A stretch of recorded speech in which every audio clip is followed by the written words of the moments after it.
this here is for moving boxes. And we got a lot of boxes. It's raining. Well, first we have to pack up and get everything into storage before starting our trip. Oh, well, you're there.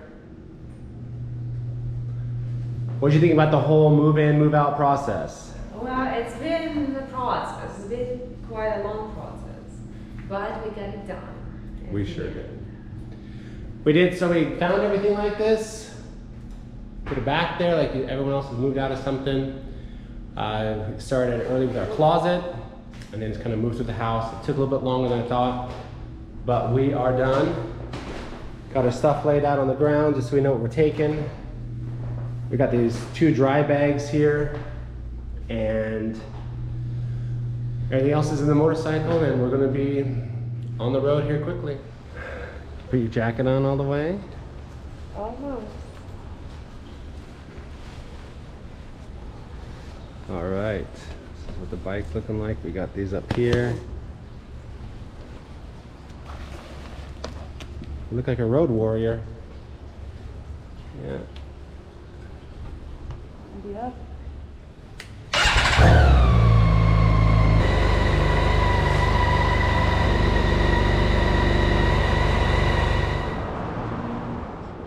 With everything packed, we are ready to get some gas and hit the American road.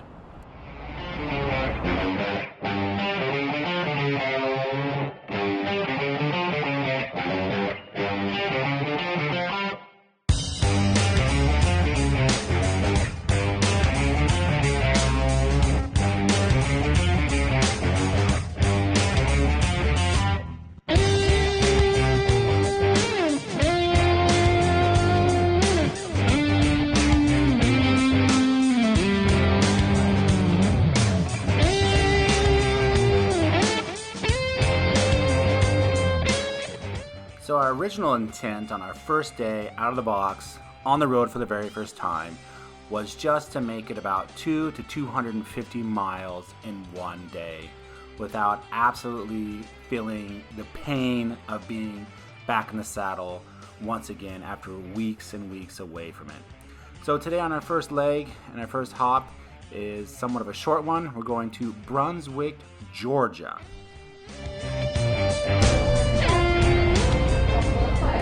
After 150 miles, this is definitely the best Chick-fil-A ever.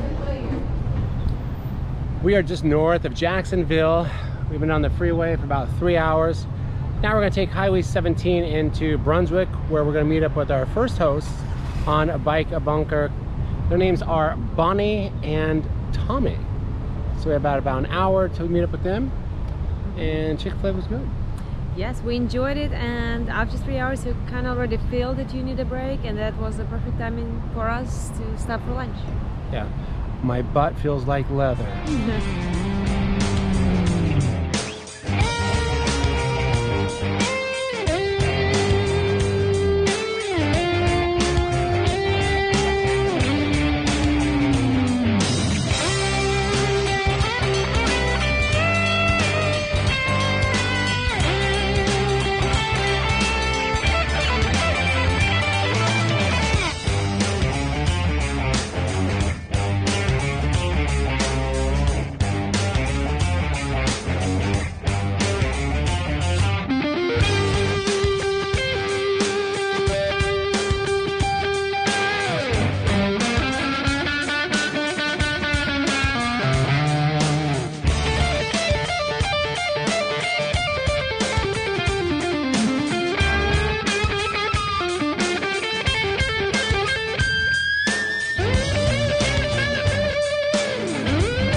Our first day is officially wrapped up.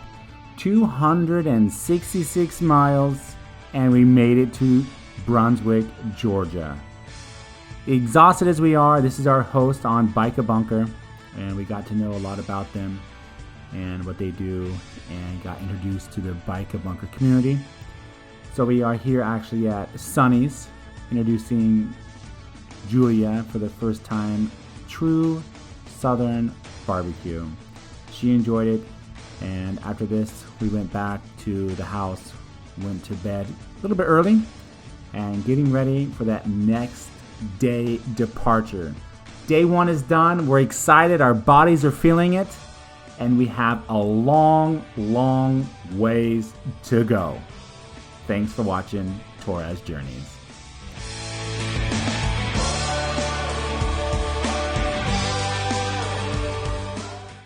Welcome back to Torres Journeys.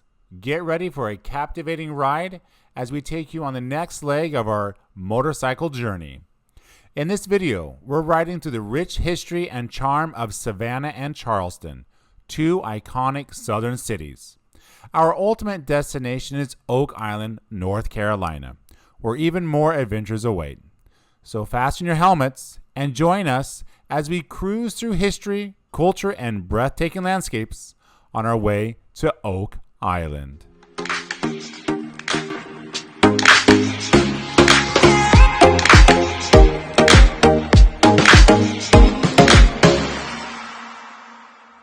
Well, good morning. It's after the first day of our ride here in Brunswick, Georgia. This is our Bunk Up Biker bunk, and see it right up there. Welcome, Bunk a Biker. This was our bed. It was perfect. It was awesome. A great little place. Our motorcycle's down in the garage. So last night went out to Sonny's. I introduced Julia to Southern food, barbecue chicken and stuff like that. So she really enjoyed it. Our hosts have been really great. Found out a lot about them, about what they do in their day-to-day lives. It was like a glass company, so they replaces a lot of automobile windshields that come in off of the ships. They're being transported into America, and so really fascinating. They also are part of a bikers association here in Brunswick. So a really good couple, and they've been nice enough to host people, and so we've really enjoyed our stay here. So today's agenda, today's route is trying to get to Myrtle Beach. There's a couple people we reached out to, haven't heard anything back just yet, but we'll call them probably around 11, 12, 1 o'clock. So today's ride is scheduled for about 5 hours. So I think it's about 300 miles. I'll look at my phone. So we had a good night's sleep. We're rested up. So we're going to get on the bikes here in about 20, 30 minutes. The rain is ending right now, but it says it has been another 15 minutes. So we'll be timing that perfectly for our departure. All right, now we are here at McDonald's having breakfast on the go. You think these places are quick, but they're not always so quick. But it's 10 o'clock. We just left our host house, and we're on the app looking for other places to stay as well as we move north. This morning we're trying to get far as Myrtle Beach or even Wilmington, South Carolina. So we'll see how it goes. A little bit of rain this morning. Other than that, I think they're going to be just fine.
we have arrived to Charleston, and we're going to have a quick lunch at Waffle House, which is a first for Julia.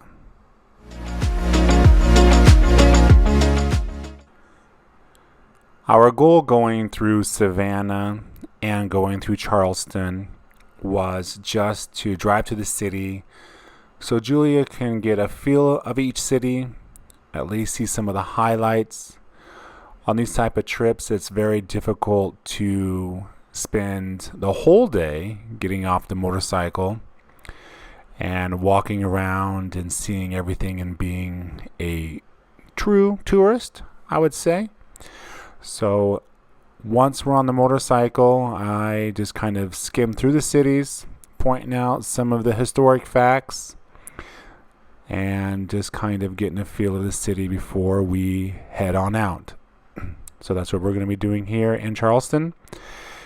And I was able to luckily get some things on the camera, and I'll point them out as we pass them and give you some facts about Charleston as well.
How you feel, Jesse? I feel like $1 million spent. Well, we have arrived to Oak Island. We stopped by the Mexican restaurant and we'll eat and we'll go to our host. We have arrived to Oak Island. We are on our way to meet our hosts for the evening. Go to bed early, wake up early, and do it all again on Torres Journeys. On the next episode of Torres Journeys, we wake up early, have the best breakfast so far of our trip, and then we're headed straight north, take some ferries, and end up in the Outer Banks of North Carolina.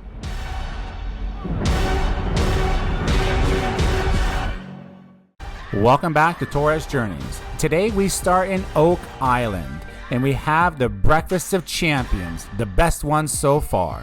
But we're going north to where we're going to be at Cedar Key, where we catch some ferries, see one heck of a great sunset, all before ending up in the Outer Banks. All on today's Torres Journeys.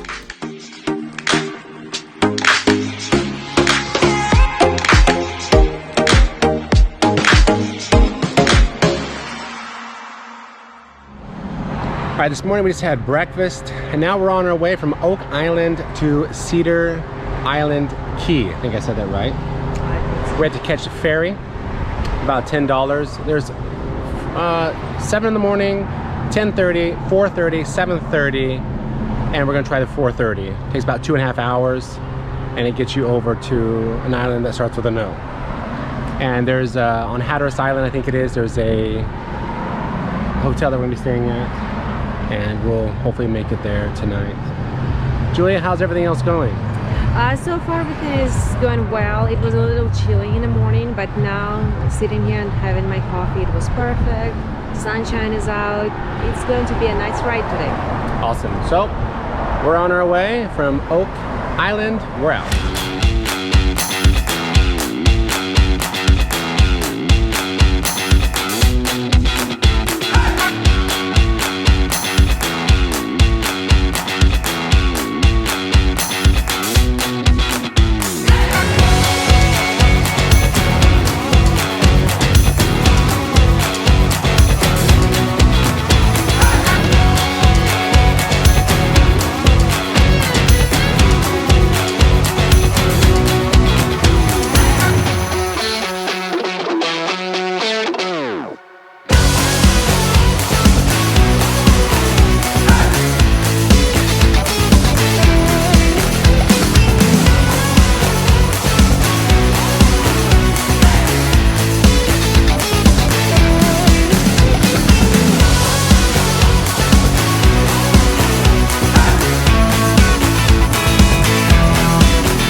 we made it to Cedar Island, and now we're waiting for the ferry. About 30 minutes left, and because we didn't book the reservation to go on a ferry, we'll hopefully get on it with our motorcycle because it's kind of small compared to all the cars. They know about 405. 405, they'll know. Right here is the waiting line. So there we are, first motorcycle. And then all these cars are waiting. And it's about $10. And it's about 2.5 hours. What? I didn't know about that. Yeah, it's not just like, it's like 21 miles, 23 miles across. And if you need information, just go to ncferry.com. And so we'll let you know if we get on here in a second. Lucky for us that we are on a motorcycle and there's always room for just one more motorcycle.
Well, we have arrived. Ferry was $10. Not a bad deal. Better than swimming. Yeah, definitely. Got some new followers. Andreas and your son. Hope you guys are having fun out there. I know you're watching. All the way from Germany.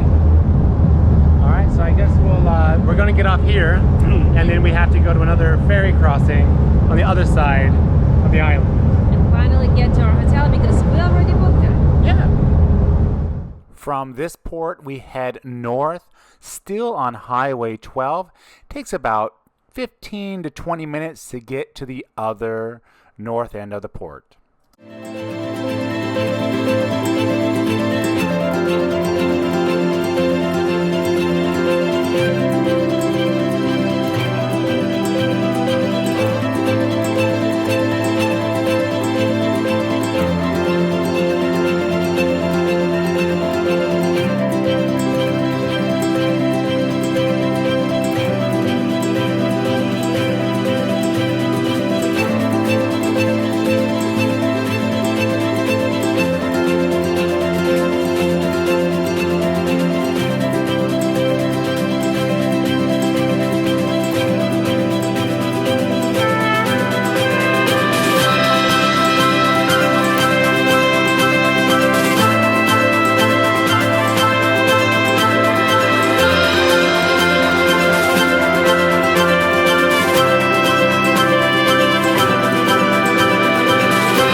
have now arrived to the second ferry. We have like a 30-minute crossing to Hatteras Island, I believe. And that's where our hotel is.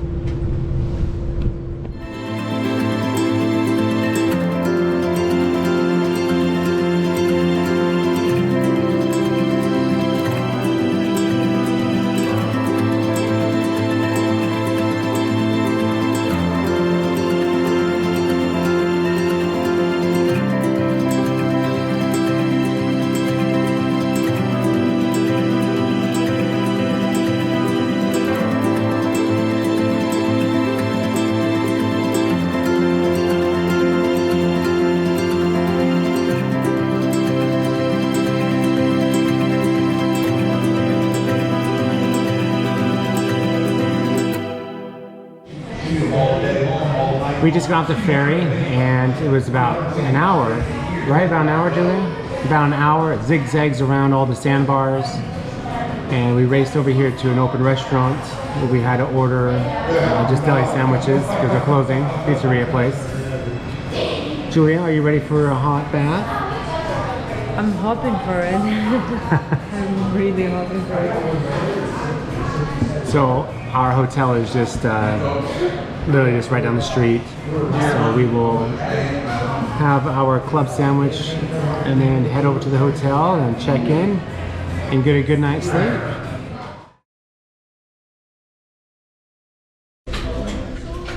Oh, from the looks of it, it is morning. We stayed here last night in Hatteras Island. We're having breakfast right now. Julia's having her coffee, so she's getting going on that. And we'll be heading north towards Norfolk, trying to find a host up there and making our way further north. It's been beautiful along this route. It's nice. Today's a little windy. Yesterday was clear and sunny. First in a week, they said. Otherwise than that, it'd be nice to be able to stay in these places a little bit longer, but unfortunately we gotta keep moving, but it's nice. Okay, we are finished with breakfast and we are all packed and ready to go to our next stop, which will be somewhere north of here near Roanoke. But I tell you, being on the road, you get a little bit worn out. So we are experiencing a little bit of that. Packing, unpacking, always putting the helmets on every time you want to go somewhere. But we're holding up. We're for the long haul. We've done this before. So everything's good. We're packed up. Julie's in charge of that. She does a great job. So now we're going to be heading north on Outer Banks and just checking out the scenery. Yes, and we will have probably a little bit of break in Pennsylvania, so we can catch up with our videos and social media. And charge everything.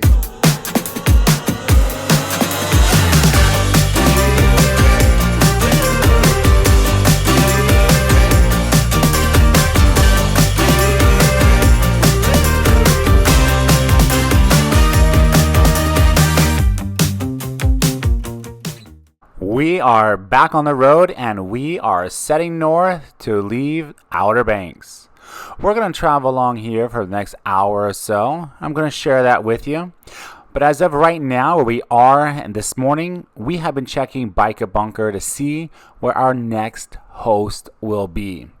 So I'm going to leave it up to you and see where you think we might end up by the end of the day. But like things in travel, things change. And things are fluid. So we're making the best of it. But here we are leaving the Outer Banks.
Now do what you do, get loud, go ahead, get loose, get down to business, tell everyone, nothing's off limits, you can have anything you want. La da da da da la da da, anything you want. La da da da, tell everyone, you can have anything you want.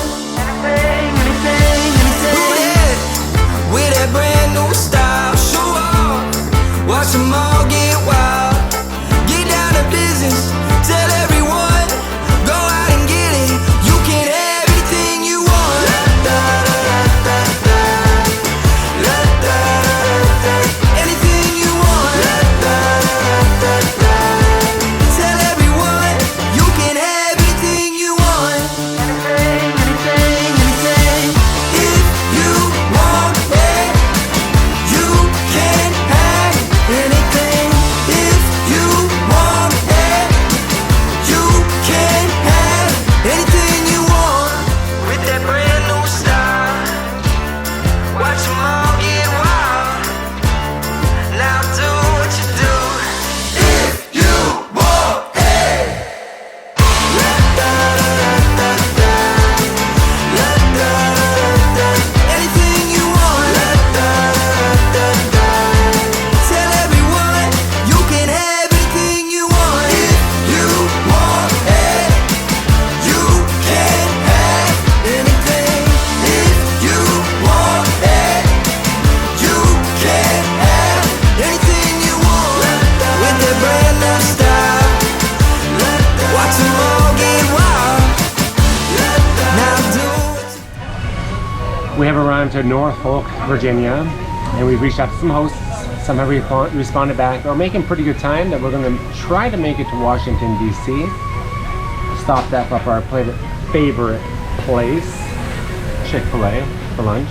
It's easy. Julie and I are trying to get one more accessory for the GoPro. You think you pack everything, but then you don't. The ride in from Outer Banks to here was pretty easy going and beautiful course, but then it opened up to 2 lanes each direction, moved right along, got all the green lights, and now we're here. So we're going to try to either stick around Norfolk or push on to Washington, D.C. tonight, so we can make some way to get to Broomall before Julia's host mom and dad have more company starting Sunday, so it gives us a little more time with them. There's Julia. She's holding up.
Torres Journeys is still on the road. We push extra hard today and make it all the way to our next destination in Washington, D.C.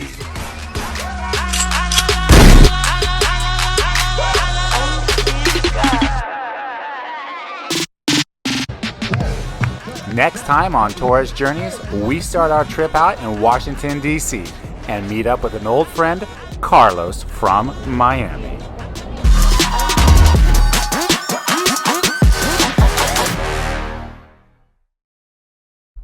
Welcome back to Torres Journeys, where we begin in Washington, D.C., a city steeped in history, where every corner tells a story. We began our day at the National Monument, a towering tribute to our shared values. Next, we found ourselves at the Lincoln Memorial, where the presence of greatness still lingers. The Vietnam Memorial, a somber reminder of sacrifice and courage. We take a quick glimpse of the White House, where decisions that shape our nation are made. Leaving this historic city, we head over to the city of brotherly love. Philadelphia, the former capital, greeted us with open arms and echoes of liberty. Our first stop, the Liberty Bell, an enduring symbol of freedom's toll. In the hollowed halls of the former Senate chamber, we felt the weight of our nation's past. Two historic cities, one unforgettable journey. Join us on Torres Journeys as we explore, learn, and ride through the chapters of our nation's history.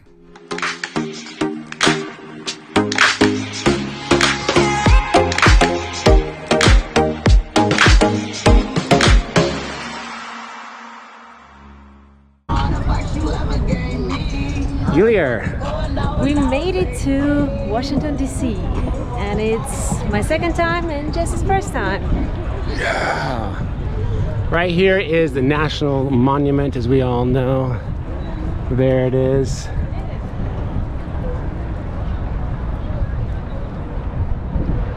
Awesome. Awesome, awesome, awesome.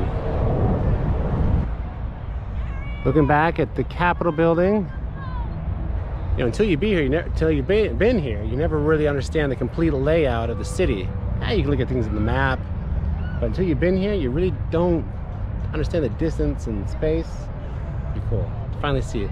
Visited many other nations' capitals all over the world. It took me 46 years to get to America's capital. Yes, and you know, Jesse's gonna tell you a little history part about the Washington Monument right now. Why it has two different colors, Jesse? Well, I think from history class, about right up to there, they started building it, and then I believe the Civil War broke out, and they had to stop. And after the Civil War, they completed the rest of it, and I think that's right. Correct me if I'm wrong, but I think that's it. So now we've come down here. Now, Julia, what direction? Next on our agenda, we're gonna go and see a Lincoln Memorial. Which direction is that? As we approached the Lincoln Memorial, it was impossible not to be struck by its grandeur. This magnificent monument was dedicated to honor the 16th President of the United States, Abraham Lincoln, who played a pivotal role in abolishing slavery during the Civil War. The statue of Lincoln, seated in completion, is an impressive 19 feet tall and carved from 28 blocks of white Georgia marble. The memorial is not only a symbol of freedom, but also an enduring tribute to Lincoln's enduring legacy in American history.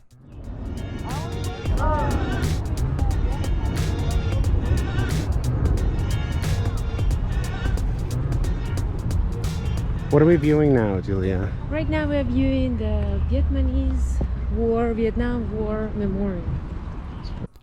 Standing in front of the Vietnam Veterans Memorial was a deeply moving experience. This powerful black granite wall, inscribed with the names of over 58,000 men and women who sacrificed their lives in the Vietnam War, serves as a reminder of their bravery and sacrifice. It's a sombering place of reflection and gratitude for their service to our nation. As we walk these historic streets, we cannot help but notice the strong influence of classical Roman architecture on the buildings of Washington, D.C. The grand columns, majestic domes, and elegant facades all evoke a sense of timeless beauty and strength. It's as if every corner of this city whispers stories of its rich history through its remarkable architecture. As we stand before the iconic White House, I am awed by its sheer presence of historical significance. This stately mansion has been home to countless presidents and witnessed pivotal moments in American history. It's a symbol of democracy, power, and enduring the spirit of this nation. As we conclude our whirlwind tour of Washington, D.C., we cannot help but reflect on the incredible sights we witnessed in just 3 short hours. Standing before the towering Washington Monument, we were reminded of the Founding Fathers' vision and the enduring principles upon which this nation was built. At the Lincoln Memorial, we gazed up at the solemn statue of Abraham Lincoln, feeling a deep sense of admiration for the man who led the country through its most challenging times. Walking along the somber Vietnam Veterans Memorial, the names etched in black granite served as a powerful reminder of the sacrifices made by so many. And then there was the iconic White House, a symbol of American democracy, where we watch tourists from around the world snap photos. As we depart, the distant view of the U.S. Capitol reminds us that Washington, D.C. is a place of importance, where history is made and where the ideals of freedom and democracy continue to thrive. Though our visit was brief, it left an impression and a testament to the significance of the remarkable city of Washington, D.C.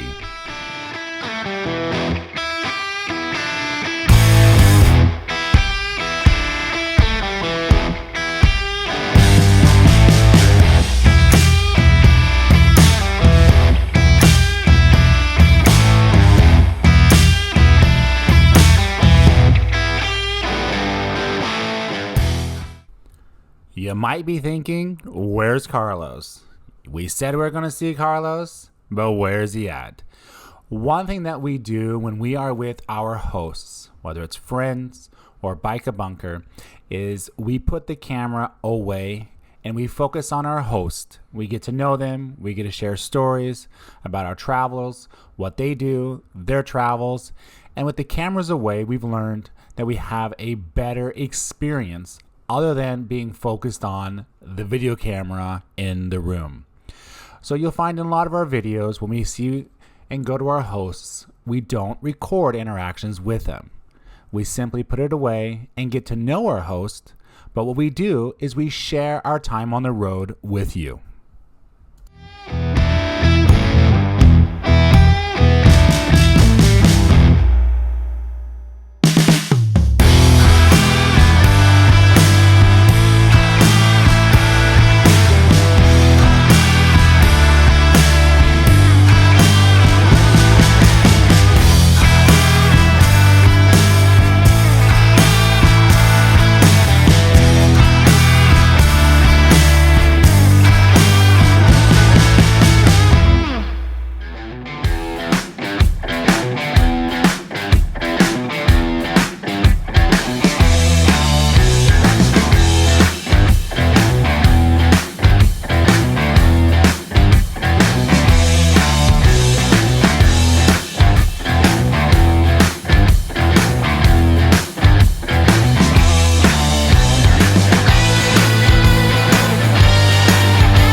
As we arrived to Broomall, Pennsylvania, where Julia once lived for about a year, it was really smoky from the forest fires up north.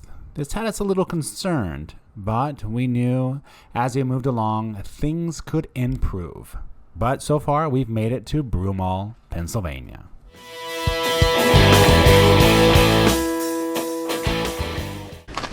Well, we arrived to Pennsylvania last night, and now we're going to take a break today and go to Philadelphia downtown to explore the historic part of the city.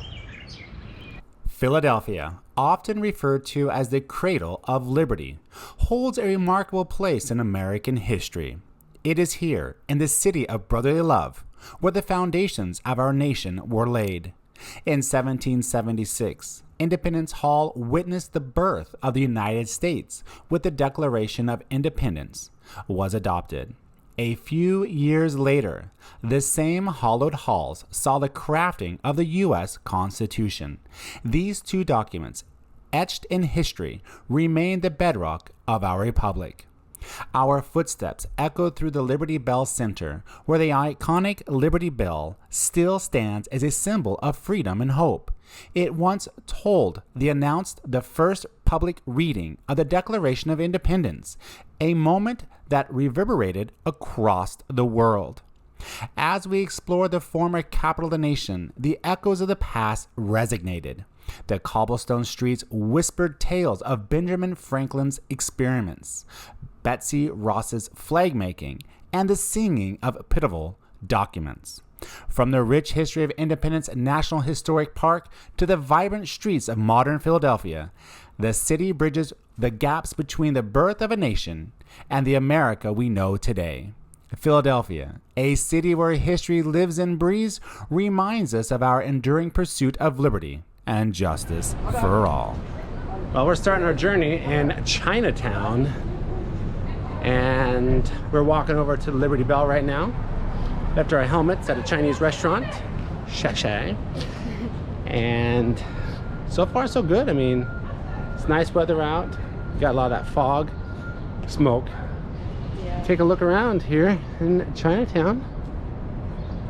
Got nice paved roads. It's good. Parked our bike further down there, and so far so good. So far so good.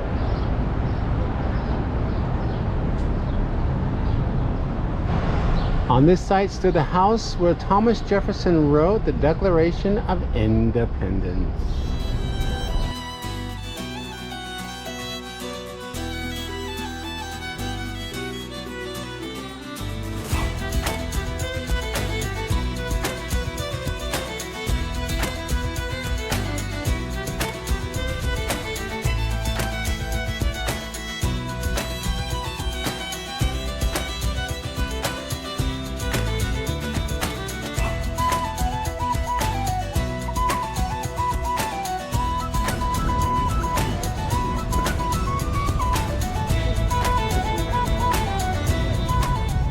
All right, now if we were just here back in 17 something, closer to 76, we would hear them reading Constitution for the first time, right from this building.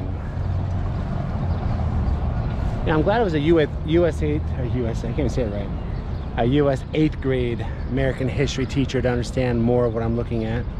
You know, I taught for 6 months, but it's pretty nice to be here. It's pretty interesting. Very interesting.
Congress Hall.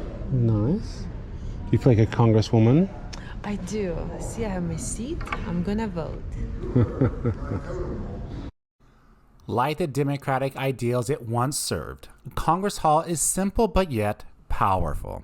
The House of Representatives on the first floor remains in the same state as it was for John Adams' inauguration in 1797, sparse and unadorned with desks for 106 representatives from 16 states. Both Adams and Washington were inaugurated in Congress Hall. The second floor, the upper house, where the U.S. Senate met, is more elaborate, with deep green walls and fabric. Carpeting encompassed the American eagle, encircled by the seals of the 13 original states, dominate the room, and the larger-than-life portraits of Marie Antoinette and King Louis XVI, gifts of the French government, hang in the adjacent committee rooms. Next, we walk to the Philadelphia City Hall. A historic masterpiece, stands as a symbol of American democracy. Completed in 1901, it held the title of the world's tallest inhabitable building. Its stunning architecture, adorned with sculptures and intricate details, reflects the city's commitment to progress and freedom. Atop this majestic structure, the statue of William Penn watches over the city he founded. Inside, you'll find the stunning council chamber and the elaborate mayor's reception room. This iconic landmark serves as the seat of government for the city and offers a glimpse into Philadelphia's rich history and enduring dedication to democracy.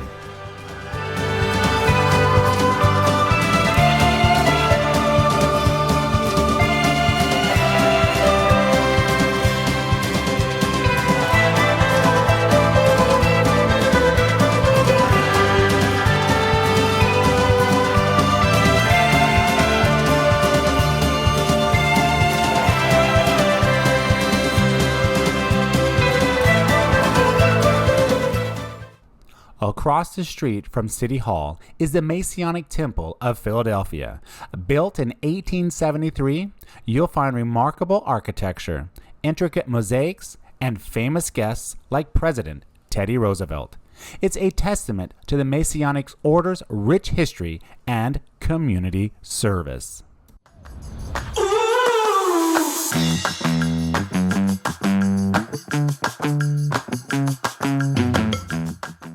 As we bid farewell to the historic streets of Philadelphia, our journey northward continues. With a well-considered detour to bypass the hustle of New York City, we can't help but wonder if it was worth the extra miles. The day draws to a close, and the sun sets. Jesse sums it up perfectly with one phrase: It was a long haul.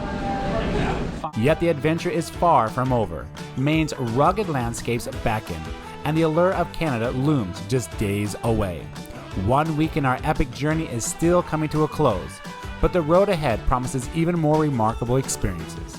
So continue to follow us on Torres Journeys as our trip across Canada and the United States continues.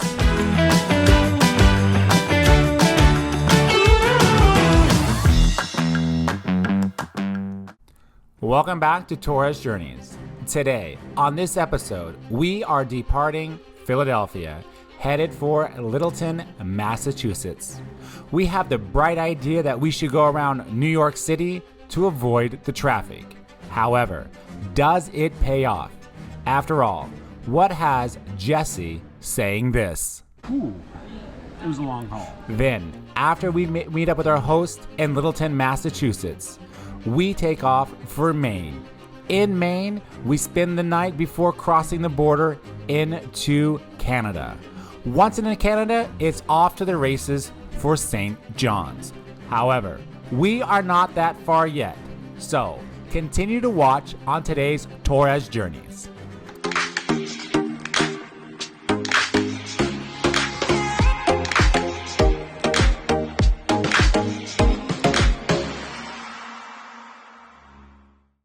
Our purpose being in Philadelphia was for two reasons. One, for Julia to reconnect with her host family where she was an au pair for 1 year. And second, for me to check out Philadelphia as Julia as my tour guide.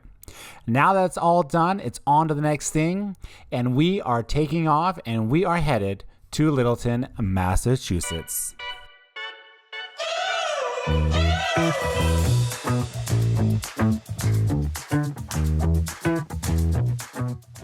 Welcome to the Delaware Water Gap National Recreation Area, a breathtaking natural wonder that straddles the border of Pennsylvania and New Jersey.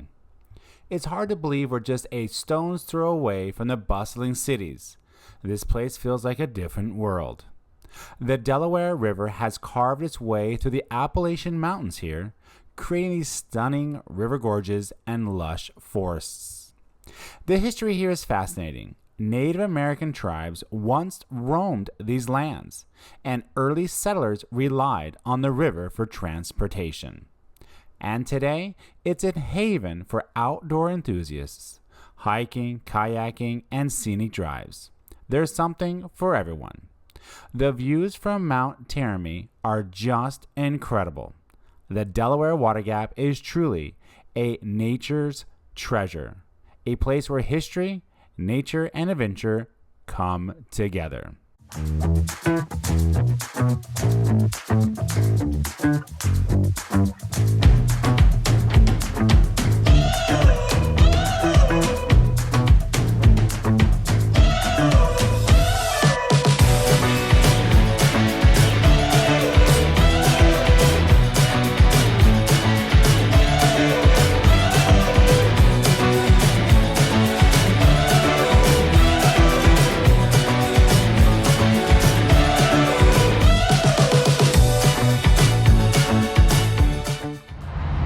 Well, we've had our first little rain.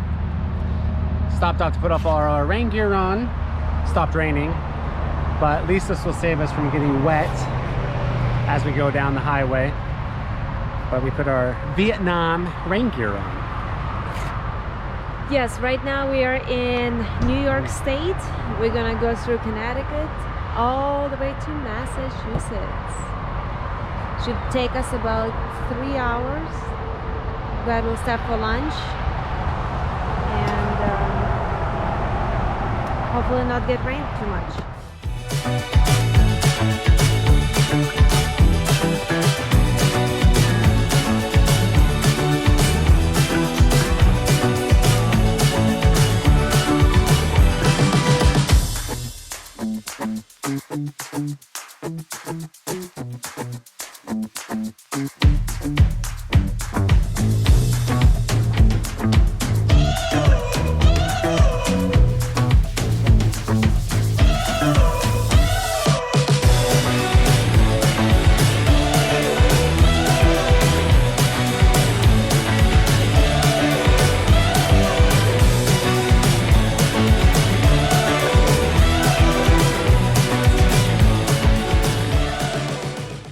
As night starts to fall, we've gone about 350 miles today before making it to Littleton, Massachusetts.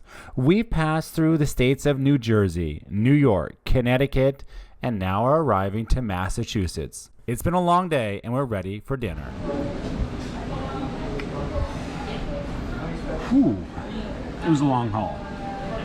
5.5 hours, plus an hour and a half stopping. Wrong math. We were driving about for 7 hours, so there's no 5 hours. I'm exhausted. Wrong math. Okay, yeah, that's true. Well, you got out of the house late today, 11 o'clock, and so here we are, Littleton, Massachusetts, before we head on over to Maine and then go into Canada. Oh, Yulia. Good morning from Littleton, Massachusetts. We woke up a little later, and every day we are waking up later and later. So it's 10 o'clock and we're still here. It's past 10. We had some great breakfast, and this is our host last night. So we stayed in the trailer. It's our bike, obviously. And this is their house, her house, right over here. And she lives right near a lake. And so we're gonna walk down there and check it out and share it with you guys. So yeah, this is her her house. It's beautiful. Most places up here are cottages by the lake, and right down there is the lake. So I guess it's about, what, 45 minutes to an hour if traffic is good. Outside of Boston, not so good, 3 hours. And so she commutes. She's a university professor, and today they had an alumni event, so she had to go and meet her colleagues down there. So it's just a little community with all little bungalows, cottages. It used to be, I guess, back in the 50s and 60s, just a place to come for the weekend. And as urban sprawl has it, people get further and further and further out. But wow. So we're going to take you a little, about 5-minute walk down to the beach area that's open to the neighborhood. And it's quite impressive for what it is. So yeah. And here we are, to the lake. They got kayaks, stand-up paddleboarding, canoes. Our host offered us hers to go out in, and Julie's like, it's a little bit cold. But look at this. I mean, this is, got the beach. Oh my gosh, got all the rocks in my shoes. Flip-flops. But look at this. So basically, right out there is the whole thing. Goes out that way. A little bit of a cove back there, swings around, goes on over there. But this is it. It's nothing. This is not like just an end of it or something. It goes out there and goes around and opens up. This is it. And it's called the Long Lake. The Long Lake. And we took a walk over there yesterday evening, and it's just a nice, perfect little neighborhood of historic homes. I mean, I would live here. During the summer. Anybody would live here. This is, houses are a little bit small if you have 4 and 5 children. Maybe, you know, a little compact, but at least the one we're staying in. But it's, that little house is perfect. I love it. I would stay there forever. But you can put your boats in. Nothing big. I think 10 horsepower maximum. And it does get busy here, she says, during the summer. Today not so much because it's been raining. And the temperature dropped from like 85 to 60. And I checked the weather. It's supposed to go up about on Sunday to 85 again. So as for now, it's about 60. Yeah. This is perfect. Perfect, perfect, perfect. All right, we'll walk back, get our stuff together, and get back on the road. Yeah, this hop is about 2 hours. It's just a little bit north of Maine, and north of Portland, Maine, and we're staying again on the water. There's a highway that goes down, kind of like a finger off of the mainland, and it's actually on the Atlantic, so we'll have to see that and get there before dark. And we'll try to take more of the scenic routes to avoid the highway, at the same time look around. Yeah, because 95, you can go kind of right next to it. Yes, and it's our first time in these states. Absolutely. All right. Stay tuned. Yeah.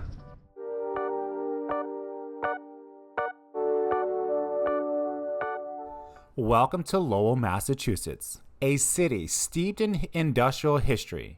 In the 19th century, Lowell was at the forefront of the American Industrial Revolution. It was a place where innovation and industry converged, forever changing the nation's landscape. Our journey takes us to the heart of this history, the Boot Cotton Mills. Established in the early 19th century, this mill complex was a pioneer of water-powered textile manufacturing. It wasn't just a place of industry, it was a symbol of transformation. The Boot Cotton Mills became an icon of the American dream. Inside these mills, young women, famously known as the Mill Girls, toiled tirelessly.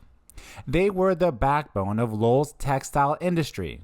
These brave women left their rural homes and work into the mills, earning wages and newfound sense of independence. Their dedication and resilience were legendary. The Boot Cotton Mills weren't just about cotton textiles. They were about progress. With clattering looms and whirling machinery, they produced fabrics that reached far beyond Lowell, making their mark worldwide. Today, Boot Cotton Mills stands as a living testament to this era, preserving the legacy of innovation and the spirit of the mill girls.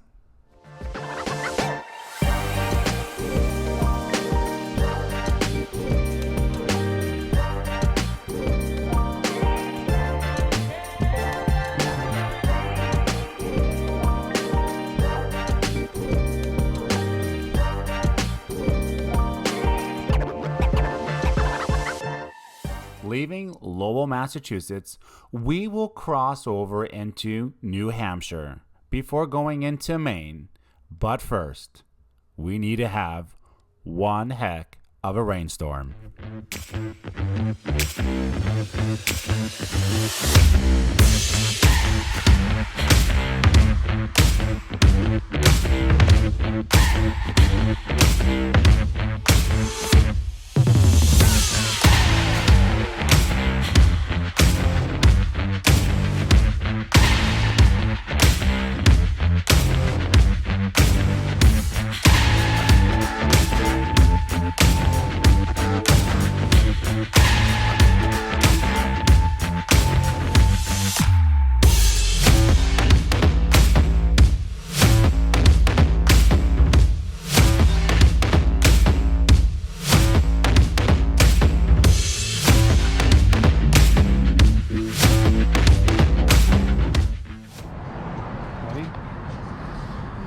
Mexican restaurant time. Watch out for later. As we have now crossed into Maine, I can't help but wonder what adventures await. Maine, often referred to as the Pine Tree State, is known for its rugged coastline, and I can already catch glimpses of it from the road. The Atlantic Ocean, with its salty breeze and crashing waves, has a way of drawing you in. I've heard stories of picturesque lighthouses that dot the shoreline, guiding ships through these rocky waters. And the seafood. Oh, the seafood. Maine is famous for its lobster, and I'm looking forward to savoring the locals' flavors. But it's not just the coastline and the cuisine that make Maine special. It's the sense of history, of hard-working people who've made their living from the sea for generations. I can't wait to explore the charming coastal towns, meet the friendly locals, and maybe even dip my toes in the Atlantic. Maine has a mystique all of its own, a place where the wilderness meets the sea, and I'm excited to discover its unique beauty. So, let's dive into this coastal adventure and see what Maine has in store for us.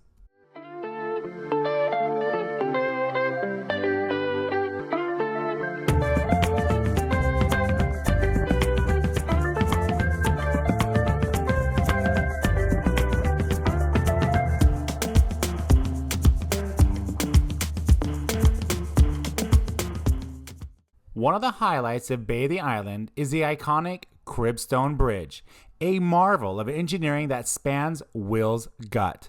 This unique bridge is a testament to human ingenuity, as it has become an emblem of the island.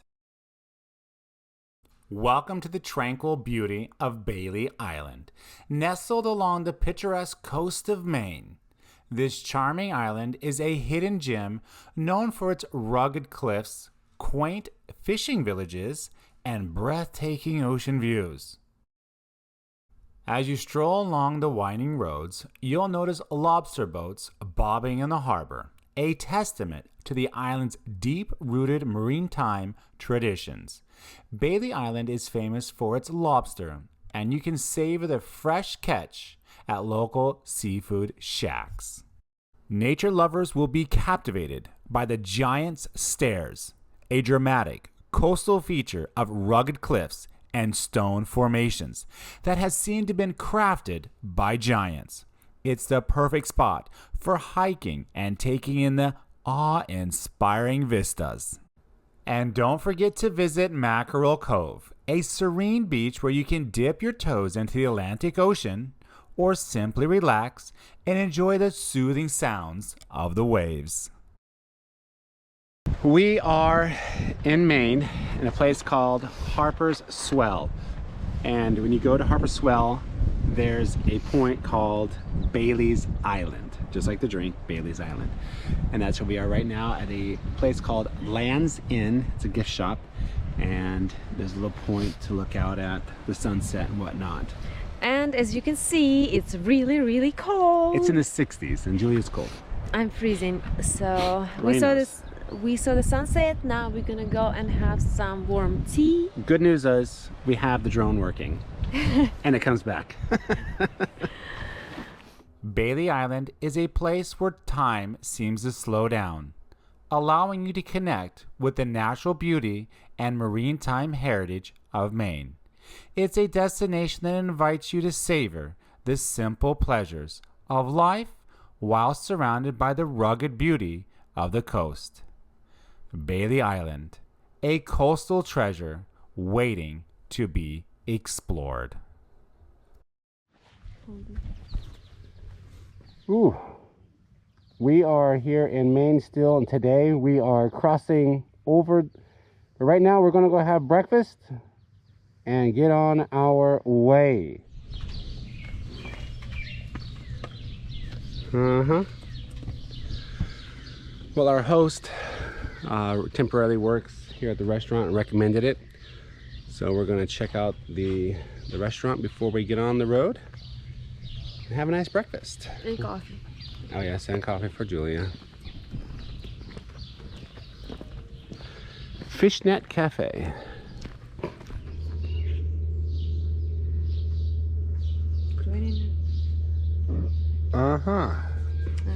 Caught you, Julia.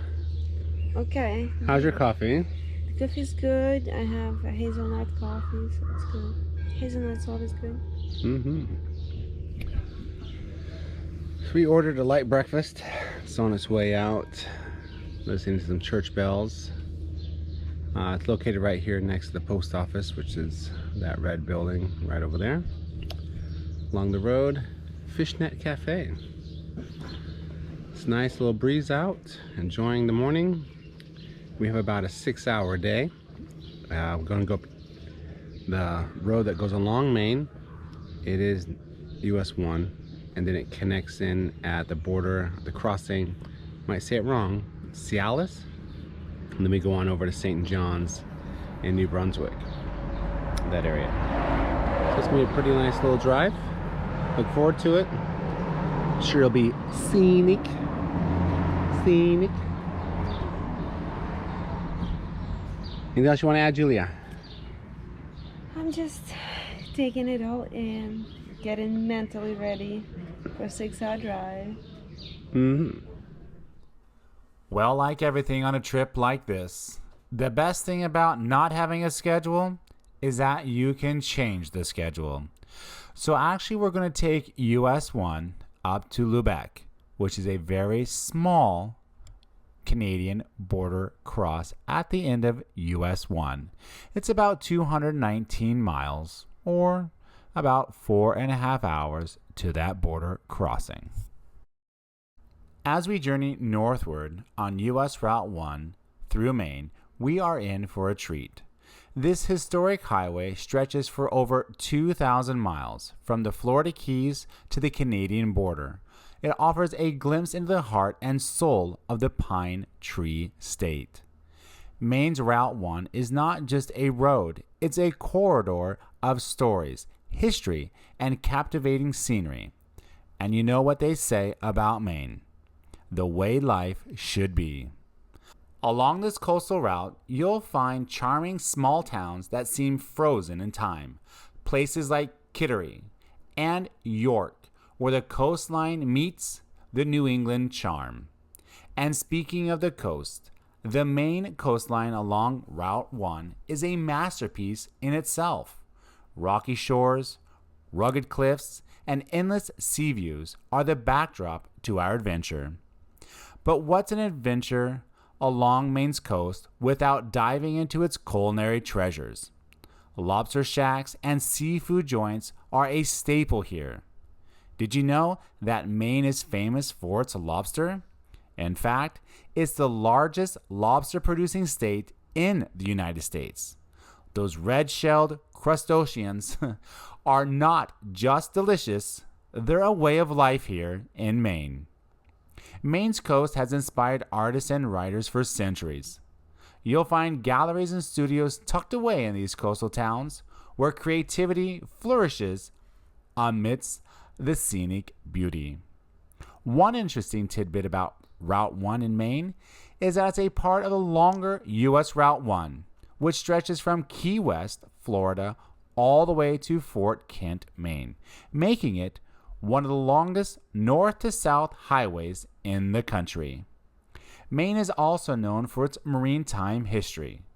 The state's lighthouses, like the iconic Portland Headlight, have guided sailors safely home for generations.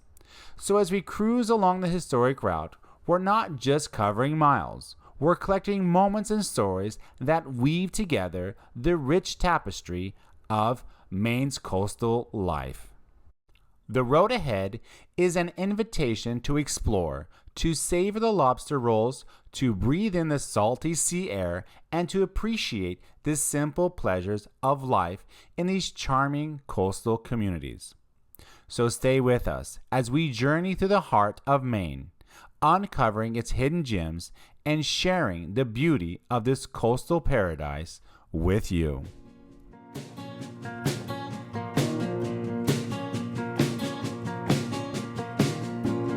Take the world, put it on my wall. Makes you feel big, makes me feel small. All these forces on my throne, faith and doubt. I got my mind blown. Shaving lace, blood on my shirt. You kiss it out, but it still hurts. This is what you come for. We're in Maine. This is what you come for. Find the reason why I survived that fall. Driving country roads and trails, the stars so fake, that bluish comet tail, spending cash, the coffee's gone. Shoot the moon on the horizon. Walk real slow, you might stop time. Nothing ends, it goes on forever. Well, we are here at the Canadian border crossing in Lubec, Maine. Our adventure is about to take a northern turn into the welcoming arms of our neighbors to the north. Lubec is known for being the easternmost town in the United States, and it shares its border with Canadians' Campobello Island, making this crossing unique in its own right. As we prepare to cross over, it's important to remember that this crossing signifies more than just a change in geography. It's a gateway to exploring the vast beauty of Canada's maritime provinces. The custom officials here are friendly and professional, ensuring a smooth transition from one incredible journey to another. Our anticipation builds as we imagine the new landscapes, cultures, and experiences that await us on the Canadian side. From the Bay of Fundy to the charming coastal towns, Canada's maritime provinces are a treasure trove of adventures. So, as we ride across the border, let's embrace the spirit of exploration and commemorate the travel brings. Our journey continues, now under the Canadian skies.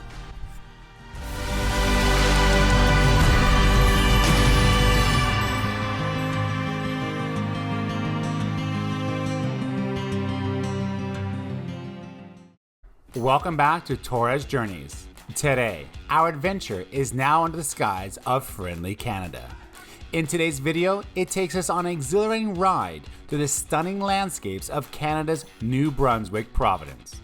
We meet our first Canadian host near St. John before venturing along the jaw-dropping Fundy Trail Parkway, and we soak in the coastal charm of Peggy's Cove. Peggy's Cove, with its iconic lighthouse perched on the rugged coastline, is a must-see. We'll explore this postcard-perfect village and witness its unforgettable charm. But our journey doesn't stop here. We will continue south to the UNESCO World Heritage town of Lunenburg, known for its colorful buildings, historic waterfront, and rich time marine heritage. Lunenburg's bustling harbor and lively streets will captivate our senses, offering a glimpse into Canada's seafaring past. So, fasten your helmets and join us as we explore the maritime gems of Canada's eastern provinces, from St. John to Peggy's Cove and beyond. It's a ride you won't want to miss. All on today's Torres Journeys.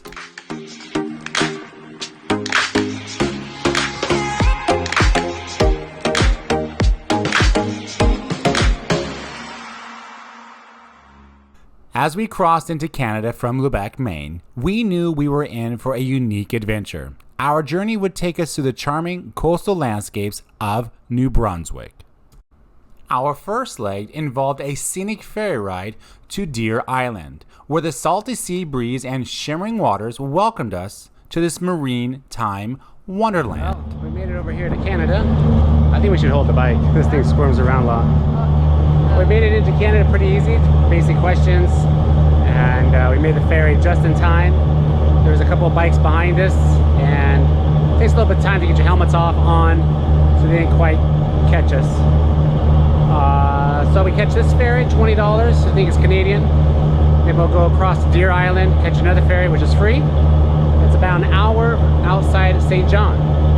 So we'll go to our host, which is there. And I think they're going to have hamburgers for us tonight. So we're definitely looking forward to that.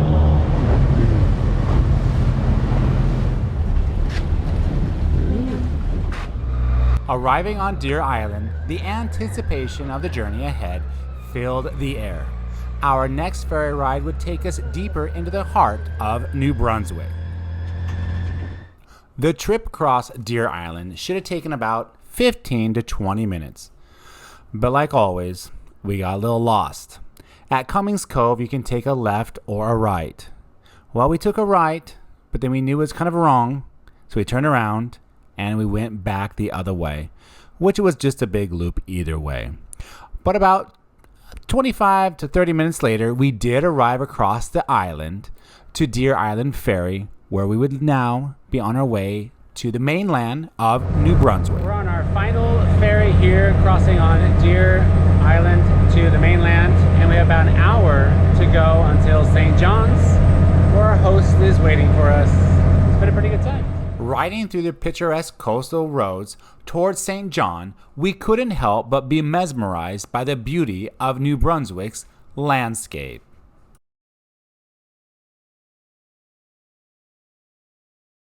Our evening with our kind host was filled with laughter, great conversations, and the simple pleasures of hamburgers and hot dogs. They shared their own motorcycle adventures, and then, like true road warriors, they offered us a priceless gem, a hidden motorcycle route. The Fundy Trail unfolded before us like a treasure trove of adventure. Each curve of the road held the promise of exhilarating views, and we couldn't help but be swept away by the beauty of the rugged coastline. Right now we started riding on Fundy Trail here in Canada. We're gonna do a few stops along the way, just checking out the area so we can see if we can show you more. As we rode along the windy curves of the Fundy Trail, we were on a dual mission. First, we couldn't get enough of these breathtaking scenic views that stretched over the cliffs and to the sea below. Second, we were on a quest to find that perfect location to deploy our trusty drone, which we were still cautiously navigating through the skies. Double the adventure, double the thrill.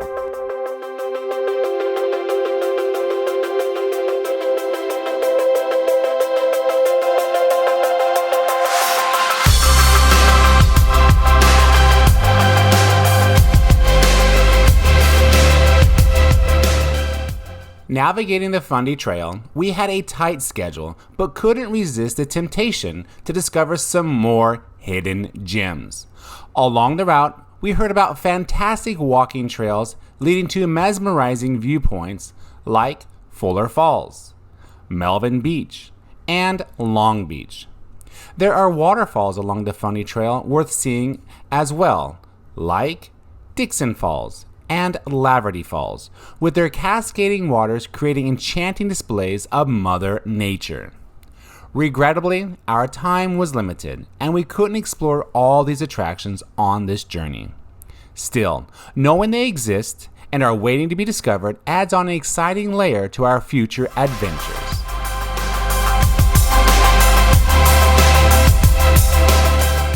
As we left the enchanting Fundy Trail behind, the landscapes of New Brunswick embraced us with open arms. Rolling hills covered in lush greenery stretched as far as the eye could see, and the scent of the sea lingered in the air. It was a sight to behold, with quaint coastal villages dotting the horizon.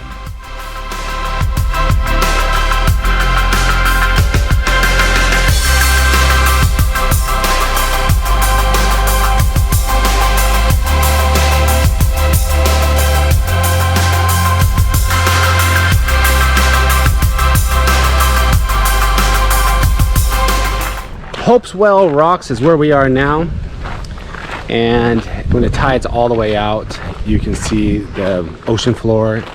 And well, let's just don't tell you, let's just show you. First, a pit stop. And this here shows you the difference, how far the water goes up. It's almost 3 stories, I think they say. It's incredible.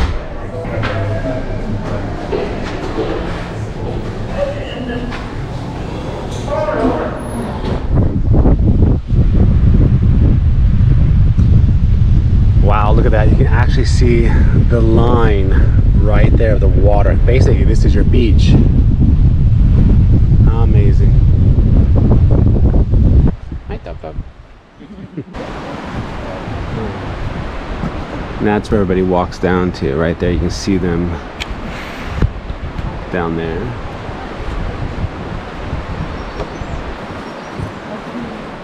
So in order to ride the shuttle, it's about a 15 to 20 minute walk, but that means 40 minutes for us round trip. And this is a traveling day, so we need to get moving. Otherwise, it's $2 per way, Canadian. It's about $1.75 or so, I don't know. And shuttle takes you right here, takes you down and back through here. Now I sent Julia off to get the tokens. I'm wondering if she's gonna buy 2 or 4. She may not know.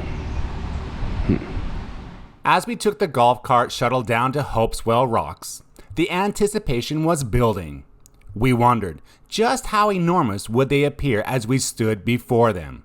Would they live up to their reputation as one of the world's natural wonders?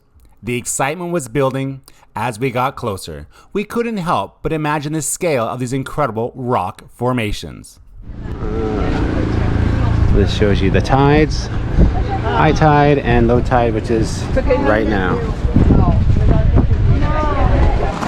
We have arrived. Everyone's feet going up. I think if they go out there, obviously it's where it all gets dirty. We're not doing that part. No. All right, where shall we set up our tripoder?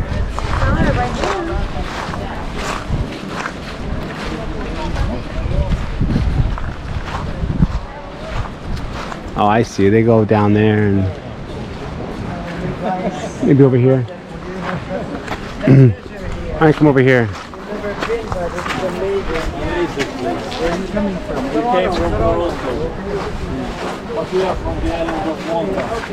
Yeah, here.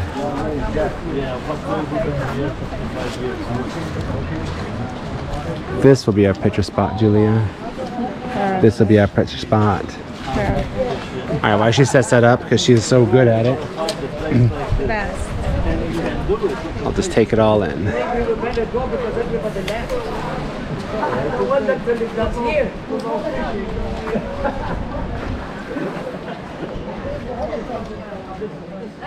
As our time came to an end here at Hopewell's Rock, we couldn't resist the opportunity for one last spectacular view. With our trusty drone soaring over the iconic Hopewell's Rock, we captured this breathtaking moment from the air. Standing tall and proud, these colossal rock formations are a testament to the incredible power of nature. Carved by the highest tides on the planet, they stand as sentinels of time, guarding the secret of the bay's ever-changing shores. With this stunning aerial perspective, we say farewell to Hopewell's Rocks, knowing that our adventure is far from over. As we continued our journey northward, we found ourselves passing through Moncton, a necessary route to travel around the Bay of Fundy and into Nova Scotia. This particular stretch of our trip was known for its notorious fast winds, which, truth be told, weren't the most enjoyable for us on our large motorcycle.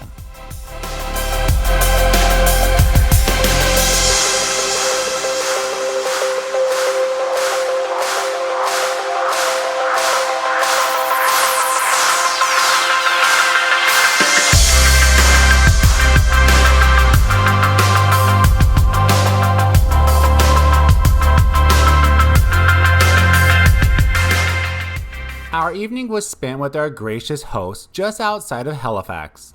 Their property was a breath of fresh air, quite literally. As we toured their land, we came across a small, serene pond where ducks peacefully glided and a gentle stream meandered through the landscape. It was a moment that made me rethink why I'm drawn to city living in the first place. The following morning, we were up early, ready to continue our adventure. Our route took us south through the stunning landscapes of Nova Scotia, each mile reaffirming our love for the open road.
Good morning. We are at Peggy's Cove. Julia stepped away for a second. You know, we don't record a lot at our hosts, and people might ask, well, aren't you telling a story? But sometimes people don't feel comfortable around cameras, and when you bring it out, it starts to become kind of artificial and people watch what they say. So I really like to keep the cameras away when I'm at people's houses. I get to know them in a natural setting, and I kind of keep that stuff private. I don't need all that out, and that's not what this is really about. Meeting people and telling their stories, which I do, but you know, there needs to be a little element of privacy. And so this trip is more about showing you our journey, showing the countryside, showing the routes, seeing what we see, more than it is about who we stay with and some more of the logistical stuff on that side. So I hope you guys understand. Julia? I was just telling that we are at Peggy's Cove, and what else do we need to know? How was the drive in? The drive was pretty good. It's windy. I got stuck behind a car that wanted to do like 20 miles an hour the whole time, but you know, it's going to happen. But we're going to go fly our drone and look around Peggy's Cove. If you look on a map, it's south of Halifax. I don't know what highway this is. But just Google it. 102. 102. And then you go road 333 straight to the cove. Yeah. And we are going to go further south today, but we're not going to tell you about all that right now. Right now, let's go look at Peggy's Cove. This charming coastal village in Nova Scotia has a story that is rich as it is picturesque landscape. Peggy's Cove was born in 1811 when Nova Scotia granted land to 6 German descendant families. Fishing was their lifeblood, and they made their mark here. By the early 1900s, the village had grown to around 300 residents and had its own school, church, general store, and even a lobster cannery. All right, this is what we're looking for. Not this is the cove, but that looks very, as they would say, picturesque. So Julia gets to carry the tripod. I get to carry the backpack.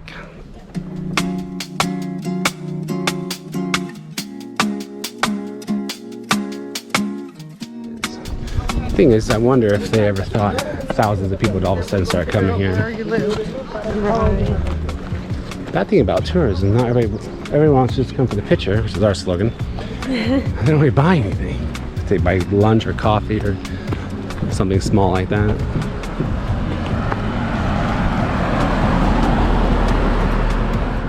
As we approach Peggy's Cove Lighthouse, you can't help but feel the maritime charm.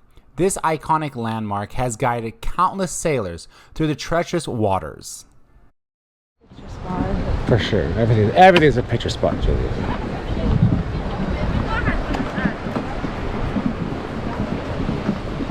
There's the walk on the black rocks. Well, luckily we can't even get to them. Here we are on the rocks, the lighthouse. Julia taking a picture. There's one person. Right there. Perfect. See? Nice. Wait, hold on, I didn't see it. Wait. Okay, I can't quite see it. There we go. We were warned, do not walk on the black part of the rocks because it's slime and you'll slip and slide right down in the ocean. Never be seen again. Unless you're a good swimmer. Should we go down there? Test our limits? The black rock? Come on, Julia. Jump it. I remember there's water over here, so don't fall there. Okay, good. All right. La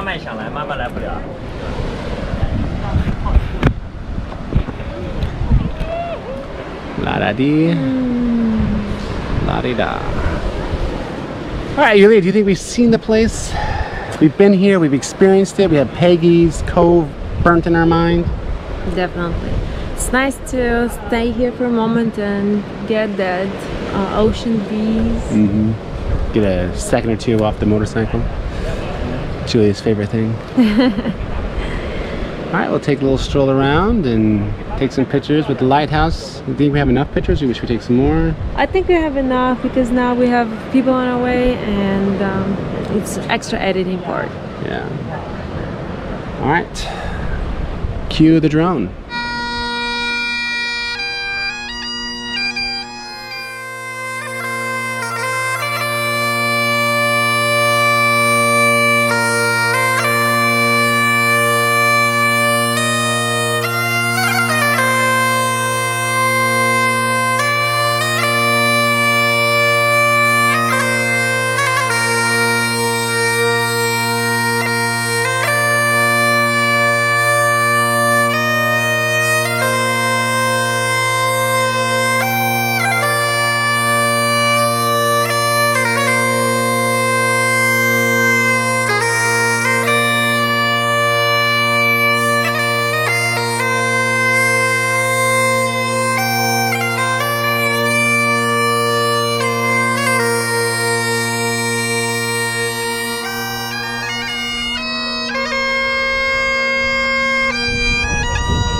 As we bid farewell to Peggy's Cove, we're embarking on a scenic journey along Nova Scotia's picturesque coastline. The quaint houses nestled in charming coves tell us stories of a seafaring life.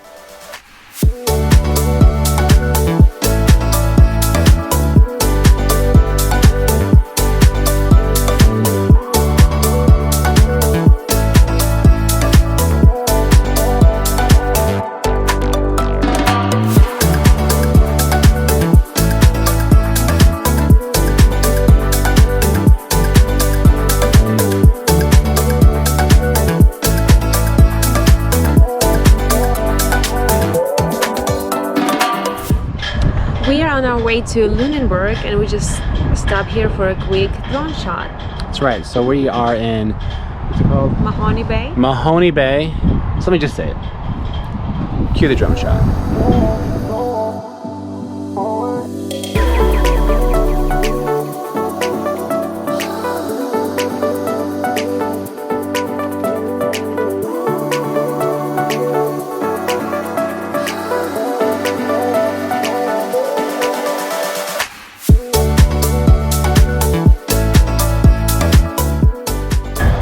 So that's Mahoney's Bay. We're going to get back on the motorcycle and get down to our next city, pick up lunch here in about 20-30 minutes because someone's little It's more like 10, hopefully. yeah, she's hungry. So we're gonna get back on the motorcycle and head on down to our next little village. Welcome to Lunenburg. I'm right here.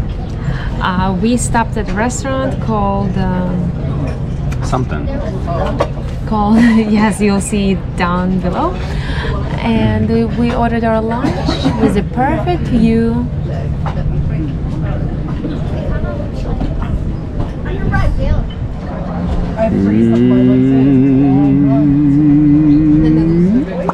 Obsessed with seafood right now. What'd you order, Julia? I ordered crispy salmon burger and fries. What'd I order?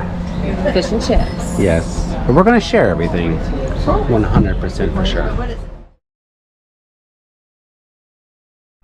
Roman historic port of Lunenburg was truly a step back in time.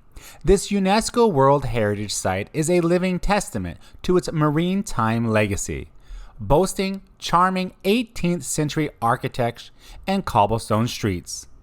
But what really caught my eye were the colorful buildings that lined the waterfront, creating a vibrant and picturesque backdrop.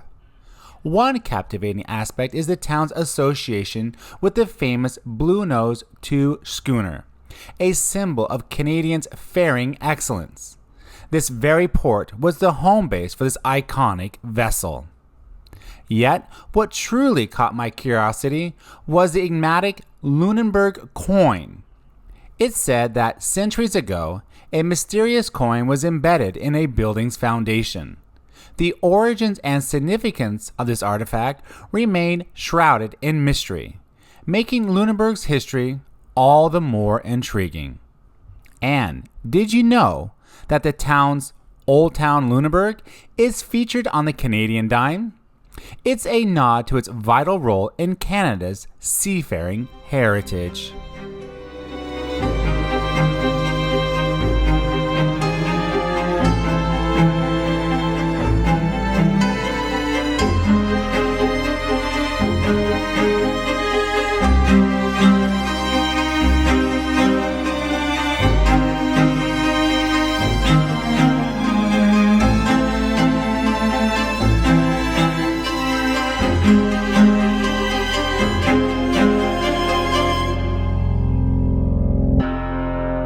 Leaving the enchanted town of Lunenburg behind, we are now on a mission to reach our destination near Waterloo, where our next host is awaiting our arrival.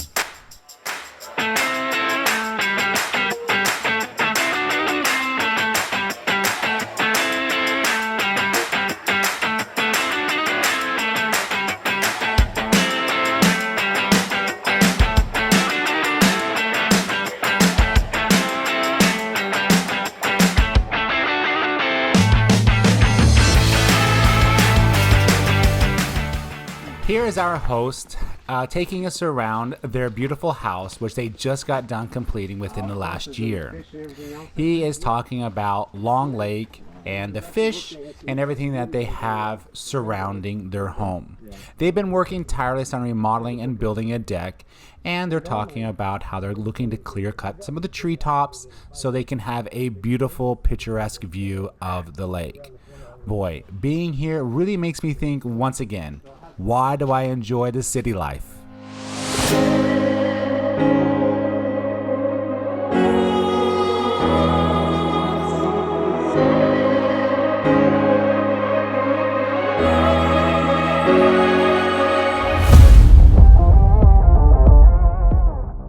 As we bid farewell to Nova Scotia, our journey from Waterloo to New Sydney took us through challenging weather. Relentless rain and bittering cold couldn't deter our spirits. By morning, the weather seemed to have hitched a ride into Newfoundland along with us. We battled 60-mile-per-hour crosswinds and relentless rain, but we had to press on. But as if on cue, the skies gradually brightened up as we traced the rugged coastline of Newfoundland. The promise of new adventures beckoned. In the next episode of Tourist Journeys, we're diving deep into the vastness space of Newfoundland has to offer. More cold weather and awe-inspiring icebergs await, so don't miss out. Join us on our next chapter as we explore Canada's maritime coastline. It's going to be an unforgettable ride, all on the next Tourist Journeys.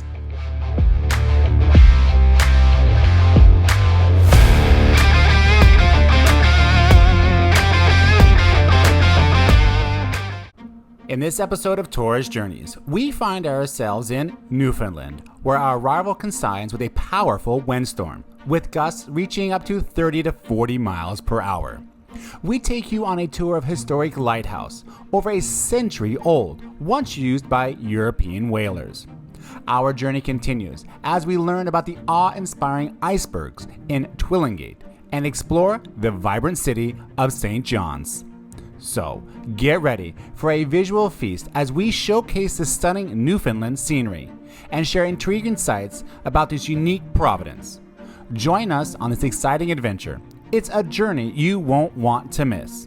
All on today's Tourist Journeys.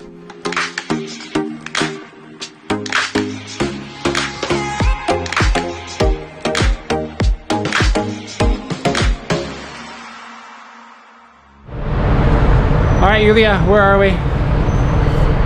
We're on a ferry. We are on a ferry. We've had a very long day, 6 hours in the rain, and we are on the ferry going to Newfoundland. You can see that all the motorcycles, about 6 of them down there. So we strapped it down. Now we're going upstairs where we're going to be staying. We weren't lucky to get a cabin, so we're going to be sitting in a chair all night. And how long is the ferry ride? The ferry ride is 7 hours, but the boarding was delayed for about a few hours, so... 7 hours, all right.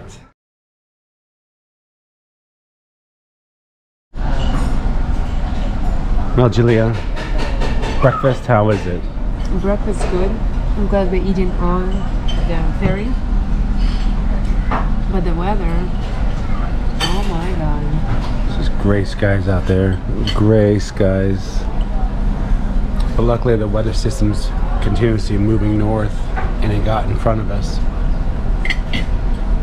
But it's cold. It's in the 50s. That's cold. Really cold.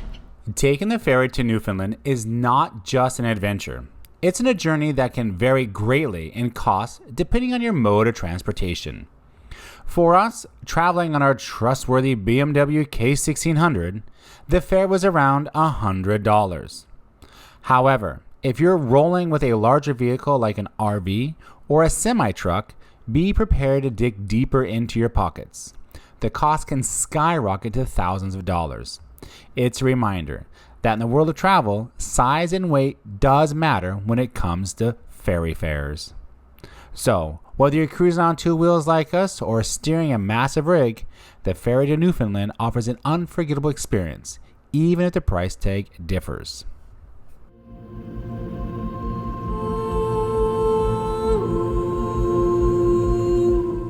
Newfoundland, the easternmost province of Canada, is a place rich in history and natural beauty. It was one of the first places Europeans arrived in North America, with the Norths, Norwegians, exploring dating back to the 11th century. This province has a unique blend of cultures, from its indigenous peoples to the early European settlers, including the Basque and Portuguese fishermen. St. John's, its capital, is one of the oldest cities in North America. Newfoundland's landscape is diverse, with rugged coastlines, towering cliffs, and pristine fjords. It's also famous for its icebergs, which will break away from glaciers in Greenland and drift southward along Newfoundland's coastline.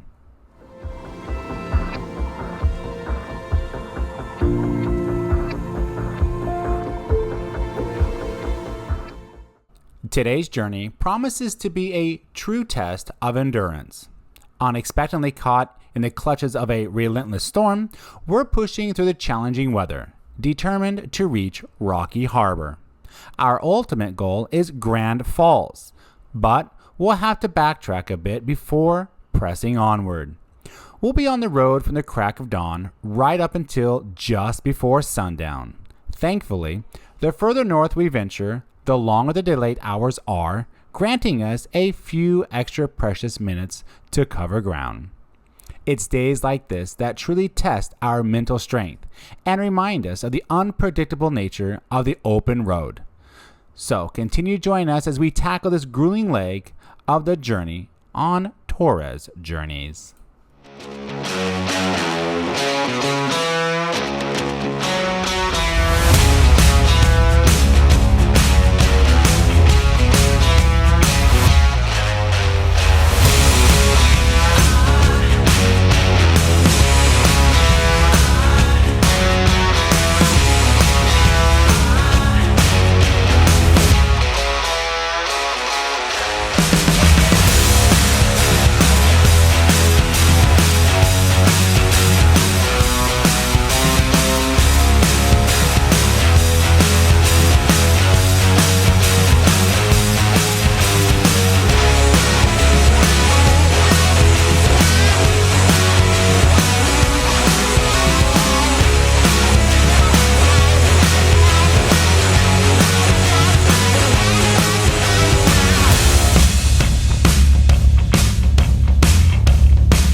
As we roll into Rocky Harbor, the history of this place captivates us. Nestled on the western coast of Newfoundland, this harbor town has seen generations of resilient souls call it home. It's a place where fishermen have cast their nets for centuries, battling the fierce North Atlantic waters to provide for their families. The echoes of their stories still resonate in the salty breeze that sweeps through the town. Rocky Harbor's very name tells us a tale of its rugged coastline, where rocky shores meet the untamed sea. It's a testament to the resilience of the people who've chosen to live here, forging a life amidst the challenges of nature. As we explore its streets and meet the locals, we're greeted with warm smiles and tales of the town's past. These are the same faces that have weathered storms and celebrated the bounties of the sea. Their stories, like the craggy cliffs that surround us, stand as enduring testaments to the enduring spirit of Rocky Harbor. Julia has brought us here all the way to Newfoundland, to Lobster's Cove, where it's super, super gorgeous and a little bit windy.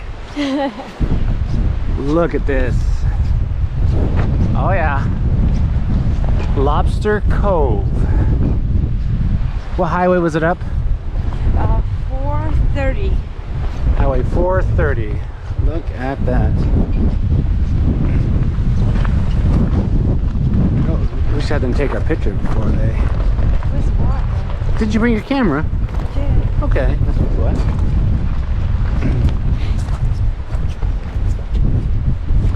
Home is where the light is. Very nice. For more than 100 years. Okay. All right. That's where we are right there. Looks like some people lived here. All right.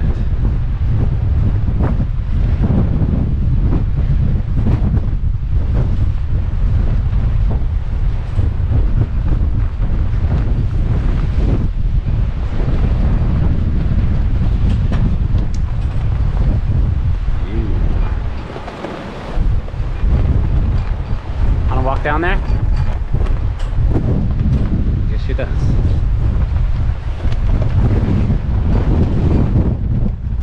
Wow.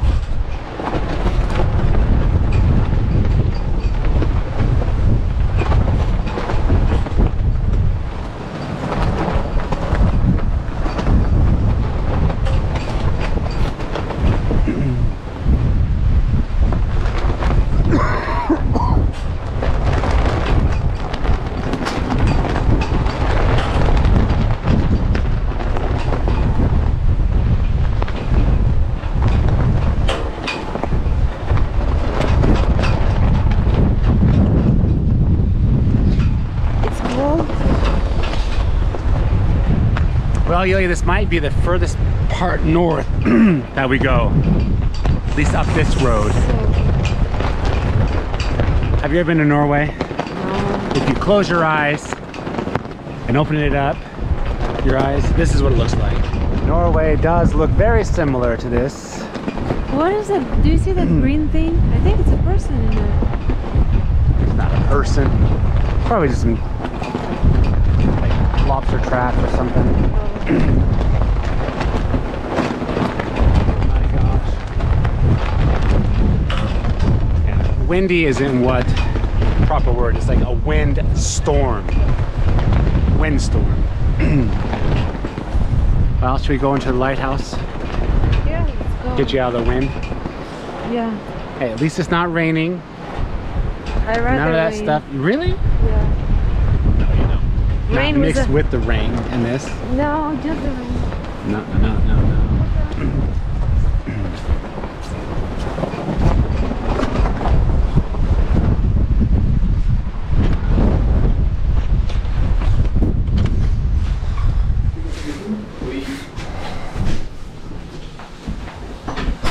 Hello, Becky. Hello. How are you guys? Good. As we step inside the Lobster Point Lighthouse Museum, we're transported back in time. The walls are adorned with photographs, charts, and artifacts that tell the rich maritime history of this coastal region. Among the exhibits, you'll find the tools of the trade that generations of fishermen relied on: weathered lobster traps, fishing nets, and the iconic red buoys that bob atop the waves. Each piece is a testament to the dedication and hard work of those who have made their livelihood from the sea. The museum also houses stories of shipwrecks and daring rescues, tales of brave souls who risked their lives to save others amidst treacherous storms.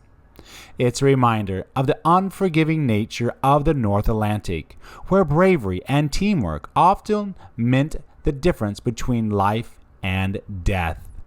And then there are the personal items, old journals, letters, and photography that provide glimpses into the lives of those who called this place home. It's a collection of memories that resonate within the deep-rooted connection these communities have with the sea.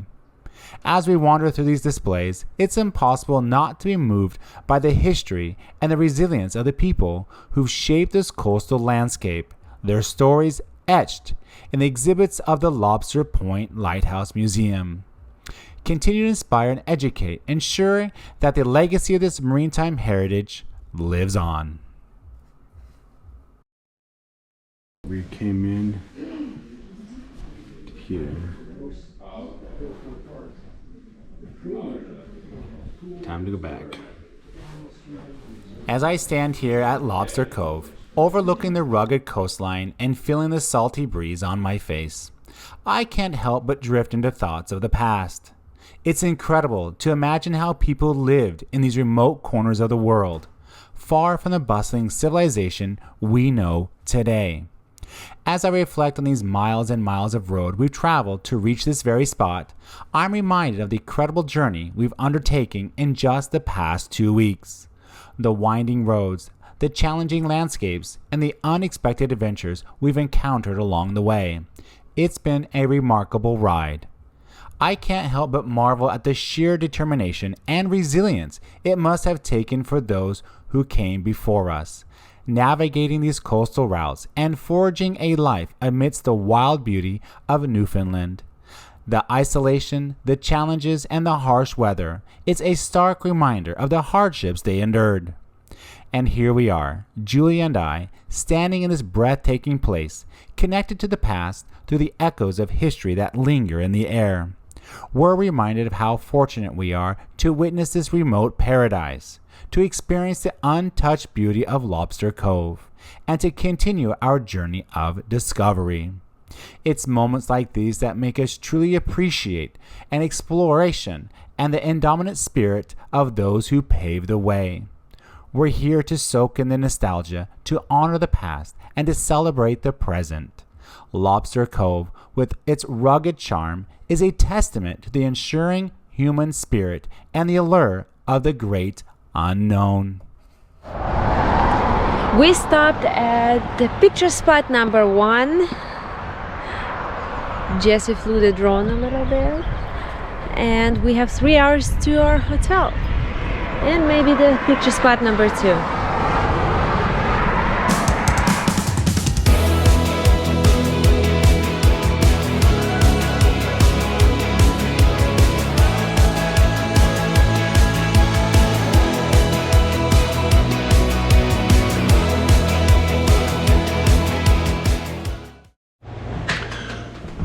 This is our hotel room for last night. We stayed at a bed and breakfast. Really nice little place. Being tired from moving so much is starting to definitely catch up. And we are in, I always forget everything. It's right there. Something Falls. And so we have about another 6-hour leg today to go to St. John's, where we'll stay the night, look around, and then we'll catch the ferry. So everything on the bike has been working really well. No problems with that, thank gosh.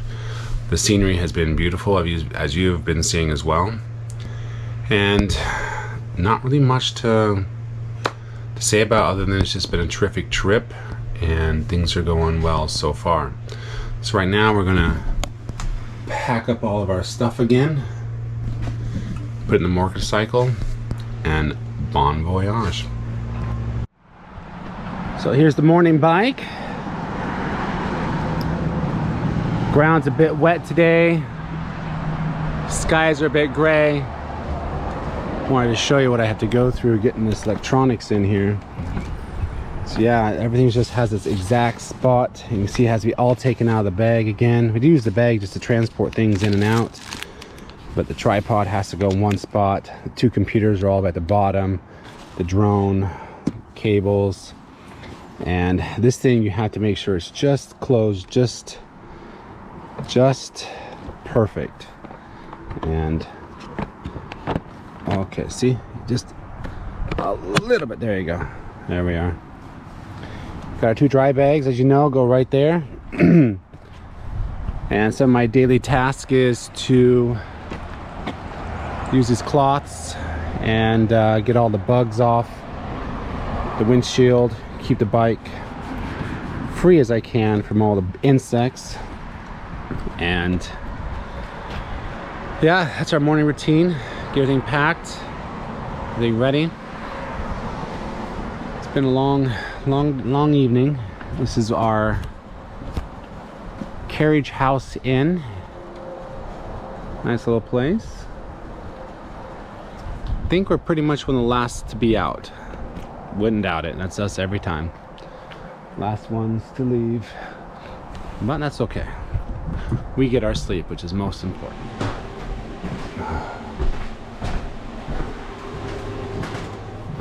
Julia. It's what's left to pack. Did you take the bag? Yeah, I got the dry bags down there. Oh, we only have our toiletries and helmets. And We got to put our pants on, our dry pants. Okay, I got electronics out. Perfect. And we'll finish packing and wearing your hat. It's cold.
Over breakfast, we found ourselves engaged in conversation with fellow travelers who were exploring Newfoundland and Labrador by car. They mentioned a place called Twillingate, a remote spot far north that was renowned for its breathtaking icebergs. The moment those words were uttered, Julia's eyes lit up, and she declared that we had to make a detour to witness these natural wonders. Now, I won't deny that my initial reaction was one of mild protest. Adding 4 extra hours to our already long day didn't sound too enticing. But in the end, the allure of seeing icebergs up close was simply irresistible.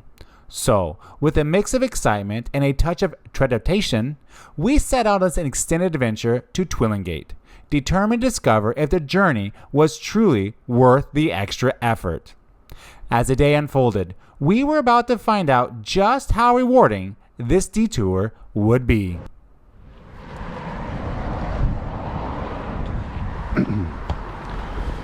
We've made it to where the icebergs are. Just cue the drum.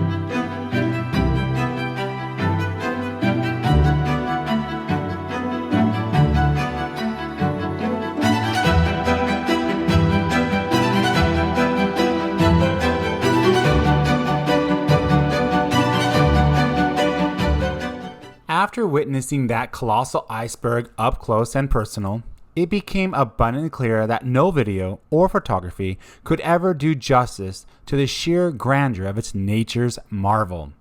It was a breathtaking experience, and we were left in awe of the forces that had brought this majestic iceberg to our path.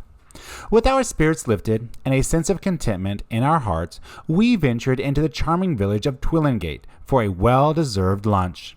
As we explored the area, we learned that this quaint village serves as a hub for various iceberg viewing tours, some lasting up to 2 hours or more.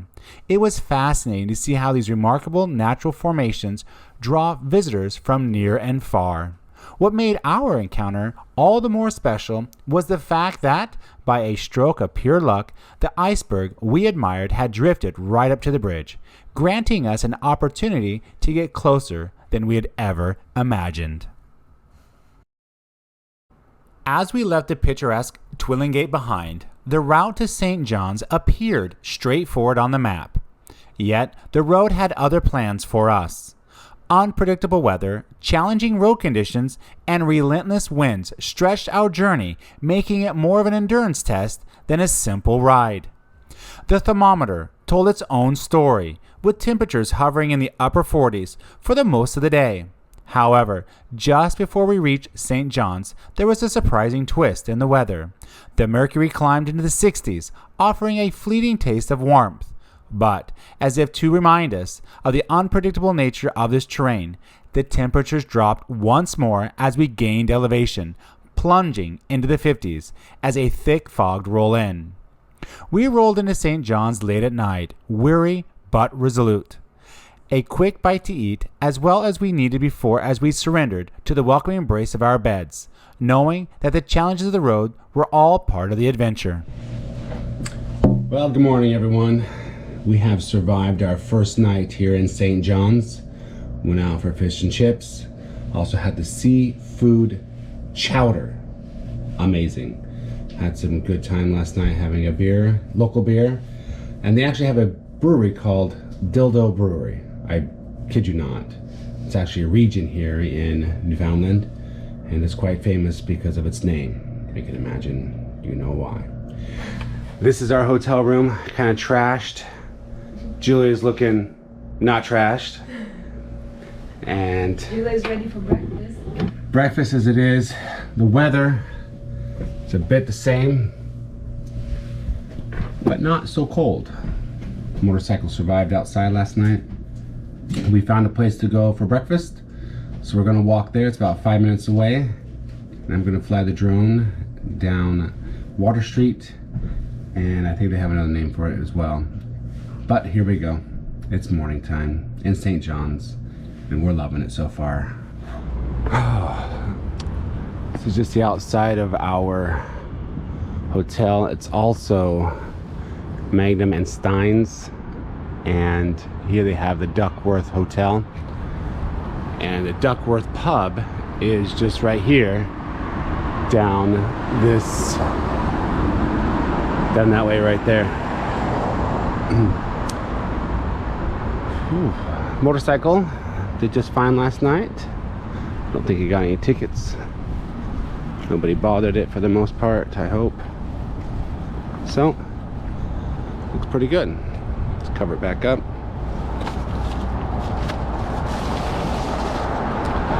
And ta-da.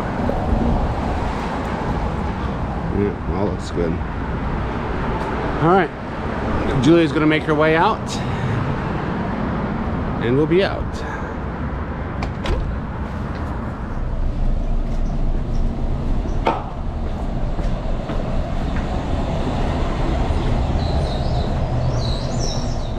And here we are. Oh, famous street where everybody comes.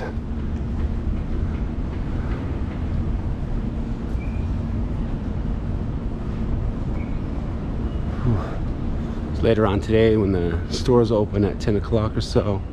I'm gonna go look for some gloves. Here's what their cannabis shops look like. It's a pretty quiet morning. The fog has lifted, it's still overcast. The city is over 500 years old.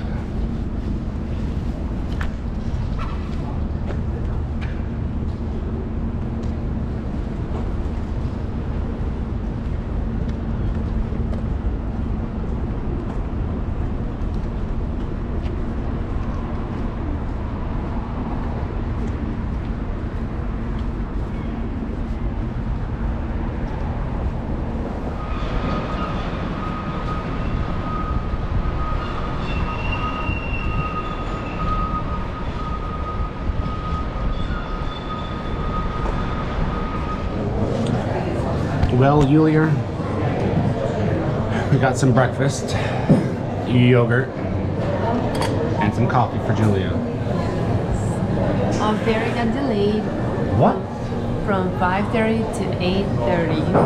So check-in is still at 5:30. Why did it get delayed? Because of the winds. The wind is 17 knots per mile. Wow. Yeah. All right, so that gives us some more time here. Look for some gloves and Pictures. pictures. We got check out by 11.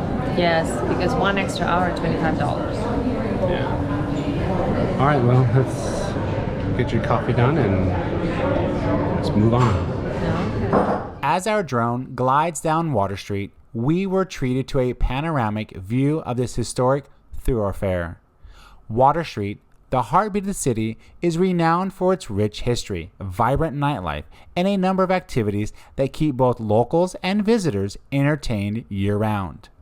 The streets beneath us whisper tales of bygone eras, where sailors and merchants once bustled along these same paths, trading goods and stories from distant lands. Lined with charming, colorful buildings that have witnessed centuries of history, Water Street represents a unique and timeless charm. As viewed beyond Water Street, we are marveled at the majestic St. John's Harbor, whose sheltered waters have harbored countless ships throughout history. This natural harbor holds more than just stunning views. It holds within its depths a trove of historical significance.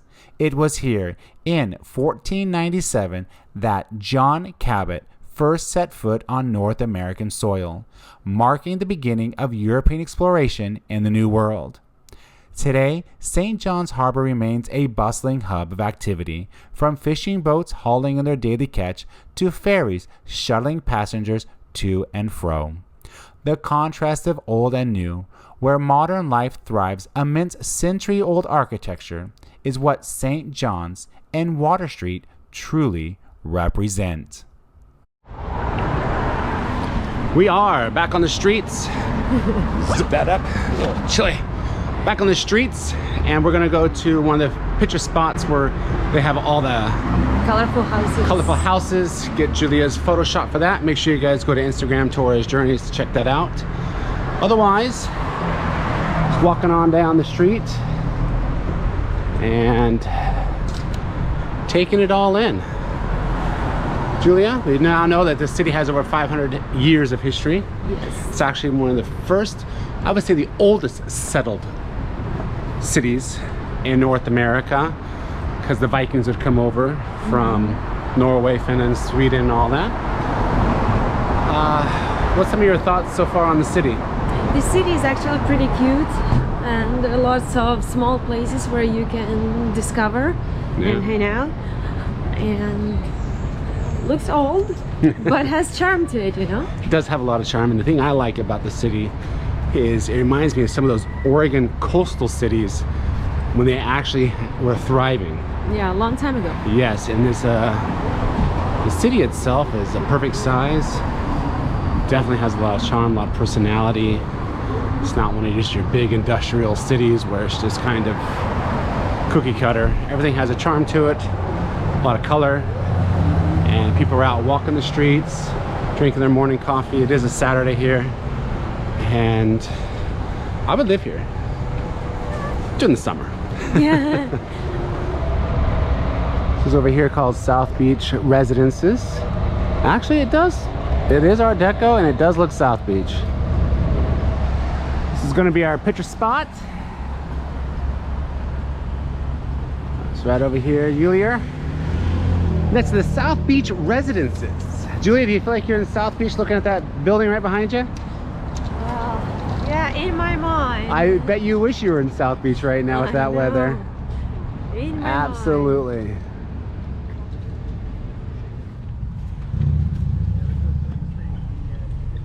Where did we arrive, Jesse?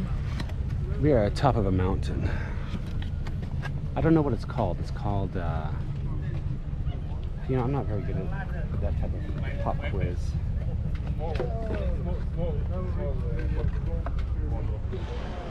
Yes, oh yes, oh yes.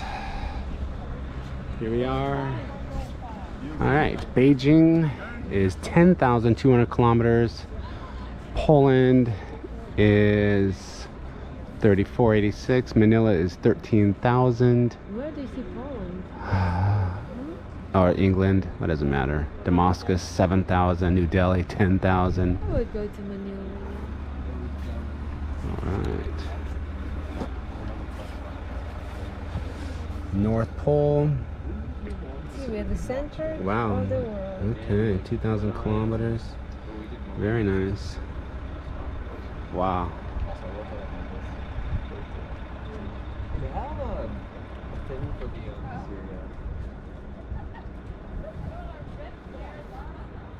See the view? Wanna go hiking? I see people Ooh, hiking. that's awesome. Wow, that would be really cool to go hiking. Yeah, that would be. You know, we could go hiking by Motorcycle. dirt bike. Honey, you can buy another dirt bike, the GS 1250. Alright, let's go on up there. Looks like we can go upstairs. Yeah. Go check out the other side with the city. So I do believe this is called a Cabot Tower. And we're going to do the Cabot Loop after the ferry tomorrow. So here we are.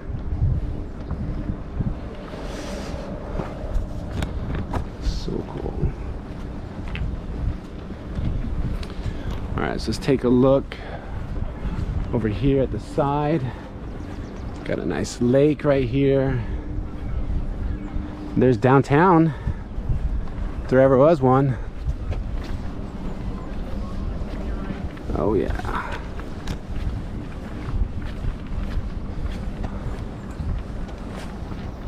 Come on, Julia. Getting a little warm. Yeah. 1892, the Great Fire. St. John's, 1879. A little bit the same, a little different. St. John's, 1831.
Yeah, it's not bad today. I think yesterday the weather was bad just for fog and plus being at dark time. Hear the foghorn? Ah, this always reminds me of the Oregon coast every time I hear those foghorns.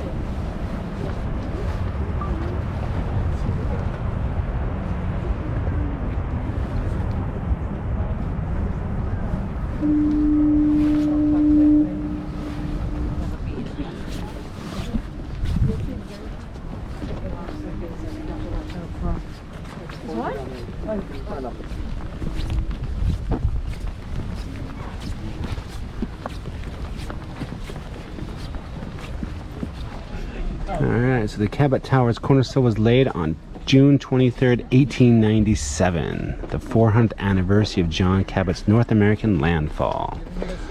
Okay. And there it is. Yeah, we can go inside and see what it's all about. Where's the entrance? I don't know. I think it's back there with that door. Yeah, makes sense, right? Uh-huh. Nice.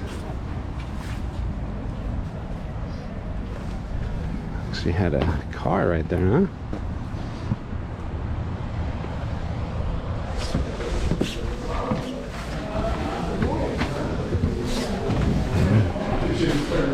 Cabot Tower.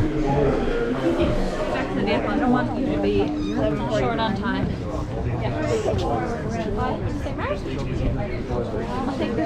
Oh, we're here, Julia.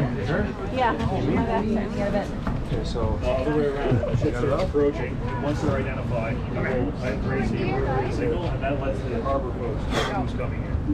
Ships do. Well, Julia, I wouldn't say we're on top of the world, but we're on top of The hill. the hill, overlooking the bay. It's a beautiful city. I really like this little area. And the good thing is it's far from everywhere, so people just can't move here and turn it into something they don't want it to be. First of all, you gotta like the cold. You gotta like the cold. And it's out here. I think if it was anywhere else, it would be destroyed. They would destroy the city by everyone moving here. But this is a cool little place for sure. I like it. On a motorcycle? Yeah, What are we gonna do for a color? Or wait, color. What are we gonna do for lunch? For lunch, we'll go to Costco. They do have a Costco here, and we're gonna check it out. Our boat has been delayed. Our fare has been delayed from 5 till 8. Right? We talked about that before because of the weather, and we still have about 2 hours to get there to the south. So we're gonna go. We're out. Bye, St. John. St. John's, the most eastern point on our journey. It left an undeniable impression on both Julia and me. It's not just a city, it's an anchor point of our entire trip. As we stand here, gazing out in the vast Atlantic, we realize that from this moment on, everything is to the west. Our journey will take us to the heart of Canada, unveiling the beauty of its landscapes and the warmth of its people. But for now, as we bid farewell to St. John's, its rugged coastline, and its vibrant culture, we can't help to be filled with anticipation for the adventure that lies ahead on our westward path. But first, we gotta stop at Costco. When we need something good to eat and gas at the same time, we stop at Costco. They even have chicken strips here with French fries. And let me tell you, these French fries, they rival McDonald's. I want to come back to Canada just for the Costco French fries. They're seasoned. They're good.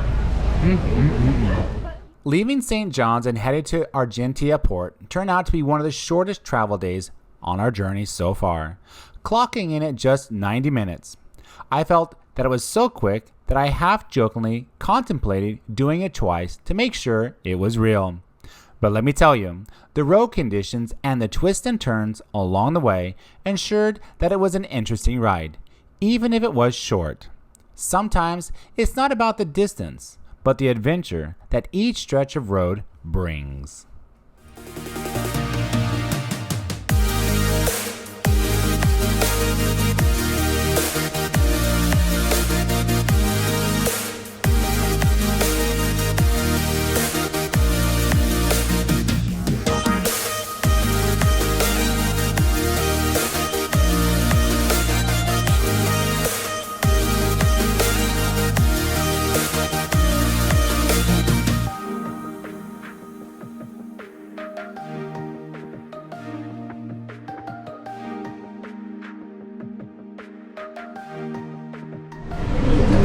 Well, we made it here to where the ferry is going to be a little early. Yeah, Tim Hortons. Julie's over there getting a coffee and some donuts, her sugar kick.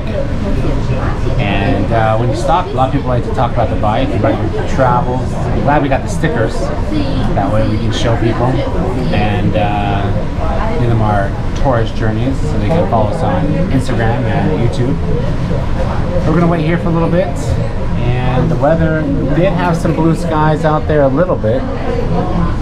Not this direction.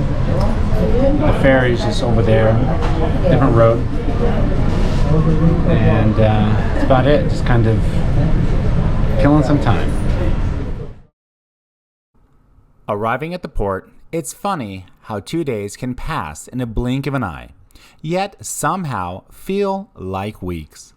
We've seen much in these past 2 days, met fellow motorcycle riders, and even heard stories of those who tackled the journey from Puerto Basque to Argentina in a single day.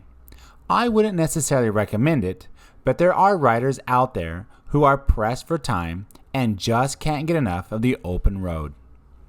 As we lined up with our bikes, it was almost like we were at a bike rally.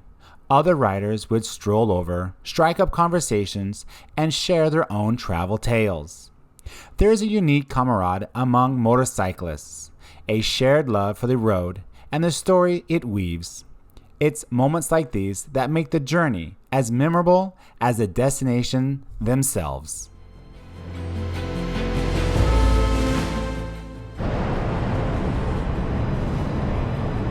Arriving the next morning, as well rested as one can be from sleeping in chairs, we were fueled by the anticipation of what lies ahead.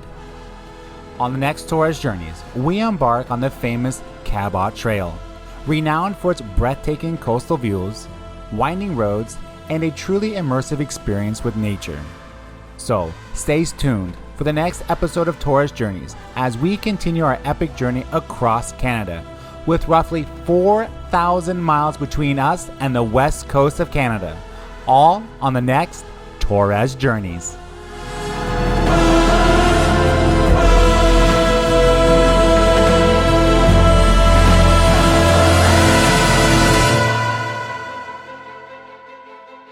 Welcome back, fellow travelers, to another thrilling episode of Torres Journeys. Today, we're on the renowned Cabot Trail, a biker's paradise nestled in the heart of Cape Breton's island. It's often hailed as one of the world's top-rated motorcycle roads, promising stunning scenery and unforgettable experiences. In our previous videos, you've seen the breathtaking landscapes, gorgeous sunsets, and pristine beauty that graced our journey. But what happens when Mother Nature decides to throw a curveball? Well, folks, that's part of the adventure. Not every day on the road is filled with clear skies and sunshine. Traveling at this pace, you're bound to encounter a fair share of unpredictable weather systems. As we're about to show you, our luck couldn't be on point every day. During our time in Newfoundland, we battled fierce storms. And now, as we venture through Cape Breton, we find ourselves immersed in fog and chilled by the brisk winds. It's all part of the journey and a true test of our endurance. So fasten your seatbelts and get ready for an unforgettable ride. Join us as we conquer the Cabot Trail. Come rain or shine, and explore the challenges that depth into our incredible adventure. Stay tuned for a roller coaster of emotions, stunning landscapes, and the sheer determination of our journey.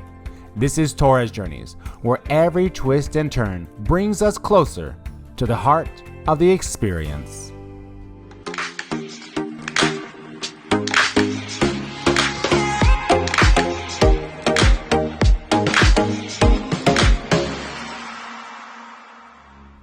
Hello, fellow adventurers. We're back on Torres Journeys, and today we're tackling the Cabot Trail, a ride that's been on our bucket list for quite some time. You know, it all started with a video I stumbled upon about this very trail. It painted a picture of breathtaking scenery, challenging twists and turns, and the kind of adventure that makes your heart race. That video sparked a conversation with Julia, and before you knew it, we were planning an epic summer motorcycle tour. We're playing our cards of chance, ready to embrace whatever this ride throws our way. So come along with us as we adventure into the unpredictable world of the Cabot Trail. Rain or shine, this is an adventure we wouldn't miss for the world.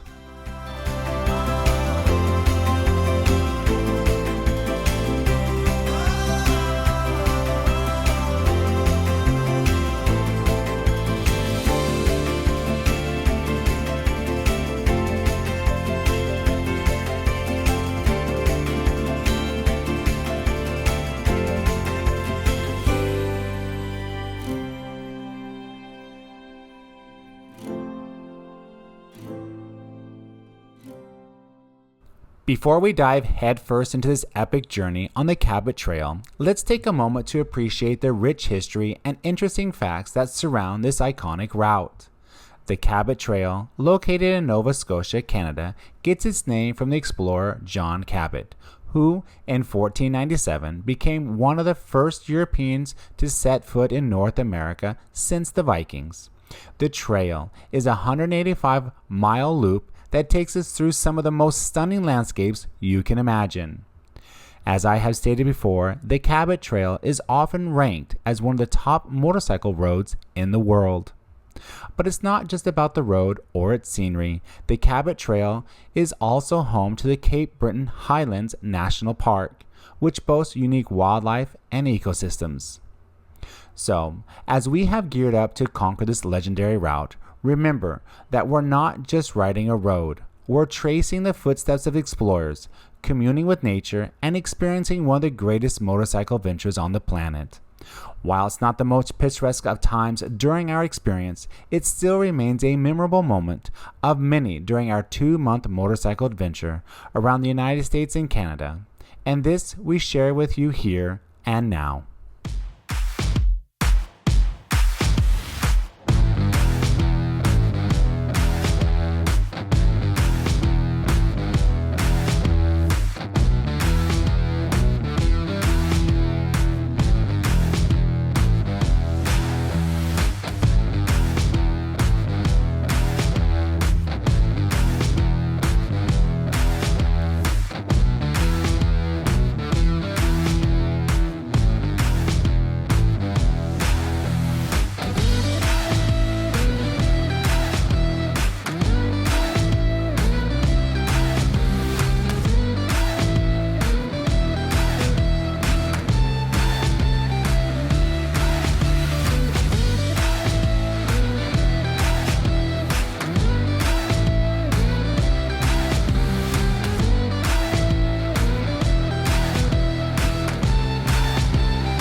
Well, we stopped for lunch. We are on Cabot Trail. We had coffee first.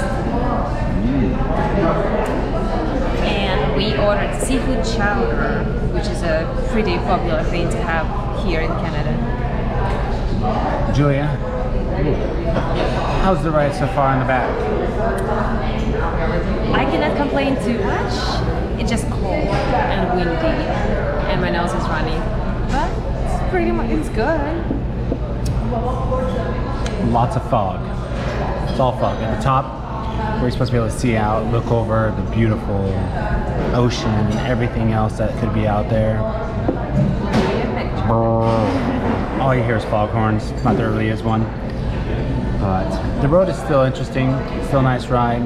Lots of curves and interesting, you know. Yeah. Just too bad it's not beautiful. It is beautiful. Well, It's the not road. warm. You mean it's not sunny? Yeah, we want to be sunny. Okay, yeah, the road's beautiful. Blah blah blah blah. Come on, we want blue skies, Julia. That's true, would be nice.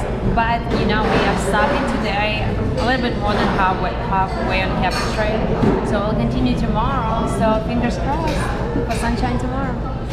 Ah, the Cabot Trail, a place of enchanting beauty and unpredictable weather. As we ventured into this iconic route, Mother Nature had quite the surprise for us in store. The cold winds, the relentless rain seemed unyielding, making us yearn for a warm refuge. Our stop at the restaurant, though was not as toasty as we hoped, offered a brief respite from the elements. Julie and I shared a moment of understanding that there was no turning back on this journey, no giving in to the whims of the weather.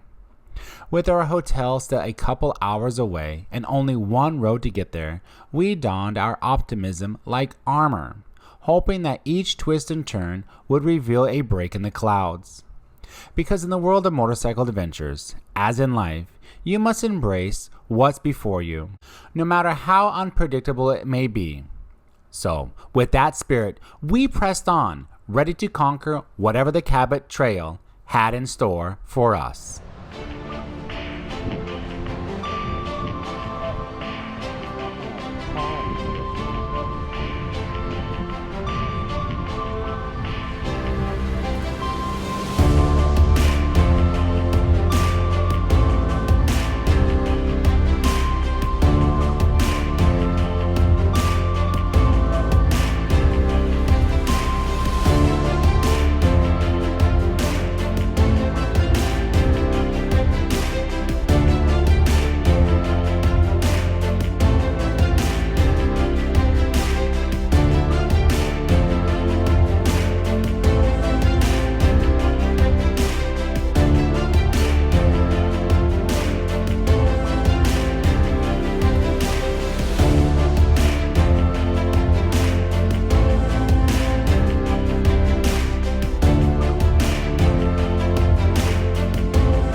As Julie and I continued our journey along the Cabot Trail, it's almost surreal to think back to where we were during this part of the footage. We had been steadily climbing in elevation, a fact made evident by the steep pitch of the road. We clung to the hope that maybe, just maybe, on the other side of the island, the weather would relent. As the temperature plummeted into the 50s, our clothes became soaked, thought starts whirling in my mind. But fortunately, our motorcycle came equipped with heated seats and heated grips, a true blessing in these freezing conditions. It was these small comforts that prevented me from succumbing to the cold and shivers as I maneuvered the bike. Ahead of us, there was still a long stretch of road, and each mile seemed more challenging than the last. It became a battle of wits and endurance, a mental game that we were determined to conquer.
Good morning, Yulia. Good morning. Where are we, Yulia? We are still on Cover Trail at our motel, Cornerstone Motel.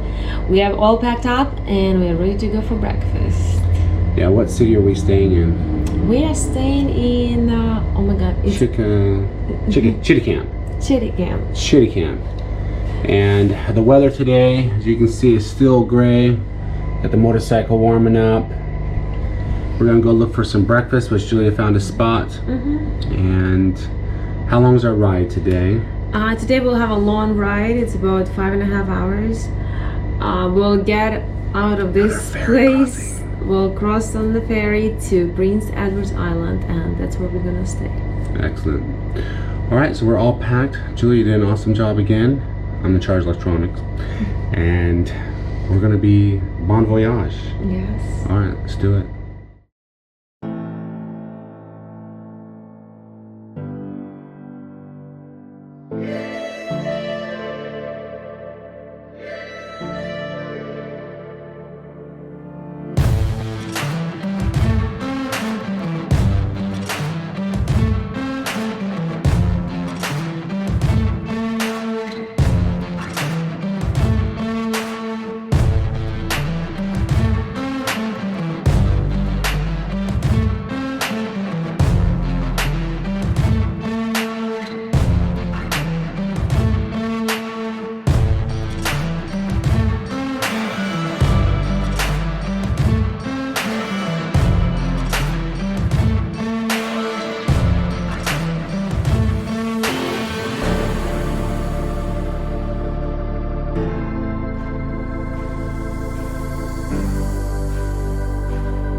Okay, change of plans. We're not going to Prince Edward's Island. We're gonna go further. We booked a hotel and we're gonna try to make as fast as possible to the west side of Canada where there is sunshine and blue skies. On the next episode of Torres Journeys, we embark on 2 or 3 travel-packed days. We'll bid farewell to Nova Scotia and journey through New Brunswick, eventually arriving in the charming city of Quebec. From there, it's a thrilling ride to Montreal, Ottawa, and Kingston, all leading us to the awe-inspiring Niagara Falls. Our pace quickens as we head westward, determined to leave the cold weather behind and welcome the warmth of new territories. So, be sure to join us on our next episode of Torres Journeys as we continue our adventure on the trustworthy BMW K1600.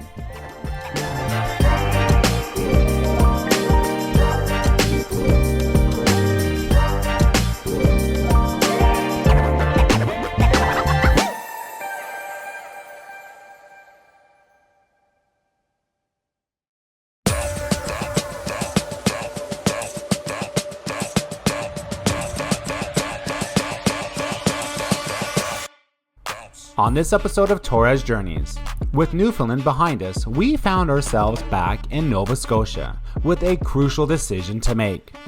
We had visions of exploring Prince Edward Island, going east to west, but the elements had other plans. The ferry was a no-go due to the fierce winds, and even the bridge crossing was questionable for our motorcycle. Time was ticking, and we realized we couldn't explore every nook and cranny, and we stood at a crossroad, weighing our options carefully. Okay, change of plans. We're not going to Prince Edward's Island. So, with our decision made, we knew what was before us: distance, and a lot of it. The weather app was showing sunshine from Quebec Providence to Ontario Providence and temperatures in the 70s and 80s. There was just one simple thing to do: just ride 5 to 7 hours a day until we see sunshine. Continue to come along with us as we continue westward through New Brunswick onto the provinces Quebec and Ontario. All on today's Torres Journeys.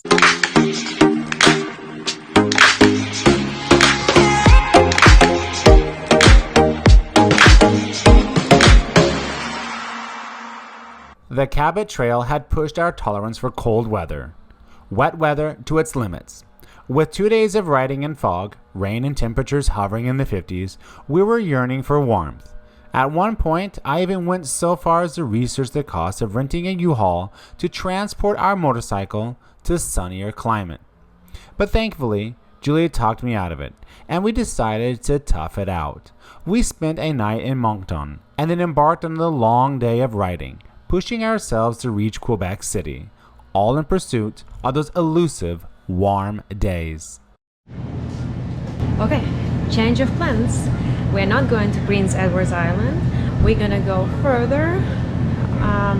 We booked a hotel and we're gonna try to make as fast as possible to the west side of Canada where there is sunshine and blue skies. Our initial plan was to take the ferry from Caribou to Wood Island, continue to our host place on Prince Edward's Island for the night, and then carry on the next day.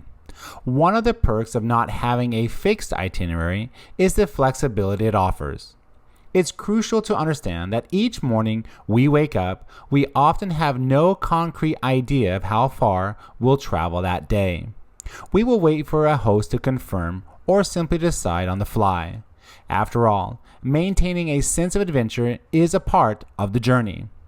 So now that we know what we cannot do, it's clear that we need to make it to Moncton before nightfall, and that is what we will do.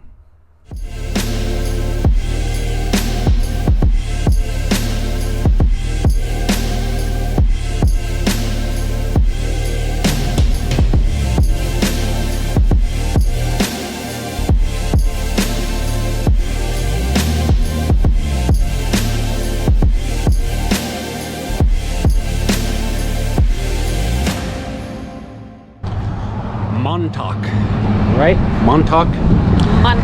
Montauk, something like that. We are here in Moncton. which is in Nova Scotia.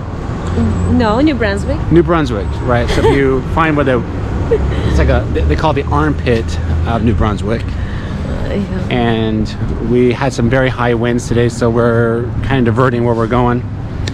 So we stopped here for the night. We're gonna go get some Mexican food, then go to we're going to the Irish pub. We going to Mexican? I don't know. Yes, we're going to Mexican first, and then we're going to go to Irish pub, I think. Okay. So get Mexican, Irish pub for a beer, and then we'll come back to the hotel room. Tomorrow we're gonna push on for what, 7.5 hour day? 7.5 hour day ride. To Quebec. Yes, it's only the right time. Yeah. But we'll have to stop a few times for a little break. So it will be like definitely more than 8 hours. Yeah. But we've got to get out of the cold weather and get away from this cloudiness. So we're gonna push ourselves. If not, we can always just stop for a hotel. And in Quebec City, it's supposed to be in lower 60s. So for us now, it's like a little bit of paradise. Yeah, we'll take it. So other than that, that's where we are. We walked downtown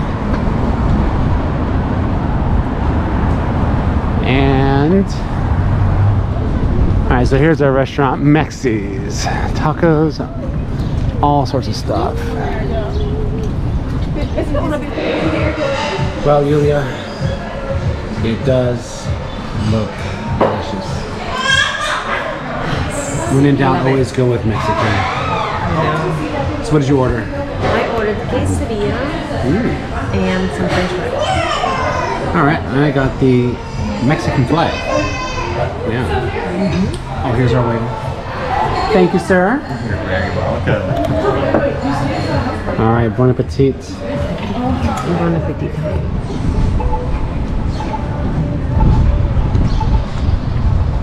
Oh, for Yulia. How was dinner? Oh, dinner was excellent. I enjoyed it so much. Yes, oh yes, yes. I eat too much. We were talking about it. If I keep eating like I am now, I'm gonna have to get a Harley. Because I'm gonna put on some weight.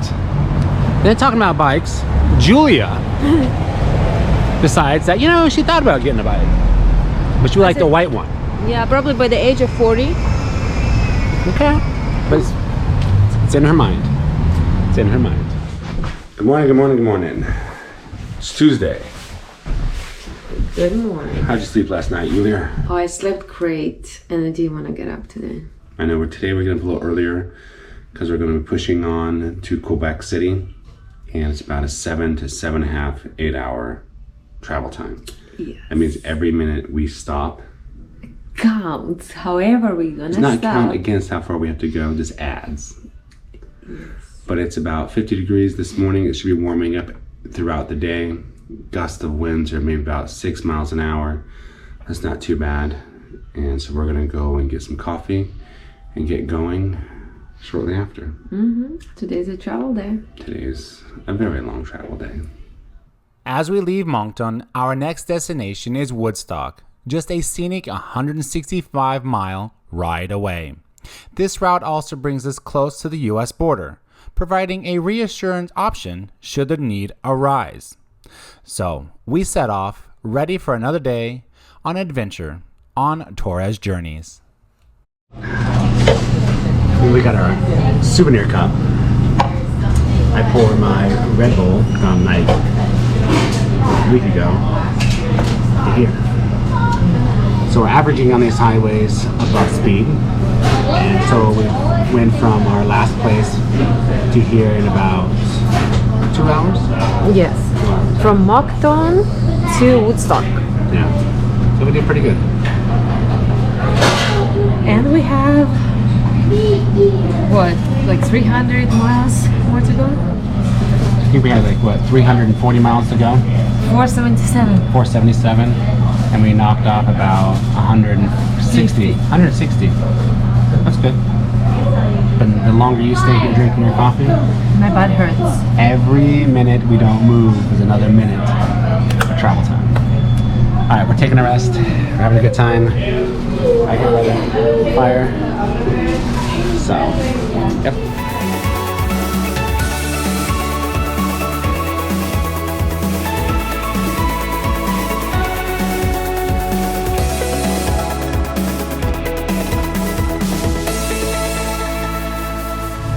So far we've been making really good time.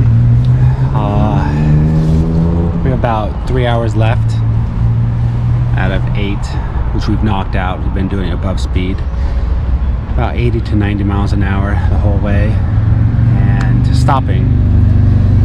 So we have about 3 hours left, and we'll be at our destination. So we're doing pretty good. Everything's going good. When is our next stop? St. Anton, something like that. Where? In? Province of Quebec. Perfect.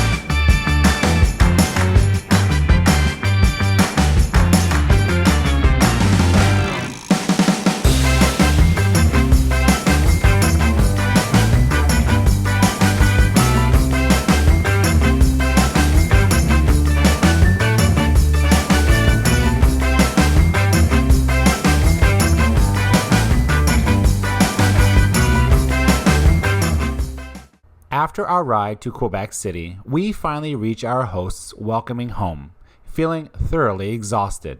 The warm sunshine on our face is relaxing after a long journey. We quickly strike up a conversation with our hosts, who happen to be passionate motorcycle enthusiasts themselves.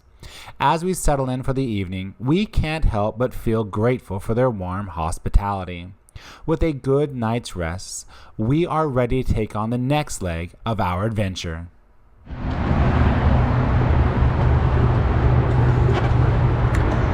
Today we're leaving Quebec City.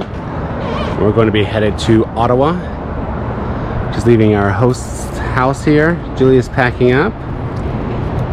Julia, how far is our trek today? It's about 5-hour ride. Was the stop for a long breakfast? Yeah.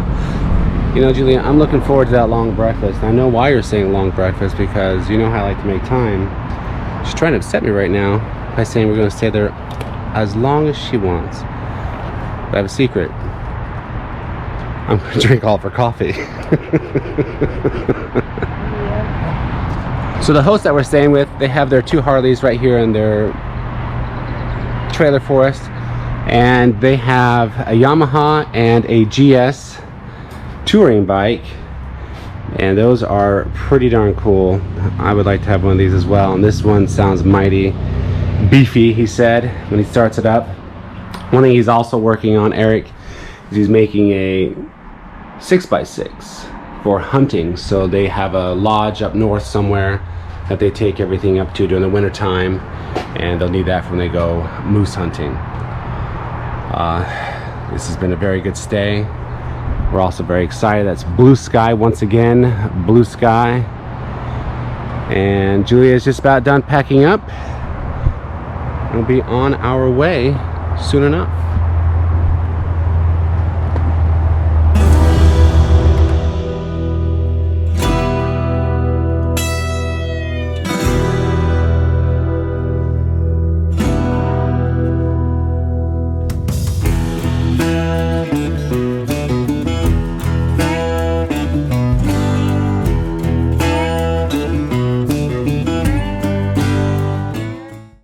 Julia and I are right in the thick of our adventure. And at this moment, we are tackling the exhilarating twists and turns of Lemurs National Park. These winding roads are every motorcyclist's dream. They demand skill, offer a surge of adrenaline, and immerse you in the untamed beauty of nature. As Julia and I rev our engine and lean into each curve, the scent of pine and the freedom of the open road envelop us. The road takes us through dense forests and along pristine lakes, creating a sensory overload of sights and sounds. And keep your eyes peeled.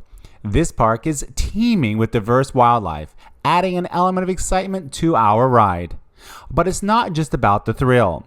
We're making stops at lookout points that unveil panoramic vistas of this unspoiled wilderness. Imagine rugged mountains, lush forests, and endless horizons stretching out before us. It's a visual banquet that invigorates our soul and propels us forward. And the history here? It's woven into every twist of these trails. Indigenous cultures have left their mark. And as Julia and I ride, we're connecting with centuries-old traditions. So, fellow riders, come ride with Julia and me as we conquer these challenging yet incredible rewarding roads of Lemurs National Park.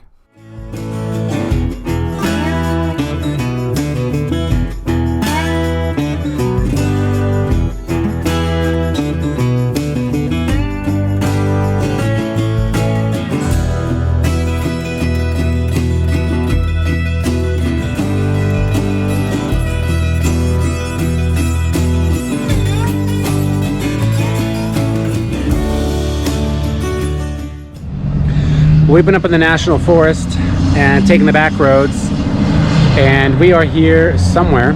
I'll put the name here, and stopped off at what is now one of our favorite places, Tim Hortons. So we're about 2 hours and 45 minutes outside of Ottawa, and the city up here, the little back trails that we're on, it reminds me a lot about Oregon. A lot of the farming fields, pastures, open roads, forests, all of it. So it's been a really nice treat. It actually made me homesick. Here comes passenger of the year.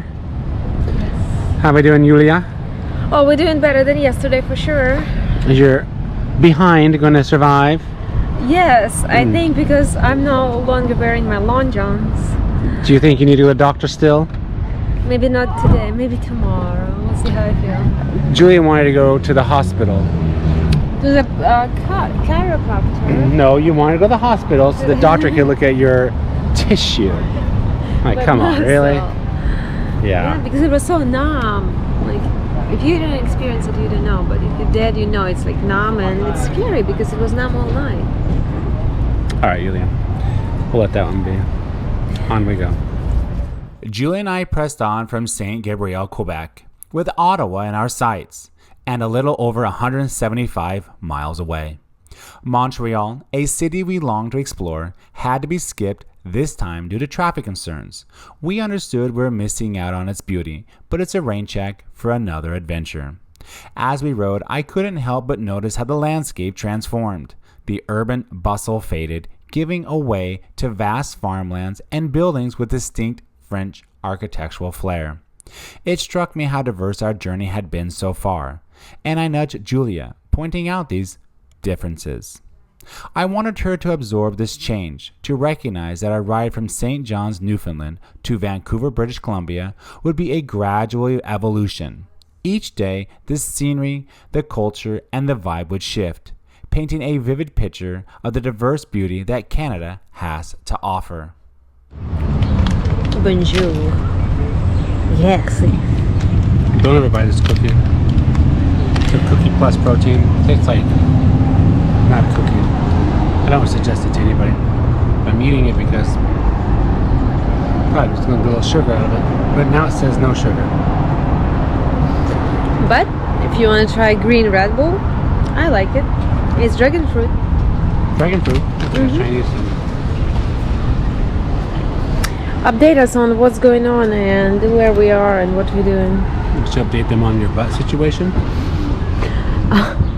My butt starts to hurt already, and we still have about 2 hours to go. We're taking all the back roads, scenic routes, you know, and we will have to take a ferry to cross from Quebec to Toronto province, and we'll be at our destination.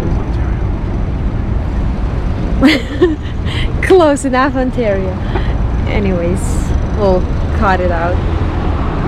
We were feeling the weariness settle in, our bodies tired from the long ride, and our minds constantly calculating distances. The vastness of Canada stretched before us, and our time was limited. Each day, we had to balance the urge to explore with the reality of the miles yet to cover. Each moment became precious, and as much as we wanted to linger, we knew we had to keep moving. The road west was long, and the way back to Tampa was even longer. So with the miles ticking away, we forged ahead, capturing the essence of each place in the fleeting moment we had.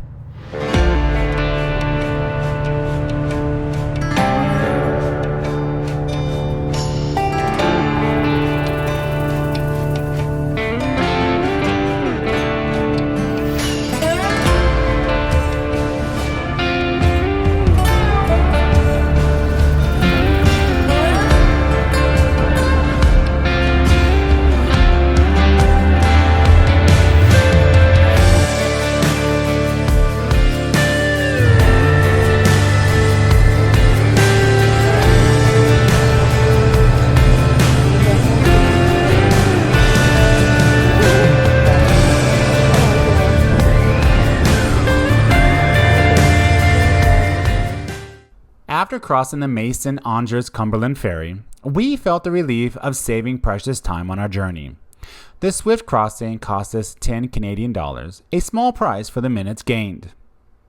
It struck me that since our stay in Philadelphia, we had been moving every single morning, not resting in any one place for 2 nights. The constant movement had taken its toll on our bodies, making our arrival in Ottawa a welcome chance to spend 2 nights in the same place. We yearned for the chance to rest, to let our weary muscles recuperate, even if it's just for 2 days of downtime.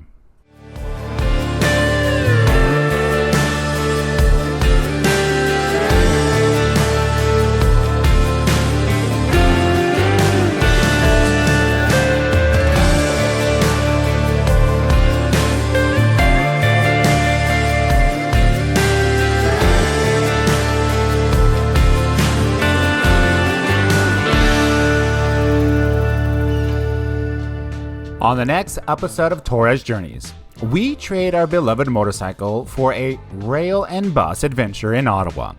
Make sure to join us as we explore Canada's Parliament and the bustling city centre. But the highlight of our journey? Our BMW motorcycle meets its brother, creating a moment of connection and excitement. So, don't miss out on the next episode of Torres Journeys. It's all happening right here.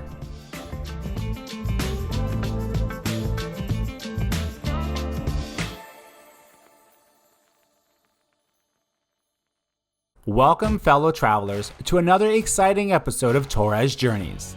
Today, we find ourselves basking in the warmth embrace of the sun, exploring the magnificent capital city of Canada, Ottawa. A day filled with azure skies and historic wonders await us. Moving forward, we venture to the historic Brocksville Tunnel, the very first train tunnel in Canada. As we walk through its ancient passages, I'll unravel the tales of its creation and the significance it holds in Canada's railway history. Next, we ascend to the heights of the Thousand Island Lookout Tower, where a breathtaking panoramic views of the islands unfold before us. Here, I'll sprinkle in some fascinating trivia about this picturesque region, revealing secrets that had made these islands truly remarkable. Our journey continues to Kingston, a city steeped in history and adorned with charming streets. We take a moment to capture the essence of this place, appreciating its rich heritage and laid-back atmosphere. Finally, we find ourselves at a place that holds a special significance for Julia, Niagara Falls. Here, face to face with the sheer power of nature, we witness the majestic waterfalls in all their glory, a sight that never fails to inspire awe. Join us as we unravel the wonders of these incredible destinations on today's Torres Journeys.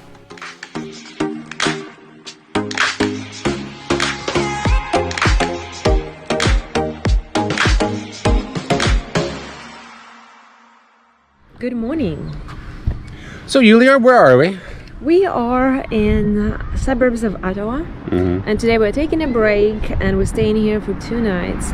Right now we're waiting for the bus to take us downtown Ottawa to explore, to walk around, to make our legs feel again, and not riding the bike today.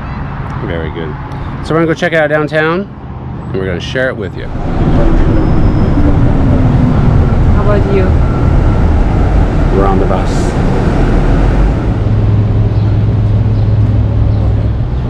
Our first impression of Ottawa.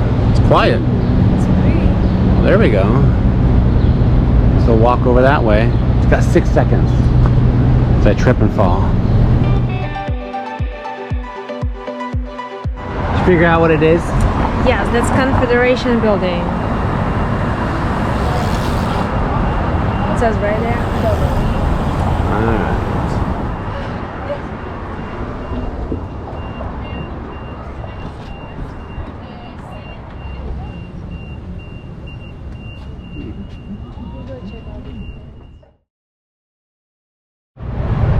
This building behind me is Canada's Parliament. Inside the House of Commons, where debates shape the nation, and the Senate chamber, where the laws find their voice. The walls breathe with echoes of countless discussions that built Canada. Up above, the Peace Tower stands tall, a beacon of unity. Each brick here tells a story of democracy, making it more than just stone and mortar. It's the soul of Canada. Julia and I strolled through Canada's parliamentary grounds. While smaller than the grandeur of Washington, D.C., it was closer, more intimate look at nation's governance. The architectural marvels stood tall, a testament to human ingenuity and a reminder of the power of collective effort.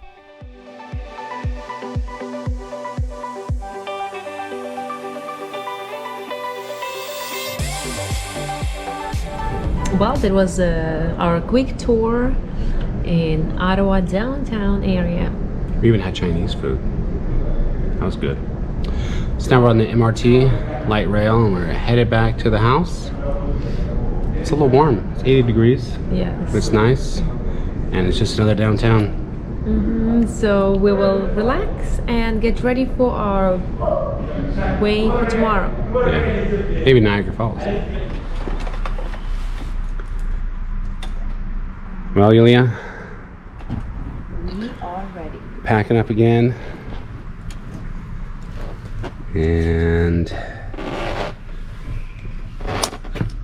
Well, it was really nice to rest for 2 days, and feel like now we are gonna go for a short ride to our next destination before we start making our way to the west.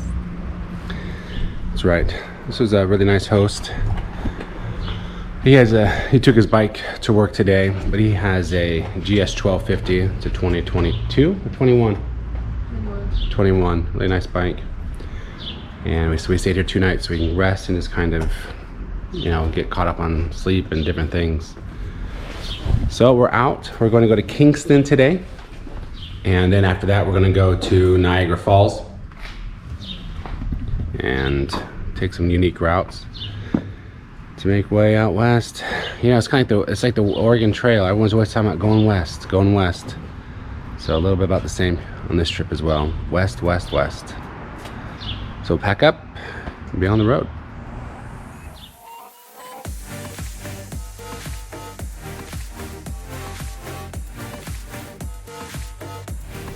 We made a stop in Broxville. Broxville? Yeah, Broxville. Do another shot. Up in Broxville. Next, we venture to the historic Brockville Tunnel, the first train tunnel in Canada, built in 1860. It's a marvel of engineering, showcasing the determination of the era. So you might ask what's so significant about this particular tunnel. This one right here. Well, Julia, what is so significant about it? Well, this is the first tunnel that built in Canada, railway tunnel. That's right. So we are going to take a quick walk through the tunnel to make sure it's actually a tunnel. Yep.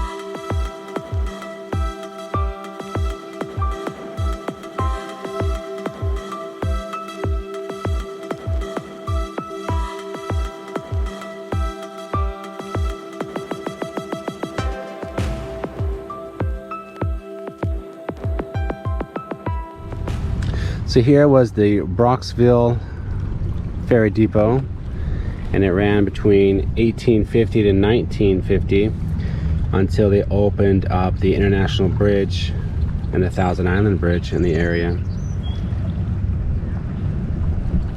Took you all the way to Morristown, New York City. Well, there's a lot of things to see and do here. Take cruises, go on towers, go over bridges. I mean, there's just a lot to do. But right now, we're gonna go check out what, Julia? We're gonna go check out Southern Island Parkway, and we're gonna visit the tower and hopefully go up the tower. Yeah. So we'll do that. And Kingston's still about an hour from here if you were just to go on the small highways. Boy, this is very pretty.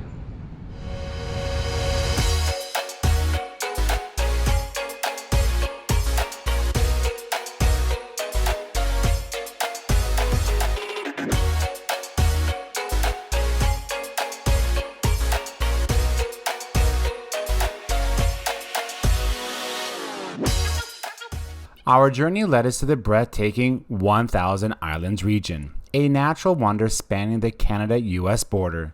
With over 1,800 islands, this area is steeped in history. Did you know it was once a hideout for pirates during the Prohibition era? Today, it's a haven for nature lovers and a testament to the beauty of the great outdoors.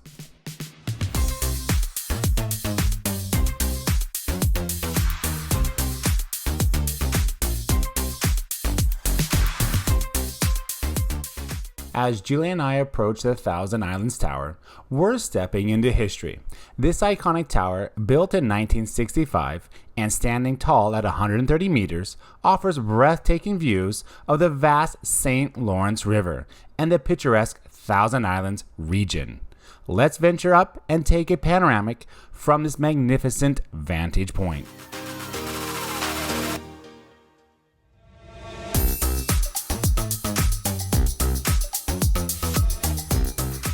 From here, if you know where to look, is the world's shortest international bridge, connecting the United States and Canada.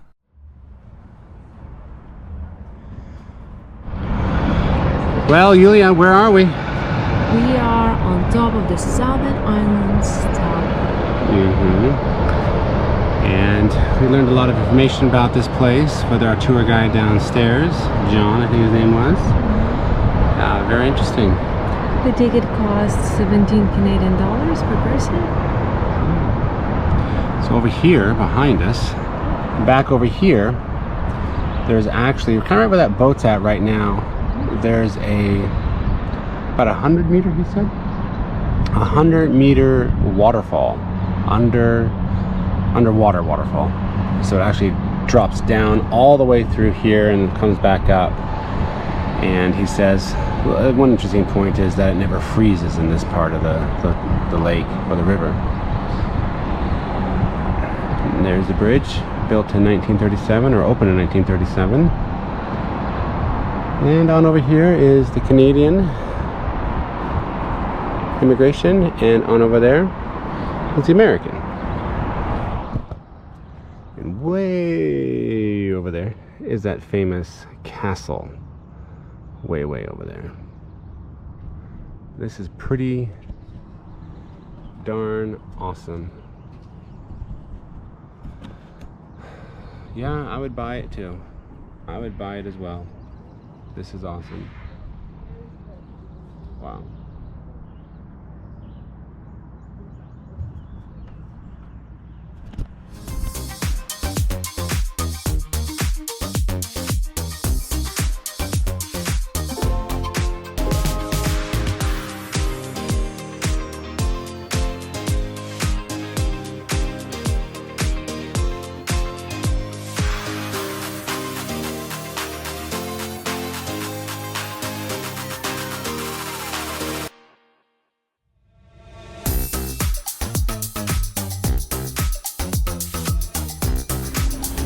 We were at the gateway of 1,000 Islands, and we visited our favorite place,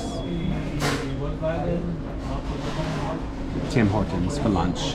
Julie needs some coffee, needs some water. So we'll take a quick break. Our bike is chilling right out there. Otherwise, it's been cool. It's about 80 degrees, a little warm. We've actually sunburned, if you can believe that, from yesterday. Otherwise, it's been a good ride. Been a good ride. As we journeyed from the picturesque Thousand Islands to Kingston, the scenic beauty continued to captivate us. The cool breeze was a welcome change, although we knew the warmth of the South awaited us as we headed back to Florida. Each mile brought us closer to our next destination, carrying with it the anticipation of new discoveries.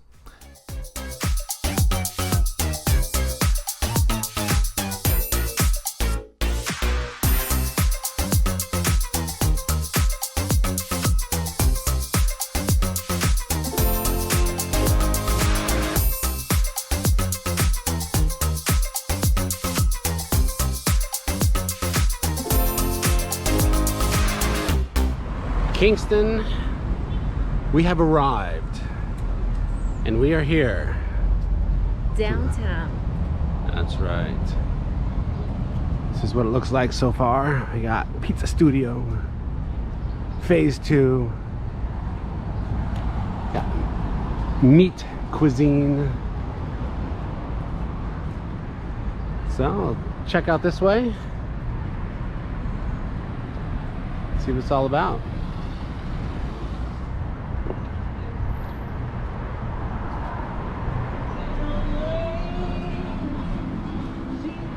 You know, Yulia, we should get ice cream. Really, where is the ice cream? I see the Golden Arches straight ahead. See the McDonald's? Oh, that was,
Our break in Kingston was brief, a momentary stop to stretch our legs and to catch a glimpse of this historic city.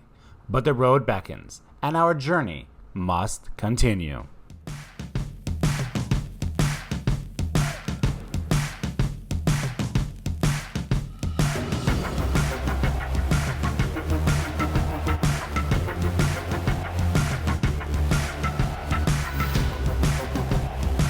Alright, Jesse, where are we?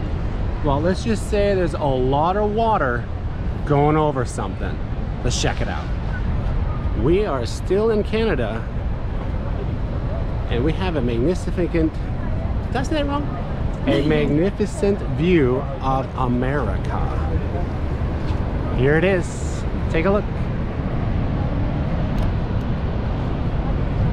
Oh yeah, that's the bridge to America right there. Niagara Falls. Wow.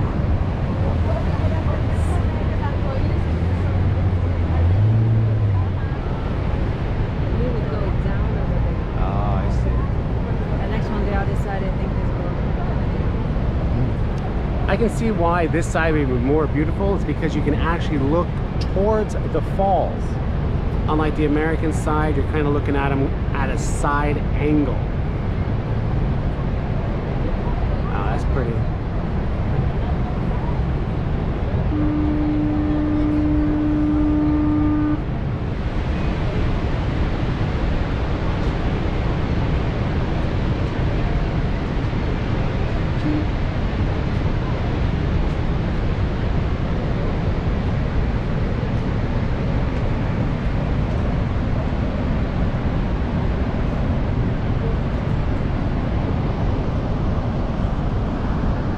feel the fine mist in the air. Haley, we're trying to call you right now. Nope. My kids never pick up in important times. I've been to them. Wait, oh Haley. Haley. You gotta check out this view. Finally, one time. Can you see it? Come on.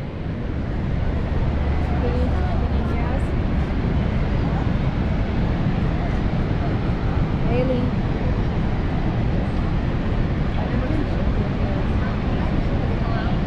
Hey, can you hear us? Ah.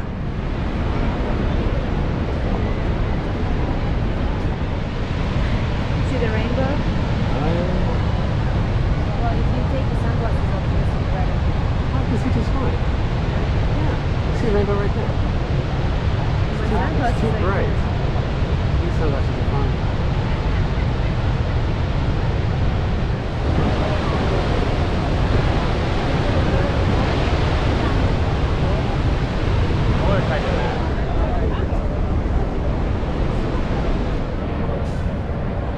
How much is it?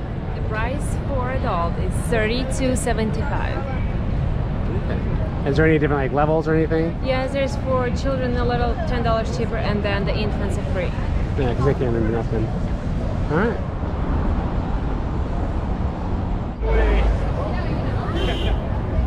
Pretty cool. Definitely pretty cool. All right, let's see. Last activity. Oh. Where's Julia? Is the car waiting for us? Yeah. Boy, I'm never bringing children here in my life. Guys, you can come on your own. Sorry, I'm not dealing with the tantrums I've seen today.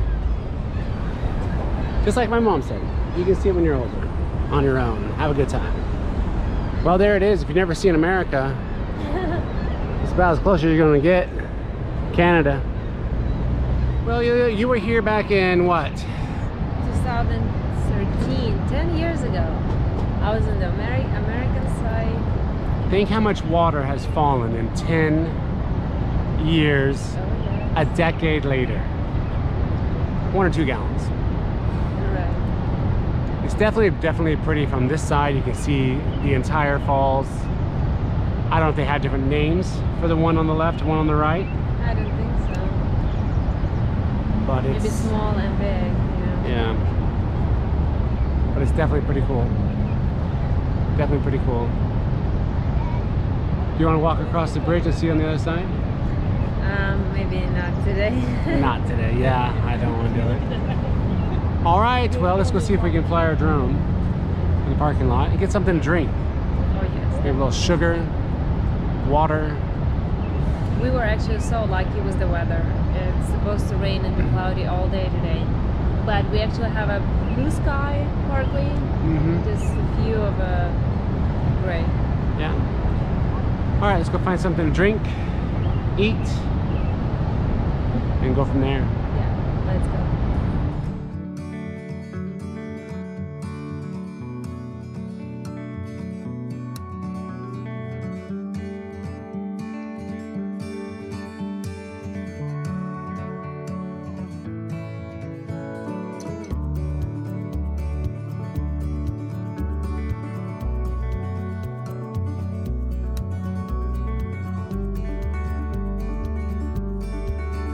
Like everything else, you have your commercialism time. And there it is. Rainforest Cafe, you got Travel Lodge, Ruby Tuesdays, Niagara Brewery, Wendy's. You got it all. You thought you left in America. No, they brought it over here. After absorbing the grandeur, we savored a leisurely lunch. The fall's thunderous symphony still echoed in our ears. But time was of the essence, and soon we were headed back on our motorcycle, ready to continue the journey forward. Each moment of the Niagara Falls was etched into our memories, a testament to the wonders we encountered on our travels. In the next leg of Torres' journeys, Julie and I delve deeper into the heart of Ontario Providence. Our wheels spin along winding roads, unveiling new landscapes and hidden gems. From historical landmarks to natural wonders, we're set to explore the diverse tapestry of Ontario. Join us as we venture forth, discovering the province's rich history, vibrant culture, and breathtaking scenery. Every twist of the road brings us closer to the essence of Ontario, and we invite you to share in this adventure. Stay tuned for another thrilling episode of Torres Journeys.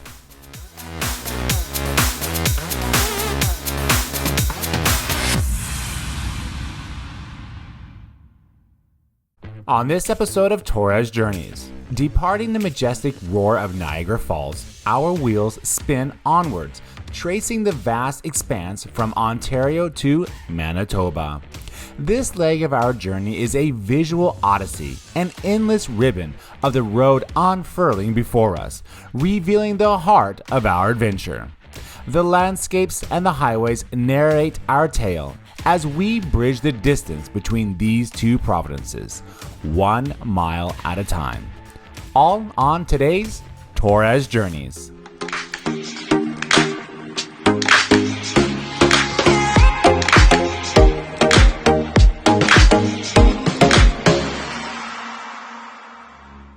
A heartfelt thank you echoes through the morning air as we bid farewell to our gracious hosts, Anne-Marie and Randy. Day 23 of our adventure greets us with the promise of new horizons. Our compass points north, guiding us through the 2 ferry crossings and an 8-hour ride before us.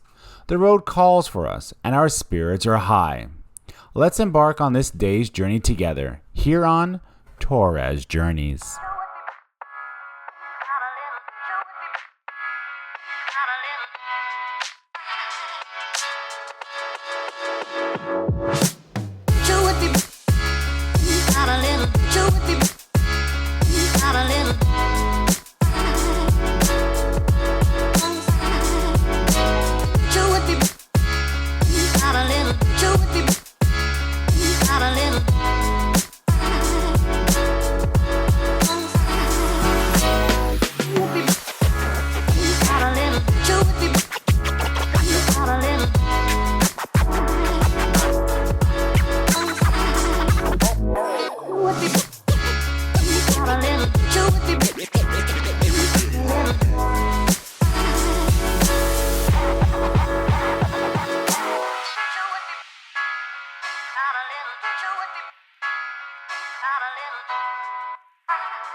We are aboard another ship and we are going from this area over to that area, and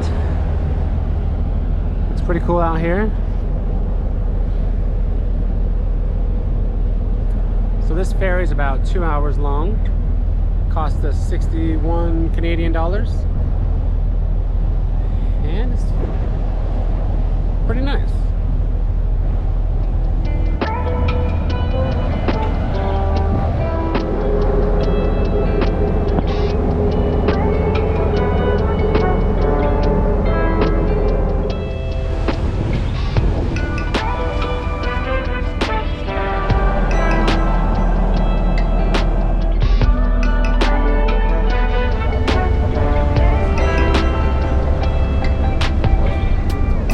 What you doing? I'm not always on the phone. Huh? I'm not always on the phone. Right. Yeah, trying to catch up with Instagram and posts and all the updates. Well, we have arrived.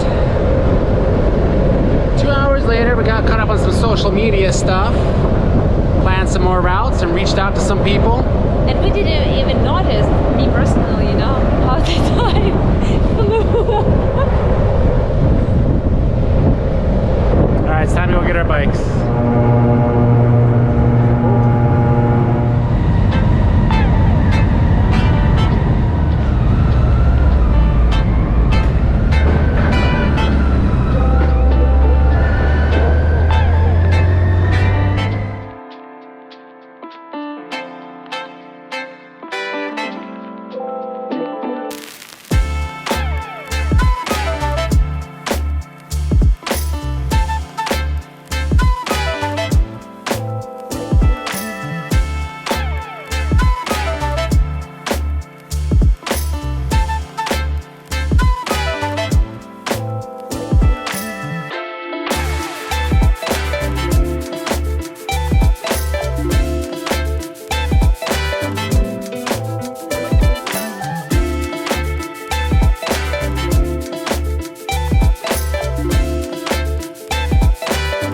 Good morning. We are back. How you doing? We rested up here in the hotel last night. We are in Manitoulin Island. If you look on the map, it's Highway 6, and it goes all the way up to a point where you got to catch a ferry, 2-hour ferry, $60 for us. Jump that over for 2 hours, then you're on Manitoulin Island. You go up that way, and then you come out on the Trans-Canadian Highway in Espanola, somewhere near Espanola, and that's where we are today, starting out. So today we have about a 6-hour ride. We're continuing west on the Trans-Canada Highway. There's some work on, I think it was the 17th, so we kind of have to go up and then jump on over to the left. It's all on a map somewhere. Today's ride is about 6 hours, and we're going to be headed to our host in Marathon. And yes, I did see Wawa on the map. So, it's gas station cities today. A little checkup on how I'm packing this thing. So I still kind of have a system, and I have extra room. So anytime I have extra room, I think that I'm forgetting something, but I'm not. Something's catching over here. Something small. Just have to play with it. I gotta push that in so it gets around that, so I kind of have to do that, and then it goes down. Then I just snap it. Make sure nothing's hanging out. And there we are. I have to get the service done. When I start this up, it lets me know, hey, you need service.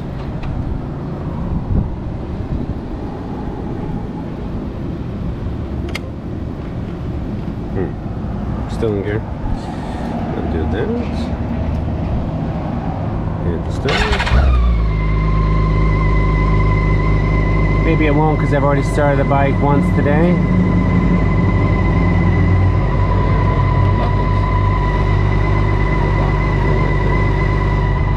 Alright, we're gonna go to Tim Hortons and head out for the day.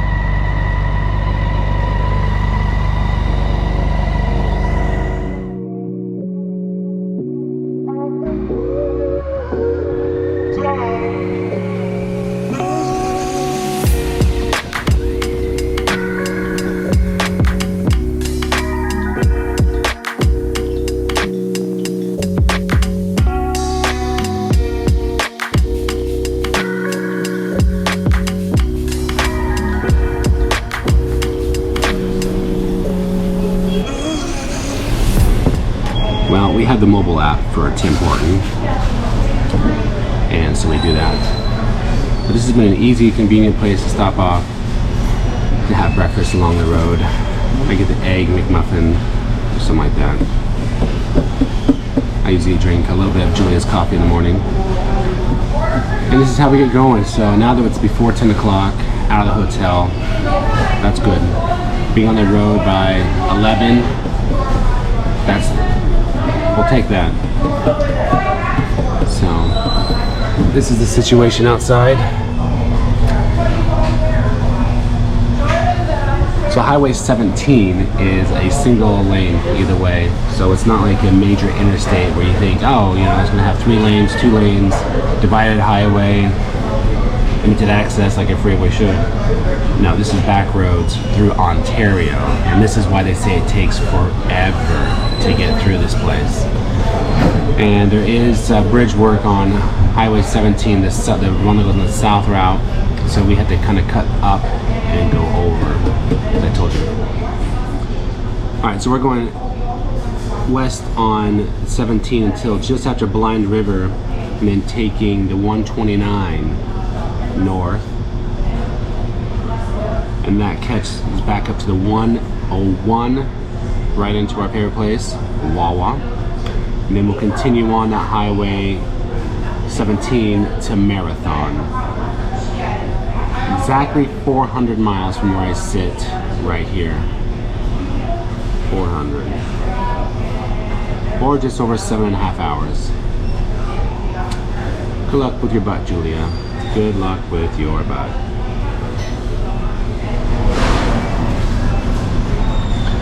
And Julia's having a situation with her morning coffee.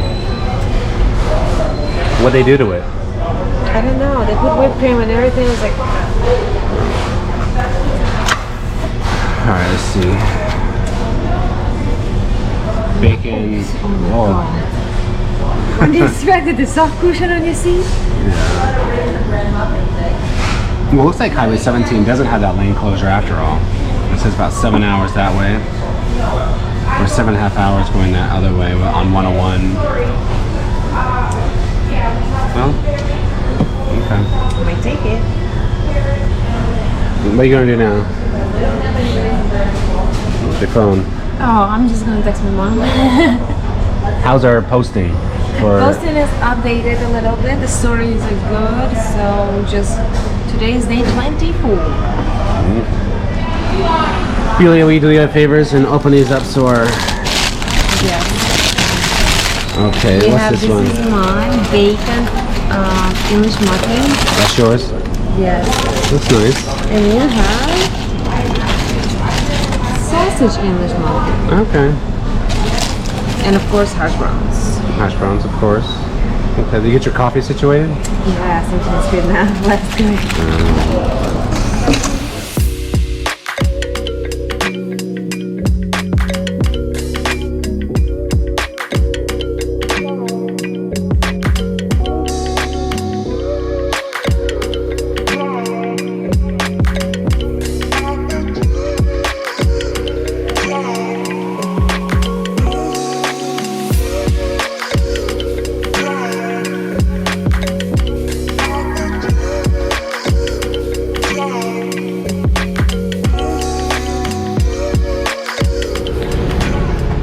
Well, we made it to Iron Bridge, and our turnoff is going to be right there. And we'll be kind of on the back roads. It's not exactly 129, but it kind of zigzags over to 129. It's 546 to 129. Okay. So it's got some Coke and a snack. For when we were up there, we can stop off at some places and have a little break. Or a Red Bull. Because we don't think the importance is on our way. There's nothing up there. So we got gas. We're gonna be out of here soon. How was the ride so far? It was so far it's good. Yeah. It's perfect time for a break. Yeah. This is gonna be much smaller roads. Passing lanes, we're on the last road, get behind some trucks. And not that bad though. Traffic is moving. Hey little guy. Susie, over here. Look at this little setup.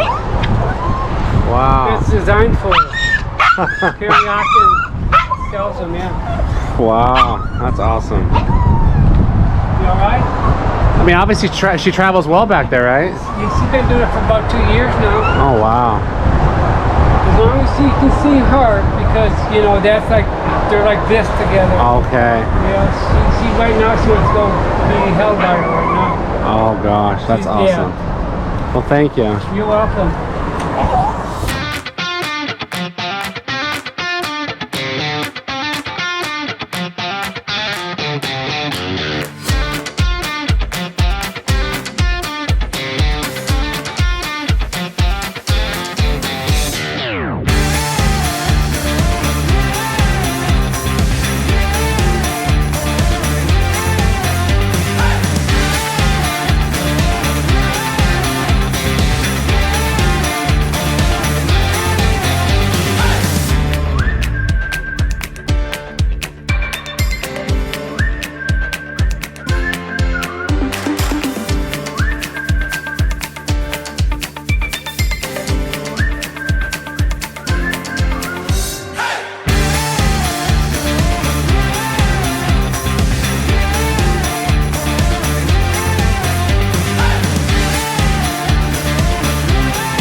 Well, good morning, y'all.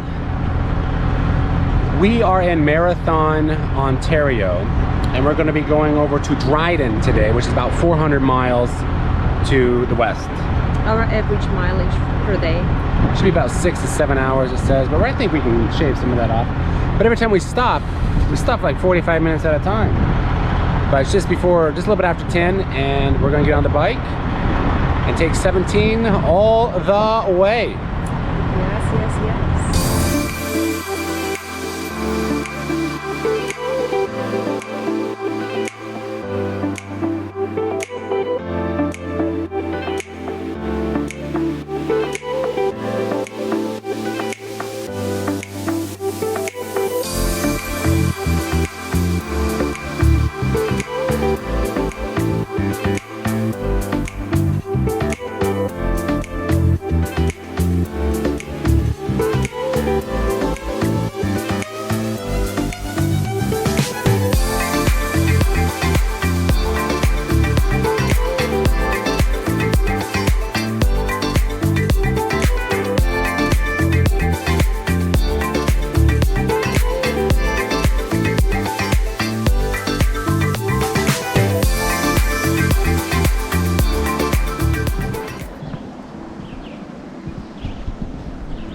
We stopped off for a quick break at Agasaban River Gorge.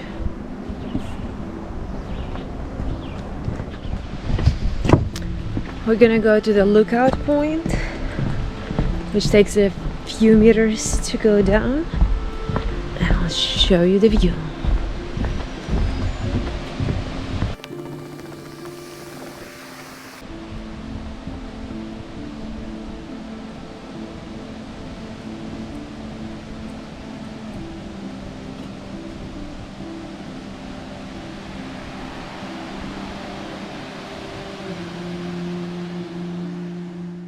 In the 1940s, the falls came to life through a hydro development project, bringing hydroelectric power to Terrence Bay. A dam diverted water, creating the falls you see today, and raising water levels in Lake Superior. Today, Ontario Power continue to provide hydroelectricity for the Terrence Bay and the Pulpit Mill nearby. Highway 17 unwinds like a ribbon alongside the majestic Lake Superior, a breathtaking sight under the canvas of blue skies. Julie and I are captivated by nature's masterpiece, the serene waters urging us to linger. Yet every pause extends our journey's end. We'll take in the splendor while in motion, cherishing these fleeting moments on the road.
We have arrived at Thunder Bay.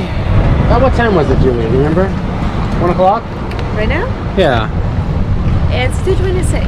2:26, and we barely broke about just under 200 miles. A lot of construction, stop and go, but they are making 4 lanes of the Trans-Canada Highway. I think they started it in the west and they're going east. So I spotted a car wash and we're gonna clean the bike. But first, Tim Hortons.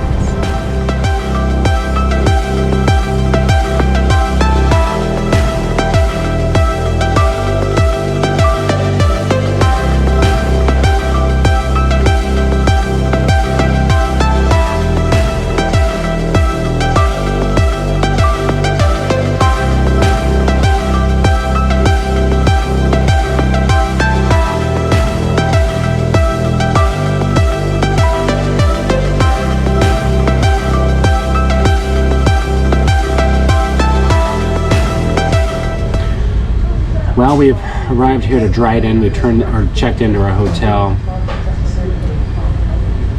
It's scarce, but we're here at Tim Hortons. We're not in the cold. It's just the easiest thing to do. What else? Got gas. We're exhausted. Wash the motorcycle. Wash the motorcycle. So we are going to go to bed. And even though it's 7:20, we had to switch the time, so it's really 8:20 Eastern time. We're exhausted. Look on outside.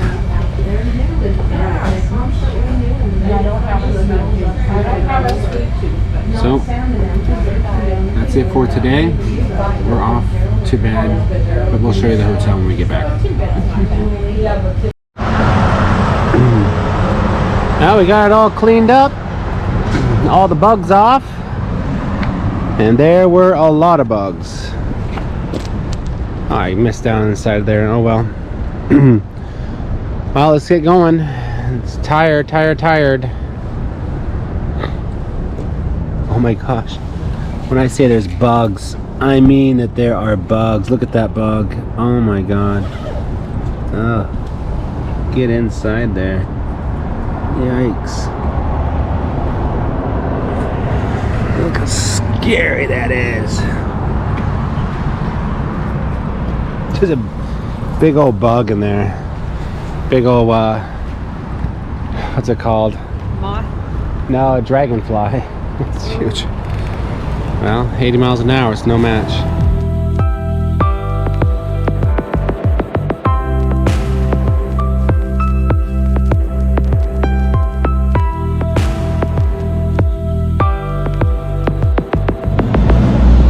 Morning, it's Wednesday, June 26th.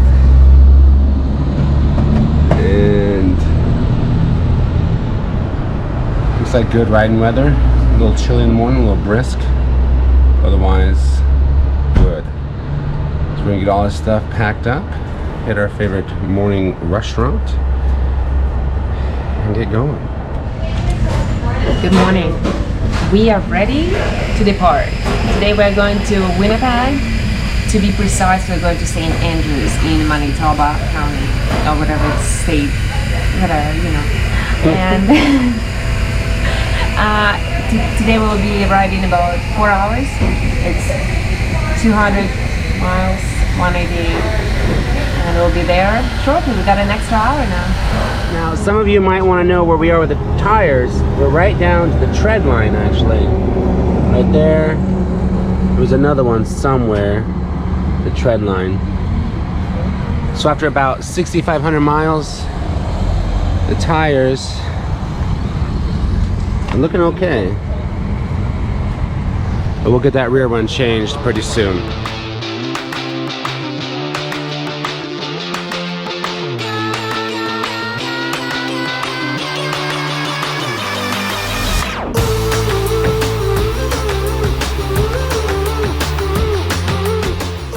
As the sun sets on an Ontario adventure, the expansive prairies of Manitoba beckon just beyond the horizon. 6 days weaving through Ontario's diverse landscapes have been a whirlwind of discovery. Now, we anticipate the vast farmlands stretching towards the grandeur of the Rocky Mountains, the next chapter of our unforgettable journey, here on Torres Journeys. The world wouldn't call my name, they're rushing to the front whenever I'm on stage. I used to be a player, now I run the game. Welcome back to Torres Journeys. In this episode, we venture into the vast landscapes of Manitoba, Saskatchewan, and Alberta provinces here in Canada.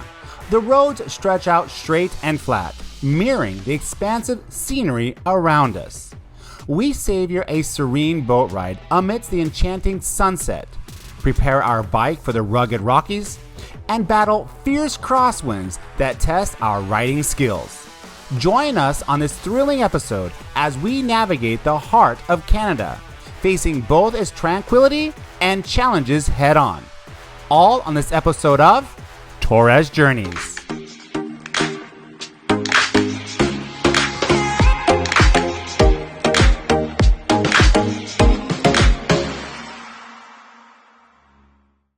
as we reflect the last 25 days of our journey, covering nearly 5,000 miles from Tampa to Newfoundland and now traversing Ontario. Julia and I find ourselves in awe of the incredible adventure we've embarked upon. Traveling up the East Coast and the Northeast by motorcycle has been a milestone, an achievement echoed into our memories. Now as we move forward, the vast plains of the Midwest stretch before us, leading our way to the majestic Rocky Mountains. But before we can marvel at those peaks, we must conquer some of the windiest sections in the Americas. Each gust, each mile, is a testament to the spirit of adventure that drives us forward. So, thank you for joining us as we press on, meeting every challenge with determination and gratitude. Only on Torres Journeys. Dila teba mama, ya dila you, video dolce stuba ti u vudala vu siya peisaji. We are in the center of Canada.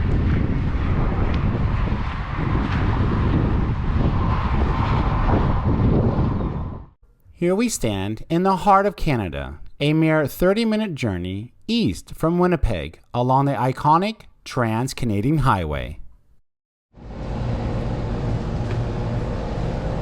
Julia, dreaming, thinking about something. Well, Julia, how does it feel? Feels good. Think you can conquer this one?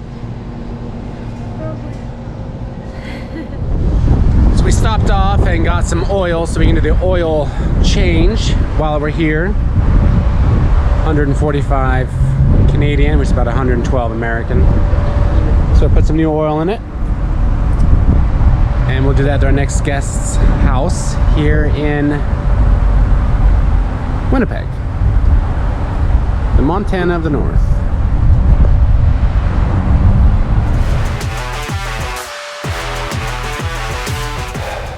Ahoy! Well, we are in Winnipeg, but north by about 45 minutes. And we have found a dog. Not really, it's the owners. The owners will be here in about 5:30. Right now we have a tornado watch. Always love those. Keep things a little on your toes. But today's ride was short but long at the same time. It was really long. I'm glad we're still. It's supposed to be short. But... We'll be about just under 300 miles, like maybe 8 miles away from it. But we're here on this beautiful lake, and got some chairs, campfire tonight. Julia, so what are you thinking so far?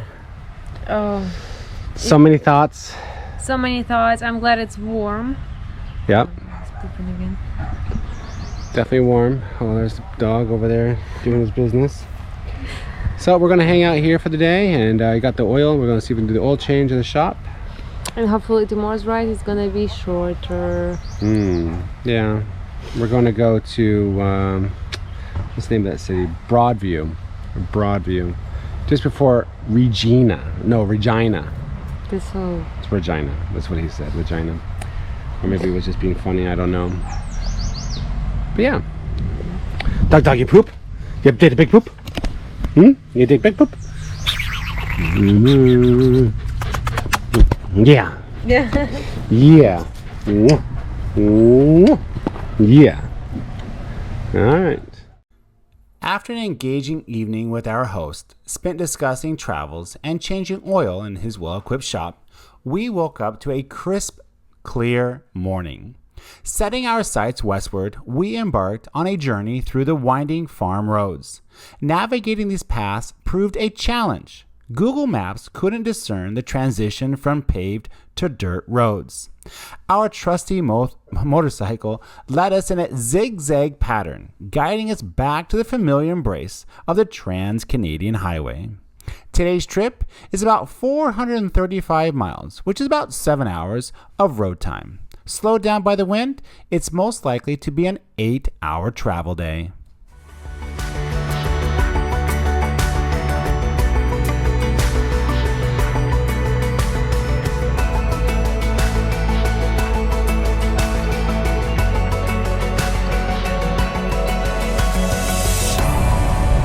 right, Julia, where are we? Let's go. Brandon. Yes. We are in Brandon, outside of Winnipeg, by about 230 kilometers. You can do the conversion. And we're here at our favorite place. We got some gas, and we have about how many miles? We have 250 miles, which Google says 3 hours. Hopefully we can make it in 2.5. It's been a little windy. It is, like I say, it is flat out here. And you know, today we're gonna cross to another province. I didn't learn how to pronounce it yet. Saskatchewan. I think it's Saskatchewan. Saskatchewan. Something like that. Saskatchewan sounds like I'm one not of sure if those we have the exotic sprays that you put on the pan so nothing sticks to it. I'm not sure if we're changing the time again or not. I don't know. We're above Montana though.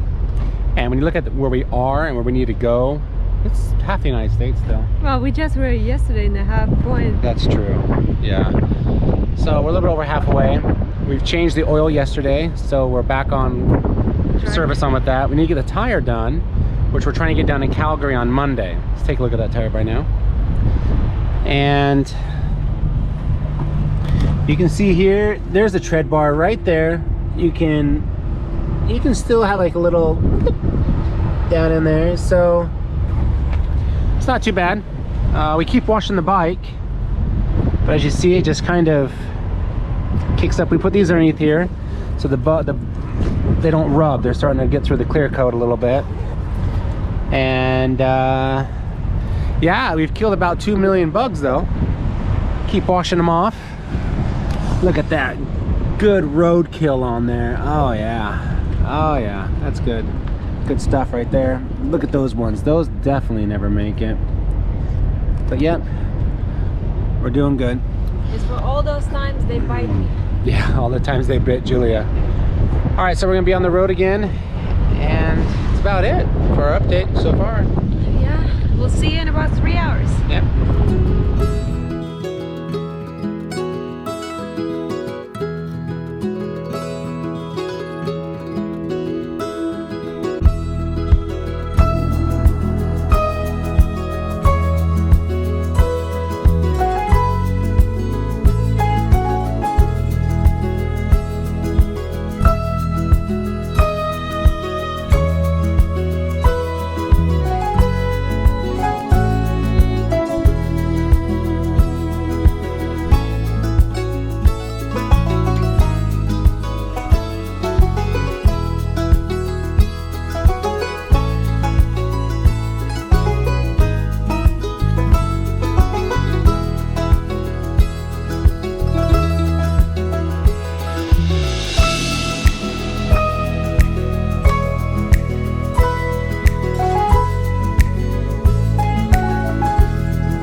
This evening, we're here with our wonderful hosts, Naomi and Colin, who have graciously taken us out on their pontoon boat in the serene waters of Regina Beach.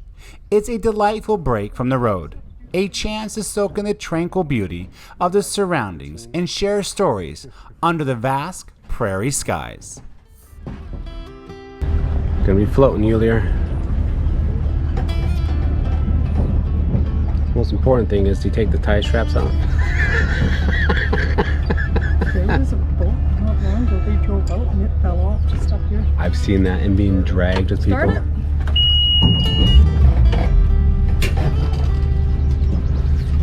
Loudly applaud themselves, saying, "That's about me." Well, when I hear the lyrics, I think back to a special time. FM radio is a very active part of our lives. We're right here. Oh, here we go. What are you doing got the good stuff.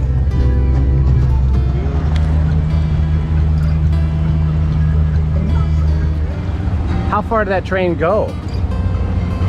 It only went probably about 10 more miles past here, and then it turned around. There used to be a fish processing plant, Okay. and then it would turn around and it would come back.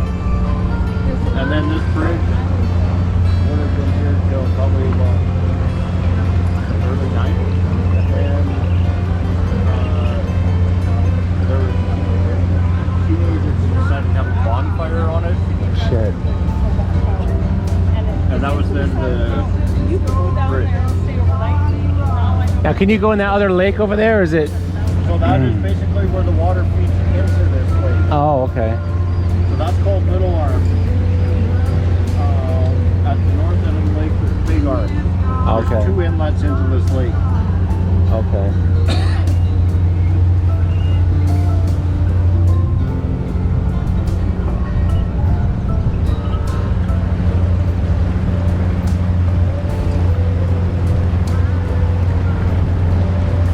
When was that railroad built? In the 1920s, 1900s.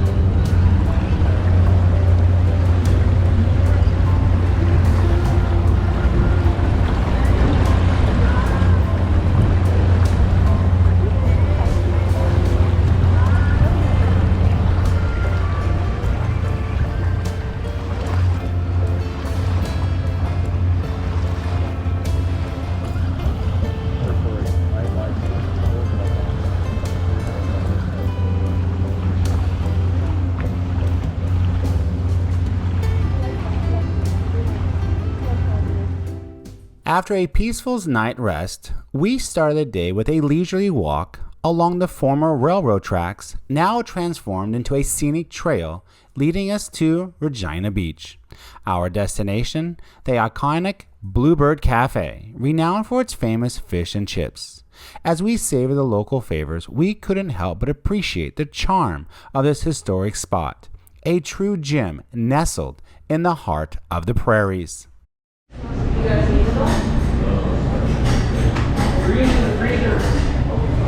Yum, yum, yum, Julia. Finally, we made it. So, what did we order today?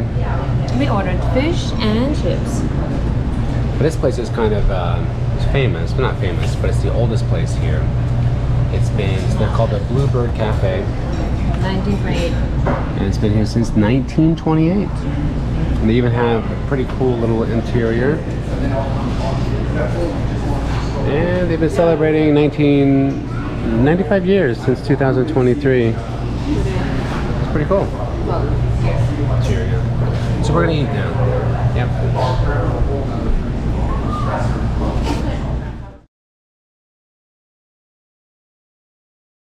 Leaving the tranquil embrace of Regina Beach, we hit the highway once more, bound for Brooks.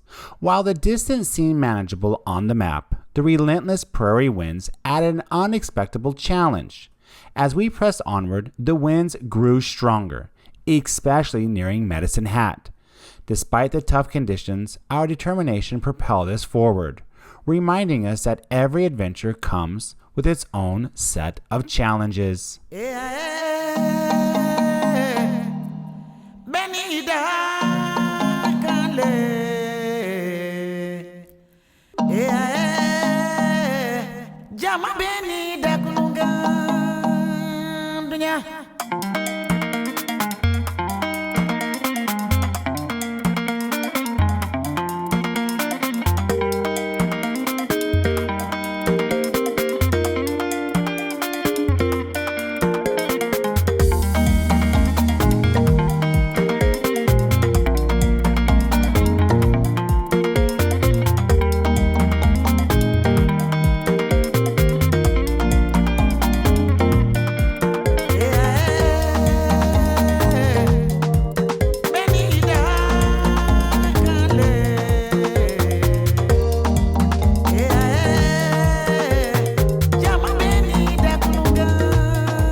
earlier. So we're in Swift Current, and we left Regina Beach about 2 hours ago. Stopped for gas, and so we've covered about 180 miles in that 2 hours. So we stopped off here at Julia's favorite place, and we're going to get something to eat. And oh, I would like an apple fritter. Oh, really? Yeah. I don't think they have it in stock for Julia's a little upset right now. Why are you upset? I'm not upset. Right. Alright, so we're going to take a rest here.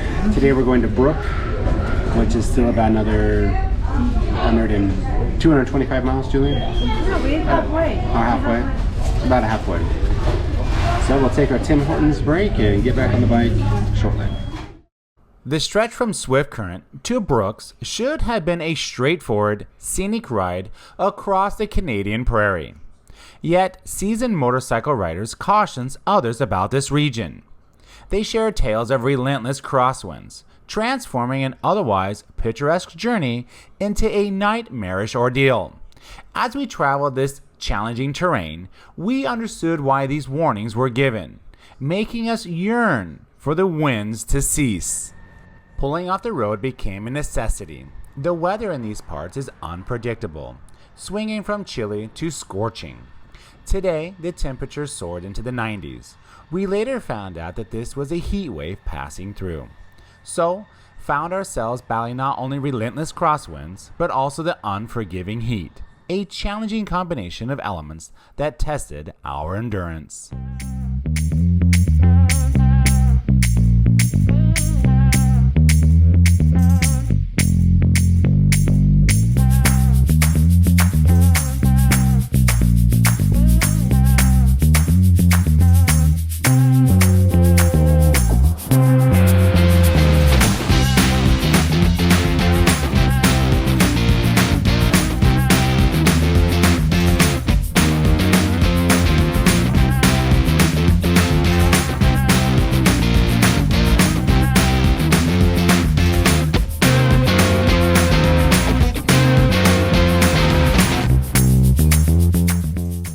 Julie and I need a break from the wind. By luck, we stopped here along the side of the highway and encountered a marker that signifies a pivotal moment in Canadian history.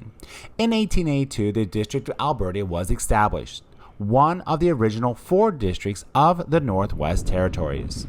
This marker stands as testament to the early administrative divisions that laid the foundation for the province we now know.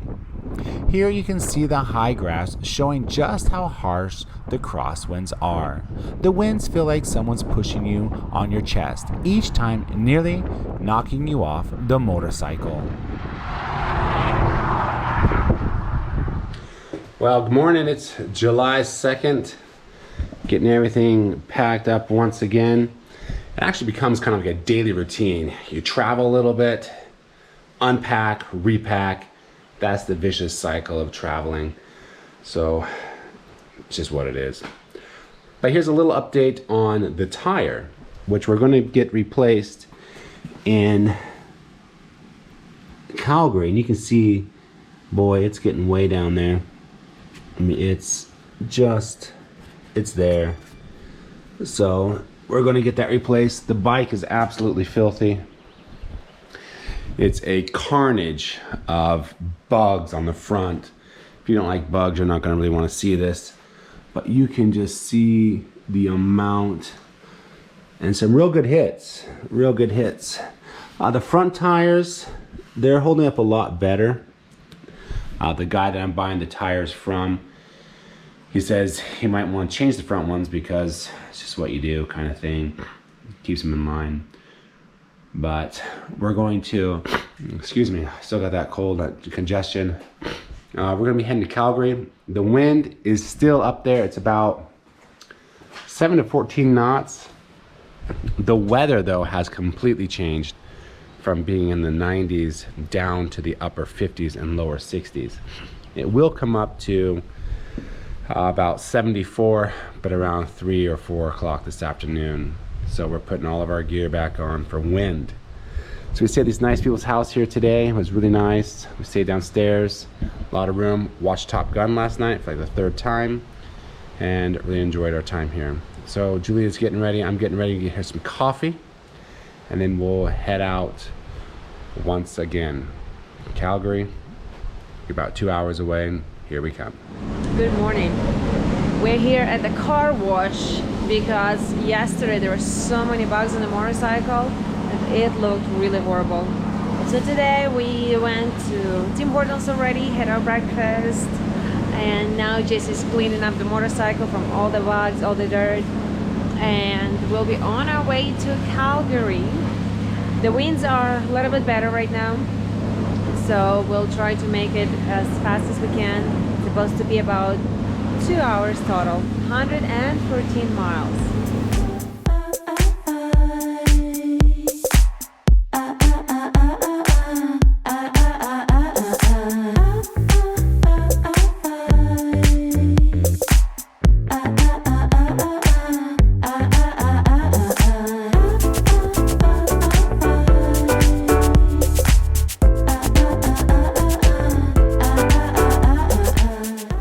Our upcoming stay in Calgary is shaping up to be a blend of relaxation and reunions. I'm looking forward to reconnecting with an old friend I knew from Vietnam, and Julia has plans to indulge in getting some well-deserved self-care, including getting her nails done. Amidst these personal touches, we'll also be tending to our faithful motorcycle, ensuring it's in top-notch condition for the road ahead. It's in these moments of balance and preparation that keep our journey rolling smoothly. Went and put new tires on the bike. See that? There's even like a little bit of drive on it. Takes them right off. I only went 3 miles so far. So I had this went about 7,000 miles on this tire, and it was completely done. What happened to the front was sometimes, depending on how the way the bike leans and brakes, it can rub one side, so it doesn't rub evenly, and I did find that out. So we did replace the front tire as well, and yeah, just a new tire. Some other things I did on the bike were to get the new brake pads put in. I had 2 new brake pads put in here, right here, and I had the brake pad in the back done. Now they weren't completely down to like the wear bar, but sometimes, you know, what's it gonna cost to get this bike back into the shop, time and everything else. So yeah, maybe you had some extra left over, 10%, 20%, but you get it all the way down, and then you're someplace, you gotta schedule time, get it in, and blah, blah, blah, blah. It's just easier to do it all right now. So that's what I did, being proactive. So we're still here in Calgary, and I'll put a link to the gentleman who did all the work, Ander Works, W-E-R-K. He did all the tires, the brakes, and everything else like that. And he works just on BMWs only. Pretty nice guy. So Julia's coming back down. I forgot the bike key upstairs, and we're gonna head out and get her stuff done today here in Calgary. Before we head over to the mountains you cannot see right over there. Well, happy 4th of July. We're packing up here. Julia's finishing up a few things, and we're going to be going to Banff, but first we had to get our tail light fixed that doesn't turn on. So there's a big code, there's a code. We're going to stop back by the place. Julia, come over here, young lady.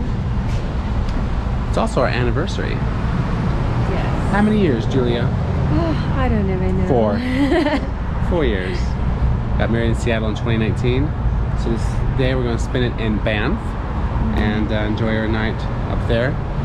So let's get this day under the wraps and put some miles on the new tires. Oh yeah. And get on out of here and go see some mountains. We've been waiting for it. Kind of clear over there. Not too bad. So yeah, I'm pretty nervous about this light though, honestly. So I kind of want to get that jitter out of my stomach. Yeah, we're gonna go now. Yeah. All right. Keep following us along. Well, we're still here. at the motorcycle shop. Luckily, we don't have to be at our hotel till 4, but hopefully we'll go soon.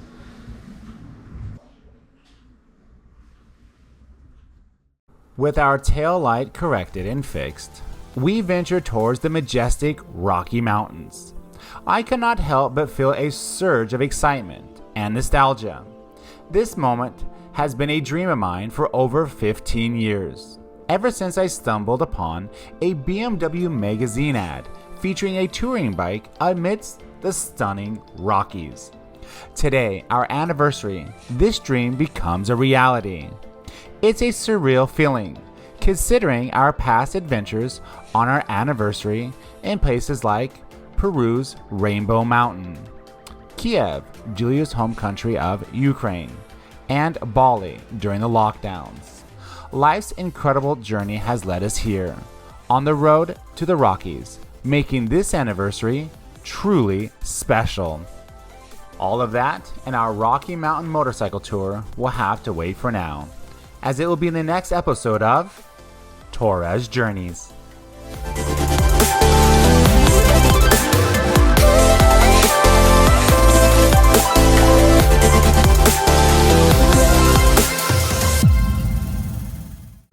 Welcome to a new episode of Torres Journeys. Today, we venture deep into the heart of the Rocky Mountains, exploring the awe-inspiring beauty of Banff National Park and the iconic Lake Louise. As we navigate through the rugged terrain, the sheer grandeur of these mountains leaves us utterly spellbound. Join us on this breathtaking adventure as we immerse ourselves in the wilderness surrounded by towering peaks, pristine lakes, and the untamed beauty of nature. All on today's Torres Journeys.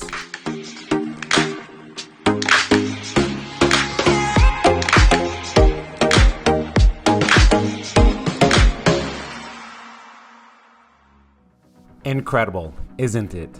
Over 7,300 miles behind us, and the Rocky Mountains loom ahead, a testament to our journey's magnitude.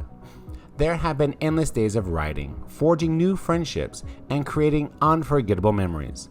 Tampa feels like a distant dream as we ride here, surrounded by these majestic peaks. The road behind us is paved with stories, and I can't help but feel an overwhelming sense of fulfillment and excitement for what lies ahead. We arrived at Canmore. Is that us? Yeah. Alright. Now Julie's gonna get her lunch. We arrived at Canmore, our first look at the mountains, and of course they are beautiful, they're tall, they're awesome. They're definitely looking like mountains. So we're gonna have lunch here. We're still about 15 miles away from our hotel. Check-in's at 4, so we're just kind of killing some time. What's your first impressions, Yulia? It looks amazing. Amazing, she says. Okay. It's nice to see the mountains, especially these type of mountains. Yeah. Kind of reminds me of Albania, right? Albania, yes. Yeah. And Jacksonville. Oh. Riding amidst these majestic mountains, the sheer grandeur and beauty leave us in awe. There's an unparalleled sense of wonder and reverence that these Rockies inspire, something we could never experience back in flat, sunny Florida. The journey has become more than just a ride. It's a profound and unforgettable experience.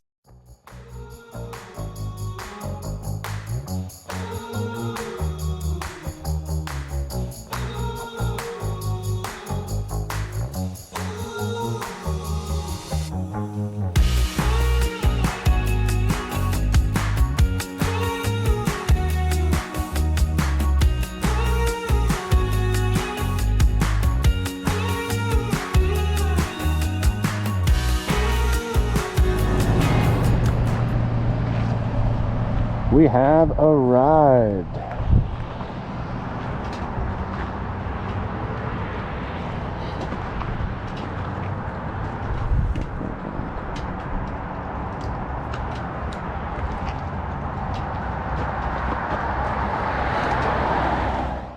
Once we captured our moment at the Banff welcome sign, we eagerly made our way to the hotel. but not before wanting to share this incredible scenery of Banff with all of you. The beauty of this place is beyond words, and we can't wait to show you just how stunning it is.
So welcome to our cabin for the night. We stayed in cabin 1002. Julia, Ready for a tour? why don't you show us that? Oh, Bathroom. very nice. You gonna take a bath tonight, Julia? Oh, I definitely will. Wow. Awesome, awesome, awesome. Very nice. Working area. We'll have a little bit of fire later on. Ooh, that'd be nice. Wow.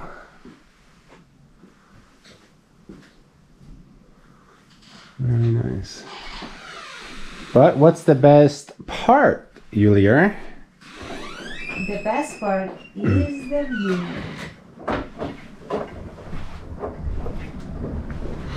Oh, yes. I see a wild deer. Oh, it's just a person. Yeah. Well, this will be our home for the next 12 hours or so. More than that. But yeah, this is really nice. Yeah. Well, we'll unload the motorcycle, kind of get situated, maybe take a little ride. Yeah? Okay. Well, let's get all that done.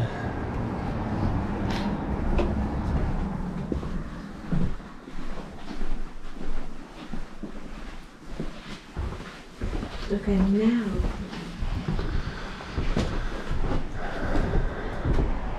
I'll do it this one.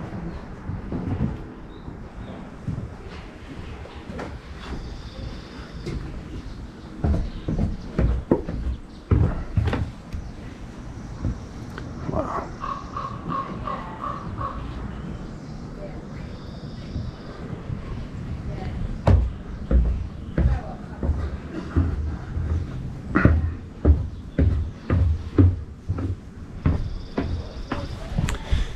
They even provide firewood, as you see here. So if you want to have a fire at nighttime, light it up. So we'll definitely do that.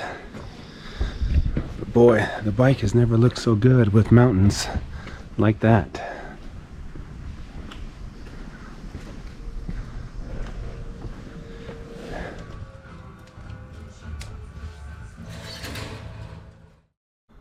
After settling into our hotel and getting comfortable, we couldn't resist the urge to explore the iconic Fairmont Banff Springs Hotel. We had heard about its grandeur and decided to admire it from a distance, allowing the lush forest and majestic mountains to serve as the perfect backdrop to its beauty.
After our visit to the Fairmount Mount Springs, Julia and I decided to take a leisurely stroll around the surrounding area, curious to discover more hidden gems and breathtaking views.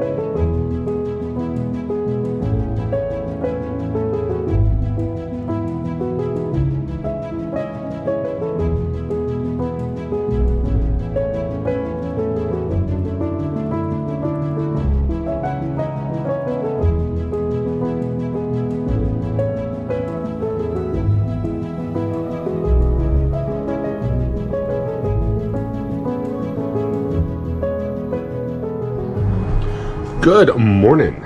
Hey, we're matching. Yeah. Why are we matching today, Julia? Because we are in the mountains. An adventure awaits. That's right. We are going hiking today, which I call walking in the forest. But look at today's weather. It is clear skies for the moment. It's perfect. It's gonna stay there like till 4 o'clock, and it's supposed to be really nice today. And for our viewers at home, almost see my breath. What's the temperature? I think it's about 40, 45 Fahrenheit. We call that brisk. So yes, it's a brisk morning. Sun shines out. It's absolutely beautiful. We've enjoyed our time here at the hotel. What's this place called? And it's Moose? Something. Buffalo Mountain Lodge. Maybe both of them. Maybe Buffalo Moose. I don't know. But it's been a great place. We enjoyed. We went walking last night. It stayed light until like 10:30. You could see the sky with the blue until about 11. So yeah, we had a fire all night long. So it was really nice. So now we're up getting packed. It's about 9:30 or so. We have our place to stay for tonight, tomorrow night. And Julia, I don't know if we've told them yet. No, but Julia wants to go to Alaska. So we're going to cheat a little bit. We're going to go to a city called Stewart. It's actually in Canada. However, you can cross the border into the United States, and it's into Alaska, obviously, and it's kind of like a preserve. So we can go see bears, fishing and eating and enjoying life. Yes. So we're gonna go check that out. So we are gonna go to Alaska, and then we're gonna turn around and go to Florida. All right. Well, we gotta get this day started. Bye. With our eyes on the road ahead, and the allure of Alaska pulls us further, another 900 miles yet to conquer. But for now, our destination is set towards Jasper National Park, towards Lake Louise, where the promise of its iconic light blue waters awaits us, ready to be captured in a timeless photograph.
Well, we have arrived. To Lake Louise. Yes, there is motorcycle parking right up here. We'll show you when we get back. But over here is the Fairmount Hotel. Yep. If you need to get up early and come right over, you can. They do have shuttles, and the buses run every 20 minutes. I don't know the cost of them. I think they might be free. And you'll get those actually back in Lake Louisa Village. When you get out the freeway, it's usually to the right if you're coming from Calgary. We don't need to do parking because we're on motorcycles. $21. They don't check motorcycles. Alright, so we are. Yeah.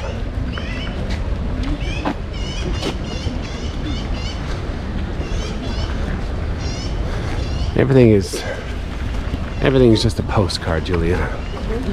Just a postcard. Walking in this place. Oh, get too close. Oh, it's just here. Oh, I thought it was gonna be like a hike. Shit. Surprised they didn't put the parking lot right next to the freaking lake.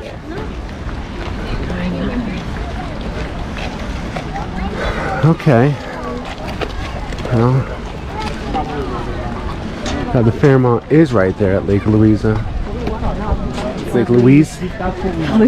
You know me, I rename everything, dang it. We can put our sticker on there. Okay. Wow. Beautiful. For sure. I would have liked to see that.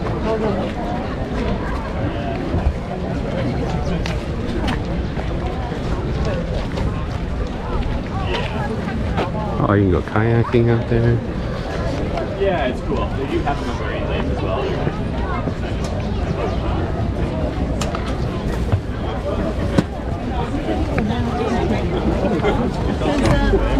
The sun was. So all I got was your picture.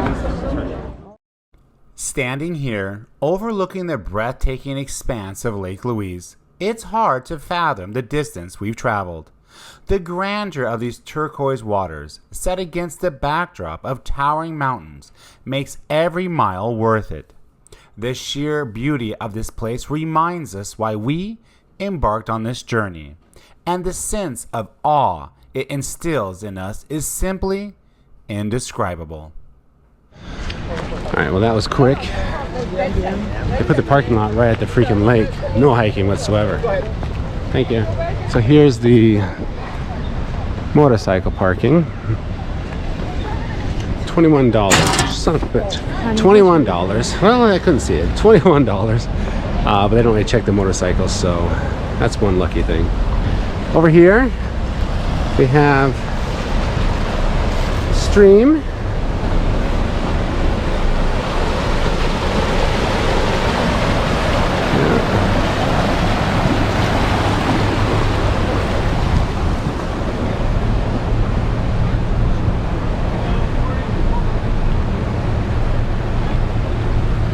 There we are, Yulia. Yeah. Let's check out some of the bikes that are here. Got people from Reno, Sierra BMW. Actually, I purchased things from Sierra BMW. So we got these bikes here. We got the F700 GS. Also have another Venturer KTM. And looks like they've been some places. Some other bikes. Yep. We did see some other Harleys here earlier. Looks like they did take off. We actually saw these people on the road earlier. We passed them and then we pulled off. All right, Julia, where are we going to next? What's our disappointment of the day? Well, Lake Moran was closed to the public. All the free shuttles were sold out. Or Reserved. Yes, reserved, sold out, yes. And the private shuttles are $25 per person. And we're gonna skip that. Today we're gonna go straight to the highest suspension bridge in Canada. In Canada, because I think China beats that out. That's true. China always beats everything out sometimes. What was the other one? That bridge we went over, the highest glass bridge in the world in Canada or China. So they also have a suspension bridge in Vancouver, which we might go to if we do go through Vancouver. Yes, we will. And so, look at this guy with the hat, the sombrero hat over there. Yep. All right, load up. Reflecting on the serene beauty of Lake Louise, the temptation to linger and to explore every nook and cranny is strong. The thought of hiking those majestic mountains or gliding peacefully on the lake's surface crossed our minds. Yet, we remind ourselves that our true adventure lies on the motorcycle, covering an average of 250 miles daily. Every twist and turn reveals a new panorama, making each moment on the road precious. While the allure of side adventures is undeniable, we hold true to our purpose. It's about the ride, the ever-changing scenery, and the thrill of the journey itself.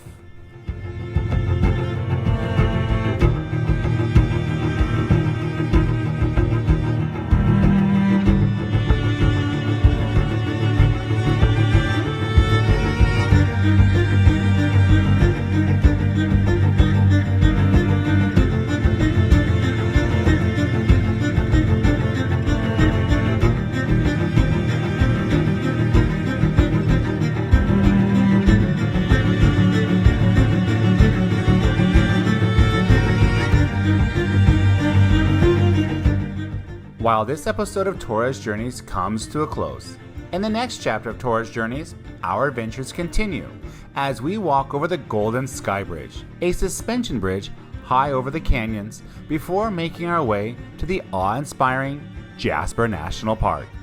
But for now, here we are, entering into the stunning embrace of beautiful British Columbia. So, stay tuned for more wonders, more miles, and more unforgettable moments on Torres Journeys.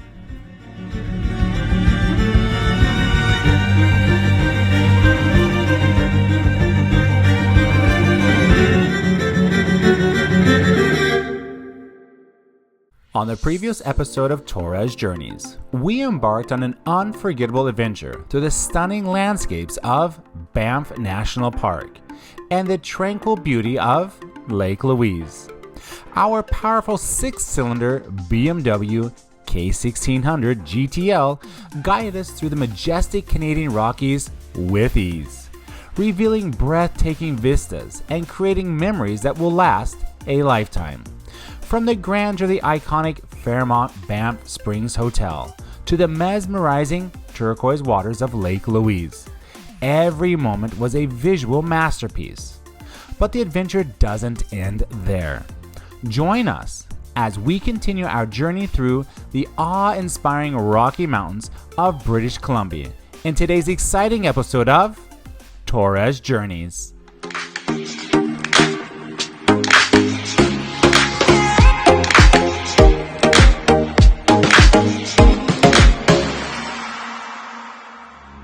So right now we're on our way to Golden, to the suspension bridge. We'll actually have to come back down this way later on to go up to Jasper. The good thing is it's only about 80 kilometers away, which is about 40-something miles in those American things. So we shoot up there, go over the bridge, get some lunch, come back and go to Jasper. Make sure you guys follow our Instagram so you can see our pictures. Absolutely, Julie and I have experienced a roller coaster of weather on this journey. From battling the cold winds and rain in eastern Canada to the crystal clear skies and breathtaking scenery of the Rockies, it's a testament of the unpredictability of nature. Every twist and turn of the road has its own charm and challenges. While the weather can be a fickle companion, it's the overall adventure, the variety of landscapes, and the joy of riding through it all that make the journey truly remarkable. The Rockies are a reward for the challenges faced, and we're excited to share every moment with you on this episode of Torres Journeys.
We are here at the Golden Sky Bridge, exit 780, just under 2 miles up the road.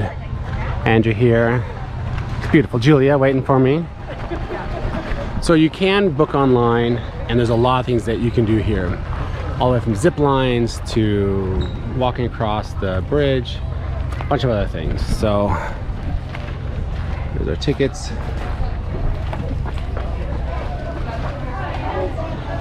So it does cost about a minimum of $35 per person, and depending on what you want to do, it gets more expensive. All right, Julia, we are in. $75 later. Yeah, if you book online, you save 10%, so it's 75 Canadian, 35 per person, or if you wait till you get here, it's 40 per person, and that's just where it begins.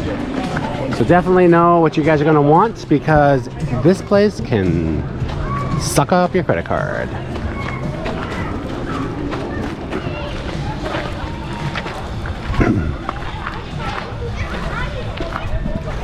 Definitely looks like it has a lot of things to do for all age groups.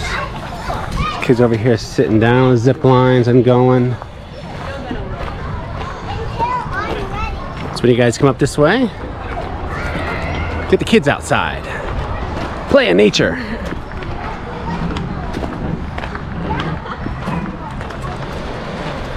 So this is what we came for. Right behind us, if you can see through there, I don't think you can, the suspension bridge. And of course, this eagle.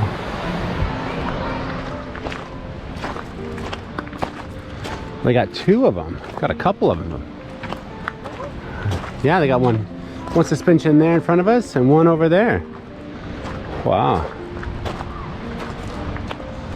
This is known as the Upper Sky Bridge. Don't know yet if we can fly the drone, but we never really asked permission. Oh, but there is somebody here. Let's see what they say. Want to sit in the chair, Julia?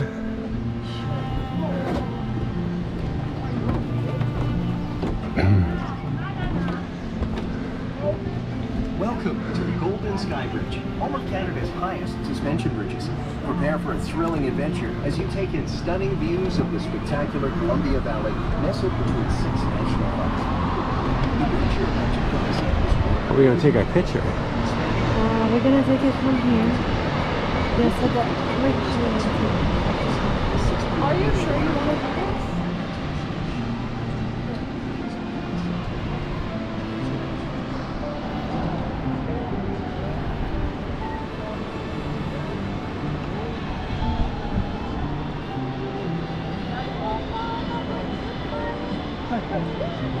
Zip lines.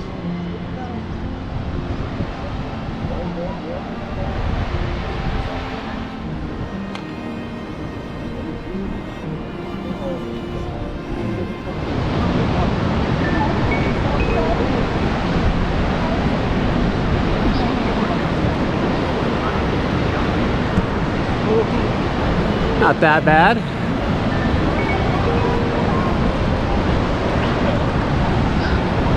Got your slip and slide over here to the right. Doing okay, Julia?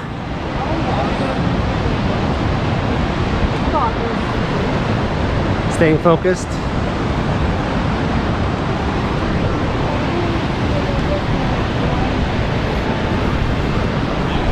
So this particular suspension bridge is 150 meters long and approximately 140 meters high.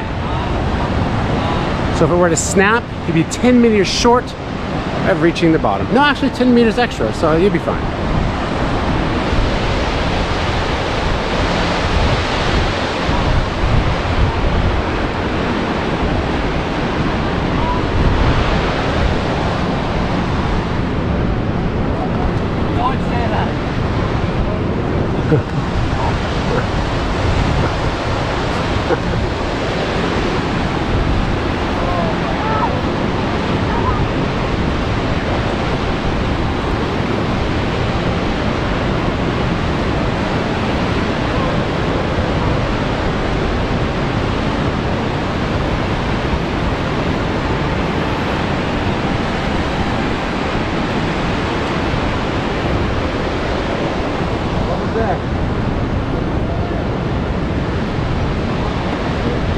know. Take your hands off the cable, it's easier to walk. You take your hands off the cable, it's easier to walk. There you go. Sit there. Just walk.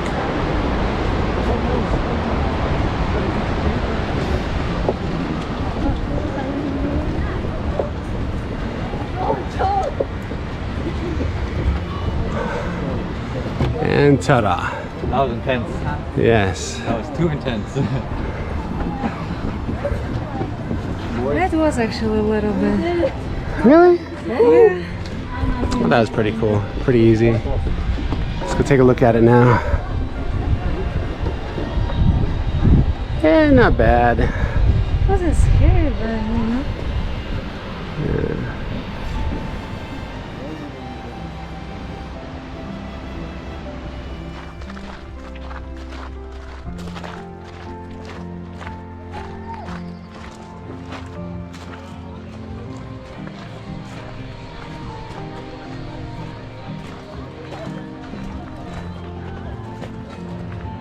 Refreshments, gelato, zip line.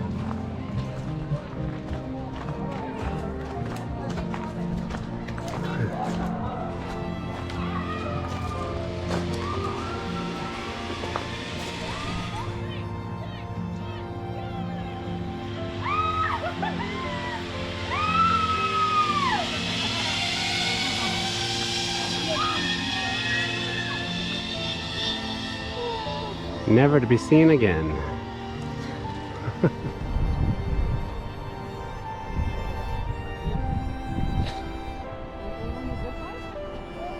Well, they're up there. They're up there. Make your way up there. So this is the second bridge we gotta cross. Julia, how you gonna do your picture? Not sure yet. It's probably a little more challenging.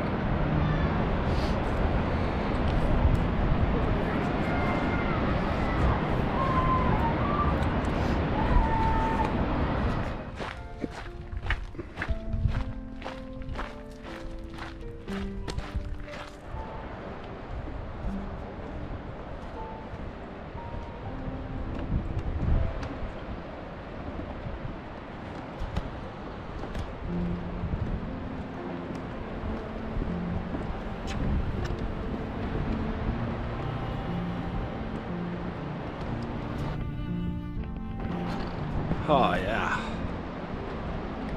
Well, back up there is the other suspension bridge. And for those of you who are afraid of heights, there's your shot. And yeah.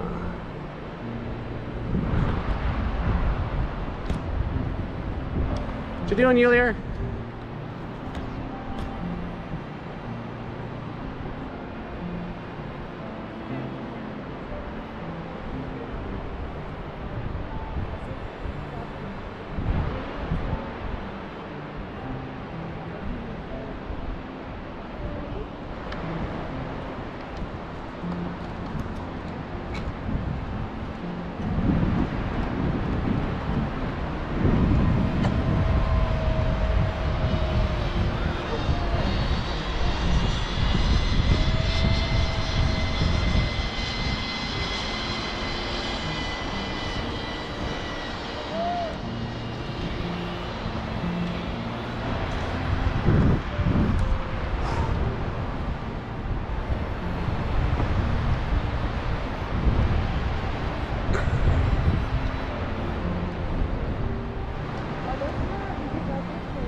Yeah, they want you to buy them now.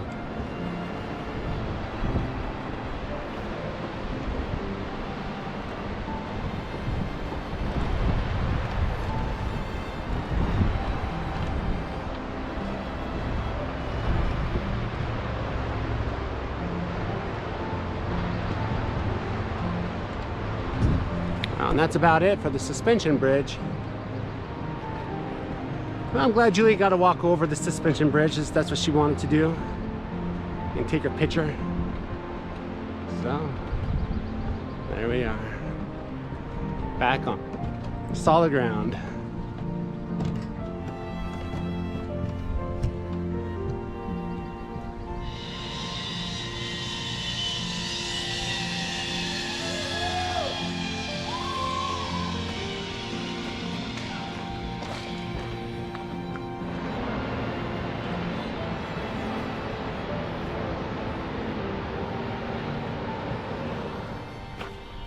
Well, we've seen about everything we need to, and really warm. It's about in the mid 70s.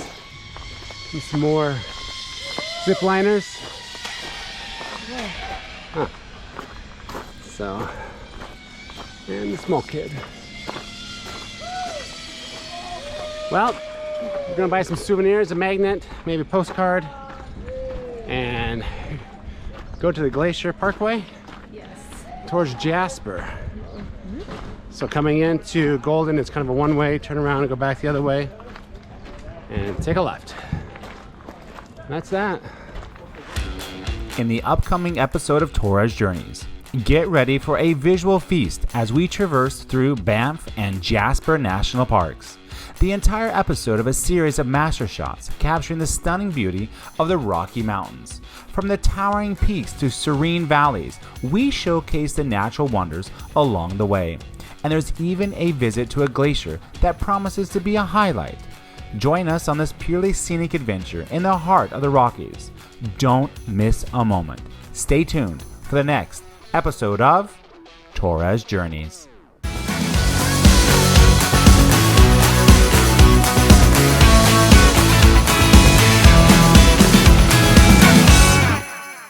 Welcome back to Torres Journeys. Today, we're embarking on a spectacular ride from Golden, British Columbia, up to the renowned Icefields Parkway to Jasper. This iconic stretch of road winds to the heart of the Canadian Rockies, treating us to breathtaking vistas of glaciers, towering peaks, and crystal clear lakes. So, join us as we explore the grandeur of the Icefields and explore into the natural wonders that makes this route one of the most captivating in the world. Buckle up and get ready for another unforgettable adventure on Torres Journeys.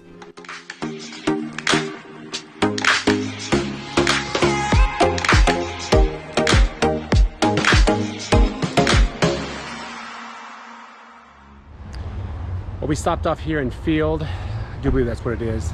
It's about, I don't know, about 20 kilometers before you get to Golden. And it's a little rest area here. They have some information, restrooms, lots of parking, and most of all, a great picture spot right over there.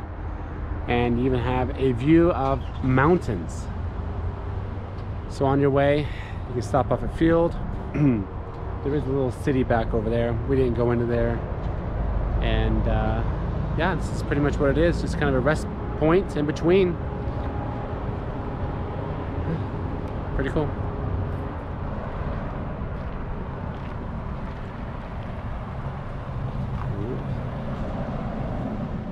Might be hard to believe, or maybe you just need reminding. The last two videos are also from July 5th, where we started back in Banff this morning. Today's episode takes us from the breathtaking Golden Sky Bridge and now onward to Jasper via the spectacular Icefields Parkway. Covering around 190 miles, our 5-hour adventure is filled with awe-inspiring scenery from towering peaks to serene lakes. Limited on dialogue, this episode is full of visual master shots, capturing the natural wonders along the way, including a stop at the awe-inspiring Athabasca Glacier. Make sure to stay here with us through the entire video, here on Torres Journeys.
As the sun sets over the Icefields Parkway, we conclude our journey for today in the charming town of Jasper.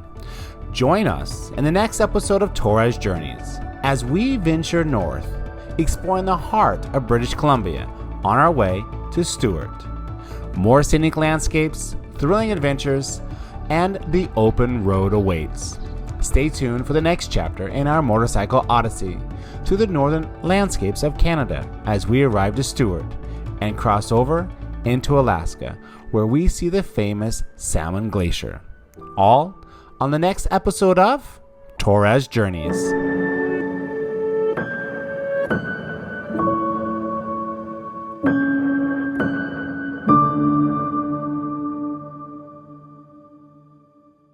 Welcome back to Torres Journeys.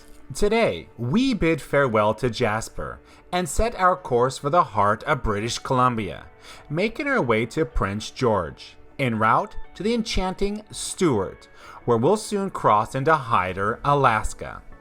Our agenda includes the visit to the awe-inspiring Salmon Glacier, where the dance between salmon and bears unfolds during the summer months. Stick around as we conclude our day with a tour of charming Stewart, British Columbia. So, grab some eggnog, snuggle up in a blanket, and join us on this leg of our journey through beautiful British Columbia, all on today's Torres Journeys.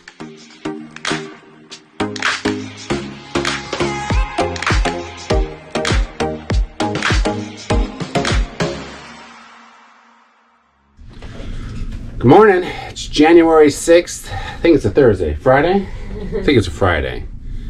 Don't quote me on it. Well, we are getting ready. Why January? Is it January? Did I say January? Morning. It's January 6th. I think it's July. It starts with a J. Come on, people. You know how I rename everything. I just... Don't get inside of here. It will confuse you. It's like a maze and a word problem that one letter's missing. So where we were last night, Jasper can be kind of expensive depending on where you want to stay. This was about 150 Canadian dollars. You had a share bathroom, not bad. It was $100 more Canadian if you wanted your own private bathroom. Yeah, and because we came in last night pretty late, around 8 o'clock, 8:30, for us it was not a problem at all. To use the restrooms and get a shower. Yeah, it was no problem. This is our view out through our Venetian blinds here. Bikes over the little blue cover. There's about another, 15 motorcycles out there this morning. They get up a little earlier and get started a little earlier. Well, they arrived early too. This one right here, she wants to sleep in all the time. So we went over and had breakfast. Yeah, you know where, don't have to say it. And now it's about 9 o'clock and we're getting on our way. Well, here we are with a bike. We got everything outside pretty quick. Julia, what's today's ride schedule? Today's ride is supposed to be 4 hours and it's 200. It'll be 5 because she wants to stop, take pictures, look around, count the birds, look for mushrooms, coffee. Yeah, okay. And total is 238 miles.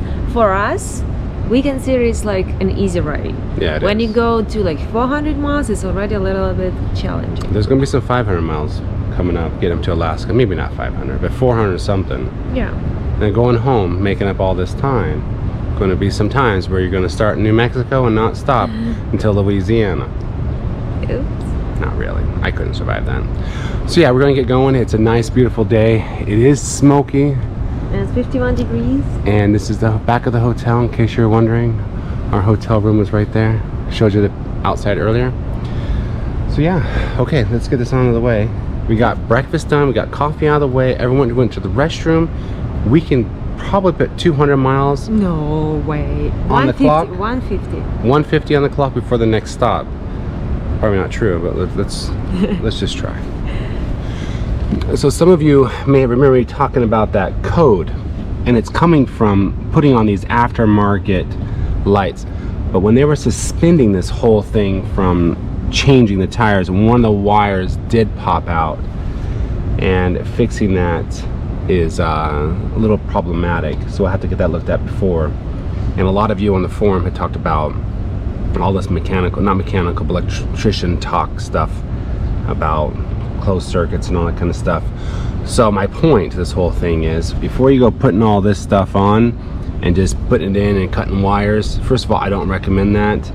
But if you do put stuff like this on, make sure it has like a closed loop circuit, I think is what it is. If not, you guys will correct me. That way you guys won't run into the problem. But they did get this to work again. These don't work, and it is still throwing a code because there's an open circuit, which means it's not completing the circuit. I don't know how they understand and do all this lingo with electronics, but I guess an open circuit means it's not complete. So we'll address that later. I'm sure it's going to be $300. As Julia and I bid farewell to Jasper National Park, the landscape undergoes a remarkable transformation. Heading north through Mount Robson Park, the towering peaks gradually recede, making way for expansive, flat terrain. The beauty of the region persists, with dense forest painting the scenery of hues of green. So continue to join us along this leg of the journey, where nature unfolds its diverse wonders, showcasing the ever-changing face of Canada.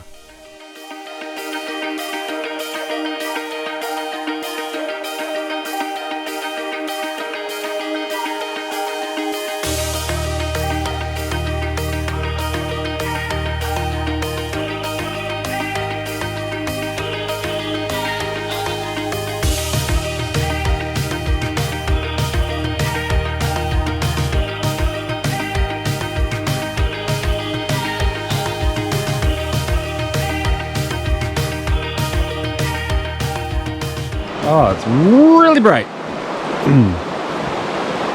We stopped off at a rest area. It's known for its inland forest ecosystem. Rainforest. What'd I say? You just said forest. It's an inland rainforest. And just a good place to stop off. And just take in all of the outdoor stuff.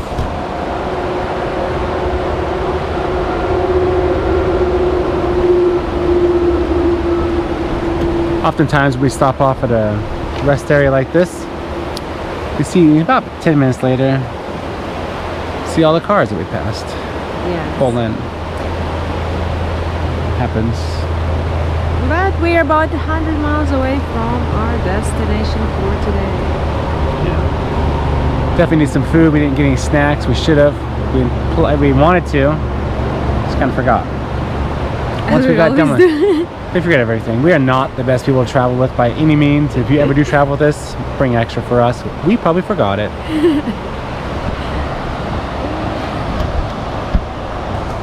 There's the bike. Looking all savvy.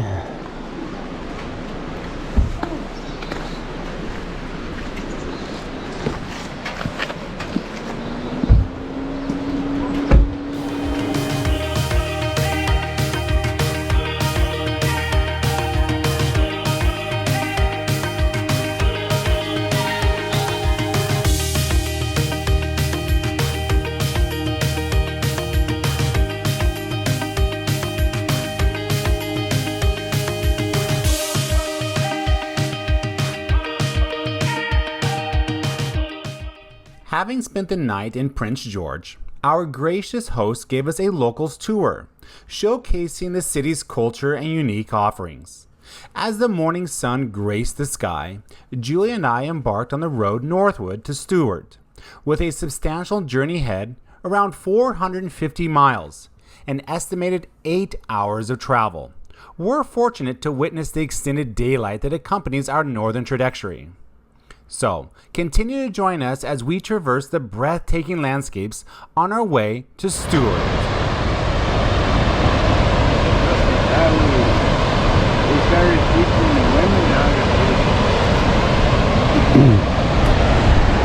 So this is Morristown Canyon, where the natives or the First Nations have been fishing for the longest time.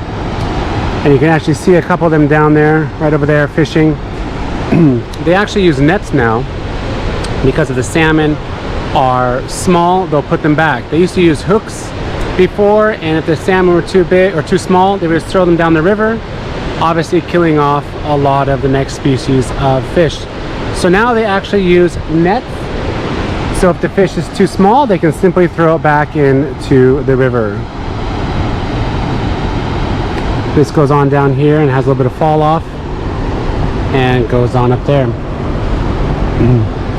So right now obviously the salmon are running and they are here catching the fish. I don't know how many they're allowed to catch within the tribe, but they are allowed it so many.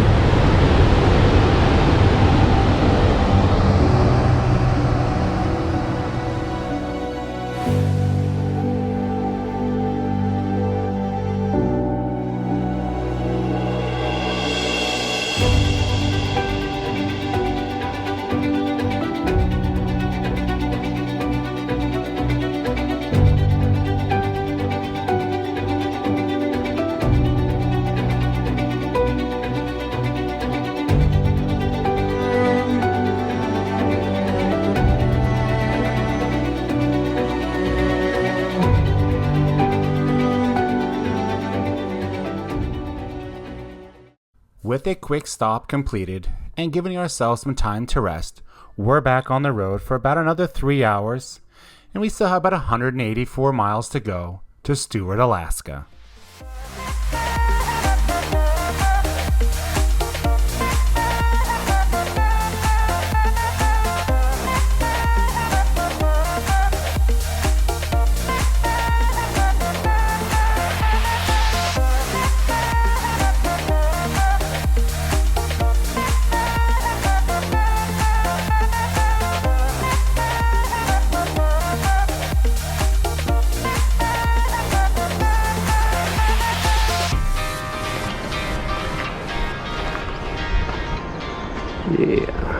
Where are we at, Julia? Oh, we're at the bottom of the hill of the mountain. Jeez. We're just about 40 miles away from Stewart, and we stopped here to take some pictures. As you can see, it's a good idea. We got some flowers. Yeah.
Stewart.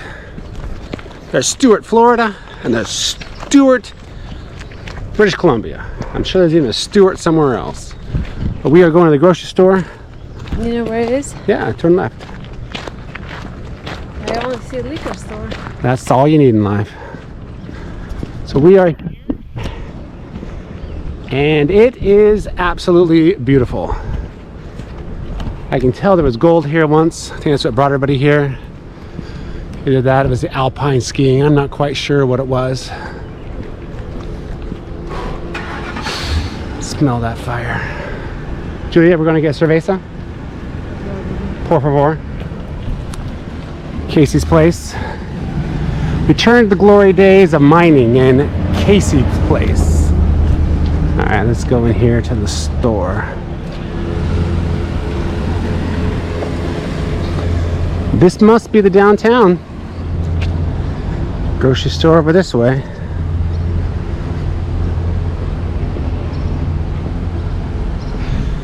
Julia doesn't want to cook. She wants to find a restaurant. So we're going to be here for 2 nights. So I said, no, let's just go into town, see what they have to buy, and barbecue it. They have a grill back at the place, and do that. Gotta find the grocery store.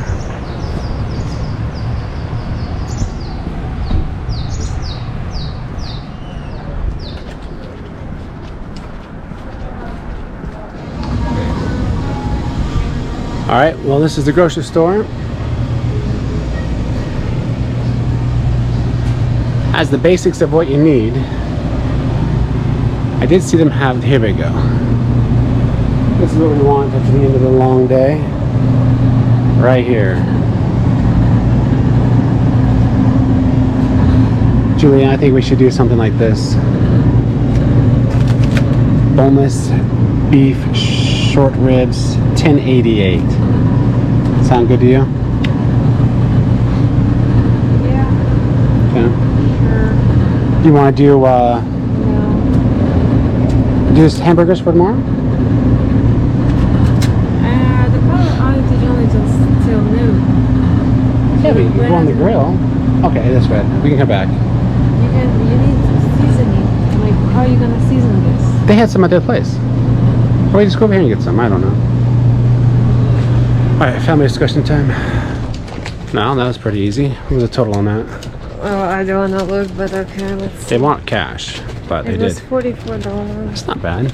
It's what, 4 meals? Considering that Jesse's cooking dinner tonight because the Yeah. restaurants are still open. Anyways. So finally the moment has come. Yeah. All right. Let's see. We should tomorrow take a picture there. That's the main street of Sturt. My first impressions of Sturt gave me the impression of how humans explored and settled the vast empty space once occupied by a few. This small town gave me the impressions of a miner's town, remote, limited supplies, yet an energy of hopes and dreams, of discovery, left today with a remembrance of a time gone by.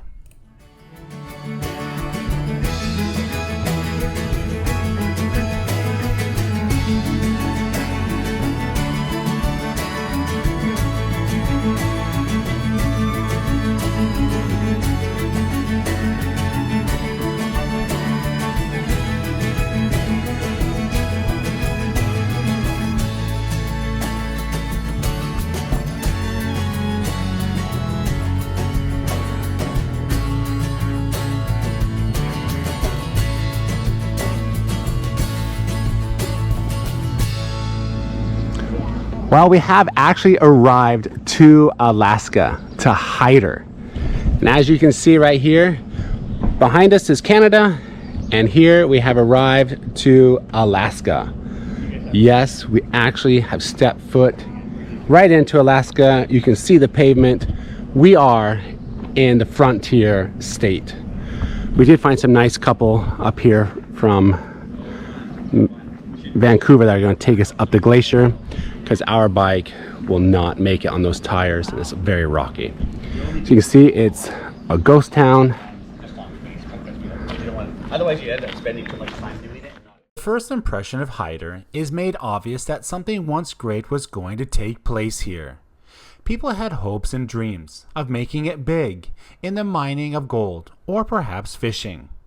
The now abandoned buildings makes me first think, what a great place this would be if everything was still open and functional. Yet, the same problem would arise. We are far, far from civilization, and winters are probably a bit harsh and cold, keeping most sane individuals away. But, who knows? One can never really know, but only form their own opinion.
We have stopped because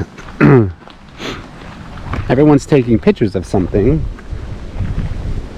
What could it be? There it is. Early part of the glacier. It will still go up around the corner, so you can go see up the canyon and come down. If it looks a little misty or it looks a little foggy, that's because of the forest fires. Oh, every summer we go someplace where there's snow. Look at that. It could collapse at any second. Well, Yulia, why don't you stand over? Don't.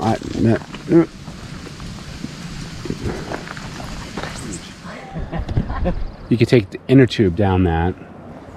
And yeah, I mean, talking the size of a school bus.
So normally, along here, the bears are coming from over there to here.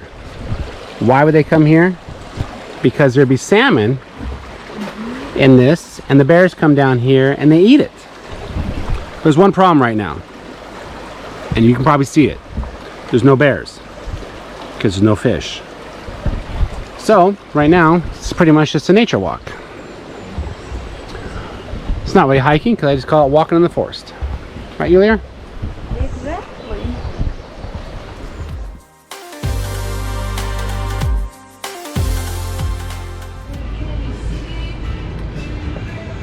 Well, we're cooking again, but first, gotta go to the store. No, gotta get rid of some of this stuff that's flying around. Well, Jesse cooked breakfast and now he's cooking lunch for us. Well, I'm full into this camping stuff. Yes. We have a grill now, broom, that's all he needs. I'll tell you one thing. Later on, we're buying a camper in a couple years, and we're going around the United States, so look forward for that. Guess who's cooking? Mm-hmm. What you doing? Potatoes? Oh, trying to remember how to cook, you know? Yeah.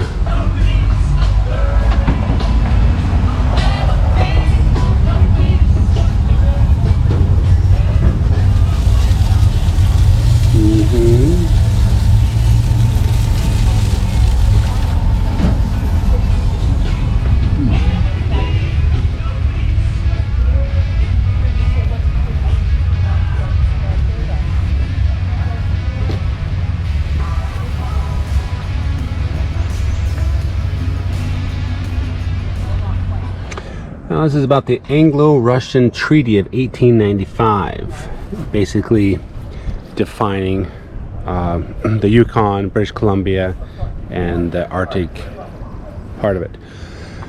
So, this is a bunch of the equipment that they use for the mining. This,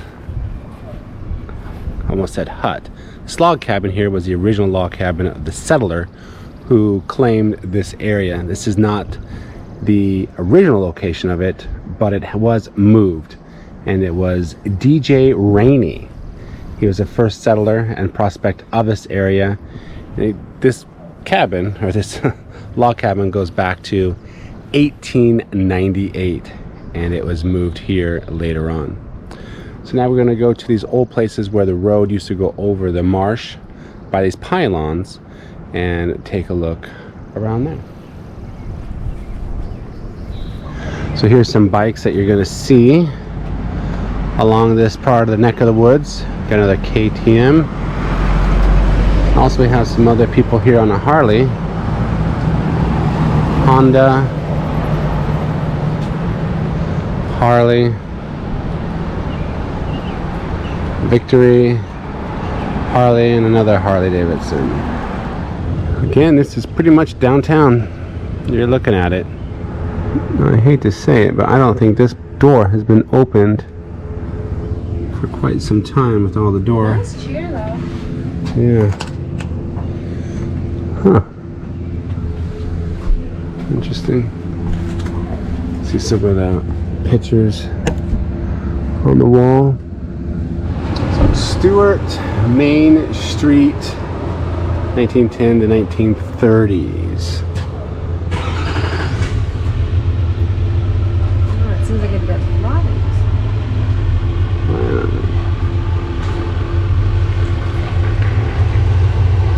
Oh, see, that was the fire hall. Where now is the museum. Oh yeah? Oh yeah, that yellow building, that's firehouse, they call it fire hall, same. Here's Toastworks. Stewart Heritage Walking Tour, 306 5th Avenue, built in 1920. Kind of see in there. It does look like it's still operational. It's just closed right now. Dinner 6 to 11. Breakfast 7 to 11.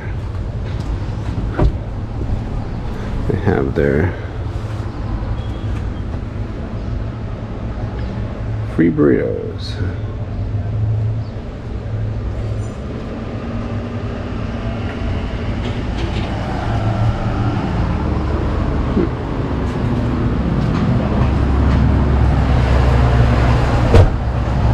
This is what they say to walk through. This is actually the guy that George remember. Yeah. He actually stayed in this place. That's what he recommended. I remember later on.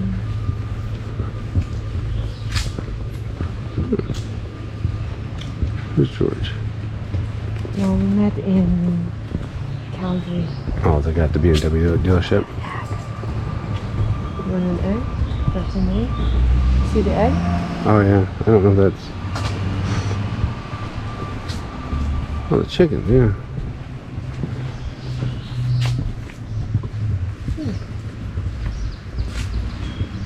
You pooping out another one?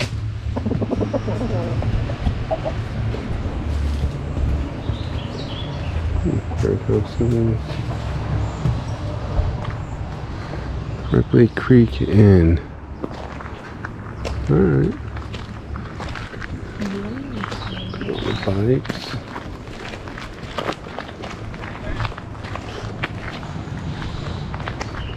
Stewart House.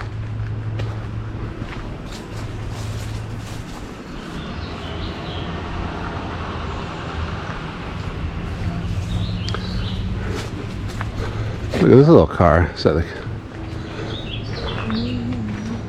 a Russian tank almost. The thing is, do you ever seen a Lada like that, Julia? So built in 1910, this was the Robert Stewart family summer home till 1945. Still a private residence. Must have been their car.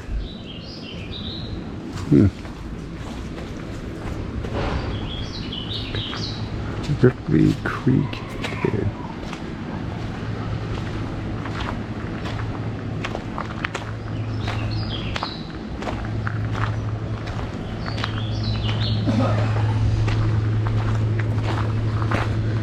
John McDonald House.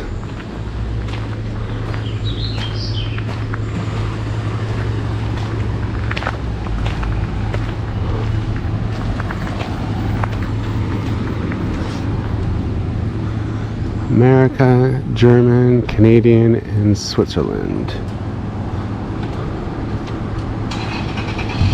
So 25 quite unique rooms on the estuary. Turn left here. 1158 Tidewater Lane. Guess you can stay in all those places. We have another grocery store. You want to go in there real quick? Check it out, yeah. Check out the competition. Wild Northern Adventures, fishing charters, taxi service, salmon, white, wildlife viewing, and charter service for halibut. This is built in 1936 by W.R. Tooth. This was the Bank of Montreal for 39 years, and since 1980, Sears store and insurance agency.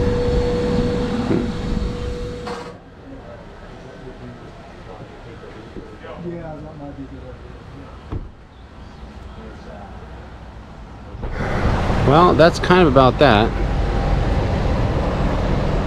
And now we'll go check out this area. Let's see what this is. American and Canadian. What do we have here?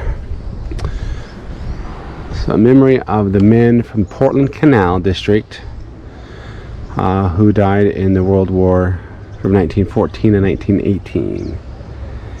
It's the Canadian Legion, erected by the men from the Portland Canal District who died in the World War from 1939 to 45. Okay.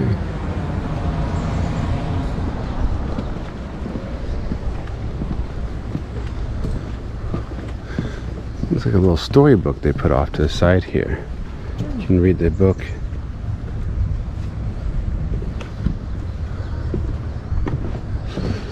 Mm-hmm.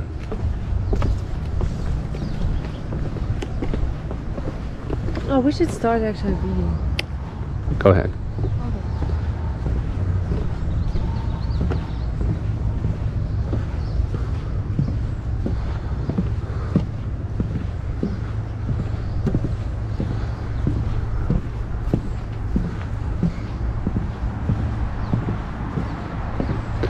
So this is the Estuary Boardwalk.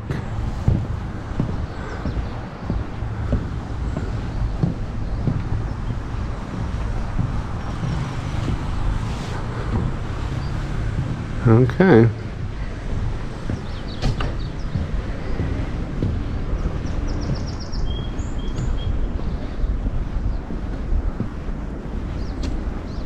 Let's see what Julia's doing. She's back there reading those little story things. Just taking pictures of it all so you guys can see it on Instagram. Alright. Here we are.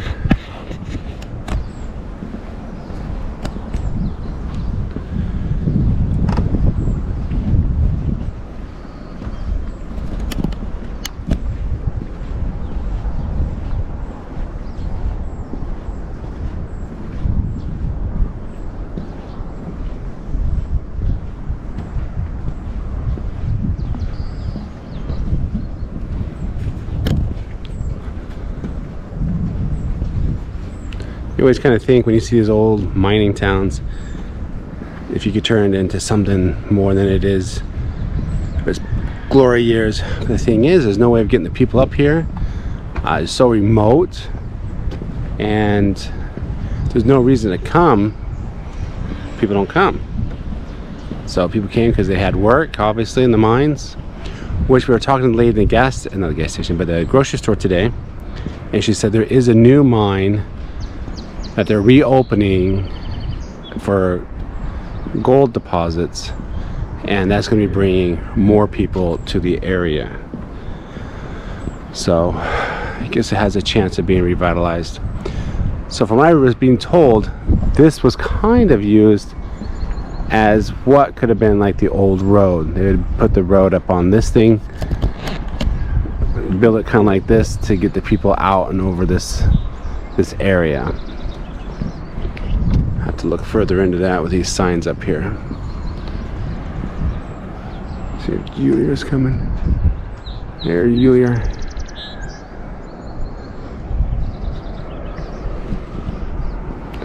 Now that building there has been there for quite some time, since the early 1920s or so. You know, if I ever got a yacht, I'd just get a cargo ship. Those things can go anywhere. So foliage of the estuary. So that's just about what you can see. Really no history here. Just yet. Birds. Okay.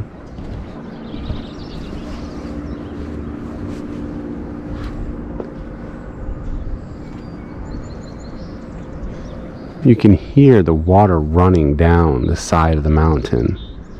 And it feels like there's should be like a river over there. But it's not. It's the river coming down the mountain. Many, you don't really call those waterfalls, but the water running off the mountain.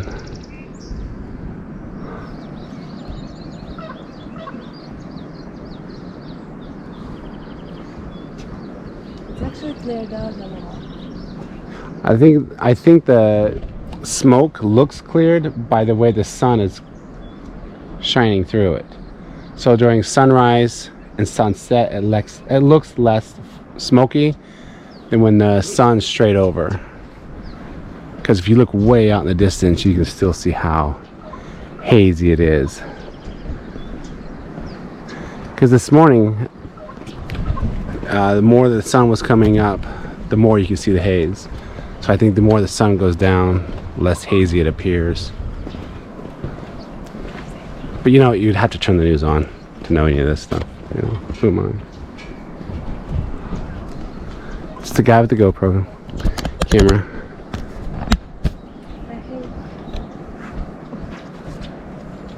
Is it picture time? Okay.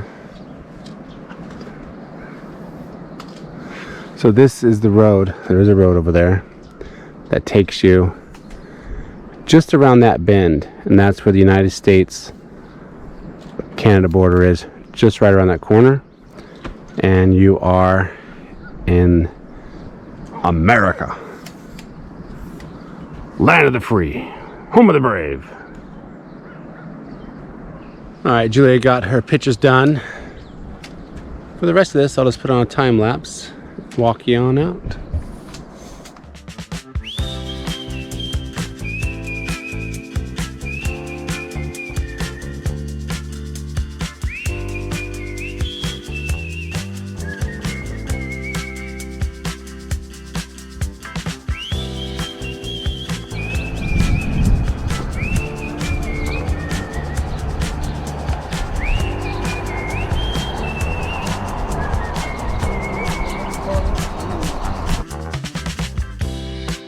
River. So I'm sure when it does flood, this gets very wet, but right now it's dry.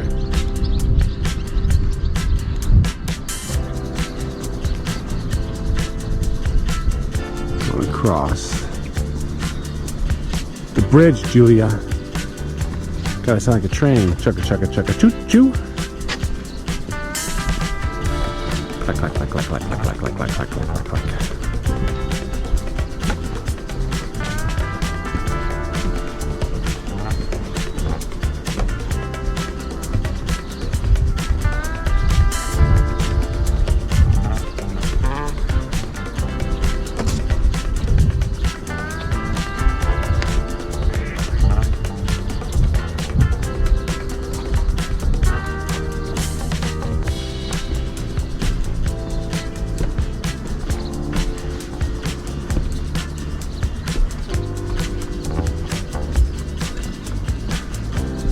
Yep. Pretty darn cool.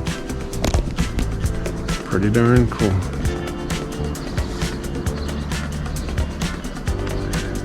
Well, Julia, how was it?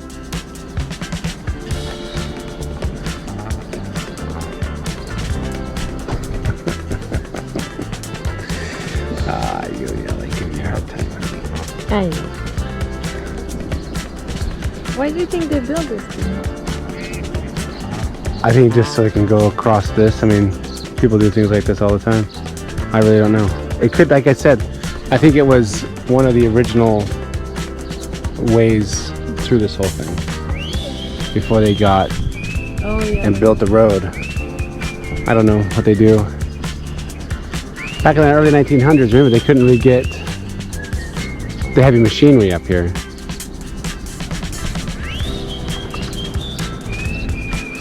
Boy, you can just look at this all day long. Alright, well, I think we've bored people enough. They're still with us at this point in the video. They just got to come here for themselves, right? Absolutely. In the summer. Yeah, come in the summer. Unless you really like snow and isolation. Well, if you want to see the bears, come mid-July or late July. Yeah, definitely not early July like right now. They're not here yet. The salmon haven't come up the river. Alright, Yulia. Let's go to the hotel. It's dinner time. Ooh, yes, okay.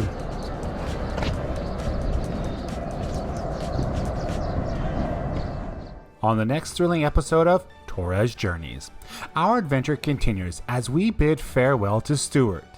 A moment of excitement ensues as Julie and I encounter a black bear in the wild, causing a delightful interruption on our journey. Our compasses points us to Prince Rupert, where we will board a 17-hour ferry, embarking on a scenic voyage along the intercoastal route, guiding us south to the northern tip of Vancouver Island. All on the next episode of Torres Journeys.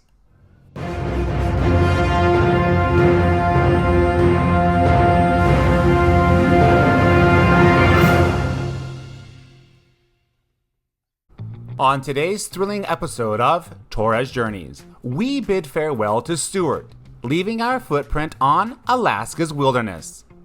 Our next leg directs us to Prince Rupert, the gateway to an enchanting 17-hour ferry ride to Port Hardy.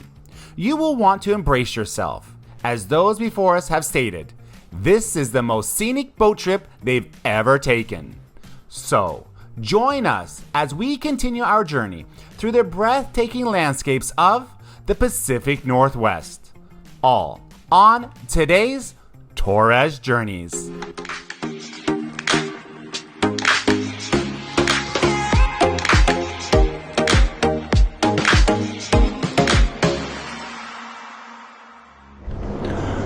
Good morning. It's Sunday and we are already packing up to go.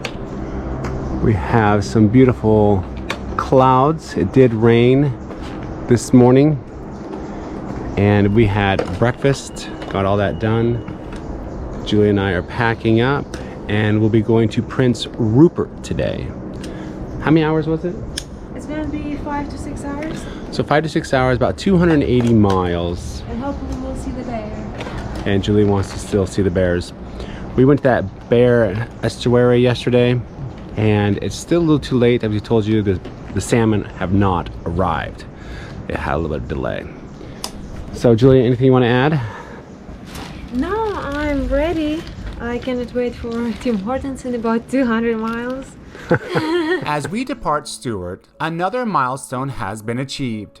We have reached our northern and western point on our journey. Julia's vision of Region Alaska has been achieved. Another state on her checklist is complete. The compass now spins, pointing south with turns to the east as we crisscross our way back towards Florida. Each milestone is a testament to our ability to endure the daily challenges our bodies undergo, to seek out the adventure on our motorcycle.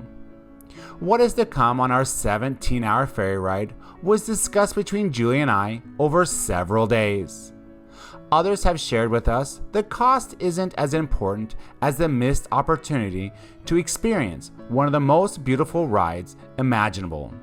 Some say it's better than a cruise due to how close the ship is able to come to the shoreline on both sides, surrounded by the beautiful forest. So, after considerable consideration, we chose to make the dream happen and booked the ferry. Today, July 9th, is also a special, memorable day for me. Today is my mom's birthday. While she is no longer with me, my mother was my first sponsor of my travels, and she enjoyed the travel stories and took delight in my travel pictures. Thank you, Mom. I have spent many of your birthdays in unique locations around the world, remembering you on this special day. These cookies are good. Well, we made it to Tim Hortons 200 miles later, as I said earlier this morning. And we have 100 more miles to go. Well, this is what Terrence looks like, if you ever wanted to know. That's about it. It's pretty though. Some other areas. Right, Yulia? We have about an hour and a half travel time until we get to Prince Rupert. The weather was clear, and we could see the mountains and the river, so it was a nice trip.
Since July 1st, members of Canada's Port Workers Union have been on strike, shutting down operations in Vancouver and at Prince Rupert Port, creating a backlog of containers from being loaded or offloaded.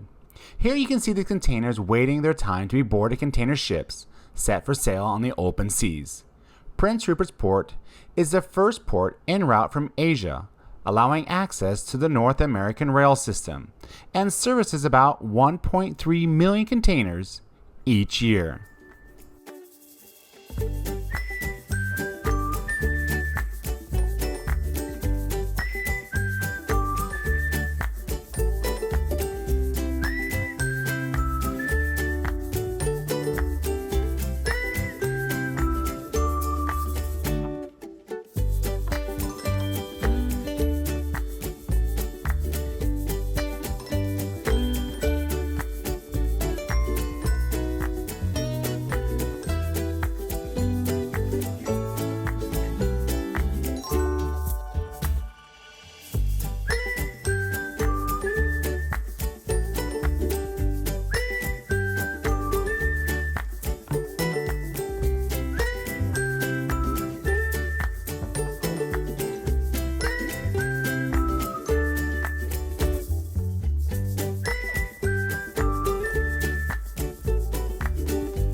What number are we? 515. Ooh, 515. Is it inside or outside? Oh, let's see.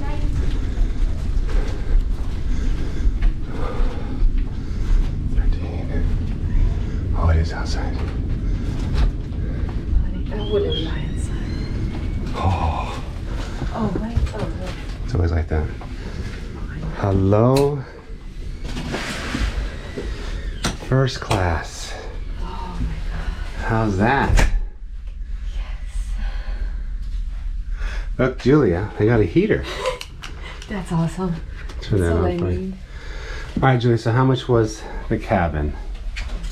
Well, close your ears, okay? The cabin was with the window 145 Canadian. but without window only 120. Yeah. So I decided, look, hey, Ah, we're here for 17 hours, and cafeteria opens in 20 minutes, so I'm waiting for that coffee. awesome. The Inside Passage ferry from Prince Rupert to Port Hardy in British Columbia has been stated as the most scenic boat trip one could have ever taken. And the funny part is, it's just part of the ferry system. It's not a tourist boat or a cruise. The route takes you north or south through the coast of British Columbia, through the narrow inlets between mountainous islands. It's called the Inside Passage because it avoids the rough, open ocean. Along the way, you can spot whales, dolphins, rainbows, and lots of other spectacular scenery. Many people pay thousands of dollars to take a cruise ship through the Inside Passage on their way to Alaska. But the day-long ferry from Prince Rupert to Port Hardy gets you the same views at a much, much lower price.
This is, I don't want to say the word amazing, but it's very beautiful.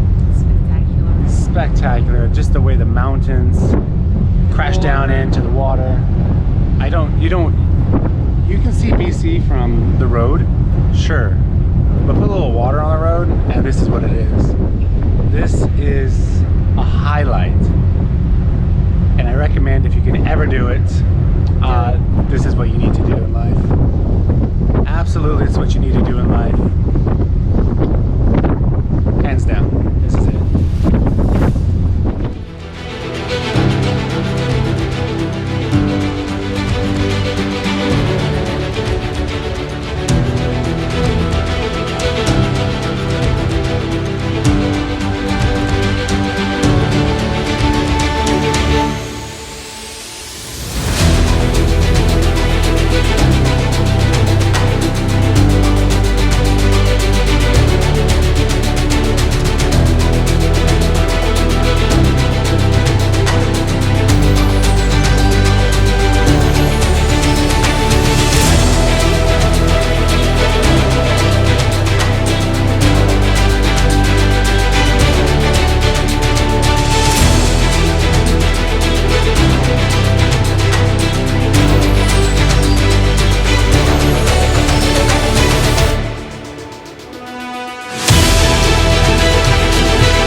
right, Yulier, we have arrived. It's 11:31, and where are we?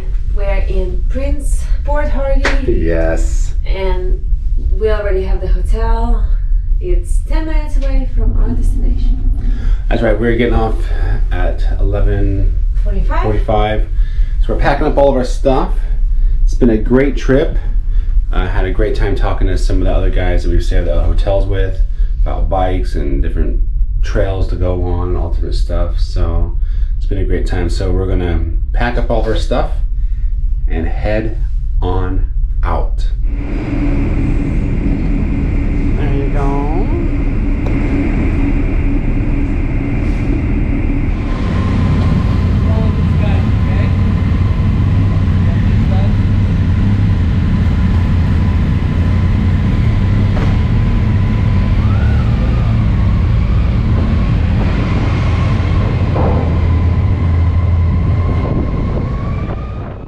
Here we are arriving on Vancouver Island, a place that holds a special spot in my heart. Summer spent with my father in Victoria creating excitement of cherished memories. Victoria is where I welcome end 1999 with a bang. And yes, Prince, I did party like it was 1999. I'm excited to return to the beautiful city known as Canada's Garden City. On the next Torres Journeys, join us as we venture south on Vancouver Island, making our way to the Garden City of Victoria. Here in Victoria, I will bridge the past to the present by showing Julie around the beautiful harbor, sharing memories of traveling here with my father. Then we depart for Vancouver and head up to Whistler, host of the 2010 Olympics, where I will continue to share our journey here in beautiful British Columbia. All on the next Torres Journeys.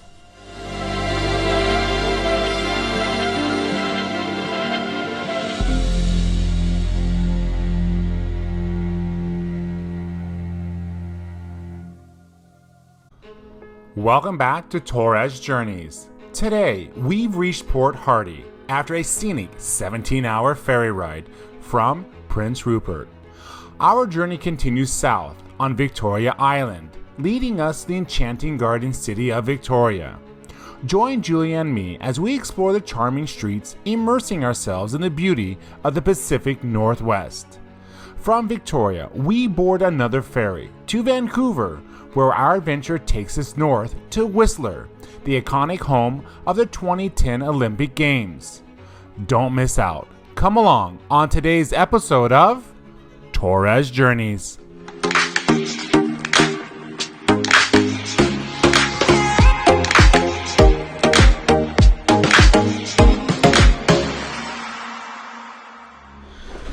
Well, we arrived to our hotel.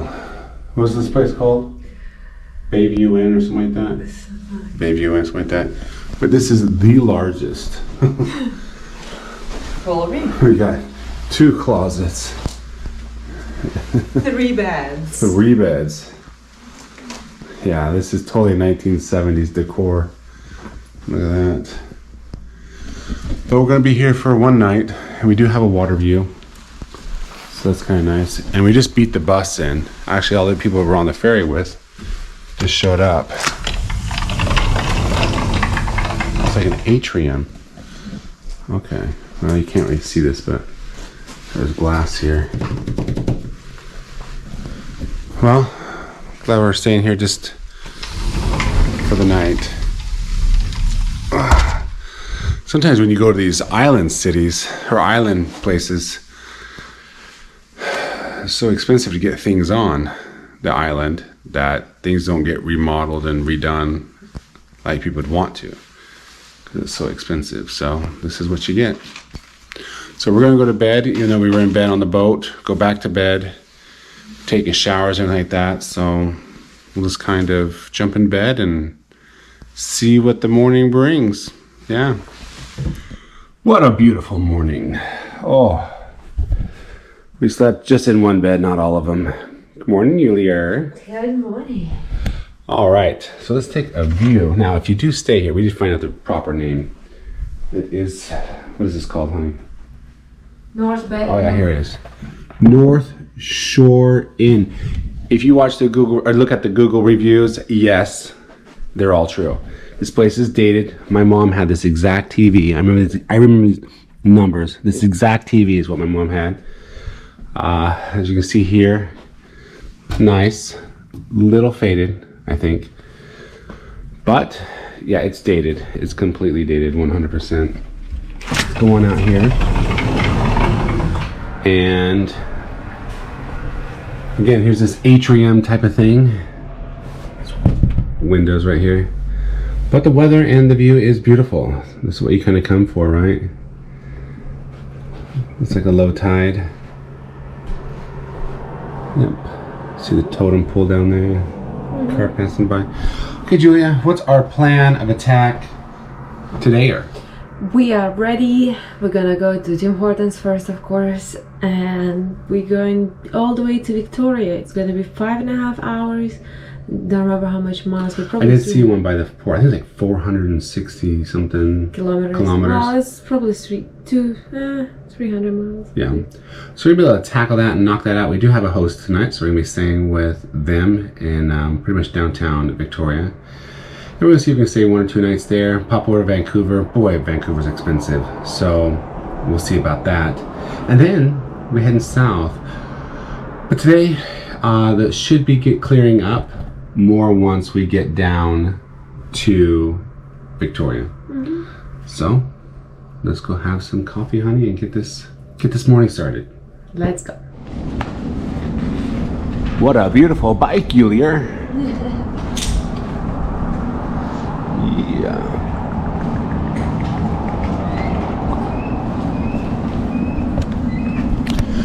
So there was 3 other bikes here last night and a bus of people that we were with on the ferry.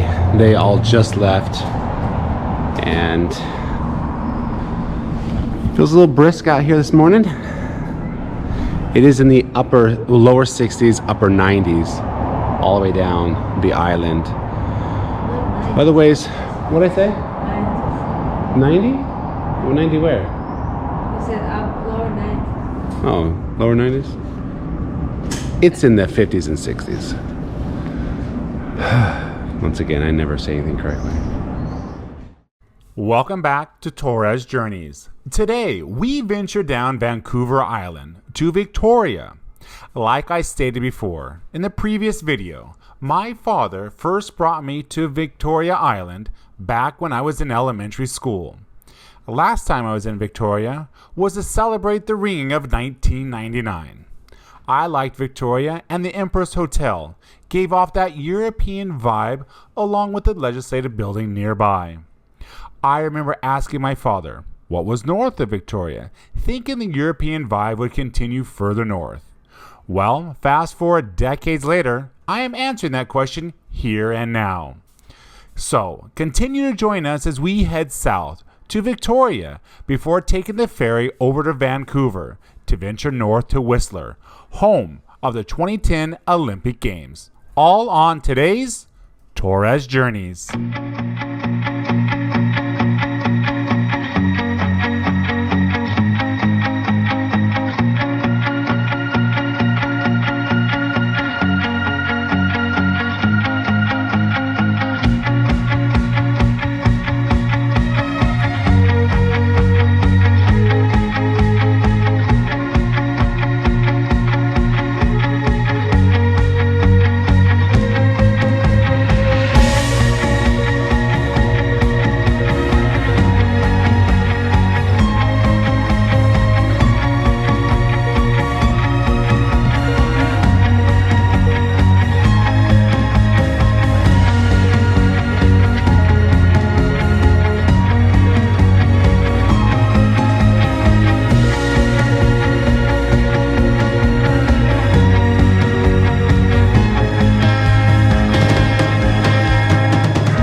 So actually the last time I was here was 1998 and New Year's Eve for 1989. So that song, Party Like It's 1999, that was here. I partied like it was 1999 for Christmas, or no, for New Year's Eve of 1998, and it was a lot of fun. Now Julie's getting ready, we're going to take our picture. But a lot of this I do remember. I'm coming here for my father. Especially the fountain, there's a clock tower over there that I remember him talking about. The ferries come in right over here, I remember coming in off of those. So yeah, and the Empress Hotel, I do remember having ivy on it. Of course, they don't have it on there now, but I just remember ivy being on there. But it's been a good 24 or 5 years since I've actually been right here.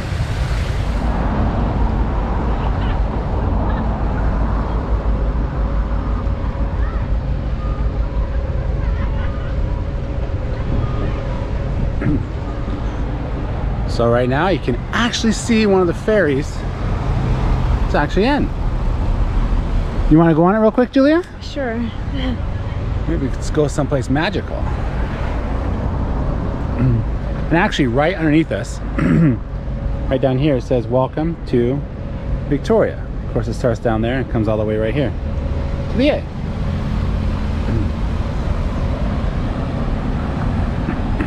So one thing I do remember about riding the ferry, this particular ferry, was always really nice that it came right to the city center. So if you're coming from Seattle or you're coming from someplace, you can actually just book a hotel, walk over, get in the hotel, enjoy your time here, and go on back. It was pretty cool. It really, I just always really liked Victoria. Always really liked it. It's kind of cool being back. Nothing's really changed.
Always walking around Vancouver or Victoria, I always remember the flowers. This city always has so many flowers, and it still does. It means everything is beautiful. It's just a very beautiful, beautiful city to be in. Very walkable. It's just, it is just this. I mean, want to smell the roses? Yeah, real roses. These are real roses, Julie. Real roses. You want to pick one, they'll kill you, but you can smell them. Oh yeah. This is the thing I loved about Victoria. Just the amount of flowers. It's very welcoming.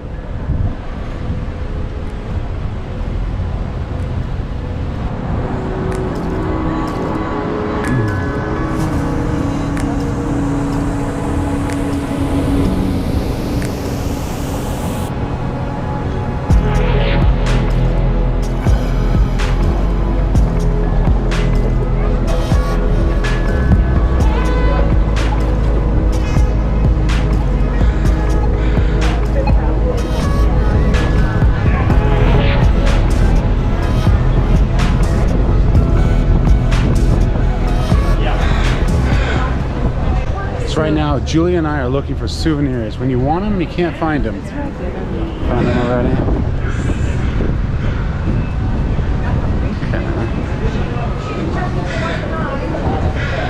We're not this spirit. Let's go to a gun out. Okay, maybe this sign looks a little faded. It's been there for a while. But it says for lease, so maybe they are.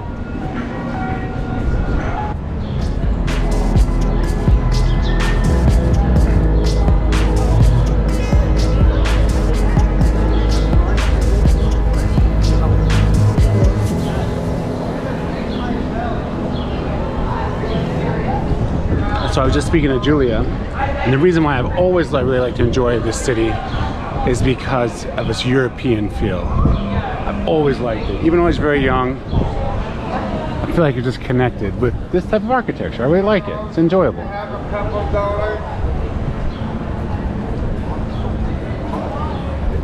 Much different from the stuff that we had in Roseburg, that's for sure. Much different. All right.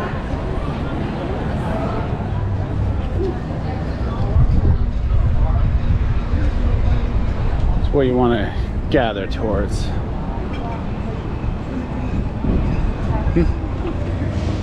Oh no, it's one of those like she's right behind and her feet open.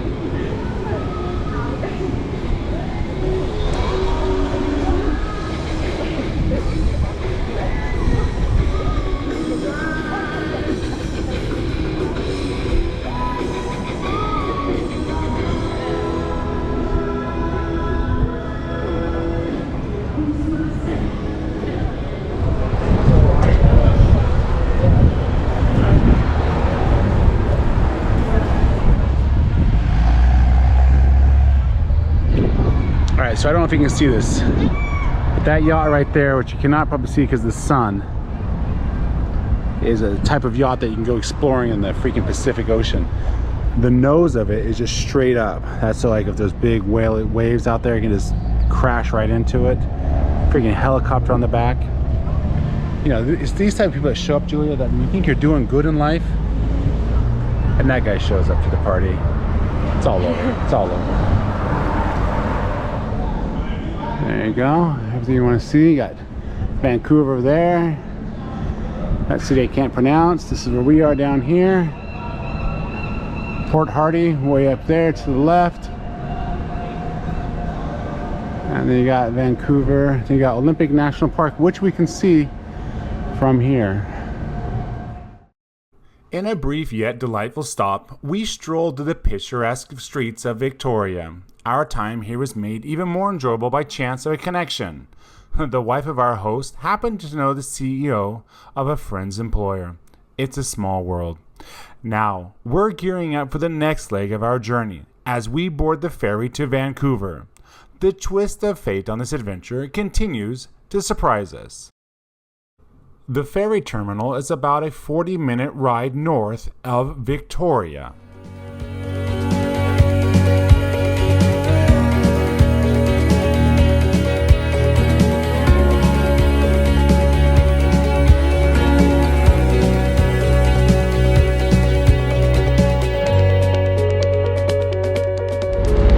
Well, good morning. It's about 10:30 or so, and we're here at the terminal for the ferry. We decided to go to Whistler today, and so we'll go to Tawasin, and we'll go north. From Vancouver to Whistler is about an hour and a half, 2 hours tops. So we'll stay there one night, see the village, and then we'll head down into Vancouver.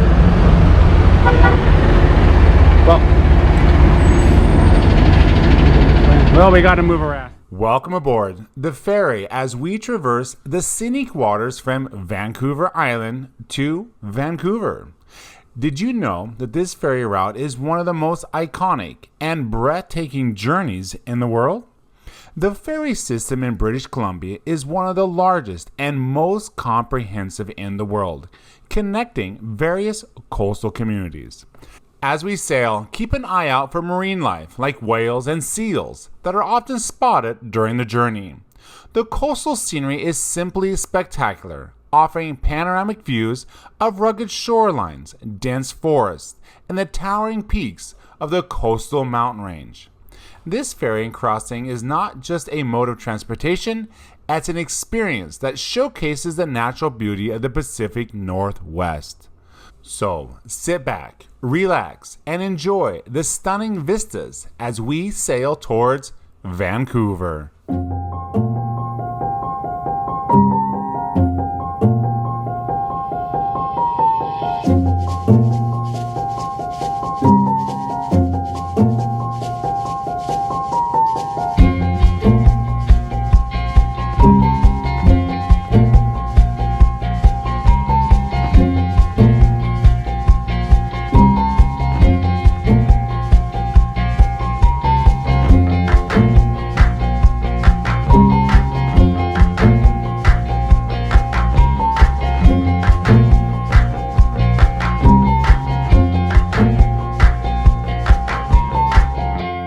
Navigating through Vancouver can be quite a unique experience, especially considering the absence of freeways that bypass the city center.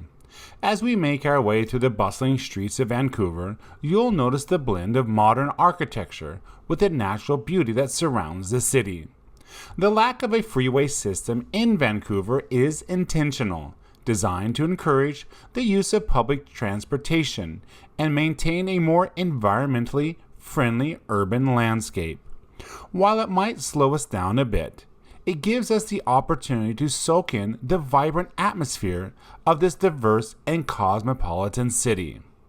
So, buckle up as we navigate the streets of Vancouver and head towards the world-famous resort town of Whistler, nestled in the heart of the Coast Mountains. The journey continues here on Torres Journeys.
As the mid-afternoon sky was clear and bright, Julia and I embarked on a nostalgic ride from Vancouver to Whistler along the enchanting sea to sky highway. The winding road hugged the coastline, offering glimpses of majestic Pacific Ocean. Memories of every curve and bend seemed to intertwine with the breathtaking landscapes, creating a picture-perfect moment. Riding through small coastal towns, the crisp breeze carried whispers of adventure and the promise of new horizons.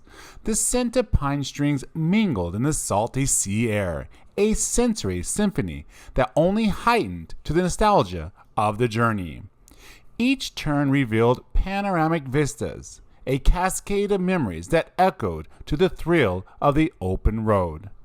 As we ascended into the mountains, the road became a ribbon of memories, winding through the lush forests and revealing glimpses of mountain peaks.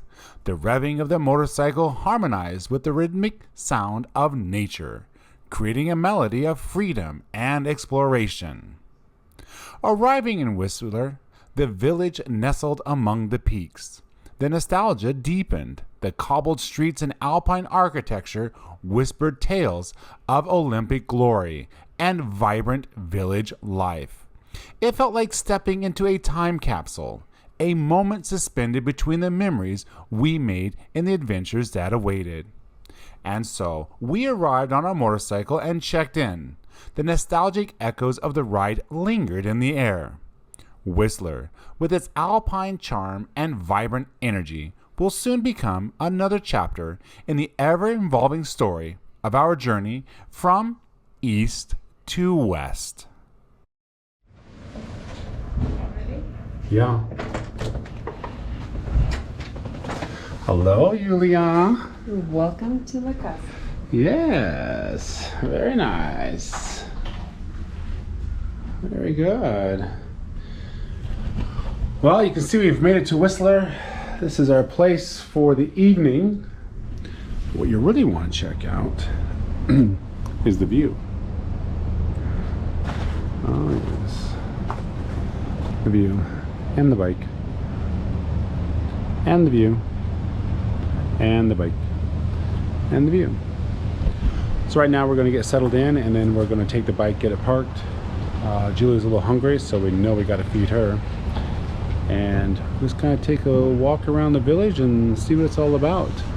Way up there in the mountains you can see the ski run, and looks like a nice little place.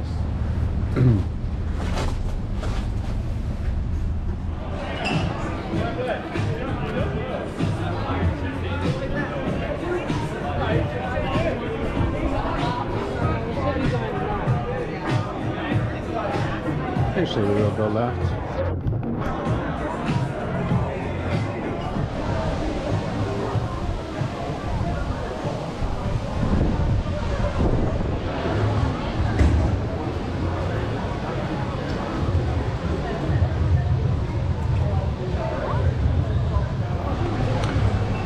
Whistler is a happening place even in the summer, for sure. Even though we're spending less than 24 hours here, we get a sense for the feeling of it. Of course, we'd love to have our mountain bikes here, everything else, even our GS 1250s. But the ride up here was beautiful, it was nice, and we get to see some of it without the snow. And Julia, that's perfect for us because we like the snow, but on television. Oh yes, definitely.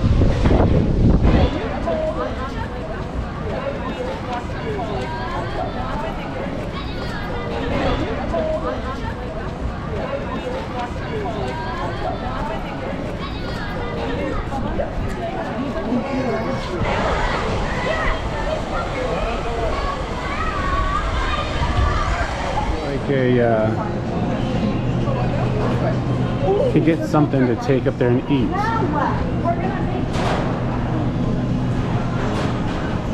So we're gonna go to the lake, Lost Lake. About a half an hour walk. So here we can just get some snacks, something, and take it up with us.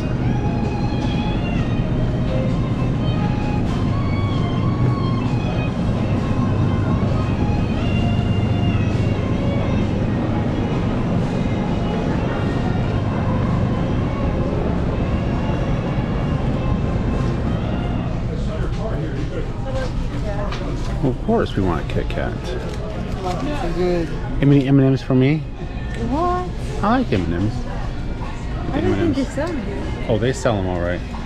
My stuff comes in the $7 bags. They're here. Yeah. Well, we don't want them, right? You still want your burrito? Yeah, I do. We'll share this one. We don't need to be super big. All right. Good. Got some water. All right, let's go check out. So we can start our hike. And Julie got her bear finally. Finally got her bear. So much like Vail, everything is paid parking, paid parking, paid parking. So we found out about, we just walked by this taco bar here. Urban Taco Bar. I think we're gonna come back there and eat later on tonight after our hike. Gotta build up an appetite first. All right, Julia. Of course.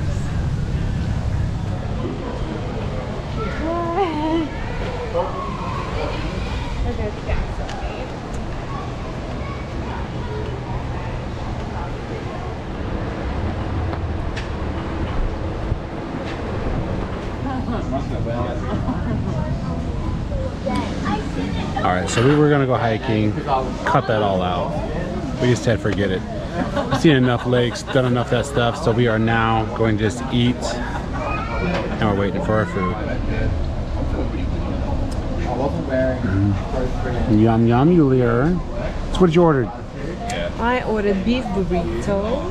Very good. And you ordered? I got the chicken taco. Burrito. Oh, the burrito? It's like a taco to me. We're gonna eat. I don't think you care to see that. Welcome to Whistler Village, a place that not only captivates with its stunning alpine surroundings, but also carries a rich history, particularly a host to the world during the 2010 Winter Olympics. As we stroll through the pedestrian-friendly village, you'll notice the energy and the excitement that echoes from the Olympic events held here. The Olympic rings proudly stand as a testament to the thrill and the camaraderie that once filled these streets. Whistler served as a hub for various competitions, from thrilling ski to snowboard events on the slopes to the bobsleds that run the showcase pinnacle of human athleticism. Beyond its Olympic legacy, Whistler is a year-round destination. In the summer, the mountains transform into a playground for mountain bikers, hikers, and golf enthusiasts. The crisp mountain air carries the promise of adventure, whether you're exploring the lush trails or savoring the alpine views from the ski lifts. As we immerse ourselves in the vibrant atmosphere of Whistler Village, let's not only celebrate Olympic history, but also embrace the myriad of activities that makes this destination a haven for outdoor enthusiasts. From winter wonderland to summer bliss, Whistler continues to beckon travelers from around the globe. So thank you for joining us on this journey throughout the heart of Whistler. Good morning. Yes, it's a bright day in the neighborhood. Let's take a look. Okay. There we go. Yes, oh yes, oh yes.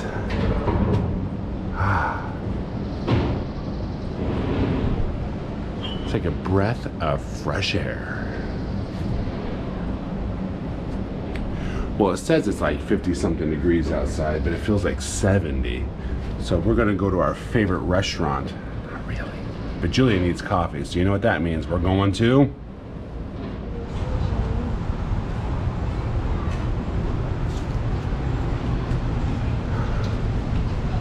all right, Julia, you need your coffee.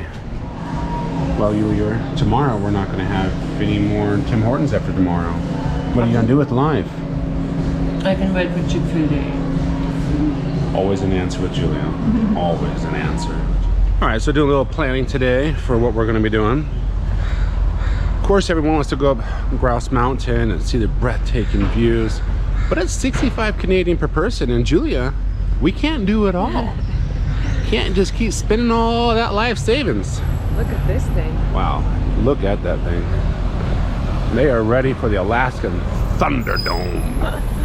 So we are not going to go to Grouse Mountain, and there's two suspension bridges. One that starts with a C, looks like a cappuccino, and then Lynn Mountain, or Lynn Suspension Bridge, something like that. So we're gonna go to that one because it's F-R-E-E, and that's good on the budget about now. And then we have a couple of friends that we met in Bali, Travel Earth, make sure you check them out. And they are in West Vancouver. So we'll meet up with them and have some coffee and talk about our travels and see what they've been up to as well. They've been pretty much everywhere in South America and other places. So we're gonna go back to our hotel, pack up like we always do, get on that bike and zoom, zoom, zoom, and a boom, boom, boom, out of town. As the day begins on Whistler, we find ourselves reflecting on the energy, the peaks, and the sheer beauty of the great Northwest. Whistler, a place not just visited, but experienced, has left an incredible mark on our journey. Now, with the morning soon to pass, we turn our handlebars southward, leaving the vibrant village behind. Our next destination awaits, a night's rest before we bid farewell to Canada, crossing the border back into the United States of America.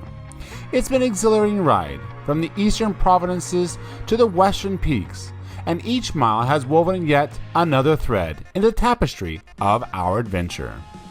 So, continue to join us as we ride to the Pacific Northwest, relinquish the memories of Canada and anticipation the roads that lie ahead as we embark on the coming of the final leg of this incredible journey, only here on Torres Journeys.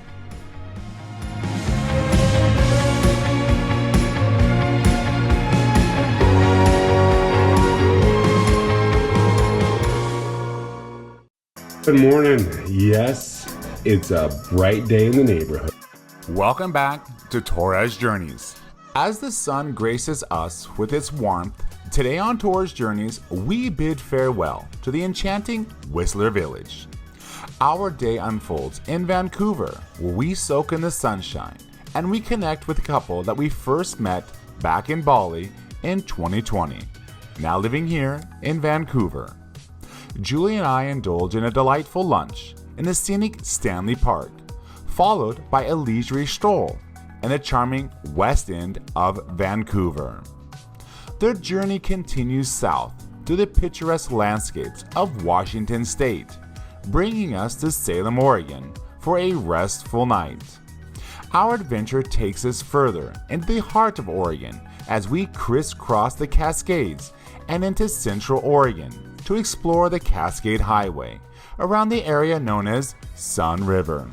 We end the day back in the city of Bend, Oregon, a high desert city I once lived in back in 1997 to 1998. Today's episode is packed with many adventures, crisscrossing the Pacific Northwest, highlighting the scenery, the mountains, and the high desert. And you guessed it, all on today's episode of Torres Journeys.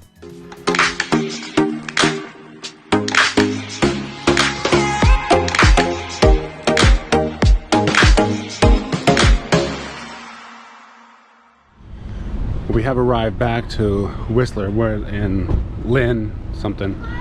So I'm just gonna grab our sunglasses out real quick, and we stopped off for a quick restroom break, and of course more coffee, Starbucks.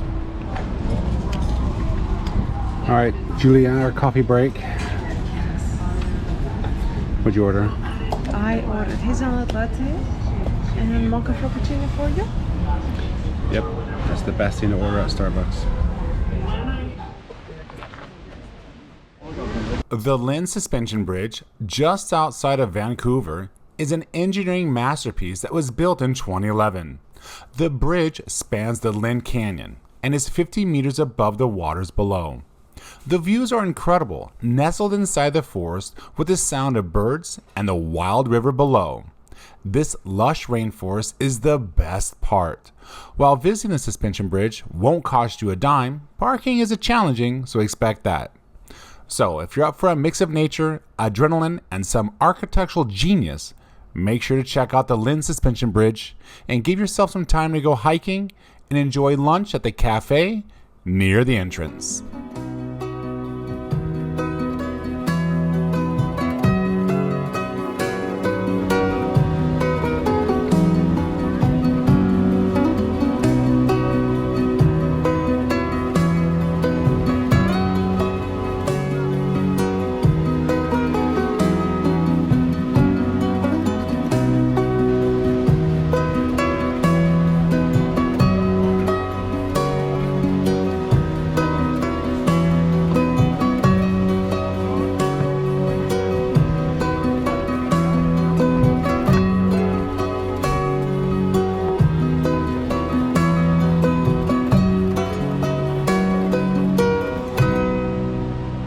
Next, we ride over to Stanley Park in Vancouver. Stanley Park is larger than New York Central's park, with over 1,000 acres of natural beauty, with scenic seawalls, totem poles, and even a miniature train. This is where Julie and I will have lunch and meet up with our friends here in Stanley Park.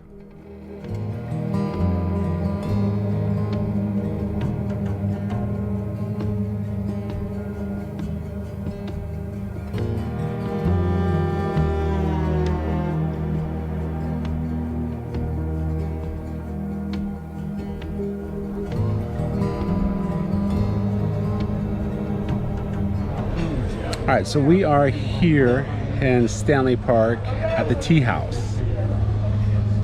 And we get these little seats right here outside in the beautiful sun. So two of our friends are still going to come here, and so I'm not going to record all of that. But we're going to get something to eat here, relax, maybe walk around, and enjoy the afternoon in the sunshine while Vancouver still has it.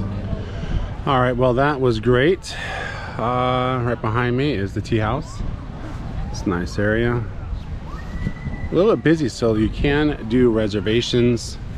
Our friends were delayed. They had to do something. So Julie's back inside, so I thought I'd come out here and show you the view. Yeah.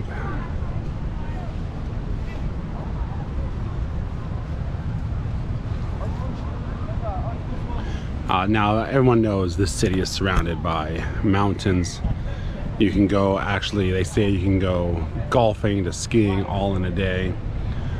Mountain biking just an hour and a half north. I mean, this place is just awesome. That's probably why everyone wants to come here.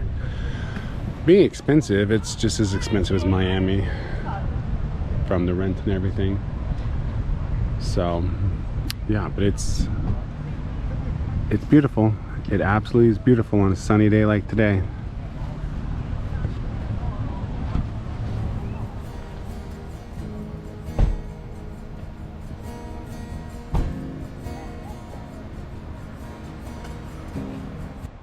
We enjoyed our time meeting our friends Tom and Annetta. We are now in the area known as West End, here in Vancouver. Stopping off for a quick walk around before heading south to meet up with our host. The clear skies and perfect summer weather make it tempting to bask in the sunshine as much as possible. West End is characterized by its vibrant atmosphere, features notably landmarks such as Davie Street and the picturesque English Bay. This neighborhood is renowned for its cultural diversity, offering a unique blend of experiences. From charming cafes to scenic spots like Nelson Park, West End stands out as a captivating destination within the city. We located a parking garage for the motorcycle, and with that, walked towards the waterfront to take pictures, and just for a moment, take it all in, much as we can in just 10 minutes. All right, so we found parking, and now we're downtown running.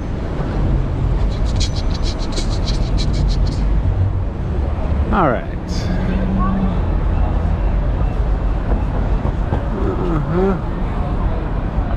Oh, this is a very famous landmark here.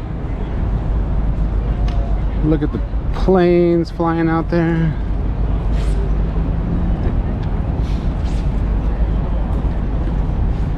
Vancouver Convention Center.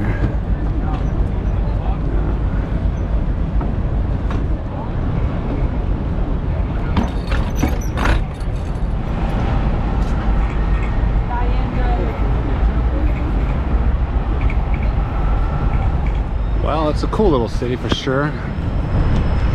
It's nice.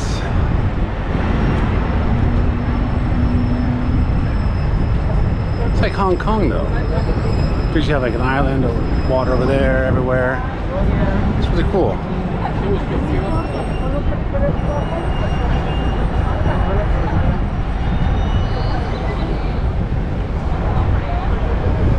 All right, Yulia, where are we going? Oh, we're just walking around. We don't have a destination yet.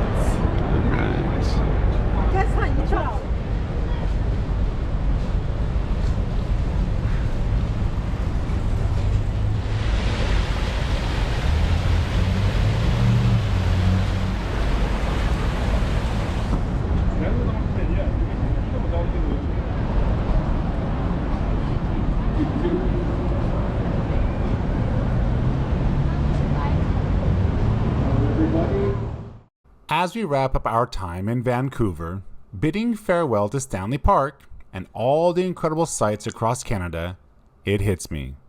Home is just hours away in Oregon. Revisiting familiar places triggers memories and emotions. But that's a story for another day. We've got one more night in Canada, so let's make it count.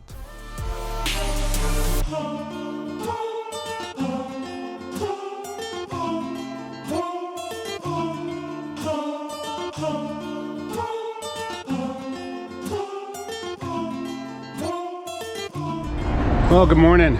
We are here at Julia's favorite place every morning we start off, but we are about 20 minutes away from crossing the border into Washington State. We'll be going down to Salem today. So about 330 miles or about 6 to 7 hours. Last night we stayed with a bunch of bikers, really nice people. Had dinner ready for us. It was really nice of them. But we got up early this morning, got out of there so we could have extra time getting across the border earlier in the morning. So we did leave about 8 o'clock. So I think it's about 8:45, and I'm getting a little excited. Anytime you go home, you get a little excited and a little nervous. But we're staying with a friend tonight, Allison, and so it'll be good to see her again. Here Yulia is. You ready for today's 330 miles? 40. 340? That sounds like a yes then.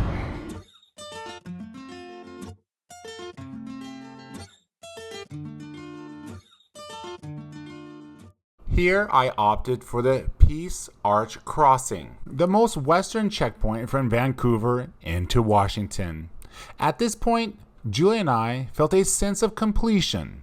However, before we parked the motorcycle, there's one last thing to do. Cross the United States of America. Our adventure doesn't end here. It just continues on.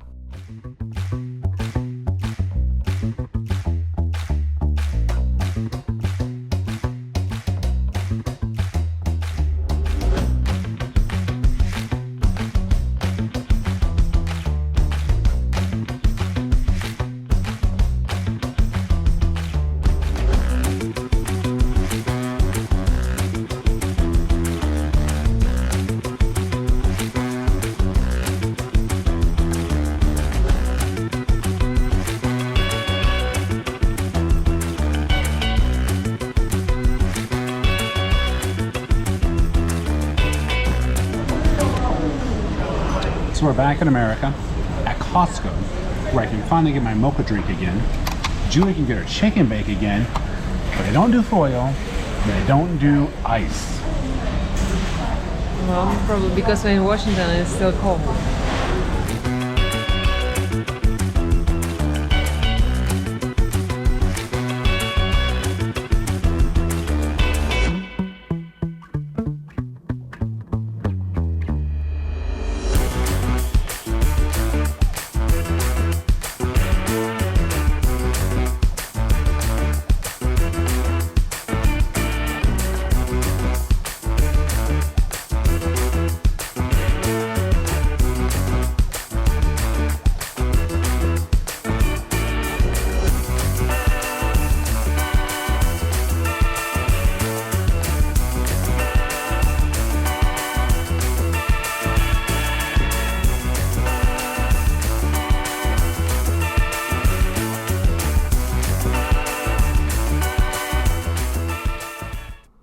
While it's hard to film everything that happens off the motorcycle, we did meet up with our friend Allison and attend a summer's evening festival. That evening, we enjoyed sharing our stories with Allison, who I might say just loved how crazy Julie and I are for doing such an adventure. I do appreciate others that can see how crazy we are, but we seem to never notice it. As we depart the state's capital of Salem and head over to the visit places in Central Oregon, a place I called home for about 3 years, it's always exciting to return to a place and see what has changed. Much has changed along this route. Forest fires.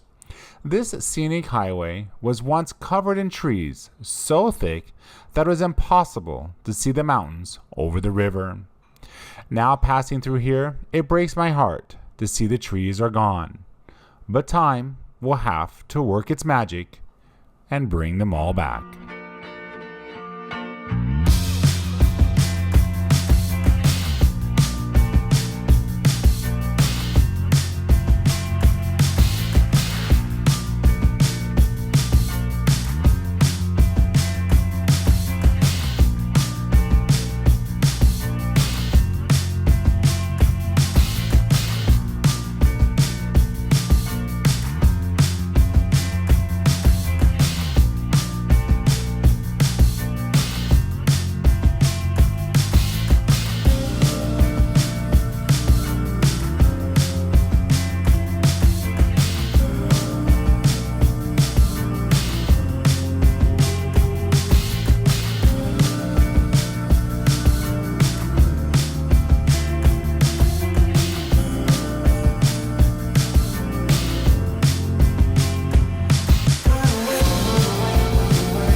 We have crossed the Cascade Mountain Range, and we have arrived to the high desert city of Sisters.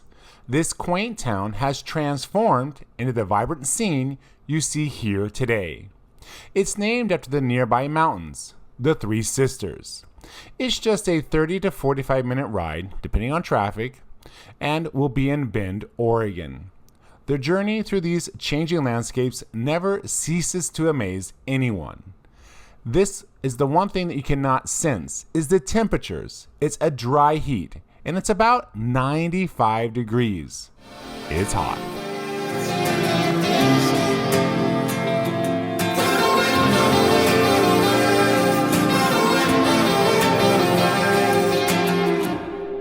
We have reached Bend. Here we are crossing over the Deschutes River, where you can see many locals floating the river.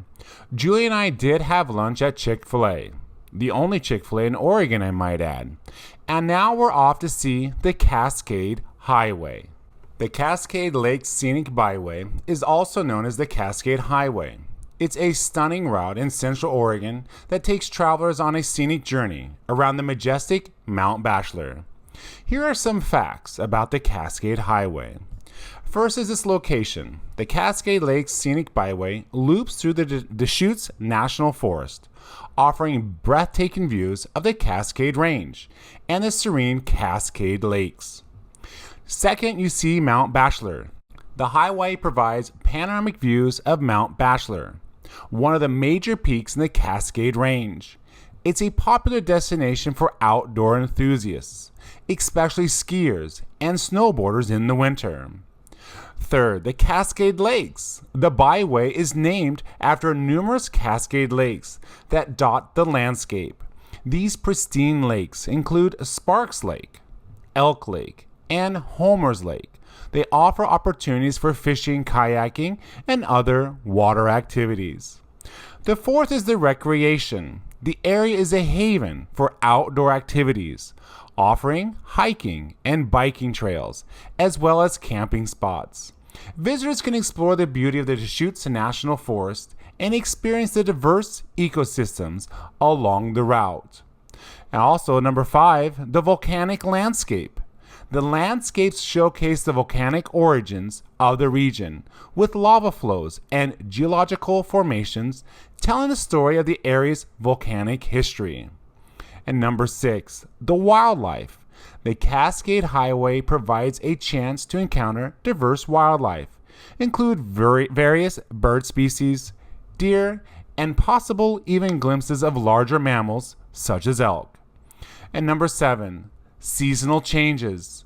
The route's scenery undergoes dramatic changes with the seasons, from vibrant wildflowers in the summer to snow-covered landscapes in the winter, making it a year-round destination.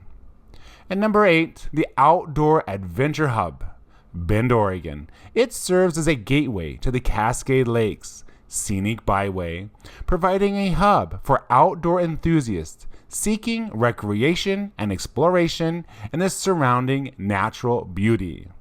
So, exploring the Cascade Highway is a captivating journey through the natural wonders of Central Oregon, offering a rich tapestry of geological features, scenic landscapes, and outdoor adventures. Here we are arriving back to Bend, coming in from the south. We did stop off at Sun River, but the heat is just too much. Being fully dressed in motorcycle gear, it becomes too much to film standing around in 95 plus heat. I am now taking Julia to Pilot Butte, a lookout point in the heart of Bend that will offer us both panoramic views of the Cascade Mountain Range.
We are on Powell Butte in Bend, Oregon. So Julia, where were we this morning? Well, we started from Salem, Oregon. No, not Salem. As Allison is saying. West Salem. West Salem. Yes. And the ride was pretty good here. It was hot, but we stopped at Chick-fil-A. We've been waiting for it for like 8,000 miles. Yeah. So yes, right. We took Highway 220 into like 120 or something like that over the pass and on into Bend. But it was a long, hot ride, and a lot of the trees had gotten burnt along the roadway to where the forest was kind of just gone. And I just remember that used to be such a beautiful, beautiful drive because the trees would come right to the road, cover the river, and boy, forest fires can really devastate a place. But as we got higher into the mountains, the trees came back and the forest came back, and it was beautiful. Well, it's been a clear day today, as you can see. We have the Three Sisters over here, and we have Mount Bachelor over here. You can see all the way to Mount Hood, which is straight out there. It's starting to get a little hazy because of the heat and the smoke. It was clearer earlier, but it's about 5 o'clock right now. Yes, and after lunch, Jesse took me for a tour closer to the mountains. Yeah, actually we went around Mount Bachelor on the backside, came in through Sun River, and then came up 97 back to Bend right here. And now we're gonna head north to Redmond, where my aunt is, stay the night there, get caught up on some things and chit chat. And so I think you've seen enough of Bend to get an idea of what's here and the area, and definitely of what the heat can do in the summer. Boy, there was a lot of people in the rivers and lakes. I mean, there was thousands of people downtown in the river. I forget what the river's called, but there was thousands of people floating the river. And then we went by every campsite from Stanton to all these different lakes. There was stand-up paddle boarders, just people on boats. I mean, it's an active area. So if you're going to come here and you think, just head out anytime, you'll be surprised. There's sometimes no parking next to the lakes, especially in the high Cascades. And the weekend as well. It's Saturday. Yeah. That's true. That's definitely true. So we'll give you guys some shots of what we saw today, and so from there we're gonna get back on our bike here, and we're gonna head to see my aunt, and I think we're gonna stop off at Abby's Pizza tonight. I haven't had Abby's for a very long time. Since 2019. Yeah, Abby's was founded in Roseburg, Oregon, and it was bought out, and now it's franchised out. Not franchised, but it's blossomed to be kind of like a Northwest restaurant. But it was originally in Roseburg, and that's where we grew up on pizza. That's all pizza we know. So we'll do that, and other than that, I think it's time to cooled down. It was about 97, almost 100 degrees dry heat today. But it's gonna get to lower 50s tonight. I checked the weather. It gets down in the 30s. I checked the weather, and it's gonna go down to 50s. Okay. So yeah, we'll get on the motorcycle and zip on out of here. Like my hair part. Yeah, thought so. All right, good for now.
We're just gonna go to Starbucks for breakfast because Chick-fil-A is not open on Sundays. On the next episode of Tourist Journeys, we kick off the day at Starbucks, ensuring Julia's coffee fix. We then head south on Highway 97, veering off onto Highway 138 to explore the majestic Crater Lake. Check out this heart-stopping drone shot. Nearly lost the drone, but the views are worth it. We reminisce about Julia's first visit to Crater Lake back in 2019. Heading west to Roseburg, we beat the summer heat by cooling off in the chilly North Umpqua River. Trust me, that water is iced cold. Finally, we reach Roseburg, my hometown. So, keep following our adventures here on Tourist Journeys.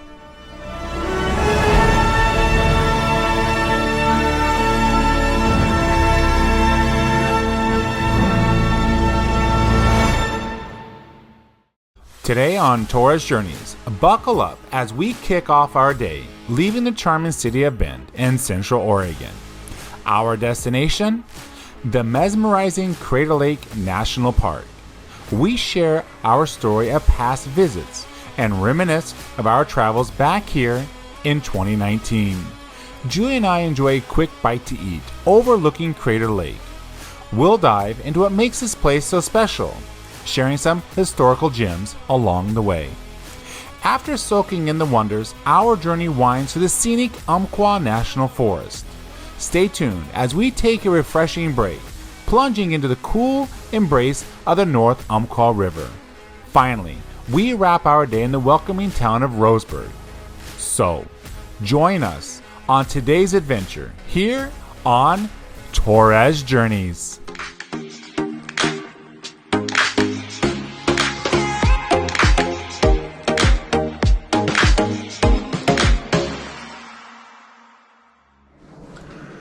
Good morning, everyone.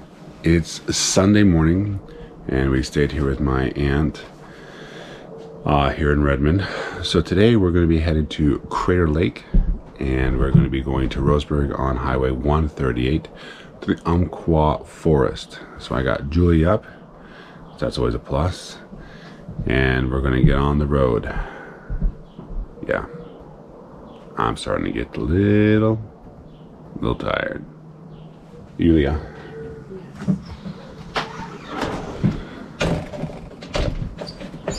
Do we have a Yulia update on anything?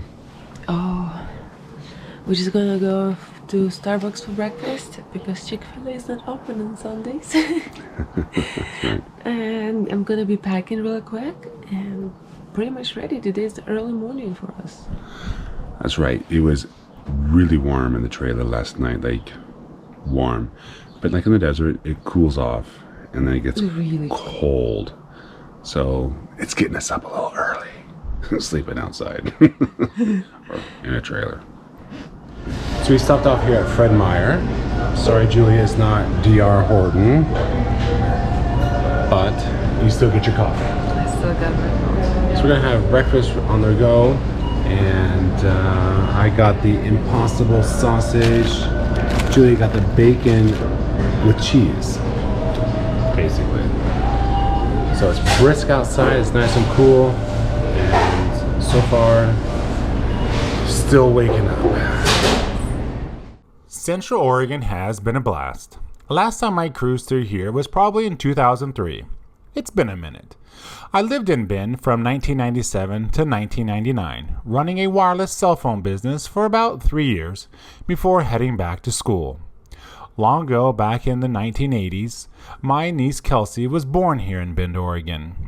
Oregon has my heart. It's awesome that the vibe hasn't changed much. Being an Oregonian, you'd be surprised. Not everyone knows about Oregon, let alone how to pronounce it right. But hey, it's our little secret. Although, when folks do discover it, home prices tend to take a hike. We are now headed on South Highway 97 to the Highway 138 cutoff. Heads up, editing this video, I did leave a lot of scenery in this video.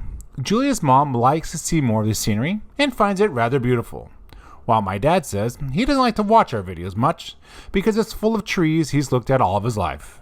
It's hard to please such a wide audience. Both Julia and I do hope you enjoy our videos and find them helpful and enjoyable to watch.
Julia. We have come someplace. That's not it. Over here. We are back at Crater Lake. Right there in front of you is Wizard Island. Right now you can see a boat out there. They are not Julia water skiing on Crater Lake. One of the first times we came to Crater Lake, I told Julia we're going to Crater Lake. She's like, should I bring my bathing suit? I was like, you know, I don't think it's going to be that easy getting to the water.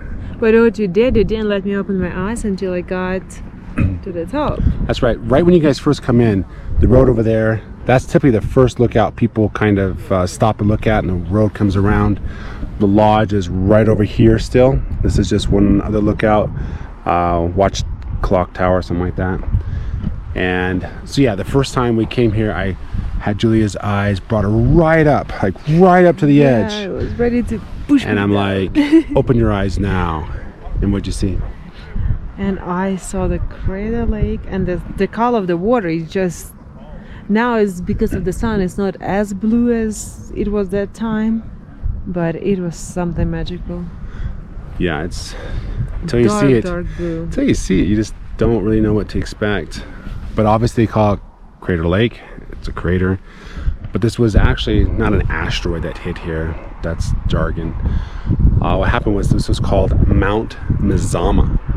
And if you know anything about Klamath Lake, it's Mazama. They have like their mascot and all that kind of stuff. Is what the name Mount Mazama, I think.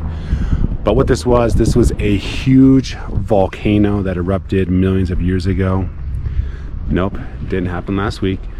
And then the crater was formed from here, and it filled with water. Now they didn't know the depth of it until in the 90s or early 2000s. It is actually like the deepest part is 2,200 feet deep. Wow. And of course it has, you know, kind of rolls along and varies depending on where you are. But my mom told me when I was younger, they didn't know it, but they did find out later on. And there's actually a helicopter that crashed into Crater Lake, went to the bottom. Of course, they never found it. I do think there is actually less water in Crater Lake than it used to be, because I don't remember this Wizard Island coming over so far. I do remember them, I don't know, I could be wrong, who knows. But you can go out to Wizard Island, from what I remember, and you can take a boat. So yeah, do you think we might take the boat today? Maybe not today. Well, we're going to drive around the rim, and I don't know how long it is. I've never driven the rim, but we have definitely enough time before we have to go to our next place. So we'll drive the entire rim, and then we will stop off at Diamond Lake. Diamond Lake caught on fire, and I get it burnt everything, including the lodge, a couple years back, so I do want to check that out before heading further on Highway 138 towards Roseburg. Wow. All right, Julia, let's show them some more rolls and go to the lodge, get a souvenir, and have lunch. Oh, that would be perfect. All right, good. The stunning wonder that is Crater Lake, formed around 7,700 years ago after the collapse of Mount Mazama. It's the deepest lake in the United States, reaching almost 2,000 feet deep. You may have noticed the vibrant blue color. That's the result of this incredible clarity. You can see down about 120 feet. Now, what makes this place even more fascinating is that it has no rivers flowing in or out. It's like nature's self-contained masterpiece. And Wizard Island, right in the middle, is a volcanic cinder clone. The elevation from the surface of Crater Lake to the highest point of the rim varies depending on the specific location around the rim. On average, this elevation difference is about 1,000 feet. The surface of Crater Lake is an elevation about 6,178 feet above sea level, while the highest points of the rim are approximately 7,100 to 8,000 feet above sea level.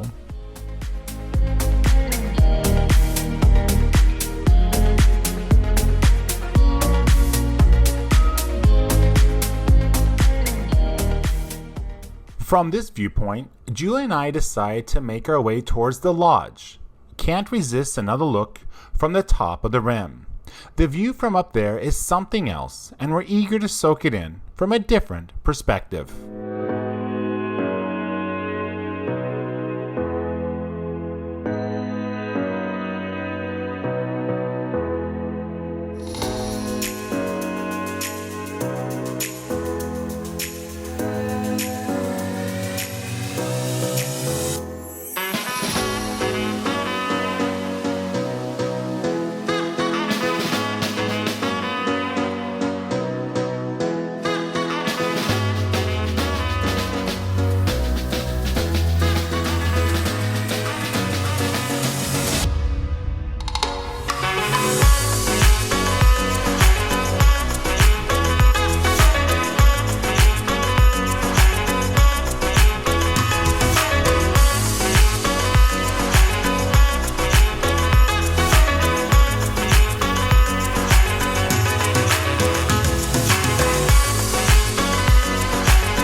We're about 7,000 right now, so the top 5,000. Abby's Pizza at Crater Lake. No better life than that. Yeah, much higher. Much higher. We just arrived to the observation station here at Crater Lake. It's named after the park's first naturalist. This spot sits right on the rim, giving us a 360-degree view of the entire lake. After a quick lunch near the lodge and soaking in the breathtaking scenery, Julie and I felt the call to keep our adventure rolling along. Leaving the national park the way we came in, we are now headed back towards Highway 138. Our next stop, the Diamond Lake Lodge. We're curious to see the impact of the forest fires from years past. So, we hope you keep coming along our journey through the Umpqua National Forest.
Rolling into Diamond Lake Lodge parking lot, we decided to keep the wheels turning without getting off the motorcycle.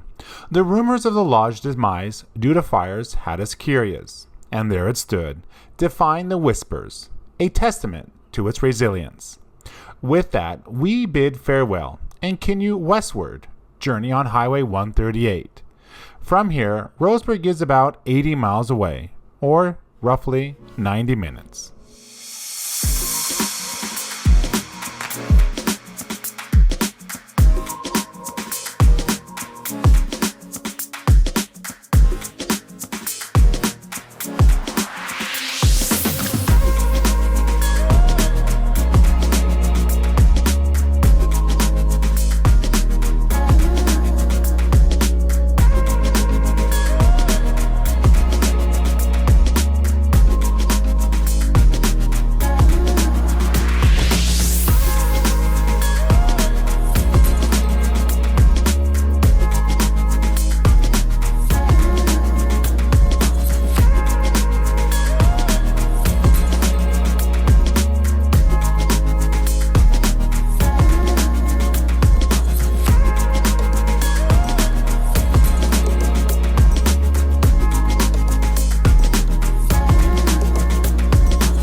So there's this river in Ukraine called Brzomy, something like that.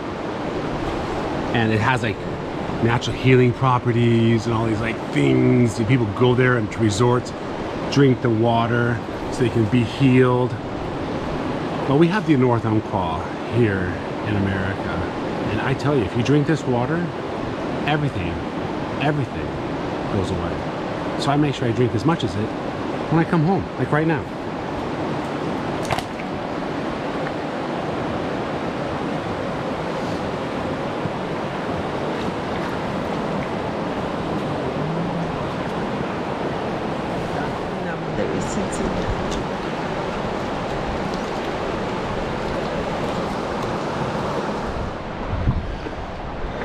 What'd you think?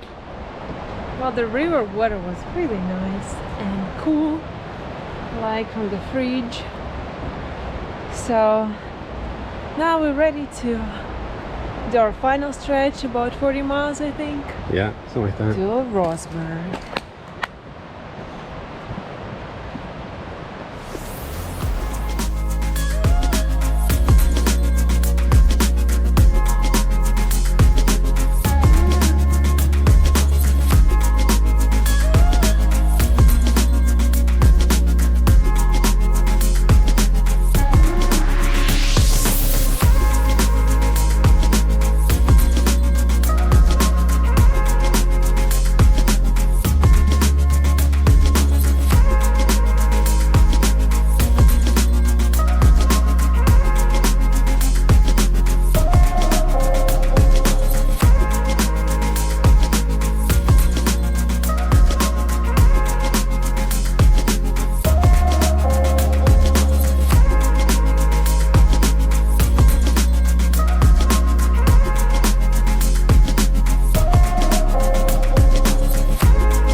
We stopped off here at Susan Creek Falls. It's about 30 miles outside of Roseburg. It's the first time we put our swim trunks on and carry these beach towels all the way from Tampa. 10,000 miles now. So we're gonna use them. So we're gonna go down to the Take Me to the River. And it's hot. If you go into Roseburg too early, it's just gonna be in the heat. Look at Julia. So might as well stop off here and enjoy the North Umpqua River.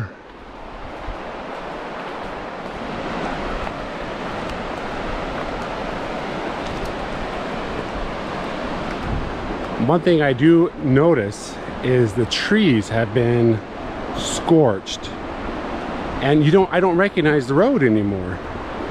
And I come across things, I'm like, that didn't look like that before.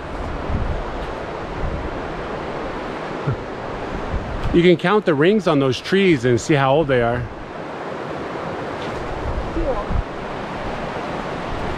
All right. I hear the voices. Maybe other people here.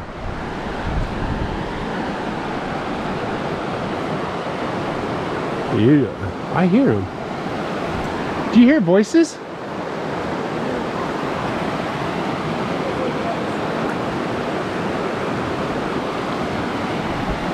You know what it is? It's birds. Okay, so sometimes this can be very slippery, these rocks. So you have to be extremely careful. Yes. As the sign says, use extreme caution.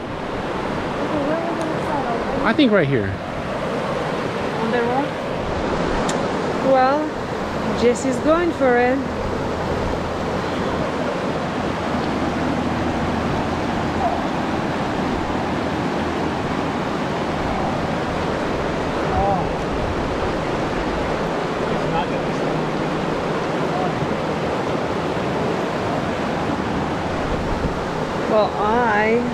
sunbathe. Maybe just put my feet for a moment.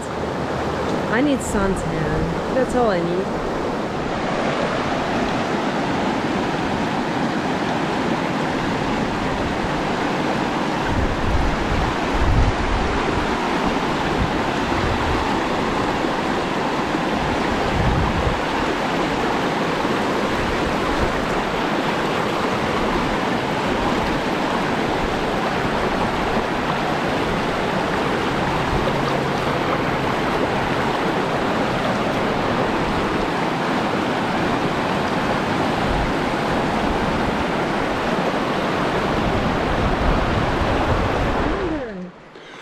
Well, that's Susan Creek Falls. We were in the water. Once you're in it for a while, it's not that bad. Julia, did you ever get in? I did. Well, with my feet, with my legs. But it was really nice to sunbathe and get the sunshine. That's right. We have not seen the sun on our bodies because of the bike and everything else for a while. All right, so we're going to head in and get some lunch, see my father, and do some other things in the Berg.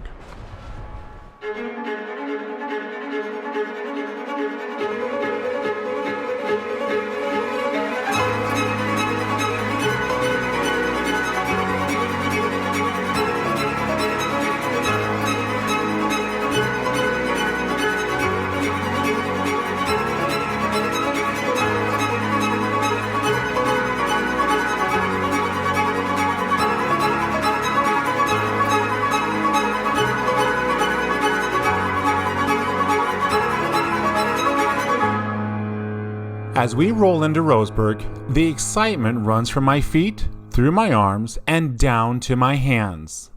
Julia and I will spend 3 nights here in Roseburg, reconnecting with family and friends. The anticipation has been for thousands of miles now. On the next episode of Torres Journeys, where the Roseburg chapter closes and we do a U-turn and head back across Central Oregon and Eastern Oregon to Idaho. All in one day. This and much more, all on the next episode of Torres Journeys.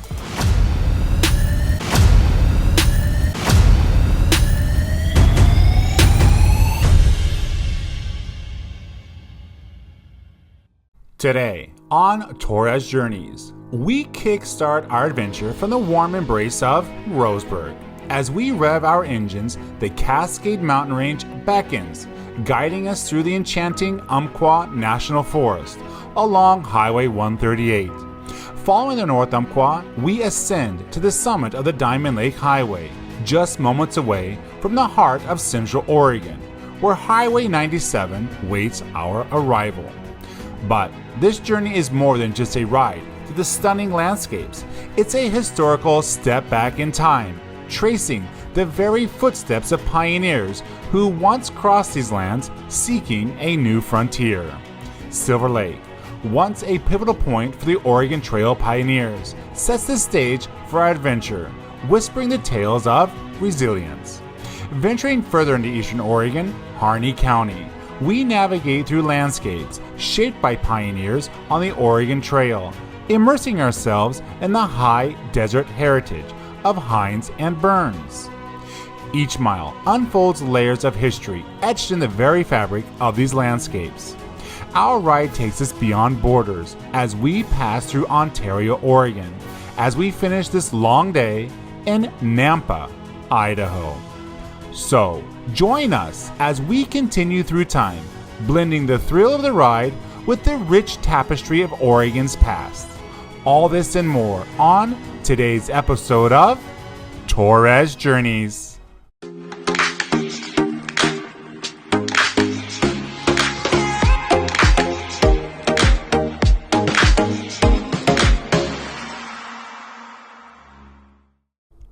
As we look back on our time in Roseburg, it was a tapestry woven with moments of connection, laughter, and heart-warming reunions. Our day trip to Eugene was a joyous escapade, reuniting with high school friends and sharing life stories. The evening was filled with camaraderie, and we were grateful they could join us for a memorable catch-up session. While in Roseburg, family became the heartbeat of our journey. Spending precious moments with my father allowed Julia and him to forge a deeper connection, sharing stories and creating cherished memories.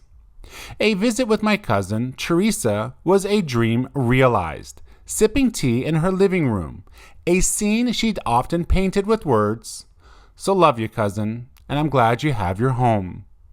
A heartfelt thank you to our gracious hosts, Dave and Debbie, who opened their home to us. The conversations flowed, and time seemed to stand still in the warmth of their hospitality. In the midst of these precious connections, we met with more friends. Sometimes capturing moments on camera fades into the background as we immerse ourselves in the present. The shared moments, the laughter, and the depth of connections became the real treasures. Leaving Roseburg is always bittersweet.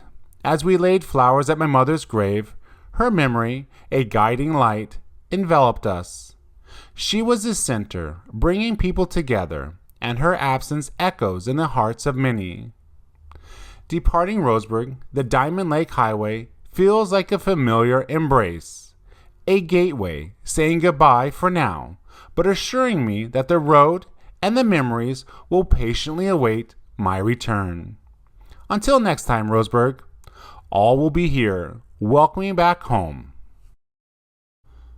As we delve deeper into the heart of the Umpqua National Forest, history unfolds beneath the towering canopies. This lush expanse has been witness to the footprints of Native American tribes, early explorers, and pioneers, each leaving a mark on this verdant tapestry. However, woven into the fabric of this forest are chapters written by the unpredictable hand of fire. Wildfires have sculpted the landscape, playing a vital role in the forest ecological balance. As we ride through, we can see the resilience and renewal that followed in the wake of these natural disasters.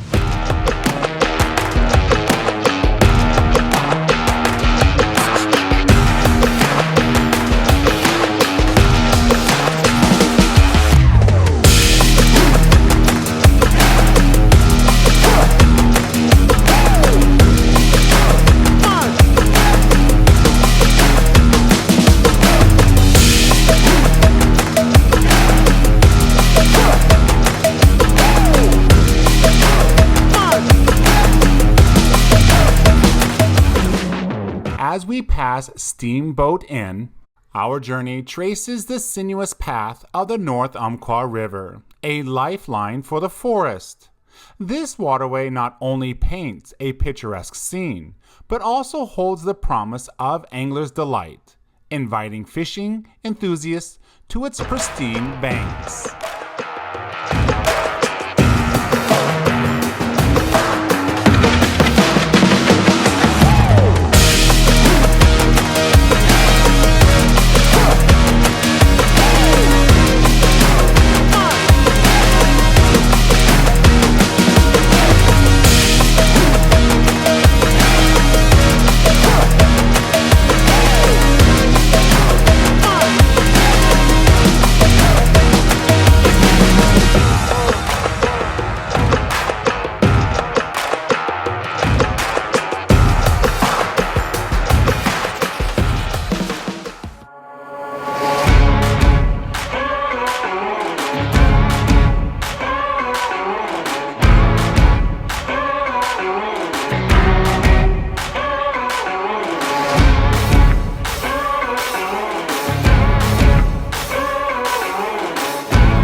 Continuing on, we reach the tranquil Diamond Lake, nestled amidst the towering trees.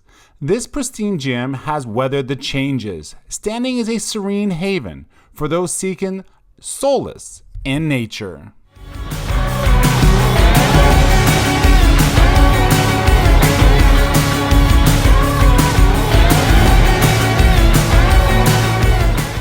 Reaching the peak and the final stretch of Highway 138 leads us from the majestic Crater Lake to the intersection of Highway 97. The final 15 miles serve as a scenic corridor, revealing the essence of Oregon's diverse landscapes. Turning left from Highway 97, we navigate Silver Lake Road.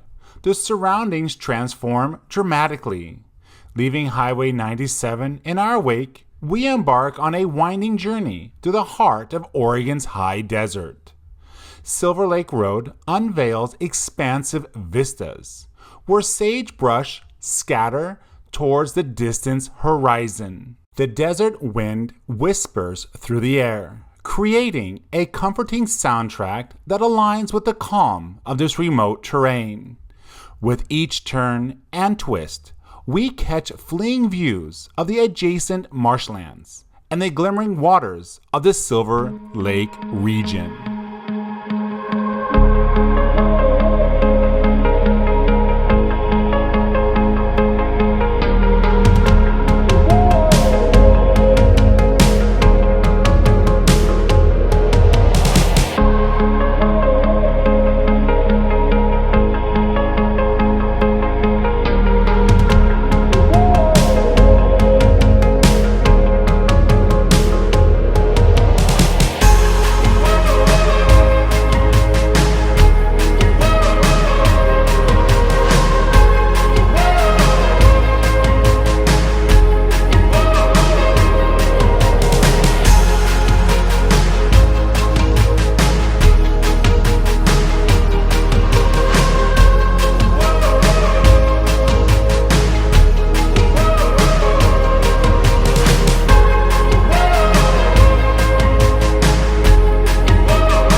As our motorcycle journey continues, we seamlessly connect with Highway 31 near Silver Lake, unveiling a new chapter in our adventure through Oregon's diverse landscapes. The Silver Lake region, steeped in history and natural allure, welcomes us with open arms. Nestled within the embrace of Oregon's high desert, Silver Lake is a captivating oasis. Its namesake lake, shimmering under the vast sky, adds a reflective charm to the arid surroundings. This region holds a storied past, with evidence of early Native American habitation and the trailblazing spirit of pioneers seeking a new frontier. Surrounded by sagebrush-studded plains, Silver Lake is a haven for wildlife enthusiasts. This area is known for its diverse bird species, attracting bird watchers who seek the thrill of spotting avian wonders in the high desert landscapes. As we traverse the roads near Silver Lake, the air is filled with the fragrant scent of juniper, and the ever-present high desert wind carries whispers of the land's untold stories. The quiet solitude of the surrounding paints a picture of Oregon's raw, untouched beauty.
As we enter the area of Summer Lake, we find ourselves seamlessly connecting with the captivating landscape surrounding Summer Lake, a gem in the heart of Oregon's high desert.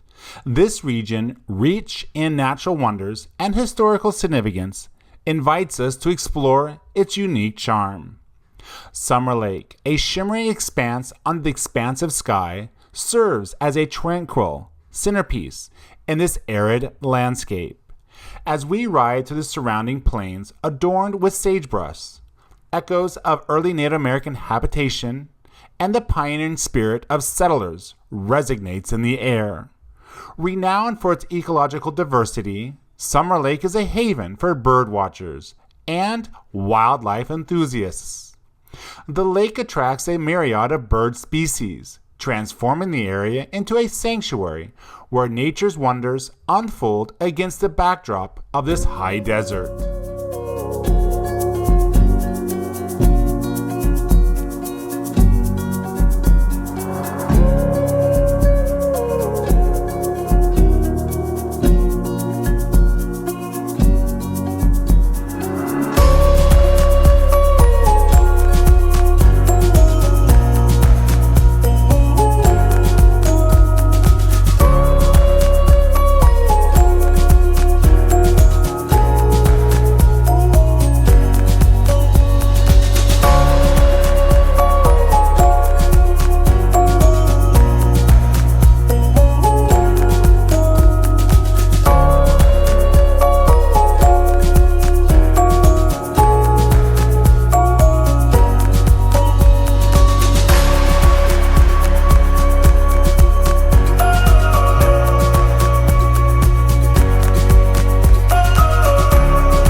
As we enter the city of Paisley, we make our way to the charming town nestled amidst the high desert terrain. Paisley is a hidden gem that beckons with its small town allure and unique character. This tight-knit community, framed by its rolling hills and open skies, holds a rich history that dates back to the early days of settlement in eastern Oregon. Once a hub for the timber industry, Paisley has transformed over the years into a haven for those seeking tranquility and a close connection to nature. Let's go!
As our motorcycle adventure carries us through the expansive landscapes of Oregon, we find ourselves drawn to the mesmerizing beauty of Abbott Lake.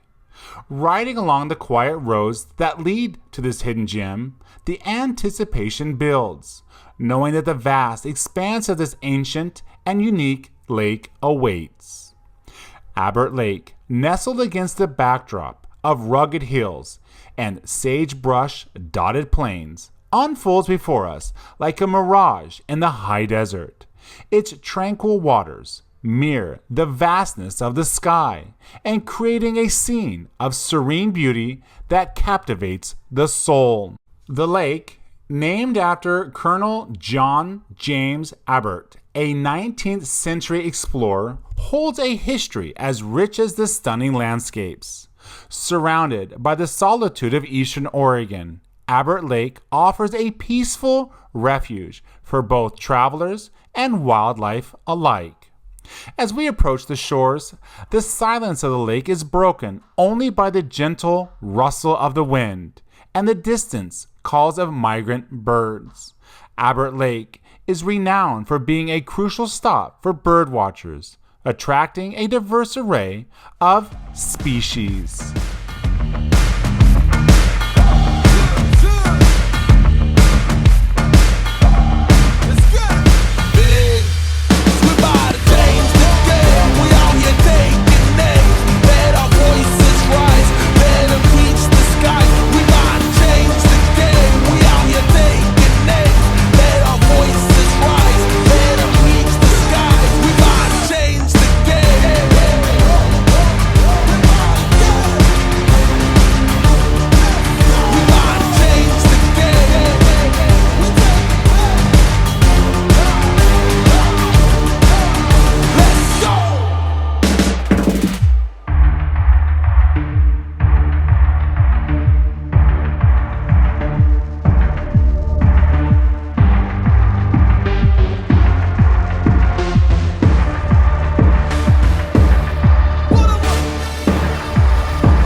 Life's like a movie, lights, camera, action. Put your mind to it, live the life that you imagine. Life's like a movie, lights, camera, action.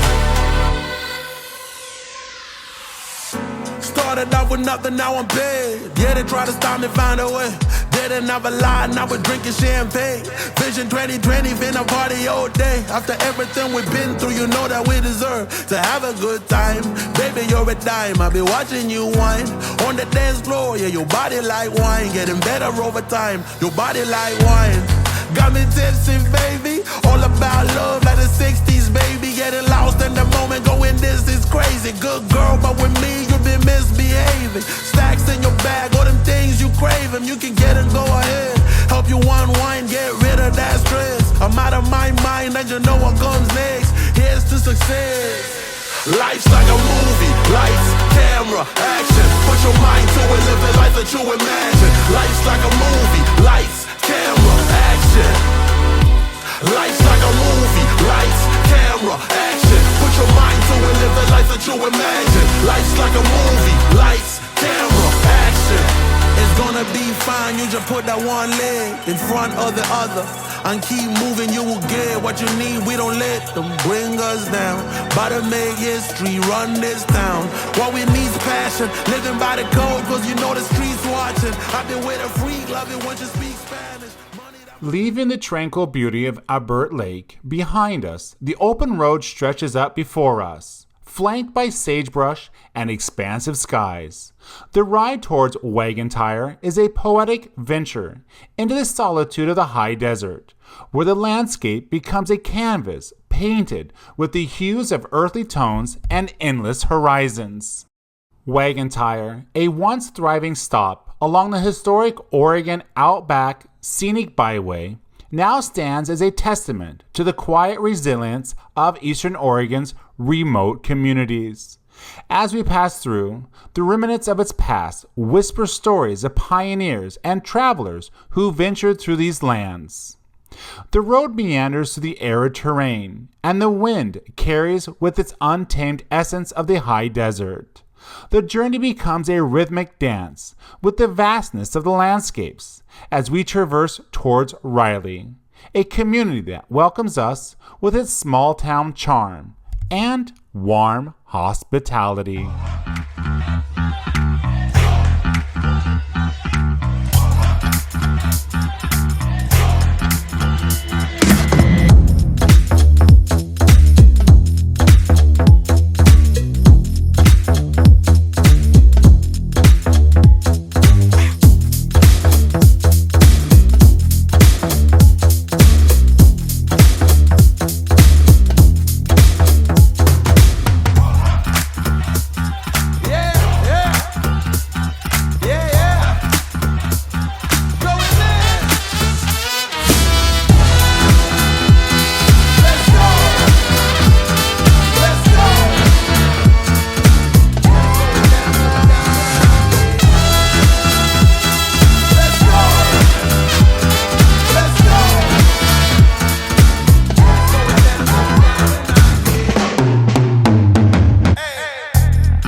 As our motorcycle journey carries us through Riley, a brief pause allows us to refuel and take respite from the desert heat. Gear strapped and spirits high, we eagerly anticipate the next leg of our adventure, weaving through the historic towns of Hines and Burns. Riley, a fleeting oasis, has offered us a glimpse into the rhythm of these remote landscapes. Now, as we set our sights on Hines, the quiet community nestled in eastern Oregon, we embark on a ride that traces the echoes of history etched into the high desert terrain. Hines, with its route intertwined in the Oregon Trunk Railway and the timber industry, speaks of the resilience and evolution of eastern Oregon's communities. The town has weathered the challenges of time, standing as a living testament to the endurance of those who shaped its destiny. Moving onward towards Burns, a town that mirrors the pioneer spirit of the American West, we delved into its narrative of frontier heritage. Burns, nestled against the backdrop of the Harney Basin, holds a tapestry woven with tales of homesteaders, cattle ranchers, and the transformative forces of the high desert landscape. Oh, we are in Burns, Oregon, and we're about 5 or 6 hours into the ride. Left at 9:30. It's about, I don't know, what time is it now? It's 4 o'clock. So we still have about another 188 hours or 3 hours to go. Desert. Desert, desert, desert is all I gotta say. So we topped off here at the Mexican restaurant. You can always trust Mexican food. And we're here, and we're going to continue on our way. We've had a lot of bugs, bird strikes, and people, all the ATVs. So, honey, I'm tired. You want to stay the night in Burns? You want to stay the night in Burns? Yes, we are staying the night. Oh no, why not? All right, let's get going. I'm tired.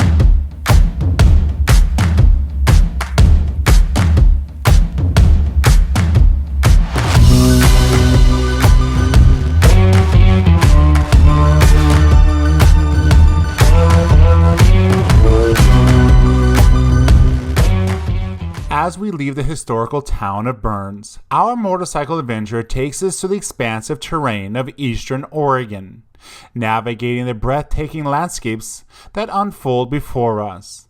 The road stretches across the vast high desert, surrounded by the rugged beauty of the Harney Basin. As we ride, the silhouette of the Steens Mountains loom in the distance, a majestic presence against the canvas of the Oregon sky. The landscape transitions, revealing the lush beauty of the Mulher National Wildlife Refuge, where rivers weave through the terrain, offering a refreshing contrast to the arid surroundings. The heat of the desert sun becomes palatable, adding a layer of intensity to the journey. The road winds to the Mulher River Canyon, each turn unveiling a new perspective of yet the stark, enchanting landscape. The undulating terrain and expansive vistas create a symphony of colors, from the golden hues of the high desert to the deep blue of the rivers. Continuing towards Ontario, the terrain transforms once again, as the arid plains give way to the Snake River, making the border between Oregon and Idaho. The landscape becomes a patchwork of fertile fields, a stark departure from the desert vistas we have traversed earlier.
We are here in Vail. It's about 7 something, and boy, I'm getting tired, like nodding off. So we had to stop, get gas, get some something to drink, a Red Bull. But you can kind of just see where we are.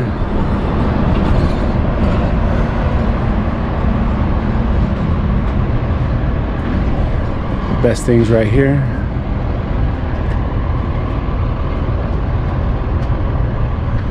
Guess one day the guy will get bigger tires. I don't know. Julia, how you feeling, honey? I'm so ready to get off and like be done. Now we lost an hour. We missed the turn and did extra 60 miles today. So we beat our record. So by the time we get there, we'll be like at 530 miles. It's all about the experience, right? Yeah. It's all about the experience, they say. It's all about the experience. That's why we do this kind of stuff. Just to make sure the motorcycles can go on roads for hours at a time. As we embark on the final stretch of our epic journey from Vail, Oregon to Nampa, Idaho, the landscape transforms once again, bidding farewell to the arid expanses of eastern Oregon. The road ahead unfolds with a promise of diversity scenery, taking us through the heart of the Snake River Valley. Leaving Vail behind, the Snake River becomes our companion, weaving along the highway, and the lush fields of the valley stretch out in all directions. The picturesque mountains rise in the distance, creating a dramatic backdrop against the expansive skies. The road meanders through quaint towns, each with its own charm, reflecting the agricultural heritage of this region. As we ride, the anticipation builds for our night's rest in Nampa, Idaho, the culmination of a journey that began in Roseburg. The Snake River, a constant presence, leads us through the final miles of adventure. The landscapes transition from the fertile farmlands to the urban outskirts of Nampa, a testament to the dynamic nature of the journey we've undertaken. So thank you for coming along on today's Torres Journeys as we ride through the closing chapter of today's road trip, a journey that spans the diverse beauty of Oregon and reaches its conclusion in the welcoming embrace of Nampa, Idaho. Here, the open road connects us with the landscapes, the people, and the memories that define the essence of our motorcycle trip. On the next episode of Torres Journeys, the road takes us away from Nampa, guiding us through the Craters of the Moon National Monument in Idaho. I tell Julia the landscape looks much like Oregon, but looks like someone stole all the trees. Join us as we explore the lunar-like terrain of Craters of the Moon on our way to Jackson Hole, Wyoming, Julia's former home, a place filled with stories and memories. All this, Yellowstone, Grand Teton National Park, and much more, all on the next episode of Torres Journeys.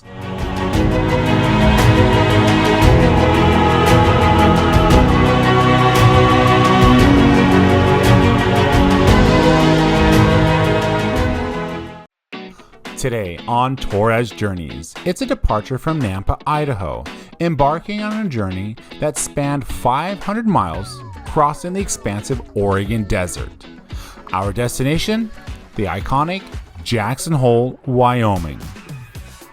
Choosing the back roads of Highway 20, we find ourselves amidst the rugged beauty of Craters of the Moon National Monument and Preserve. Our trustworthy motorcycle becomes our guide, carrying us through the remote places, unveiling untouched beauty of the land. And then, a moment of relief as Julie and I take a pause to share some ice cream, a sweet reprieve from the desert's relentless heat. Refreshed and rejuvenated, we continue our journey, reaching Olivier Peak, a majestic backdrop for a photograph capturing the essence of our adventure. As we ride into Jackson Hole, the anticipation builds, the wind in our hair, the open road stretching before us. Each moment is a brushstroke in the canvas of our journey. So, saddle up and join us for today's episode of Torres Journeys, where the road less traveled lead to the most extraordinary of experiences. Stay tuned for the next adventure, where each twist and turn unveils a new chapter in Torres Journeys.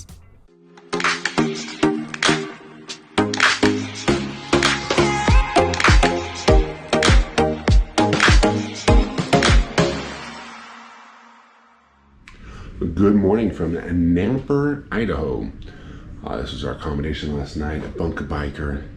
Boy, we did 500 miles yesterday, and my legs today, Julia's legs today. But they're getting breakfast ready for us downstairs, getting things charged, offloaded, and today we will be in Jackson Hole, Wyoming. So there's a couple of different routes we're going to do. Kind of looking for the fastest at this point. So we were suggested some. So we are slowly getting ready. We are alive. And after a big long ride like that, it's really hard to get back on the bike so quickly, for sure. Welcome back to Torres Journeys. With our motorcycle cleaned up and bugs removed, we are ready. A big shout out to our wonderful host, Jay and his wife, for their warm hospitality last night. It's always a pleasure connecting with locals, and it turns out we share quite a bit in common. Now, as we leave Jay's place, we're crossing the beautiful state of Idaho, a region I haven't explored much in the past. The road ahead is just like a blank page, waiting for the next chapter of our journey to unfold. So grab your cup of coffee, sit back, and enjoy the scenic drive as we make our way to Jackson Hole, Wyoming. It's a journey through landscapes unseen, and I can't wait to share the adventure with all of you. Here's to the open road and the stories it unfolds. Join us as we travel across Idaho on Torres Journeys.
Whoop-a-boo-boo.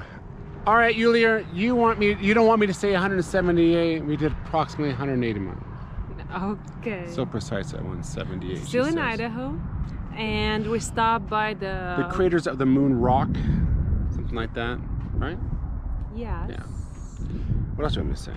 And it's a large territory of this volcano, and it has a few buttes along the way, and there are supposed to be quite a few wild animals. They had to remove the fences because the type of animals that cross the road here, they are not very good in jumping. So that's why the rangers, park rangers, had to come over here and remove the fences. You read all that off the sign. Of course. Gosh, that's awesome. So yes, we are hungry. Our butts are sore right now, so we took a little break here. But if you look around, it's just all of this. If you wanted to go hiking, good luck with that. And you look over here, it has beautiful little mountains here and whatnot. So yeah, Idaho's a pretty state, right? It is. Like it. So we are on our way to go get something to eat. About 20 miles to do that. Take a look at the biker. Bike's doing good. And on the highways, the speed limits are about 80 on the freeways. The back roads like this one's 65, but it's good road. You can go do about 70 to 80 if you want. All right, let's go get something to eat. And Julia has to do something with the letter of the alphabet. Welcome to Craters of the Moon National Monument here in Idaho. It's like a different planet here, shaped by ancient volcanoes. You'll see hardened lava, craters, and weird hills, all nature doing its thing. People have been amazed by this strange place for a long time, and here you see why. Check out the craters. Some are dormant, just sitting there, and others are still active. It's like peeking into Earth's engine room, where cool stuff is always happening. When the day turns into night, the sunsets are spectacular. The sky turns warm colors, making the jagged rocks look even cooler against the darkening sky. Craters of the Moon is a reminder of how amazing our planet is, and it's always changing. We're glad that we, just by surprise, came across this region, surprising us as the landscape changed, as if we were on another planet.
time. Stopped off here at the burrito called, what was it called? The Mexican ad? Something.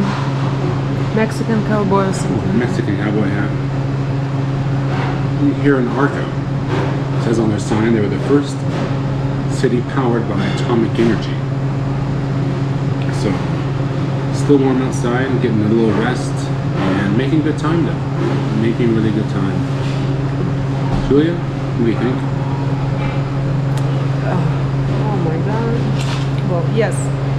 We are planning on stopping in about 111 miles at ice cream shop because Jesse now tried the square ice cream in a cone. As we continue our journey through the roads of Idaho, there's one element that might not be immediately noticeable: the heat. It's relentless, and there's no sign of a relief until October or November. Brace yourselves for the day's consistency hitting 90 or even 100 degrees. And the looming prospect of traversing through Arizona and Texas? It's not something I'm particularly looking forward to do. The heat there can be downright daunting.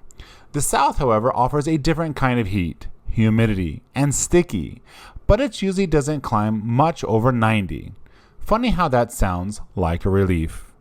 But for now, let's get back to the roads of Idaho. The scenery might be stunning, but there's no escaping the scorching temperatures that accompany us here on the leg of Torres Journeys.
So what's so significant about these? That they're square?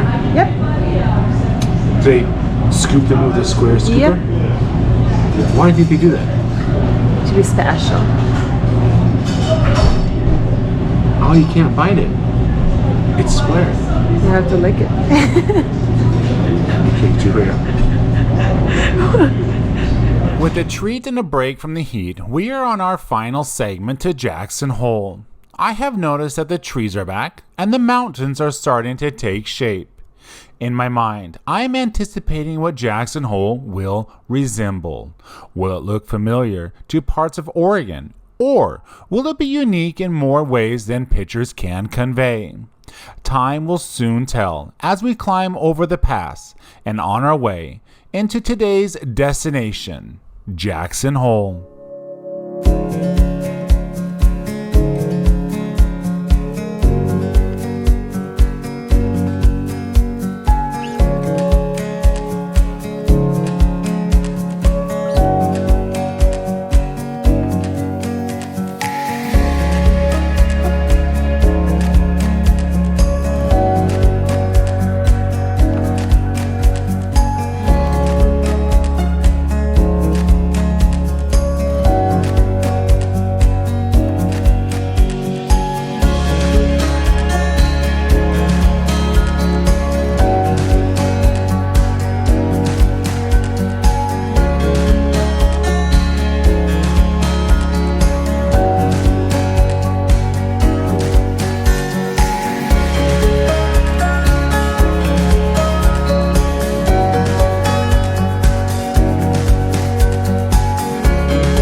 Well, Yulia, where are we?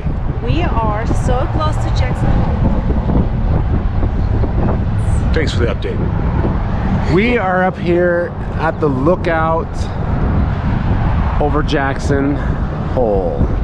Lots of traffic heading back the other way. Not so much traffic coming our way. Howdy, stranger, yonder is Jackson Hole, the last of the Old West.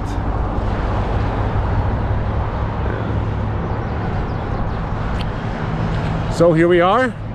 We have finally, after about 900 miles, sort of say we have arrived. And it is absolutely, just like the postcards, beautiful, for sure.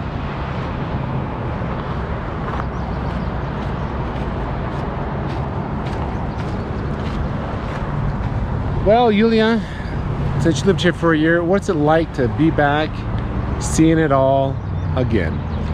Feels like coming back home. I bet it does. Does it look like Oregon? That was a joke.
As the day gently folds into night, our destination draws near. It's one for the books, a journey etched into the memory banks. We find ourselves returning to a place Julia still holds dear, a place she fondly refers to as home. Our adventure through the vast landscapes of the United States and Canada has taken us from the northern realms to the western horizons. Now with a few turns to the south, we steer eastward, chasing new experiences on our trustworthy BMW K1600 GTL. The day winds down as we roll into a special place that holds layers of memories. I can't help but appreciate the road we've traveled. Every twist, every turn, and every unexpected detour has woven its own story into the fabric of Torres Journeys. Tonight we'll be spending a night with Julia's friend, a pause in our journey, a chance to reflect on the road behind us, and the one stretching out ahead. But hold on tight, because the next day starts with a twist. A frantic search for a lost motorcycle key sets the tone for the next chapter of our cross-country adventure. So, join us for the next episode of Torres Journeys as we unravel the mysteries of the open road, facing challenges, sharing laughter, and embracing the unexpected. The adventure continues on our BMW K1600 GTL, right here on Torres Journeys.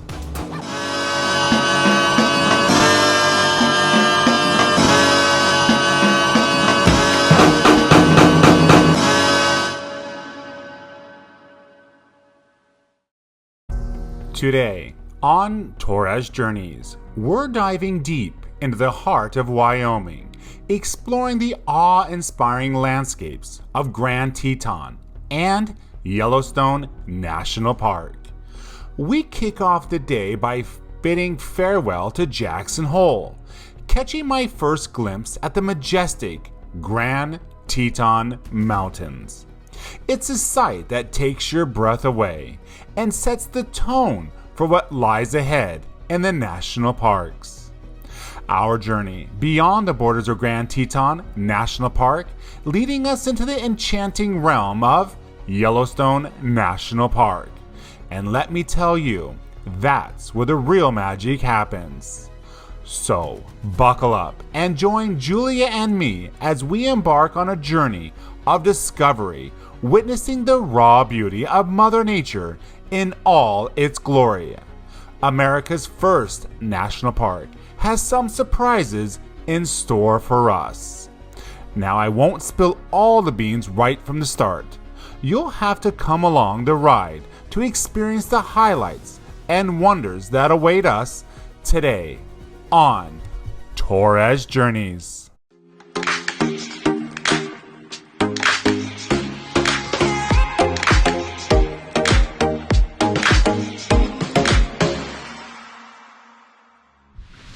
What time is it, Yulia? Well, it's 11:30. It is 11:30. We got up at 8 o'clock this morning. It's Friday. To get ready. And had breakfast and everything. Mm-hmm. And then we went to find the motorcycle key. And so we called Tampa Bay Cycles to see if we can get a new motorcycle key. We called our storage unit guy. He went through our storage unit. We couldn't find our motorcycle key anywhere. Mm-mm. Looked at apartments, searched everywhere. Went outside thinking she said maybe a bird could have found it. It's just a mystery. Yeah, it was completely lost. For 2 hours we searched. We came off the bike last night. I always put it in my pocket. I walked in last night, took my shoes off, and I basically sat on their couch, went to sleep, went to Albertsons in their car, changed clothes, went to the Albertsons, came home. So Julia, you ironed my shorts. They weren't in there. Mm-mm. You rolled up your shorts and my shorts together, so if we got hot up in the park, we could change. We went through every dry bag, everything. 3 times I unloaded and reloaded the dry bag. I went through all the dirty laundry. So we called the car rental places, $200 a day. That's overnight. Air from Tampa to here is $175. Yep. So we were I was going to change into my shorts, change into Julia's shorts because we had pants on and everything for the morning ride. We were going to take her e-bike and go into town to just kind of clear the air. So I went to pick up my shorts, and where were the keys, Julia? For some reason. No, it's not for some reason. It's because as if I were Julia, I put them in my shorts in the back pocket, but I completely have no memory of doing so. Like, Yeah, we rode, what, 400 miles yesterday? yes. So she put them in the back of her pant pockets, or her jean pockets that she has on now. Mhm. And so, but it's 11:30 and we're going to head out to the park. Even if we try to go early, it never happens. Traveling 900 miles across scorching desert with temperatures soaring above 90 degrees in just 2 days. Let me tell you, it's downright exhausting. And if you happen to be a proud owner of a BMW, well, let's just say acquiring a replacement key isn't as simple as swinging by the local hardware store. No, my friend, if you find yourself in the unfortunate situation of needing a new key, it has to be handed to you personally by an authorized dealership. And to add a layer of complexity, that key, my friends, only comes from BMW in Germany itself. Picture this, a nerve-wracking 2 hours of uncertainty, dealing with the stress of getting a crucial piece of equipment from across the globe. But hey, we conquered that hurdle, and here we are, back on the road, pressing forward. The desert heat may be relentless, but so are we. The next leg of our journey awaits. As the miles stretch before us, we're ready to leave the stress behind and embrace the open road once more. So let's keep rolling, because the adventure continues and there's always more to discover here on Torres Journeys.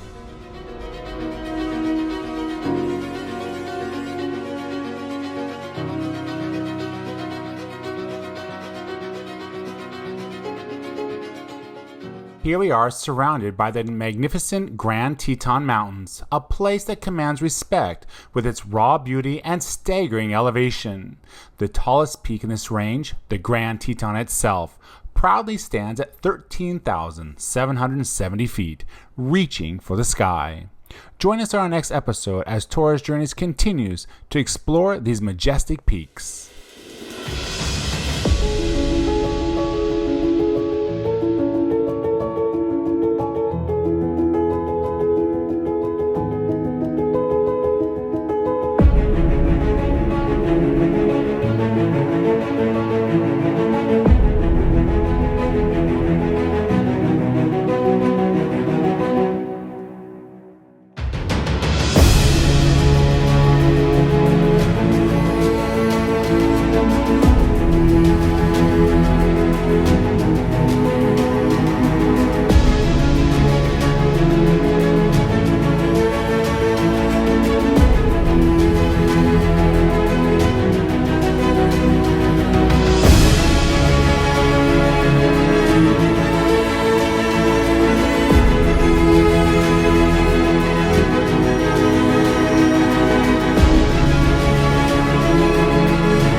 It's time for lunch, and we decided to stop at the picnic area with gorgeous view. And we are staying with our friends, so we have their cooler. Picture of them, Amber. As we venture deeper into our journey, it's time to make our entrance into the incredible Yellowstone National Park. But wait, we've got a special stop on our radar that promises to be nothing short of a spectacular view. Our next stop is a place that's been calling my name since the beginning of our journey. Old Faithful in Yellowstone National Park. Old Faithful, huh? That name carries some weight. What's the lowdown? Well, Old Faithful is a geyser, and it's adapted its name. It erupts regularly like clockwork, spouting hot water and steam into the air. It's a natural spectacle that you just cannot miss. So it sounds like a plan. So buckle up, everyone, and continue to join us on the road as we make our way to this eagerly anticipated destination, Old Faithful. The adventure unfolds only here on Torres Journeys. Our next little stop is at the small canyon over here. We're gonna show you it from above.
We have a delay.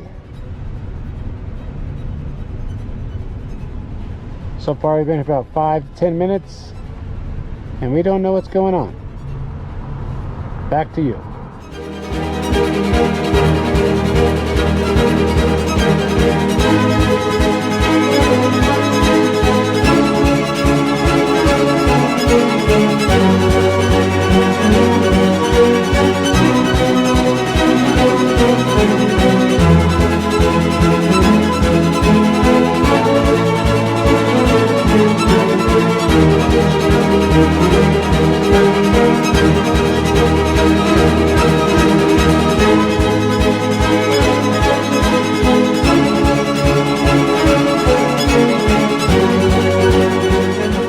And now, the moment that we've been waiting for.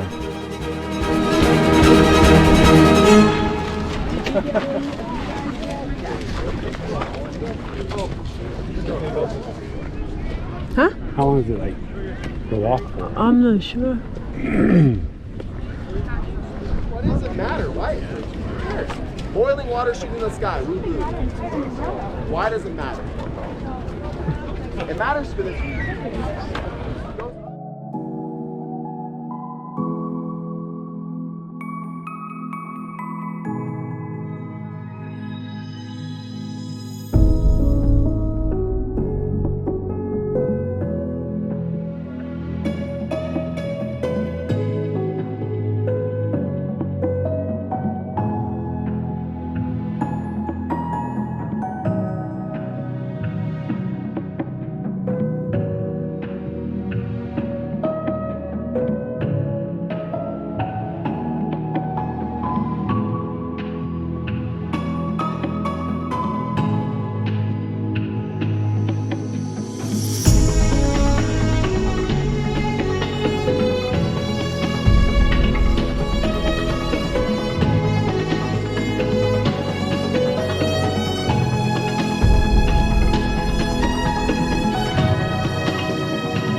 We just saw the Old Faithful erupt. Jesse, what are your impressions?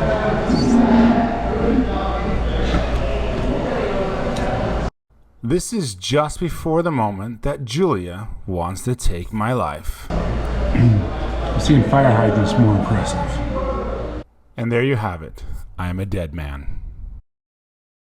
So after my subtle sarcasm got a rise out of Julia, we are now hitting the road towards the stunning Grand Prismatic Spring. It's time to feast our eyes on the captivating pools of water.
With the vivid pools of water at Grand Prismatic Spring etched into our memories, we push further north. Our next destination, the awe-inspiring Grand Canyon of the Yellowstone and its majestic falls. It's remarkable how the landscape transforms as we journey through the vast wilderness.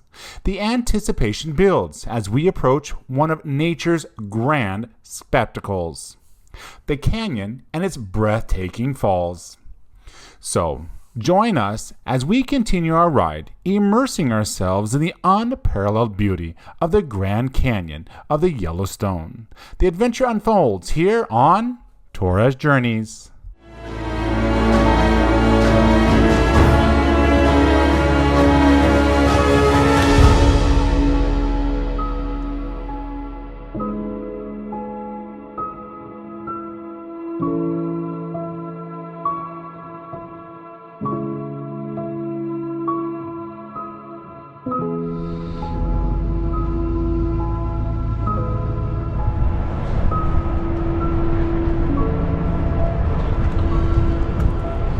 Well, we are at the brink of the lower falls. Boy, I just about had my freaking bike dart in the goddamn wilderness. Went to grab the, I don't know what was going on. I just went to grab the handles again and the thing just wanted to take off. Oh, I tell you, today has been a lot. Today has been a lot. All right, well.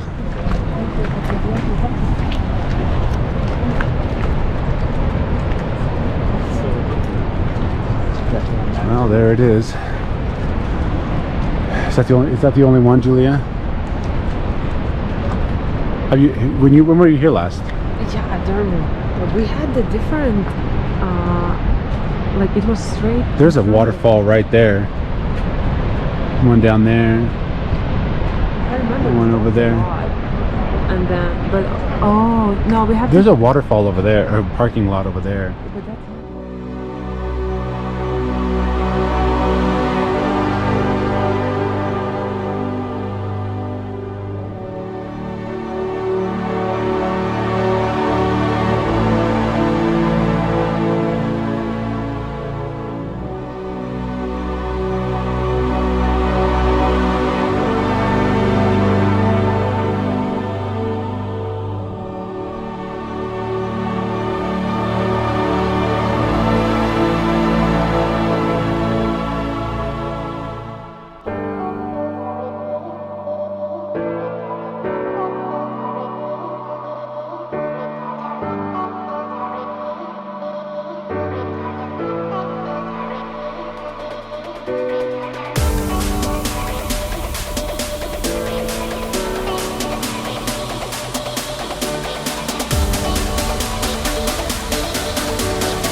Well, Yulia.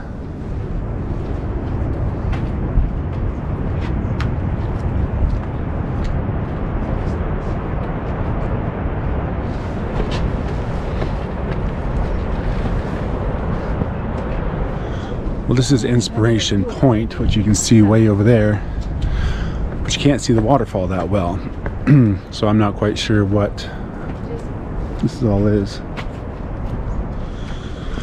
Well, I guess we're gonna go back and look someplace else. But Inspiration Point, it's not really, all you can see is way down the rim of the canyon, but not really the waterfall. It's like a mile away. So, not real sure.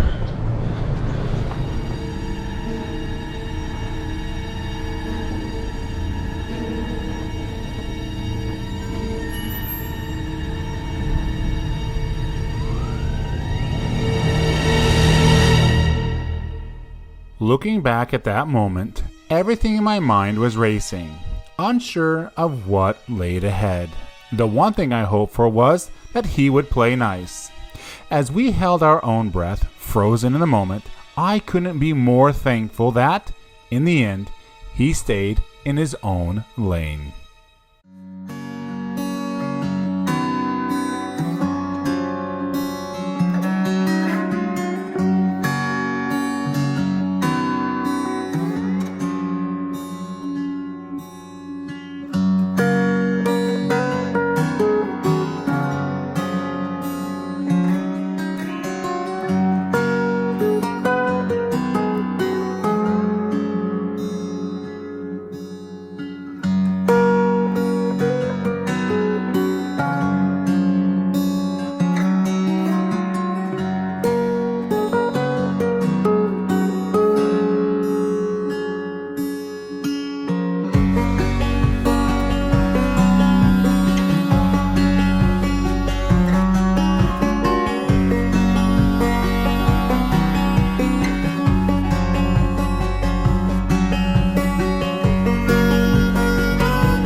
Greeting a 2,000-pound bison unexpectedly wasn't exactly what I had in mind. I've seen videos where people faced serious danger with these powerful animals. Exposed on the motorcycle and far from home, my preference was seeing them at a comfortable distance. In fact, we encountered more bison along the way, and I opt to navigate around them, utilizing side parking lots. After all, Julia's safety is my top priority, and our ultimate thrill is making it back to Florida in one piece.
As the sun begins its descent, casting warm hues across the sky, it's time to reflect on the incredible day we've had here at Yellowstone National Park.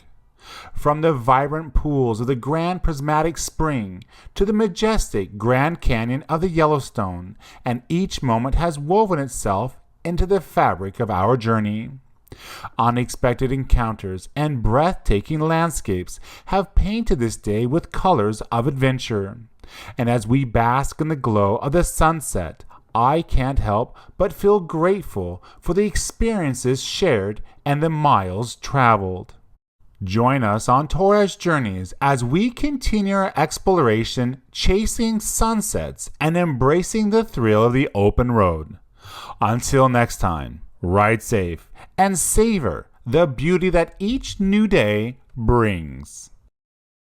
On the next episode of Torres Journeys, our adventure unfolds as we delve deeper into the wonders of Jackson Hole and its captivating surroundings. Join us for a day filled with exploration, from the former settlements offering breathtaking views of the Grand Teton Mountains, to a delightful lunch in Teton Village. We'll cap off the afternoon with a leisurely stroll through the charming streets of Jackson Hole. So, subscribe and join us on Torres Journeys for an episode packed with highlights and discoveries.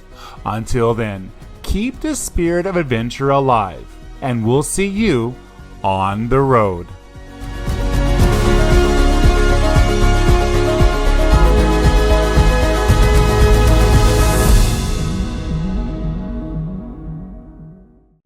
Today on Torres Journeys, the towering Grand Teton Mountains set the stage for our exploration. Walking through the historic Mormon Row, a homestead frozen in time, we capture the essence of a bygone era. Each structure tells a story against the backdrop of these majestic peaks. As we hop on the BMW K1600, Julia guides us through the charming Teton Village, where the mountains feel almost within arm's reach. It's a serene beauty that echoes the tales whispered by the mountains. After a delightful lunch in the warm sunshine, we rev up the engine again. Back in Jackson, a quick stroll around the square lets us absorb the vibrant energy of this charming town. It's been a day filled with history, beauty, and the joy of the open road. Join us on Torres Journeys as we continue to uncover the wonders that the journey brings.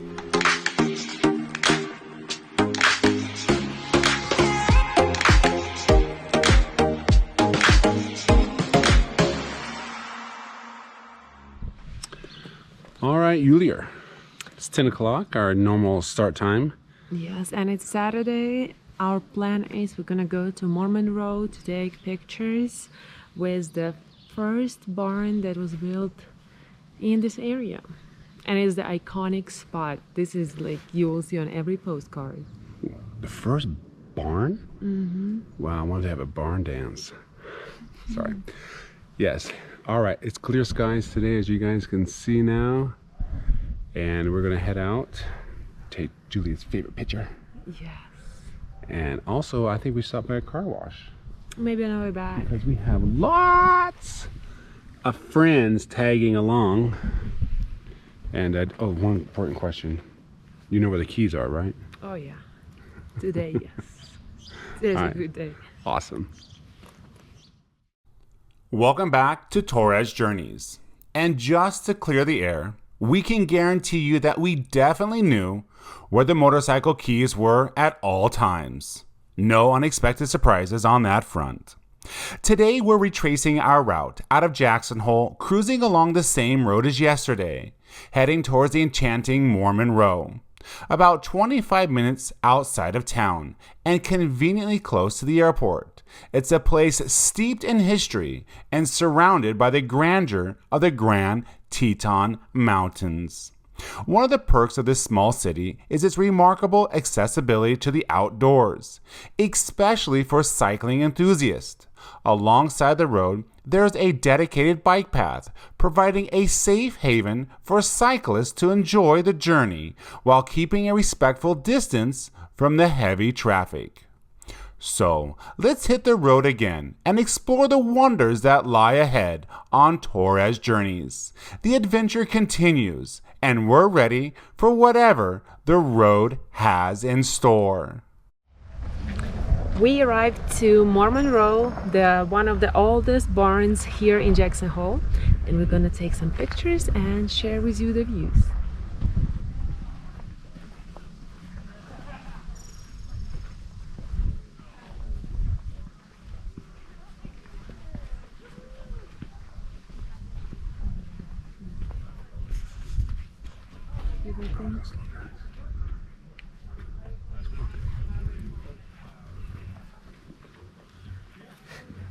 What are those?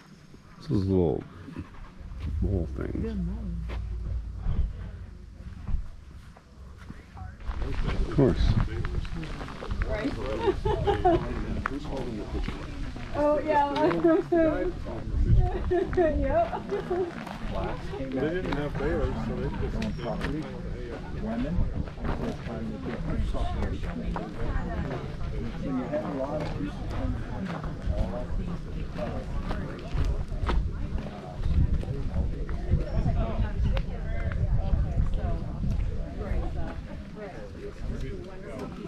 That we want to continue to pioneers explain and just for you guys to enjoy. California or Mormon Trail, many of them would never see their extended families again. And so they might be presented with a quilt, a patchwork quilt, that might have pieces of grandfather's shirt, grandmother's apron, aunts, uncles. So can you imagine being on the plains in Nebraska, huddled under your wagon box with your family as the hail is coming down, maybe even a tornado is approaching, and you pull your quilt around you. We're both in California. Oh, okay. So mine is a lot of the dresses and aprons of the ladies I work with. I'm worried. Oh my gosh, I think this might fit. I would wear this. This size, maybe it goes in the front. Oh.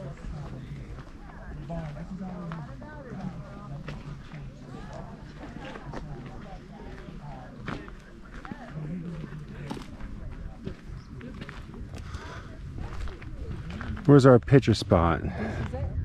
This is it right here. Okay, it does look beautiful for sure. Wow. Well, Julie, we got our pictures done 10 years later. Yes, it still looks amazing, and I think this is literally the best spot to come and get inspired by the Grand Tetons. Also, you have a lot of great backdrops, a lot of things to take pictures with. So, big tourist bus did show up. Boy, they're already out of here. But yeah, you can spend a lot of time just picking your spot that you would like to take the picture with the Grand Tetons. Yeah. All right, it was beautiful. I'm glad we actually came out here. It's about 11:30 now. The best time is to come before 11. For sure. Or always in the morning. Or the sunset, that golden hour, that little bit of chunk of time you have. Yeah. Now we are on our way to town. The farmers market should be over soon, so we should have no problem finding parking spot. Awesome. Head on out.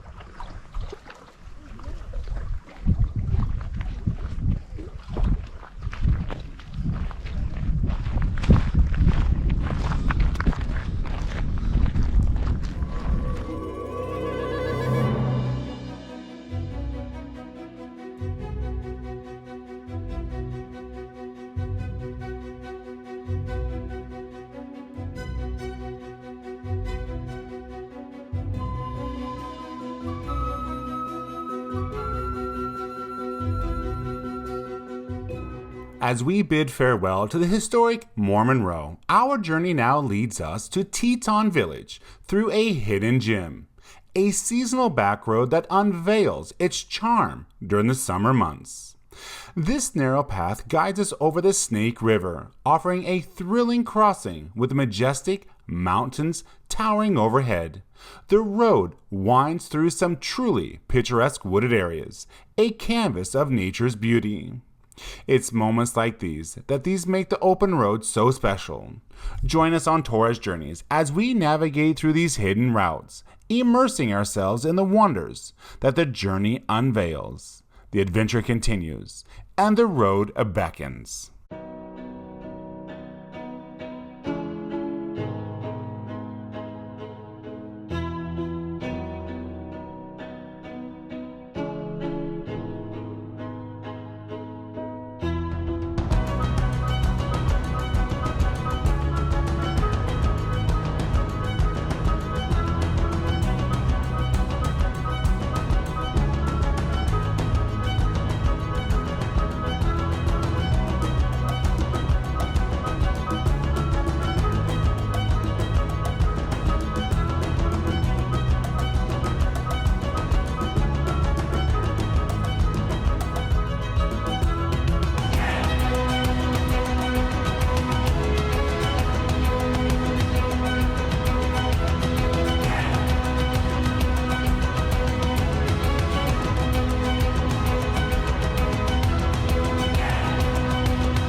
Teton Village. Where the rich Free people parking. are. Yeah, but they give you free parking. Boy, why don't they, if they can make this type of buildings, why can't they make them everywhere? So we're gonna spend about, I don't know, about an hour here just checking the place out and see what's going on. We'll fill you in.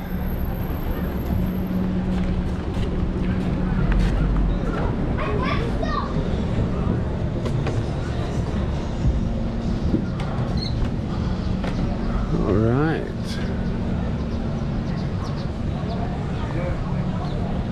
Nice.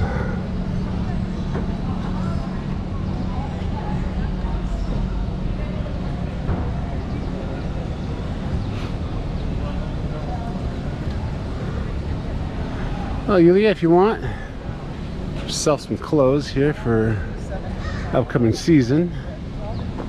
Sure. Jackets. Come on, this is cute. Let's go to rodeo shop. Yeah.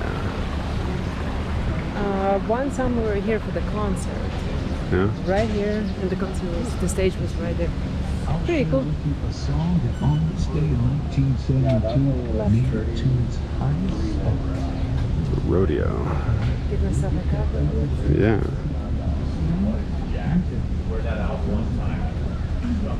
What's the sale?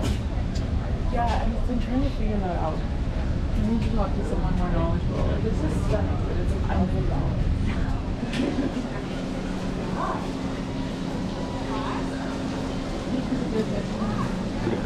Let's look at some of the houses for sale here. Let's see. That one looks pretty. Of course, they don't tell you the prices. That'd be too easy. People who buy those type of homes don't ask for price.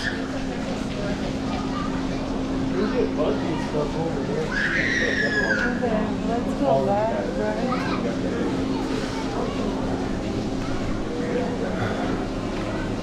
Definitely a lot for the children to do.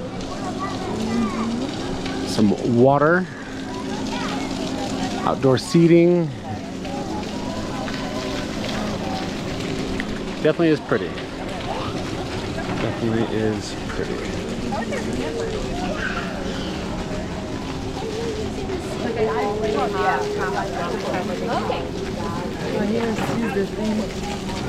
Oh yeah. Nice.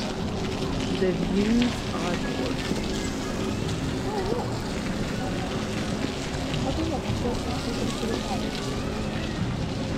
I bet that is.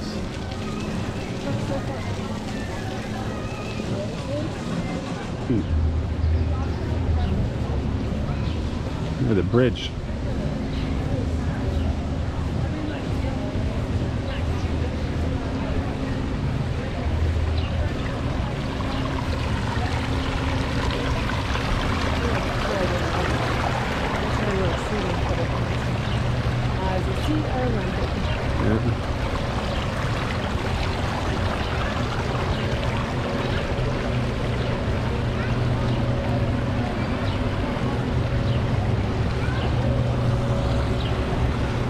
And where might they be going in these gondolas?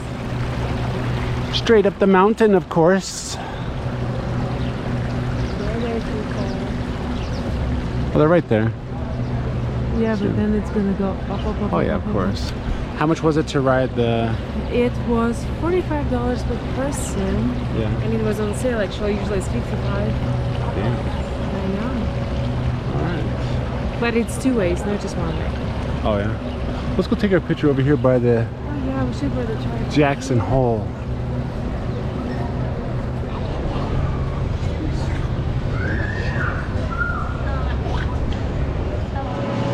They have stadium.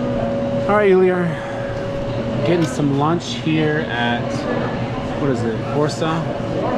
$7 a slice. And not bad for where you are. Not bad for where you are. Not everything would be Costco prices. Exactly, right?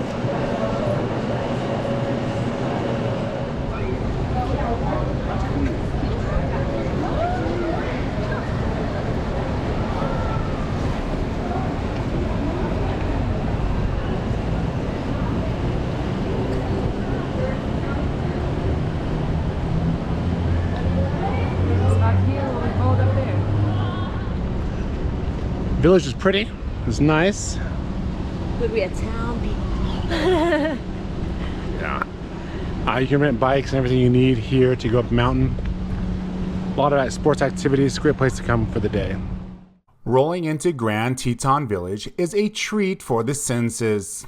Picture this, a little stream of water meandering through lush green grass lawns.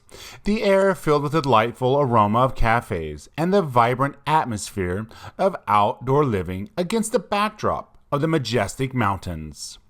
Our main focus, of course, is navigating these roads on the motorcycle, but there's something special about discovering these pockets of recreation throughout the United States and Canada. The link between Whistler and Teton Village is undeniable. Both places share an essence of outdoor adventure, a connection that transcends borders. It's moments like these that remind us of the diverse beauty these journeys bring. So, as we continue on Torres journeys, let's soak in the joys of the road and treasure these different destinations have to offer.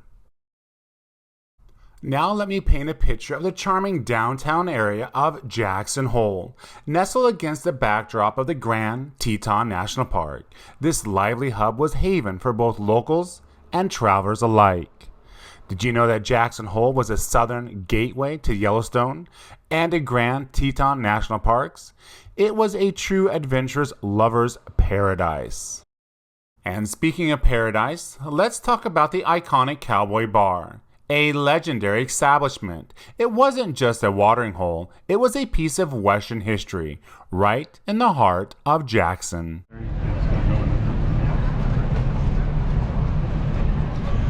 Well, we have arrived to Jackson Hole Square, if you want to call it that. And there's the famous elk, or just the horns that they make the arches out of. Cowboy Bar. The park, which a lot of it has probably changed in a very long time. We didn't capture as much on video as we walked, savoring every moment, exploring shops in search of that special present. Jackson Hole is more than just a destination. It's a place that holds a unique place in Julia's heart. After this visit, I can truly say Jackson Hole has carved out a more special place in my heart as well. The authenticity, the charm, it's something you have to experience. I'm so glad we took the time to explore this gem in the mountains of Wyoming, Jackson Hole, with its welcoming spirit and mountainous allure. On the next Torres Journeys, our compass takes an unmistakable turn from east to south, and not just any south.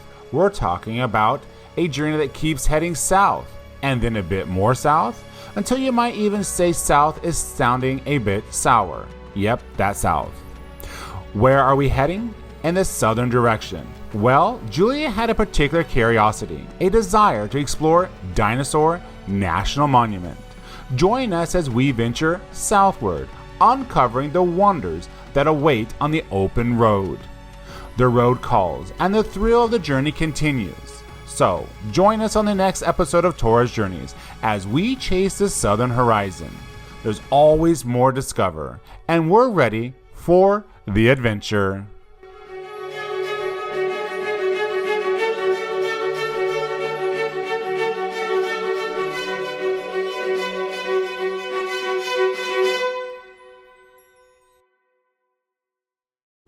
Today on Torres Journeys, our compass points southward as we bid farewell to Jackson Hole and set our sights on Colorado.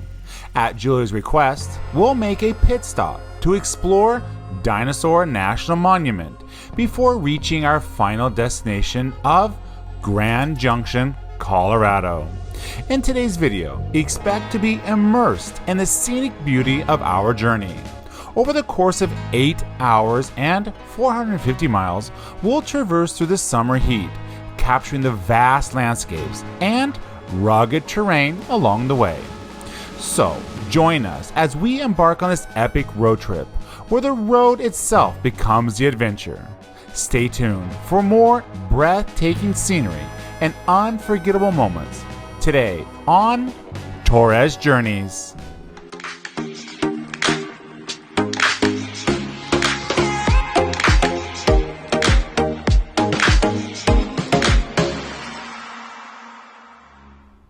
Welcome back to Torres Journeys. As we head south out of Jackson Hole, reflecting on our tour of Jackson Hole, Grand Tetons, and Yellowstone brings back memories of awe-inspiring moments.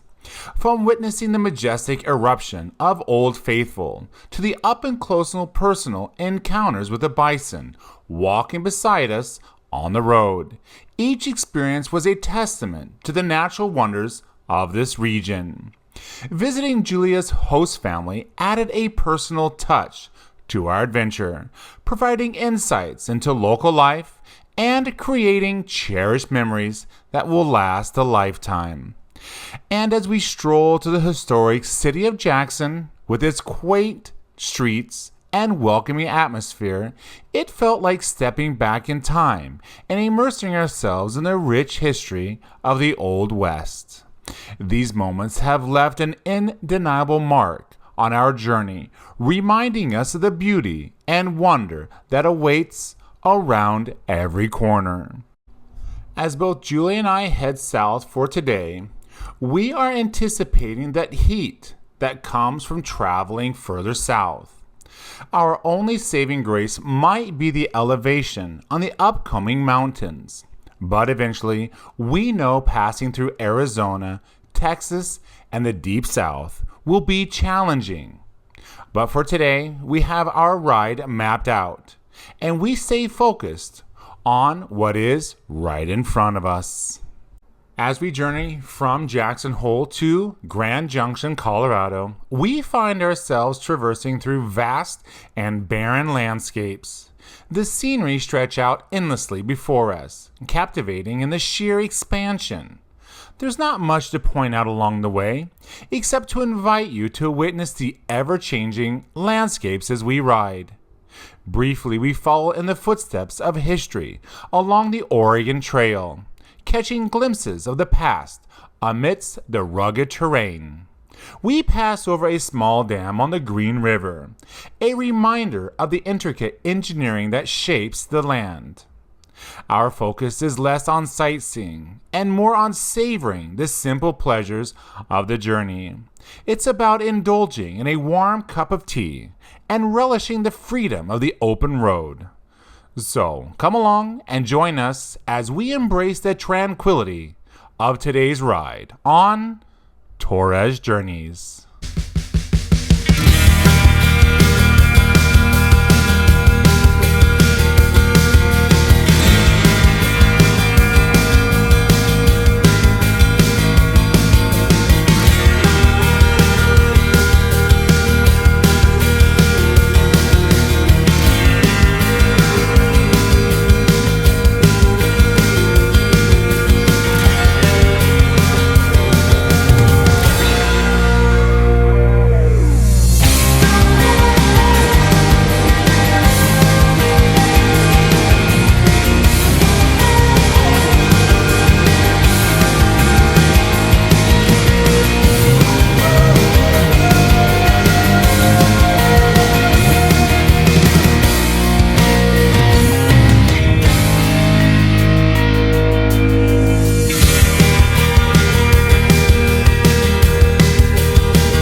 Today is Sunday.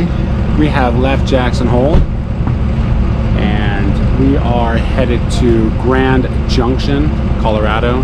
It's about 430 miles.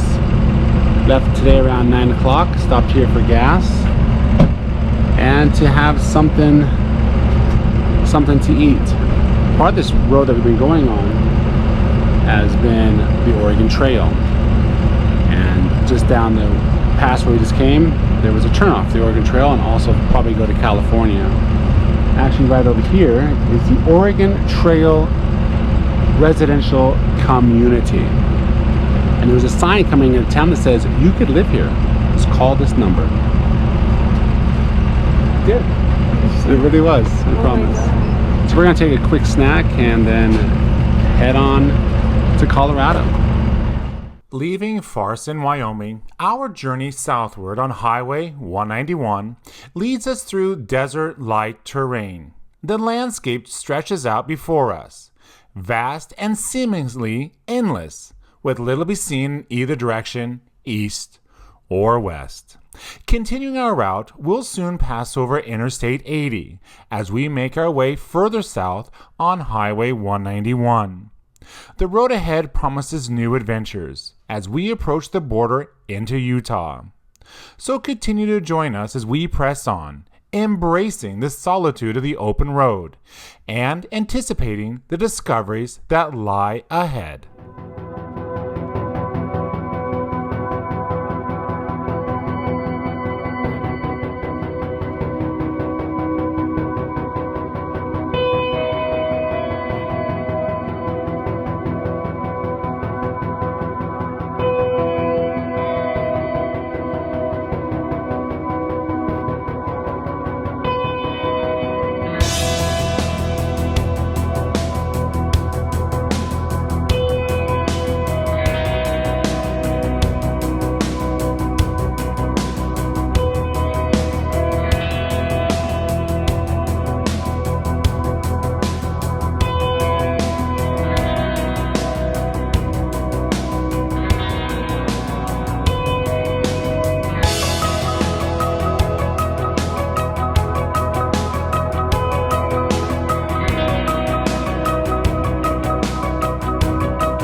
Crossing the border into Utah marks a new state for both Julia and me.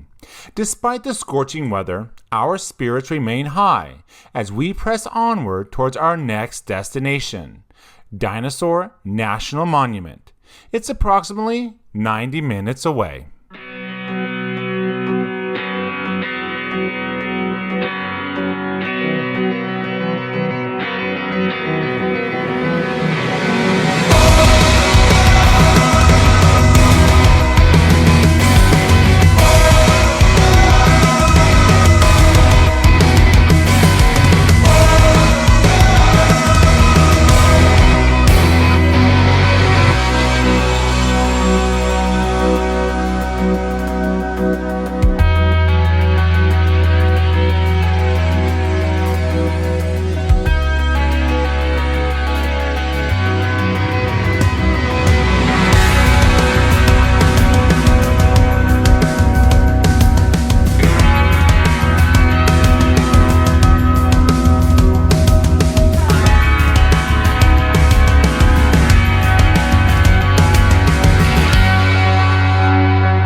Heading south after the Cross Creek Bridge, we enter eastern Ashley National Forest, a pristine expanse of wilderness known for its diverse ecosystems and stunning landscapes.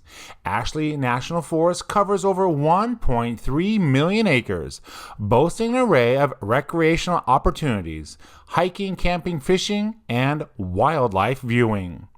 As we ascend into the mountains, the landscape transforms and rain showers greet us. While a relief from the desert heat, the sudden change in temperature catches us off guard. The cool air quickly turns chilly, and with our unfamiliarity with the region, uncertainty lingers about how long the cold spell will last. But as we know, what goes up must come down.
As we journey through Utah, we're surrounded by geological wonders, including the remarkable Weber Sandstone Formation. Formed during the Permian and Pennsylvanian periods, this ancient sandstone holds within it a rich tapestry of history spanning millions of years. The Weber Sandstone, part of the larger Colorado Plateau, showcases stunning layers of sedimentary rock, each telling a story of the Earth's ancient past. Its distinctive red hue, a result of iron oxide deposits, adds to its allure and captivates the imagination of geologists and adventurers alike. This formation not only provides a glimpse into the geological history of the region, but also serves as a habitat for diverse plant and animal species. Its rugged beauty and unique characteristics make it a popular destination for outdoor enthusiasts and researchers seeking to unravel the mysteries of Utah's natural history. So, as we traverse through the landscape shaped by the Weber Sandstone, let's marvel at the wonders of time etched in stone and appreciate the intricate beauty of our planet's geological heritage.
So we're here at this dinosaur quarry, and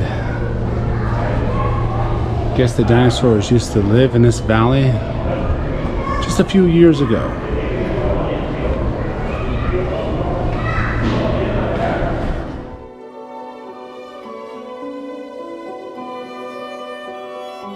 Pretty impressive.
Alright, well, if you like dinosaurs, this is the place for you to come. You can hike, you can take the shuttle, and I would probably say if you want to hike and all that kind of stuff, definitely bring water, food. They do have like water fountains to fill water bottles, but no food.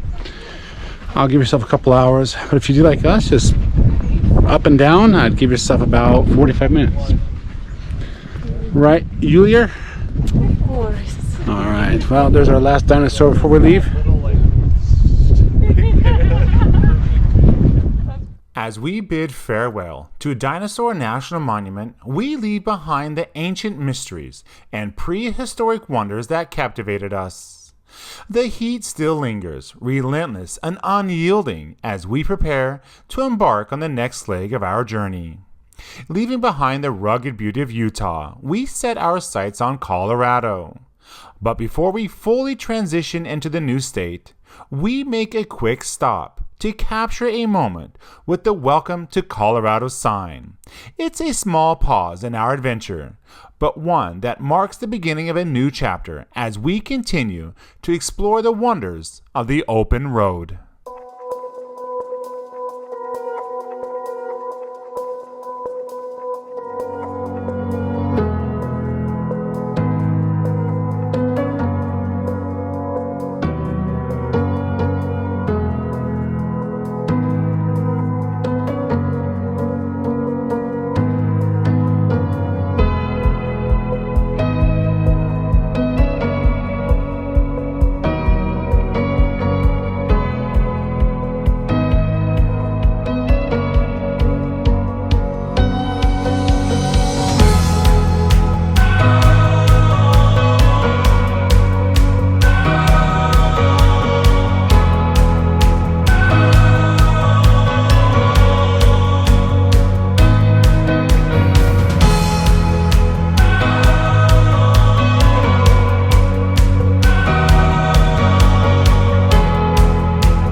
As we approach Fruita from the north, our anticipation builds for our arrival in Grand Junction. I've been to Grand Junction before, visiting a friend who has since relocated from Colorado. But this time our arrival signals a chance to refuel and recharge before continuing our journey. Hungry and weary from the day in the saddle, both Julie and I eagerly anticipate finding a place to eat and rest. Our bodies ache and the fatigue sets in, but we're holding on, fueled by the excitement of our adventure and the promise of relaxation just around the corner. So continue to join us as we conclude another day of exploration, ready to replenish our energy and embrace the adventures that await us in Grand Junction. We made it to Grand Junction. It's super hot, it's 100 degrees outside, super windy still, but we finally got our dinner done at Mexican restaurant, really close to our hotel. Now Jesse is washing the motorcycle because there's lots of bugs still. After he'll be done, we'll go to our hotel and we'll rest. What a day it's been. Leaving Jackson Hole, Wyoming, we embarked on a journey southward towards Grand Junction, Colorado. As we traversed through the barren lands of Utah, we encountered the vast and rugged landscapes of Ashley National Forest and the striking beauty of the Weber Sandstone Formation. Crossing into Utah, our adventure took us to Dinosaur National Monument, providing a welcome relief from the scorching heat with unexpected rain showers. Despite the sudden change in weather, we marveled at the ancient fossils and breathtaking scenery that surrounded us. Continuing our southward trek, we are eager to rest and refuel in Grand Junction. Our journey doesn't stop here. It only continues as we're still in the west, and our path leads us further eastward. So, continue to join us as we continue to chase the horizon and uncover the wonders of the open road. Only here on Torres Journeys.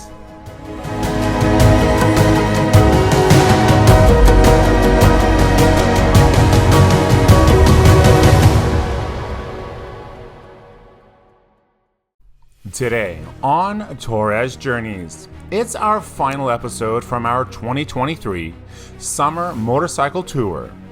Departing from Grand Junction, Colorado, the views kept on coming as the scenery remained spectacular as we journeyed through the desert landscapes and mountain passes.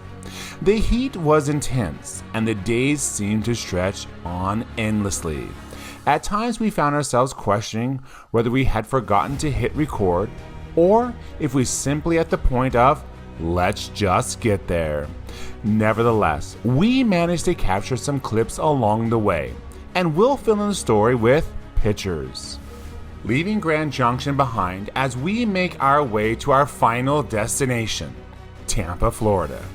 So, join us as we conclude our cross-country adventure today on Torres Journeys.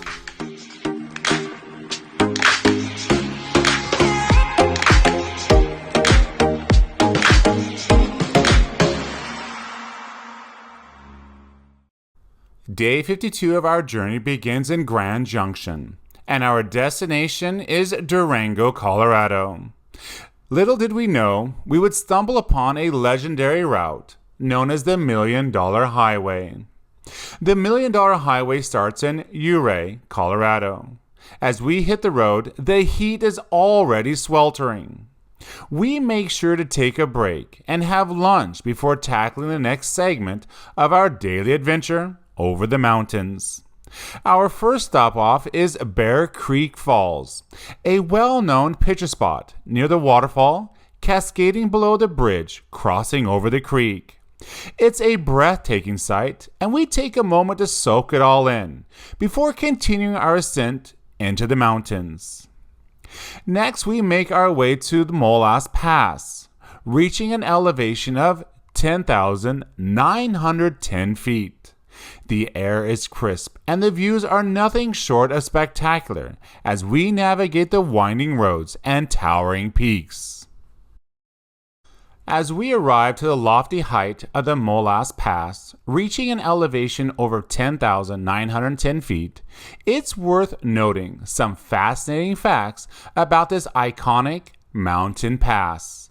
Named after the nearby Molas Lake, this pass offers panoramic views of the surrounding San Juan Mountains and the valley below. Now let's delve into the history of the Million Dollar Highway. Constructed in the late 19th century, this legendary route earns its name due to the exorbitant cost of its construction, estimated to be around $1 million per mile in the early 1920s. Despite the challenges of building through rugged terrain and steep cliffs, the highway stood the test of time, offering travelers a scenic and unforgettable journey through Colorado's majestic landscapes. So continue to join us as we adventure along the Million Dollar Highway, filled with rich history, awe-inspiring scenery, and unforgettable experiences. Once on the other side of the Molas Pass, we found ourselves in Hermosa, where we decided to take a well-deserved rest and cool off by the roadside. The crisp mountain air was refreshing after our ascent, and the scenic surroundings provided the perfect backdrop for a moment of relaxation. With renewed energy, it was just about another 30 minutes to our host for the evening. As we continued our journey through the picturesque landscapes of Colorado, we couldn't help feel grateful for the opportunity to explore this beautiful corner of the world. Day 53. After a restful night near Durango and Julia's heartwarming encounter with the deer, we knew it was time to keep moving. Our next destination? Amarillo, Texas. As we ventured onward, we found ourselves immersed in the breathtaking beauty of the desert scenery, with the sun beating down and the heat really working on us.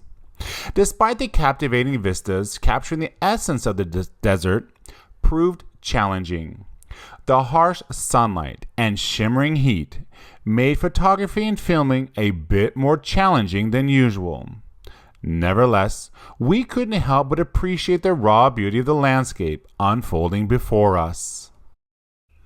Day 54 marked our journey across the flat prairie lands of northern Texas as we made our way to Dallas. Our destination, the home of a mutual friend of Allison's, where we were greeted with open arms and the comforting embrace of air conditioning. As we traversed the expansive plains, the horizon stretched endlessly for us, offering little relief from the scorching Texas sun. Yet the promise of a warm welcome and respite from the heat kept our spirits high.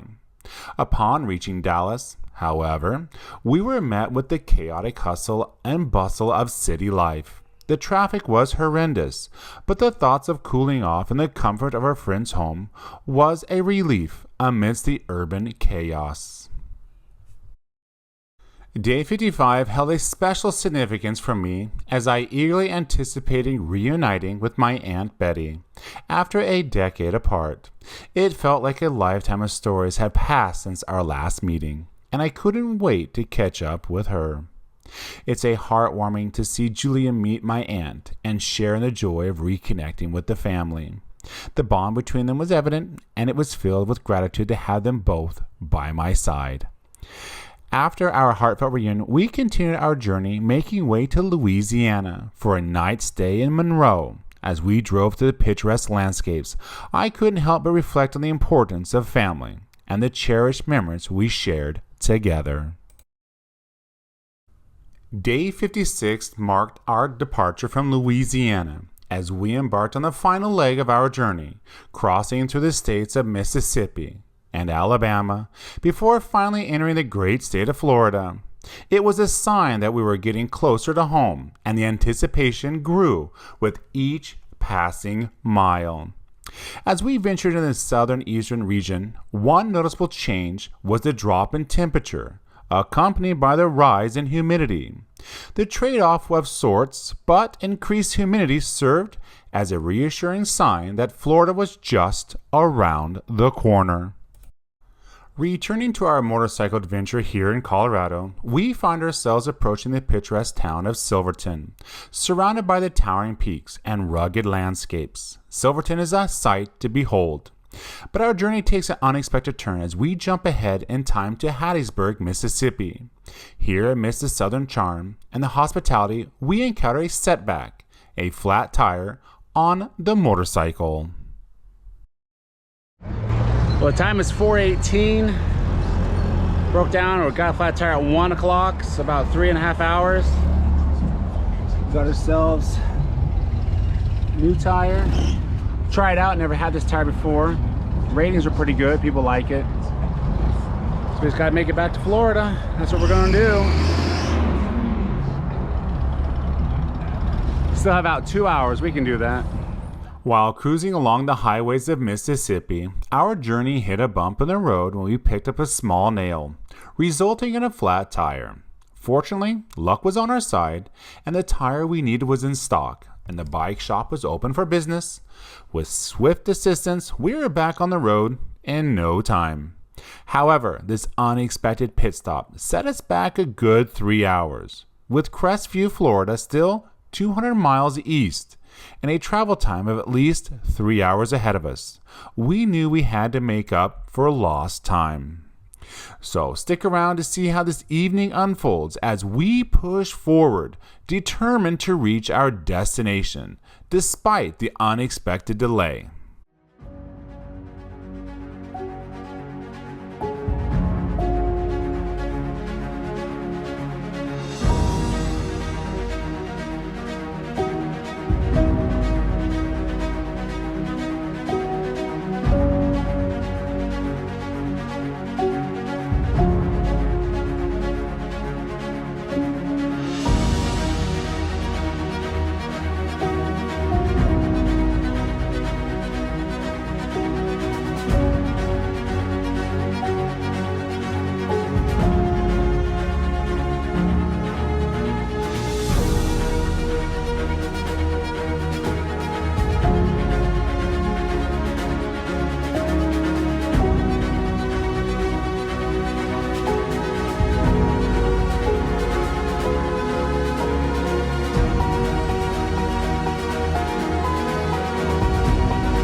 Making good time under clear skies, crossing over the Mobile Bay on our return to Florida's state line, a surprise is waiting for us.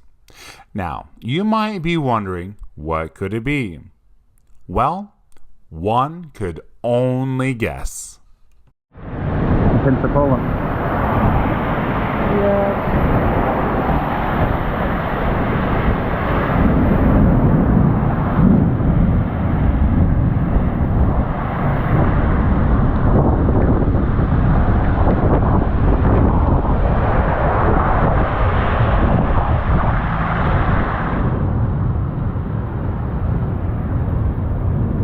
Well, we got a pause break for rain delay, right?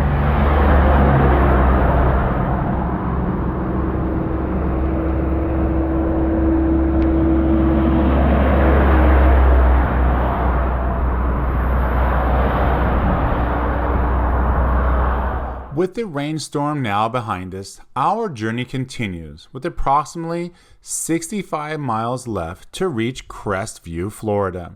Despite the recent downpour, we estimated travel time about 90 minutes to our final destination for the evening. We press on through the night, cold and shivering, just waiting for a hot shower, dinner, and bed. Julia, it's your first time at Whataburger. Yeah. And I ordered a water fudge. What a what? Water fudge. What a fudge. That's how I bring Julie here across from the hotel to try out Whataburger. I used to go to this when we were in Dallas. And so here we are now. Julia gets to try it. Yeah. Well, good morning, Julia. Oh, good morning. Well, it's Saturday. Our trip is Getting closer to the end. right now. We're just east of Pensacola by about an hour, Crestview, and we are hours and miles away from being back in Tampa. Exactly 396 miles. Wow. Yesterday we had one heck of a rainstorm, thunder, lightning right above us. We did find a bridge to hide underneath, and had lightning strike a tree right next to us. And so we did take about 45 minutes. I think so. Until it cleared out enough. Still rained, of course, soaking wet. It was a whiteout for a while because I had the other visor on, the tinted visor. And when I lifted it up to try to see the road, poof, it was a whiteout. But luckily, after about a mile or two, we did find, about 3 miles, we found the bridge. We hit underneath the bridge, and everything turned out okay. One of the motorcyclists stopped there on his way to Pensacola as well. So, all said and done. We did get a new tire yesterday. Yeah, we could have patched it. Yeah, we should have carried a patch, but that tire was kind of spent anyhow. So it matter of maybe 1,000 miles, we would have had to replace it. So, you know, sometimes you gotta do what you gotta do. Running these machines aren't cheap, and when you go cheap, sometimes it bites you somewhere else, or maybe not. It just depends. So, any thoughts for today?